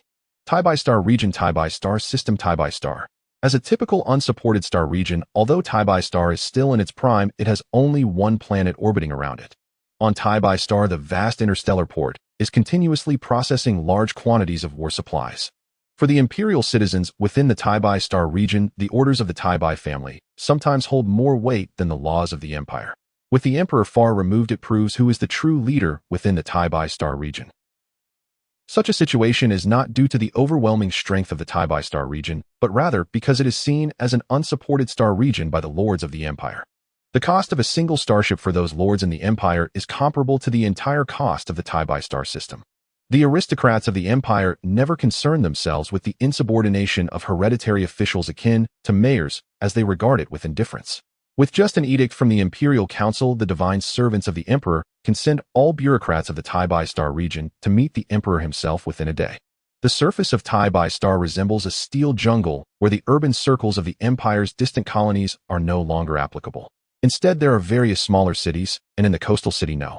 37 of Tai-Bi within the observation compartment of the tallest Tai-Bi Grand Hotel. The leader of the ideologist sect observed the busy Imperial citizens below and said the evil Empire is continuously exploiting the Imperial citizens. The mission to rescue them has not yet succeeded, and we must accelerate our efforts. The failures that occurred in Darwin Star and Kelvin Star region must never be repeated. Although over countless years the ideologist sect has instigated numerous rebellions, most of those rebellions have failed. They have also recognized the reality and planned to initiate a large-scale rebellion in the Empire's remote colonies and places beyond the reach of the Sacred Fortress. The second-in-command of the ideologist sect said, "Leader, ever since Luo Yanran was captured, we have lost all supply channels. My suggestion is to first seize the armory of Tai-Bi-Star and then launch a surprise attack on the interstellar port. With the defensive weapons at the interstellar port, we can control the entire Tai-Bi-Star system. Compared to the well-defended star systems within the Empire, the defenses of the Tai-Bi family on Tai-Bi-Star are almost negligible. It only requires one sacrificial offering to conduct a ritual-level cult rebellion, after which the ideologist sect can reap the benefits." The leader of the ideologist sect said, "No, let us wait a while longer until the next batch of new expedition supplies arrives before we act. We aim to settle everything in one battle, causing the group of Imperial nobles embarking on the new expedition to fall into a state of powerlessness. This is not just the matter of our ideologist sect, it is a major event for all the deities of subspace. This time we shall plunge the corpse Emperor's empire into chaos." Cheers. As the two raised their glasses, they seemed to envision the Tai-Bi-Star region of the Empire engulfed in flames. As a typical unsupported star region, the development of the Tai-Bi-Star region heavily relies on the Empire's transportation routes. Should the new expedition fail, the Tai-Bi-Star region will be completely abandoned. This is yet another meat grinder sought by the deities of subspace for the forces of the corpse Emperor. On the Imperial level apocalyptic battlefield, everything is proceeding in an orderly manner while a grand epidemic has emerged in various cities on the surface of Tai-Bi-Star. A sect called the Truth Seekers suddenly emerged using the pretext of solving the epidemic to recruit followers on a large scale. The symbol of the Chaos 8-pointed star is also circulating among the lower-class populace, seemingly making faith in deities their only solution to poverty. Meanwhile, in the governor's mansion at the South Pole, the head of the Tai-Bi family, a marquis of the Empire, looked coldly at the continuously compiled reports and questioned, "I would like to know what measures you all took to remedy the situation previously. If it weren't for the report from the Inquisition of Heretics to the governor's office about the current state of the Tai-Bi-Star region, would you only realize the seriousness of the problem at the moment the evil banner of the Chaos 8-pointed star flies over the governor's mansion?" He had never imagined, nor could he have imagined, that his subordinates were as incompetent as insects. He also never expected that even after hundreds of years of education, the Imperial citizens in the Tai-Bi-Star region still could not recognize the dangers brought by the Chaos evil gods. They are Chaos evil gods. If they tell you to believe, then you must believe. The Minister of Military Affairs Wei Yuan said, "Head the planetary defense forces have completed mobilization preparations and are ready to execute capture missions." Bai Chong furiously retorted, "Are you out of your mind? The cultists are almost fully prepared. If you go now, it is no different than startling the snake in the grass, mobilizing the troops to complete the defense of the South Pole. As long as the South Pole is not lost, the starport will be safe. If the starport is safe, the Tai-Bi-Star region will be safe." The nobles of the Empire often neglect certain matters, just like now. A few days later, as the radiant light of the Tai-Bi-Star shone once again upon the Imperial colony in the Tai-Bi-Star system, the Mandelville Point sparkled with chaotic warships and the sinister 8-pointed star flag flying within the Tai-Bi-Star system. In this non-standard Imperial star system, a fortress of divine artifacts stood where no light could penetrate, and the roar from the engines of the chaotic starships echoed above the starport of Tai-Bi. In the vacuum, there were no figures. Yet the might of chaos still made the Imperial citizens at the starport hear the roar from the chaotic engines. That sound seemed to emanate from the depths of an unfathomable hell belonging to the fleet of the chaotic, evil god, the interstellar cruisers under the command of the former chaotic emperor. As it approached this non-standard star system, the light of the energy spears glittered and the starport's shield rippled. Energy spears rained down upon the interstellar port of Tai Bai, as if they were worthless, while the counterattack from the port was long overdue. The idealists, cloaked in a layer of deception, used their superior forces to block the support for the interstellar port of Tai Bai. The shield generator was damaged, and the flags of the chaotic eight-pointed star and the idealists united at the position of the eternal flag of the Empire. The chaotic starships began merciless ground bombardments on this planet under the Imperial colony headquarters. However, they chose to ignore the areas with a large gathering of Imperial citizens. Of this place would become a new meat grinder. This place would become the grave of the pseudo-emperor and the corpse king. The surface of Tai Bai, once pristine, was now a landscape of devastation, with radiation from fission bombs rendering the entire Tai Bai a death planet. The radiation levels had long exceeded 3,600 Roentgen, even after averaging. Inside the governor's residence of the Tai Bai Star region, the Imperial Marquis and Governor Tai Bai donned a gas mask and laid out the battle plans. Order all troops to follow the divine decree of the God Emperor. We will fight to the death against the chaotic cultists on Tai Bai. Sacrifice is the cornerstone of the Empire, and devotion is our honor. No one is without fear of death, but only those warriors who do not fear death can survive on the true battlefield. Those who fear death will ultimately become mere bones on the battlefield. The Military Affairs Minister Wei Yuan said, "May the God Emperor bless the Tai Bai Star region. May the God Emperor bless the Tai Bai Star region, which shall surely see the light of the God Emperor again." As the Military Affairs Minister of the Tai Bai Star region, despite having nearly 3 million planetary defense forces, the rebellion from the idealists still showed signs of despair. Especially after suffering from radiation bombardments, those cultists showed no fear of the already overwhelming nuclear radiation. However, the planetary defense forces could only engage the cultists under proper protection. The Interior Minister Wei Yuan said, "Should we seek aid from the governor?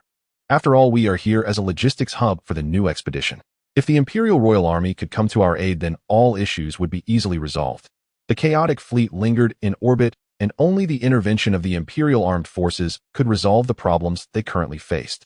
Tai Bai Chong shook his head, saying, "The chaotic evil god has stirred up a subspace storm. Without the light of the divine artifact fortress, the Imperial Navy would never invest too much force for a single Tai Bai Star region. This is a case of surrounding the corpses to attack. If the Imperial Lords are ruthless enough, their arrival would only mean an extinction order for Tai Bai. The Imperial Lords have never regarded us new nobles as true nobility. His title was earned through pioneering efforts, not through the God Emperor's decree, nor through the Emperor's decree. In other words, his Marquis title conferred by the Council is viewed as lesser than those Viscounts conferred by the God Emperor." The Military Affairs Minister Wei Yuan trembled as he said, "Isn't that a death sentence? If the starships on the new expedition do not return in time, won't Tai Bai Star be finished? We have at least contributed to the expansion of the God Emperor's territories. How can the Imperial Lords do this to us?" Even though they had transformed from merchants to officials of the Empire, even after a millennium, the Tai Bai family still had not adapted to the operational rules of Imperial power. Can a sheep truly feast on meat just by donning a tiger's skin? The answer is no. Tai Bai Chong looked at the clear-eyed, yet somewhat foolish Military Affairs Minister, and said, "Is this your first time being an Imperial bureaucrat? Think about how you usually operate, and it won't be hard to guess how sluggish the Imperial bureaucrats are. If within 3 months you lose the northern defense line, then don't bother coming back to see me. You just find a place to dig a pit and bury yourself." The Tai Bai family cannot afford to lose face. Although the Tai Bai family may not have the same heritage as those ancient noble families with tens of thousands of years of history, they are still regarded as proper nobles by the common citizens of the Empire. Every noble must maintain their dignity. Tai Bai Yuan strained to stand straight and said, "I understand, my lord." In the power center of the Tai Bai Star region, while a meeting was being held, the actions of the cultists and the idealists were also quite swift. Numerous modified mining barges were also equipped with energy spears, giving the planetary defense forces of Tai Bai a thorough lesson. It has been proven that meetings solve no problems, for meetings can only resolve the issues raised by those who bring them up. The cultist experts summoned from the Imperial homeland who managed to escape the encirclement of the Imperial Royal Army proved their exceptional skills. These cultist experts utilized various tactics, making the planetary defense forces of Tai Bai suffer immensely. Under the onslaught of the cultists, the Tai Bai guerrilla defense forces were forced to engage in urban warfare against the cultists in multiple Tai Bai cities. Thus the meat grinder emerged. The most terrifying aspect of the meat grinder is not knowing when one will die, but rather that at the moment of death the meaningless grinding will not cease. For the chaotic god, the existence of the battlefield meat grinder holds great significance, yet for the Empire, it is merely a waste of manpower. Yet sometimes the foolishness of Imperial bureaucrats allows such meat grinders to frequently appear within the territories and colonies of the Empire. Days later, the chaotic fleet retreated, leaving only 3 chaotic cruisers waiting for the Imperial reinforcements to arrive. These 3 chaotic cruisers hid at the outskirts of the Tybi star system near the sparse asteroid belt. The firepower from the interstellar port of the Tybi star system formed a stable crossfire. Once any Imperial starship entered the shooting corridor, it could severely damage the Imperial Navy's starships in the shortest time. Ambushes are tedious affairs, yet the moment the Mandeville point at the outskirts of the Tybi star system shimmered, the 3 chaotic cruisers activated their engines, which could be described as blasphemous. The chaotic evil god roared, affirming that this chaotic cruiser belonged to the fleet directly under the chaotic emperor. Under the starry sky, the light of the stars diminished as it reached the edge of the star system. A gigantic vessel emerged from subspace, entering the real universe. The 3 chaotic cruisers were also greatly frightened upon seeing this Imperial behemoth. Inside the bridge of the chaotic cruiser, the Divine Light, a follower of the chaotic emperor with 4 arms, looked at the starship appearing in the Big Eye and cursed, "Damn it, the blood god's intel has never been accurate. How did an interstellar battleship arrive? Shaped 3-dimensional defense formation, notify the starport to provide full cover for us." As a human who had sided with chaos, he understood the Empire's attitude towards chaos. Being sent to the pyre would be considered a light punishment. Surrender was not an option. They now only hoped for the chaotic emperor's blessing to lead them to escape. They did not wish to become the debris left after the battleship's bombardment. As a captain who had lived for over 100,000 years, he knew the rise of the Empire all too well. Beneath the vast starry sky, the 3 chaotic cruisers began to change direction. The fortress cannons of the Tybi star port started to charge, and the glow of the shields shone in this long, quiet, starry expanse. Inside the bridge of the divine wisdom, the ceaseless songs and dances halted at that moment, and the red alarm echoed throughout the entire starship. Wei Yuan said, "Red alert, raise the shields. Activate the deflection stance, align the port and starboard main light spear cannons to 5 degrees each. All crew to battle stations, stand by for orders. Judgment monks and senior officers, please gather on the bridge immediately." The chaotic starships indeed started off auspiciously. Let's hope we don't capsize in the gutter. Ever since I unearthed the divine wisdom, I have been relying on the starship's tonnage and firepower to crush the enemies. Now these 3 chaotic cruisers would ultimately become a glorious start to my captaincy. Athena said, "Captain, the main cannon has fired 30 seconds until the short-range barrage commences." Captain, the auxiliary sensors detected high-energy reactions at the 3 interstellar ports of Tybi. Inference, the interstellar ports of Tybi have already fallen, and the Tybi family concealed the battle situation of the Tybi star region from the colonial headquarters. Should we strike back? Wei Yuan opened the captain's control interface and commanded authorize retaliation, use the stealth missiles, and input the shield frequency of the interstellar port. Order the Eternal Blade's 9th Squadron to prepare for forced landing at the main starport of Tybi. The escort vessels are responsible for landing and providing cover, ensuring the integrity of the supply warehouses. A cacophony of noise erupted in the bridge. Fighting in 3-dimensional space was far more complicated than in the 2-dimensional seas of ancient times. Civilian starships must consider comfort, while military starships prioritize practicality. High-intensity maneuvers over short distances are a tremendous strain on the hull of civilian starships, and modular starships performing short-distance high-intensity maneuvers are akin to suicide. Athena said, "At 7,600 kilometers our ship has hit the target. We are under concentrated fire from 3 chaotic warships. Shield retention rate is at 99.685%. The communications officer said, "Captain, we received a distress signal from Tybi. Should we connect?" Wei Yuan shook his head and said, "Ignore the situation at Tybi. Our mission is to swiftly crush the enemy in front of us." He was not the father of the Tybi family. Why should he care about their issues? Moreover, the Starship Charter Fleet has a rescue mission for the Imperial citizens. How many people in the Tybi Star region are legitimate Imperial citizens? Less than 35%, just outside the purview of the Starship Charter's rescue legislation. At that moment, Vanilla and Shen Ingluo also entered the bridge, and the battle escalated to a fever pitch. It can be said that in starship duels, the most critical factor is the tonnage of the starship. The larger the tonnage, the stronger the shields that can be equipped, and the bigger the reactor. Over 30 rounds of light spear cannon fire left the 3 chaotic cruisers battered and bruised, while the Divine Wisdom's shield retention rate barely fluctuated a few percentage points. The light spear fire from the divine wisdom directly caused the shields of the 3 chaotic warships to go down. At the moment the shields rebooted, the overwhelming electromagnetic railgun shells from the divine wisdom, weighing several tons and possessing extremely high density, struck the interior of the chaotic warships at sublight speed. Then heavy cruise missiles entered warp and collided with the 3 chaotic warships. Brilliant and colorful sparks illuminated the entire Sci-Fi system, but after 13 standard minutes the Sci-Fi system returned to its previous silence. In the bridge of the divine wisdom, songs and dances once again echoed throughout the bridge. Wei Yuan took the celebratory wine that Chen Shuya handed over and said, "Everyone, victory is upon us, cheers." As the captain of the Imperial Starship Charter and a brigadier general in the Imperial Navy, as well as a major general in the army, he was indeed one of the bureaucrats of the empire. He could indeed be considered a good person, though he was not a good person in the purest sense.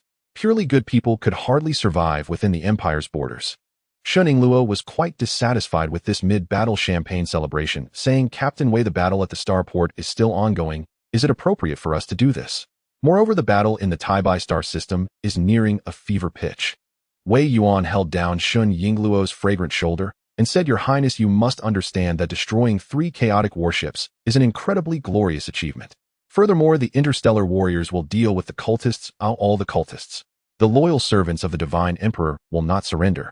Any bureaucrat of the empire would make such a decision. They would consider whether a person had value. If they did, of course they could live.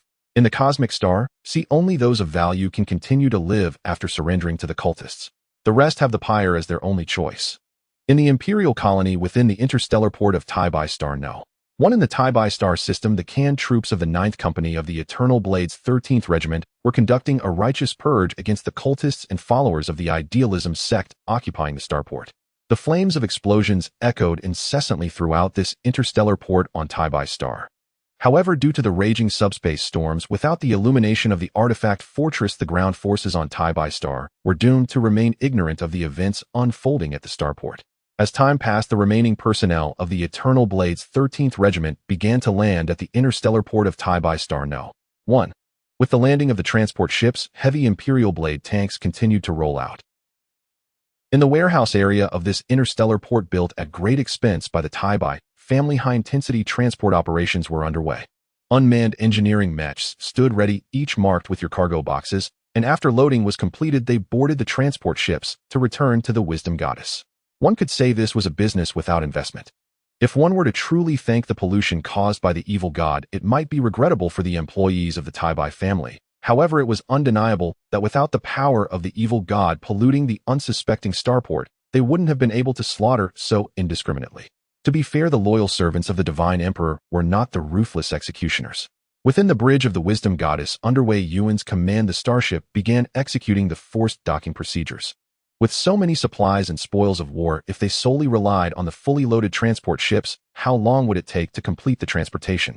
Wei Yuan, watching the main screen on the bridge while sipping black coffee, commanded Athena monitor the ground situation in real time and prepare to take control of the starport. The Wisdom Goddess has docked at the interstellar battleship port. Order the 10th Company to secure the rest area. Unmanned transport units expedite the transport, and remember to set fire. As long as we set that fire, those supplies would be burned by the evil god.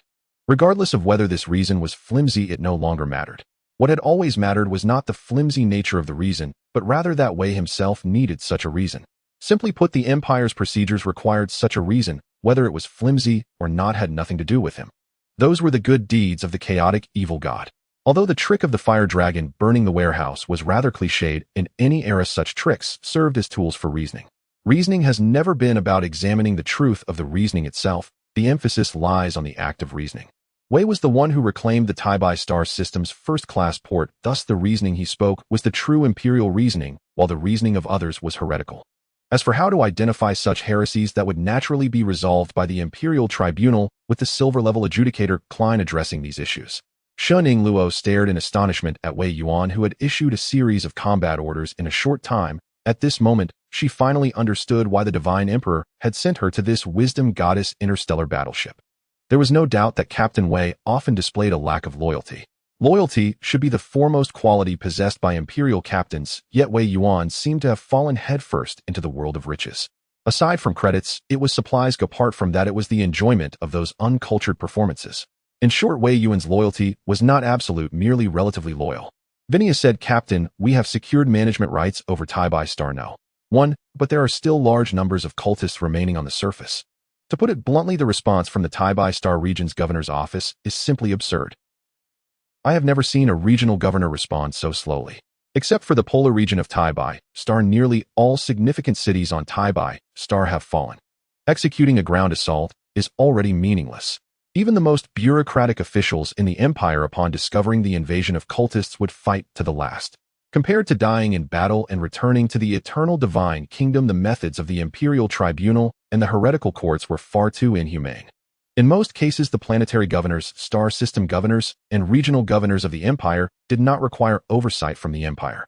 Because a governor who fled in the face of cultists would not only face judgment from the Empire himself, but his family would also suffer immense shame. It wouldn't even require the intervention of the Imperial Tribunal. His family would directly eliminate the fleeing governor. And now the governor of the Star region was reaching the point of nearly fleeing.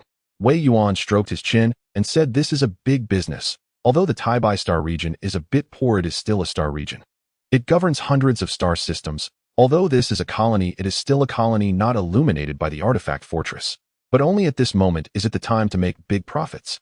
As a qualified captain of the Imperial Starship Charter and the chairman of a military contracting company, Wei Yuan was keenly aware of the difficulties currently faced by the governor of the Star region. Vinia said the ground combat on Star is likely to develop into a meat grinder. The 13th Regiment would throw in and create not even a splash. Wei Yuan chuckled and said, we are not responsible for ground combat. We are only responsible for selling tickets and providing targeted rescue. I don't believe that all that remains on Star are the destitute. The profits from this colony are undoubtedly substantial. I could guess with my eyes closed. This time, we must profit sufficiently, otherwise it would be a disservice to come to the Star region. As an essential supply base for the Empire's new expedition plan, the Star region had been thriving due to the continuous influx of pioneers. Now that the Star region was in trouble, even if the Imperial Military Department did not intervene, the headquarters of the Imperial colonies would dispatch planetary defense forces from nearby star regions to engage in combat. The Imperial Royal Army would not deploy to such a battlefield at the onset of combat. Vinia said, it's moving, Chairman Wei. Should we hang up the military contractor's sign now? Wei Yuan chuckled and said, Athena broadcast across all frequencies to Star, informing them of our company's creed. As long as the money is sufficient, quelling the rebellion of the cultists is not impossible. Thereafter, the bridge of the wisdom goddess became busy, proving that the wealthy on Star could be described as numerous. This left Wei Yuan, who had already booked a ticket for 300 million credits, regretting not adding an extra zero at the end. In the Star system of the Empire, the surface cities of were now engulfed in the fires of war. Such an unmistakable emblem provided the family's artillery clusters with a most convenient target. No one could explain why the cultists, after seizing an Imperial installation, would deface it so thoroughly with graffiti, or why they would drape their banners bearing the Chaos 8-pointed star. Thanks to the family's negligence, the Star, lacking a proper metropolitan ring, still retained a sliver of life. The ordinary second-class colonists of the Empire faced the barrage, who able-bodied men had long since been conscripted into the planetary defense forces. The number of planetary garrison troops swelled like a blown balloon, yet these second-class colonists often did not even know how to operate a light lance rifle. Thus they were dragged into pitched battle with the cultists, and massed manpower did play a certain role. The core industrial zone within the North Pole still remained securely in the hands of the family. In One City, within the Liu family manor, Liu's soldiers were making their final stand. Cultists had already crossed the Liu manor's minefield. Amidst the detonations, they pressed forward, fearlessly carving a path through sheer recklessness. The Liu patriarch watched the monitor ground his teeth and chose to authorize a transfer. It felt so black, so outrageously crooked. That Shinkong personal defense was a monstrous rip-off, 300 million credit points for single-person evacuation, 7 billion for a package. But if he paid only for the evacuation of 10 Liu family members, his 100 guards might just turn their guns on the Liu household. Those credits were the fruits of their thrift and toil. In a far-flung Imperial colony, how hard had the Liu family worked to save those savings? Where is that old Shinkong personal defense team?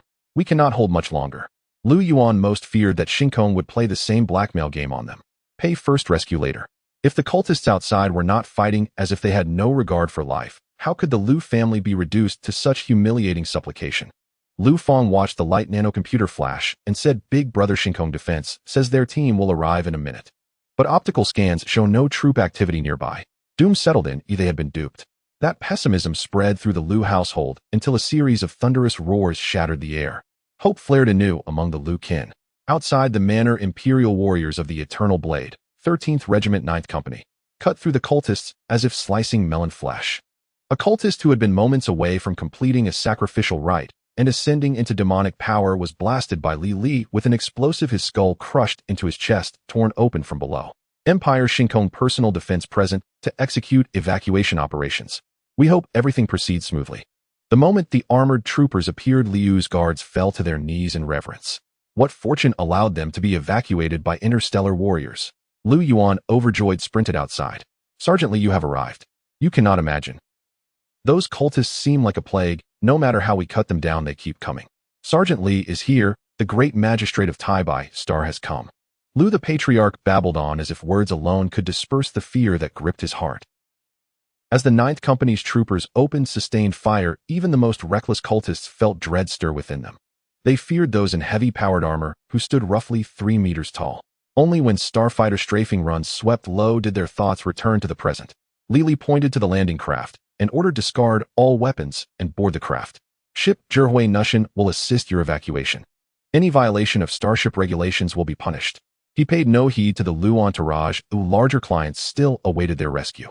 Liu's security breathed a collective sigh of relief. At last they could leave this cult-ravaged world. No one wished to remain on the rotten Star. The guards praised the Liu family's righteousness. Nearly 200 security personnel and the funds lying in the Imperial Interstellar Bank could quickly tilt the colony's fortunes. In the interstellar age, there was a stark difference between guards who fought to the death and those who fled with pay. Once Liu's convoy was assembled and the Emperor's blade heavy tanks led the way, the 9th Company's tanks rolled toward the Taibai branch of the Imperial Investment Bank. As the Empire's sole bank in the Taibai sector, vast stores of precious resources were locked within its vaults. Naturally, the bank bureaucrats were not short of credits, even as Taibai burned. Perhaps the owners of those treasures had already been turned into cultists or murdered by them. Even if some returned alive, what could be done? Cultists treated life as worthless. If the bank was emptied, it was a disaster beyond resistance. There was nothing the rescuers could do. Such evacuations took place across Taibai, anyone with means chose to leave. On present, Taibai commoners were either nearly dead or had already been conscripted into the colony's planetary defense forces.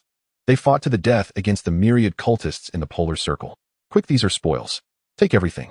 Bring the employees of the Imperial Investment Bank, and we go. The evacuation proceeded smoothly. Most employees of the Imperial Investment Bank on Star received a complete rescue. After Li completed the evacuation and boarded the escort craft, the gunboats aboard Zhihui Nushin unleashed carpet bombardment on the ferocious chaos cultists in the region. This display fully showcased the tactical prowess of the biochemically augmented crew aboard Zhihui Nushin and taught the arrogant cultists the meaning of the Emperor's blade.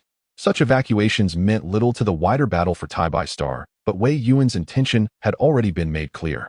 Evacuation mattered greatly to the wealthy. Lives were saved and credit points preserved.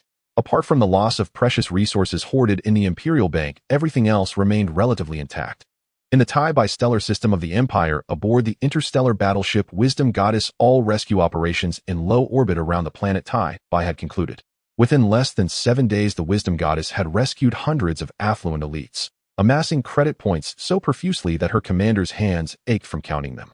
Though these elites had forfeited substantial credit points, the Wisdom Goddess herself had expended vast quantities of ordnance to execute such high-stakes rescues. Moreover, being rescued by Imperial Star Marines was an unparalleled mark of prestige for the elite, whereas countless planetary governors across the Empire often perished before any such aid could arrive. Thus, these rescued elites stood alone, a singular cohort unmatched in privilege and distinction. On the bridge of the Wisdom Goddess, Wei Yuan, flush with credit points, had just concluded a 3-day, 3-night tryst with his secretary Chen Shuya and several others. Bearing twin dark circles beneath his eyes, he slumped into the captain's command seat. Beside him, Chen Shuya, radiant and composed, handed him a nutrient infusion. Taking the cup, Wei Yuan declared, by the Emperor above, I hereby swear eternal enmity against gambling, drugs, and debauchery. Vinya smiled knowingly and replied, Captain, the evacuation operation was resoundingly successful. The credit points secured are projected to sustain the Wisdom Goddess operational integrity for 3 centuries, under peacetime conditions. We require more tech priests, additional mining tenders and barges, and above all, more crew members.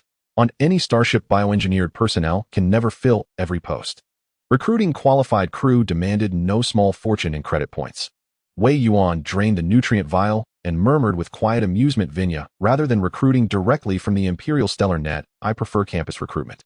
3 graduates fresh from naval academies will outperform 1 net-recruited veteran, yet their salaries remain modest. Official certification and stamped credentials suffice.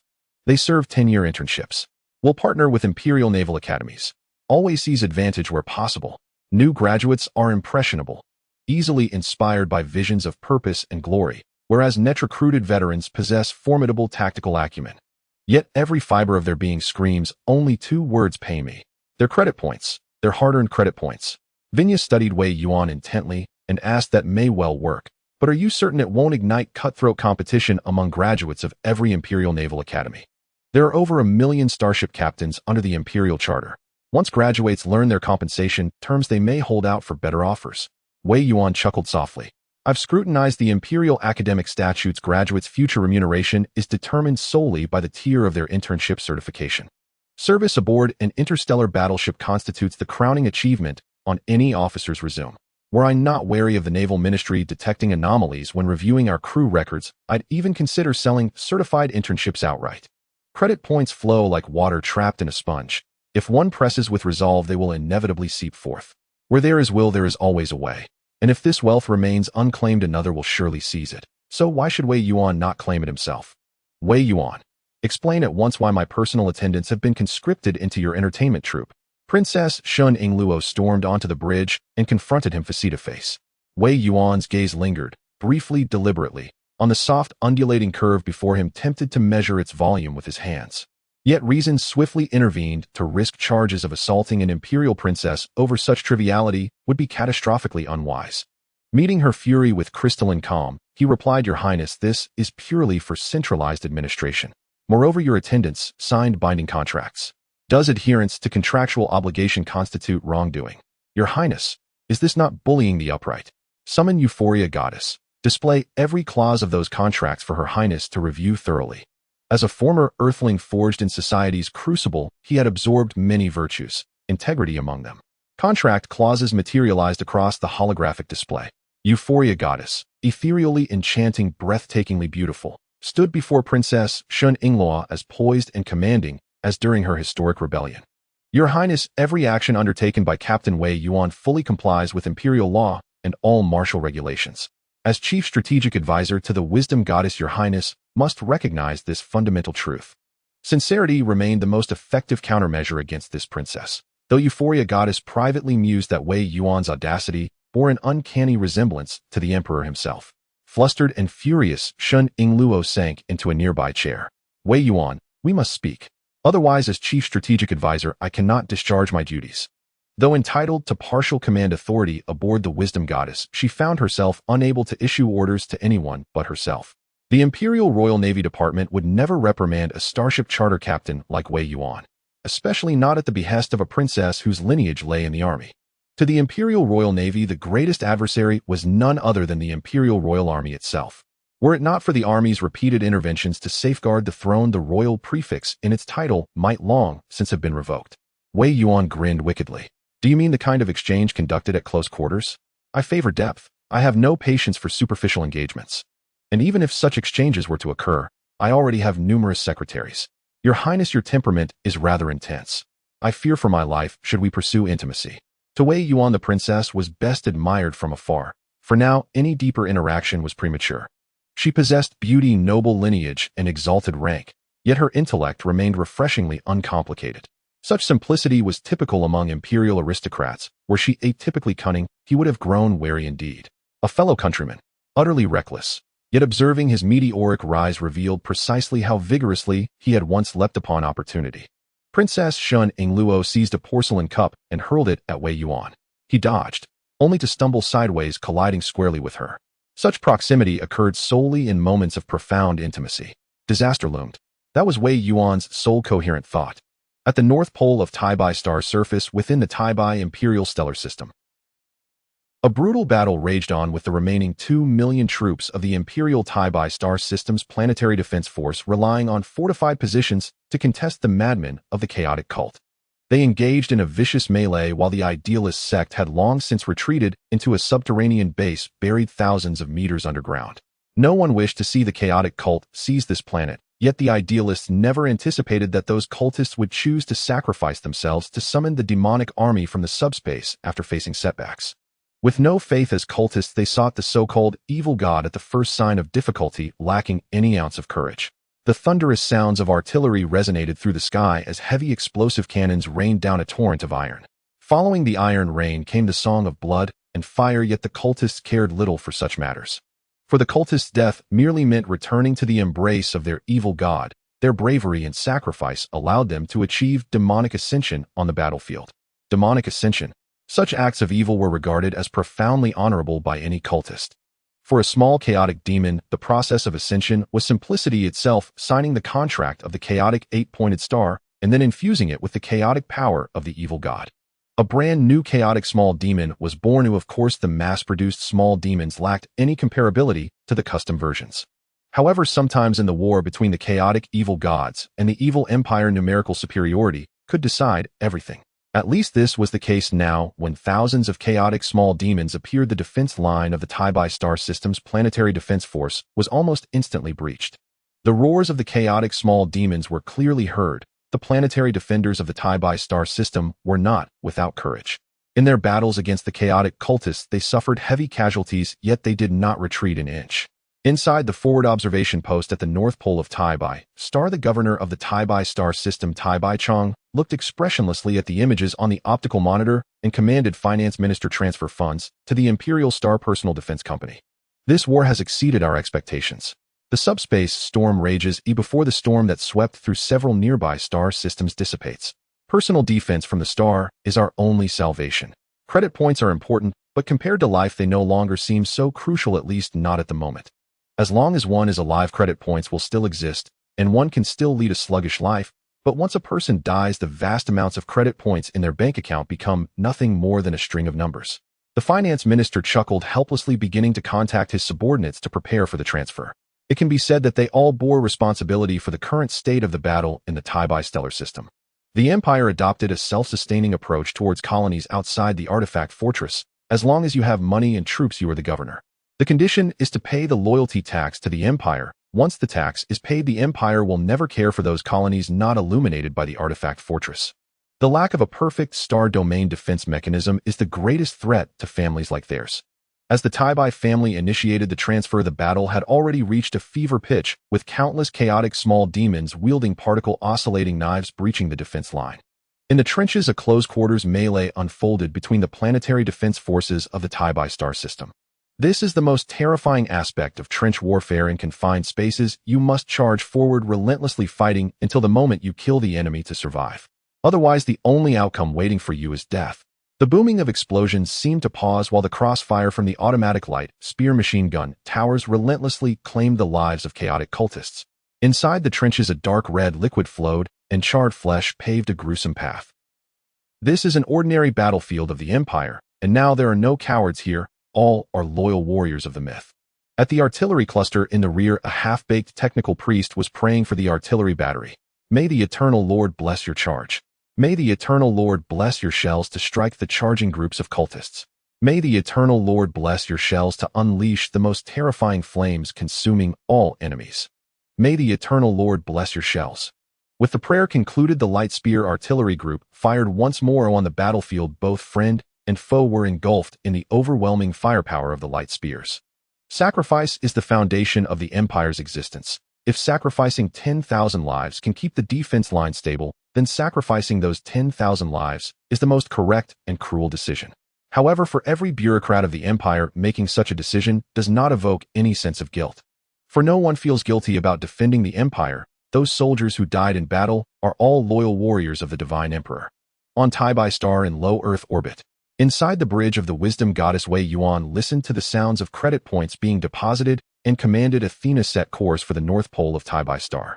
Despite such a large number of chaotic cultists attacking, the Imperial Sci-Fi family still stubbornly held their ground. Without a doubt, the Imperial Sci-Fi family represents the loyal servants of the Divine Emperor, and our current task is to assist the Sci-Fi family in defending the current front. For the great eternal Lord, praise be to His Majesty the Divine Emperor. He fought for the Empire for His Majesty the Divine Emperor, not for the large sum of credit points, as he was a proud captain. As the massive wisdom goddess slowly commenced its movement, the battle on the surface of Sci-Fi entered its most intense moment. Those chaotic cultists were not mindless fools. Clearly under the gaze of the blood god, the so-called command center of the Sci-Fi family was directly attacked by the chaotic cultists. The battle had reached another turning point. Protect the family head, hold the line. Not a single step back. Those who retreat die, those who advance live. In the Sci-Fi system of the Empire, in the polar region of Sci-Fi, as the ruling family of the Sci-Fi domain, the Sci-Fi family holds the last stronghold on this governor star. In this moment, they find themselves in an unprecedented crisis with the emergence of a fierce-looking chaos demon riding a warhorse distinct from other lesser chaos demons. The artillery cluster of the Sci-Fi family was attacked by thousands of lesser chaos demons. After all, artillery cannot wield bayonets. Even if the cannon's muzzle is lowered, it is difficult to stop the relentless advance of the lesser chaos demons. Sci-Fi Feng, the commander of the Sci-Fi family's artillery cluster, looked at the imminent breach of their defenses and commanded everyone, listen to my orders and retreat in an orderly manner.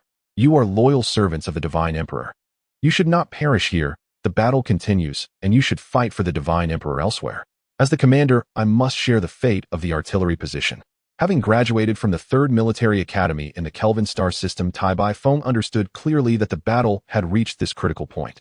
The Sci-Fi family had achieved nothing on the battlefield of Sci-Fi Star, continuously facing defeat. All they experienced was failure after failure. The lords of the Imperial Council would not allow the Sci-Fi family to exist in such a state, and the loyal servants of the Divine Emperor would not accept such an outcome. After issuing the retreat order to all artillery, Sci-Fi Feng walked alone towards the command center, picking up the explosive gun gifted to him by the principal at his graduation.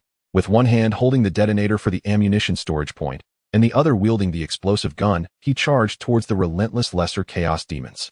The Sci-Fi family was not a timid clan, rather many among them were loyal individuals willing to die for the Divine Emperor. However, the family's rules dictated that they could not become military commanders.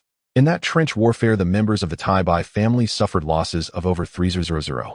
They had various familial connections, more or less, with the governor of the Sci-Fi star domain. Praise the great eternal Lord, may my soul return to the divine realm.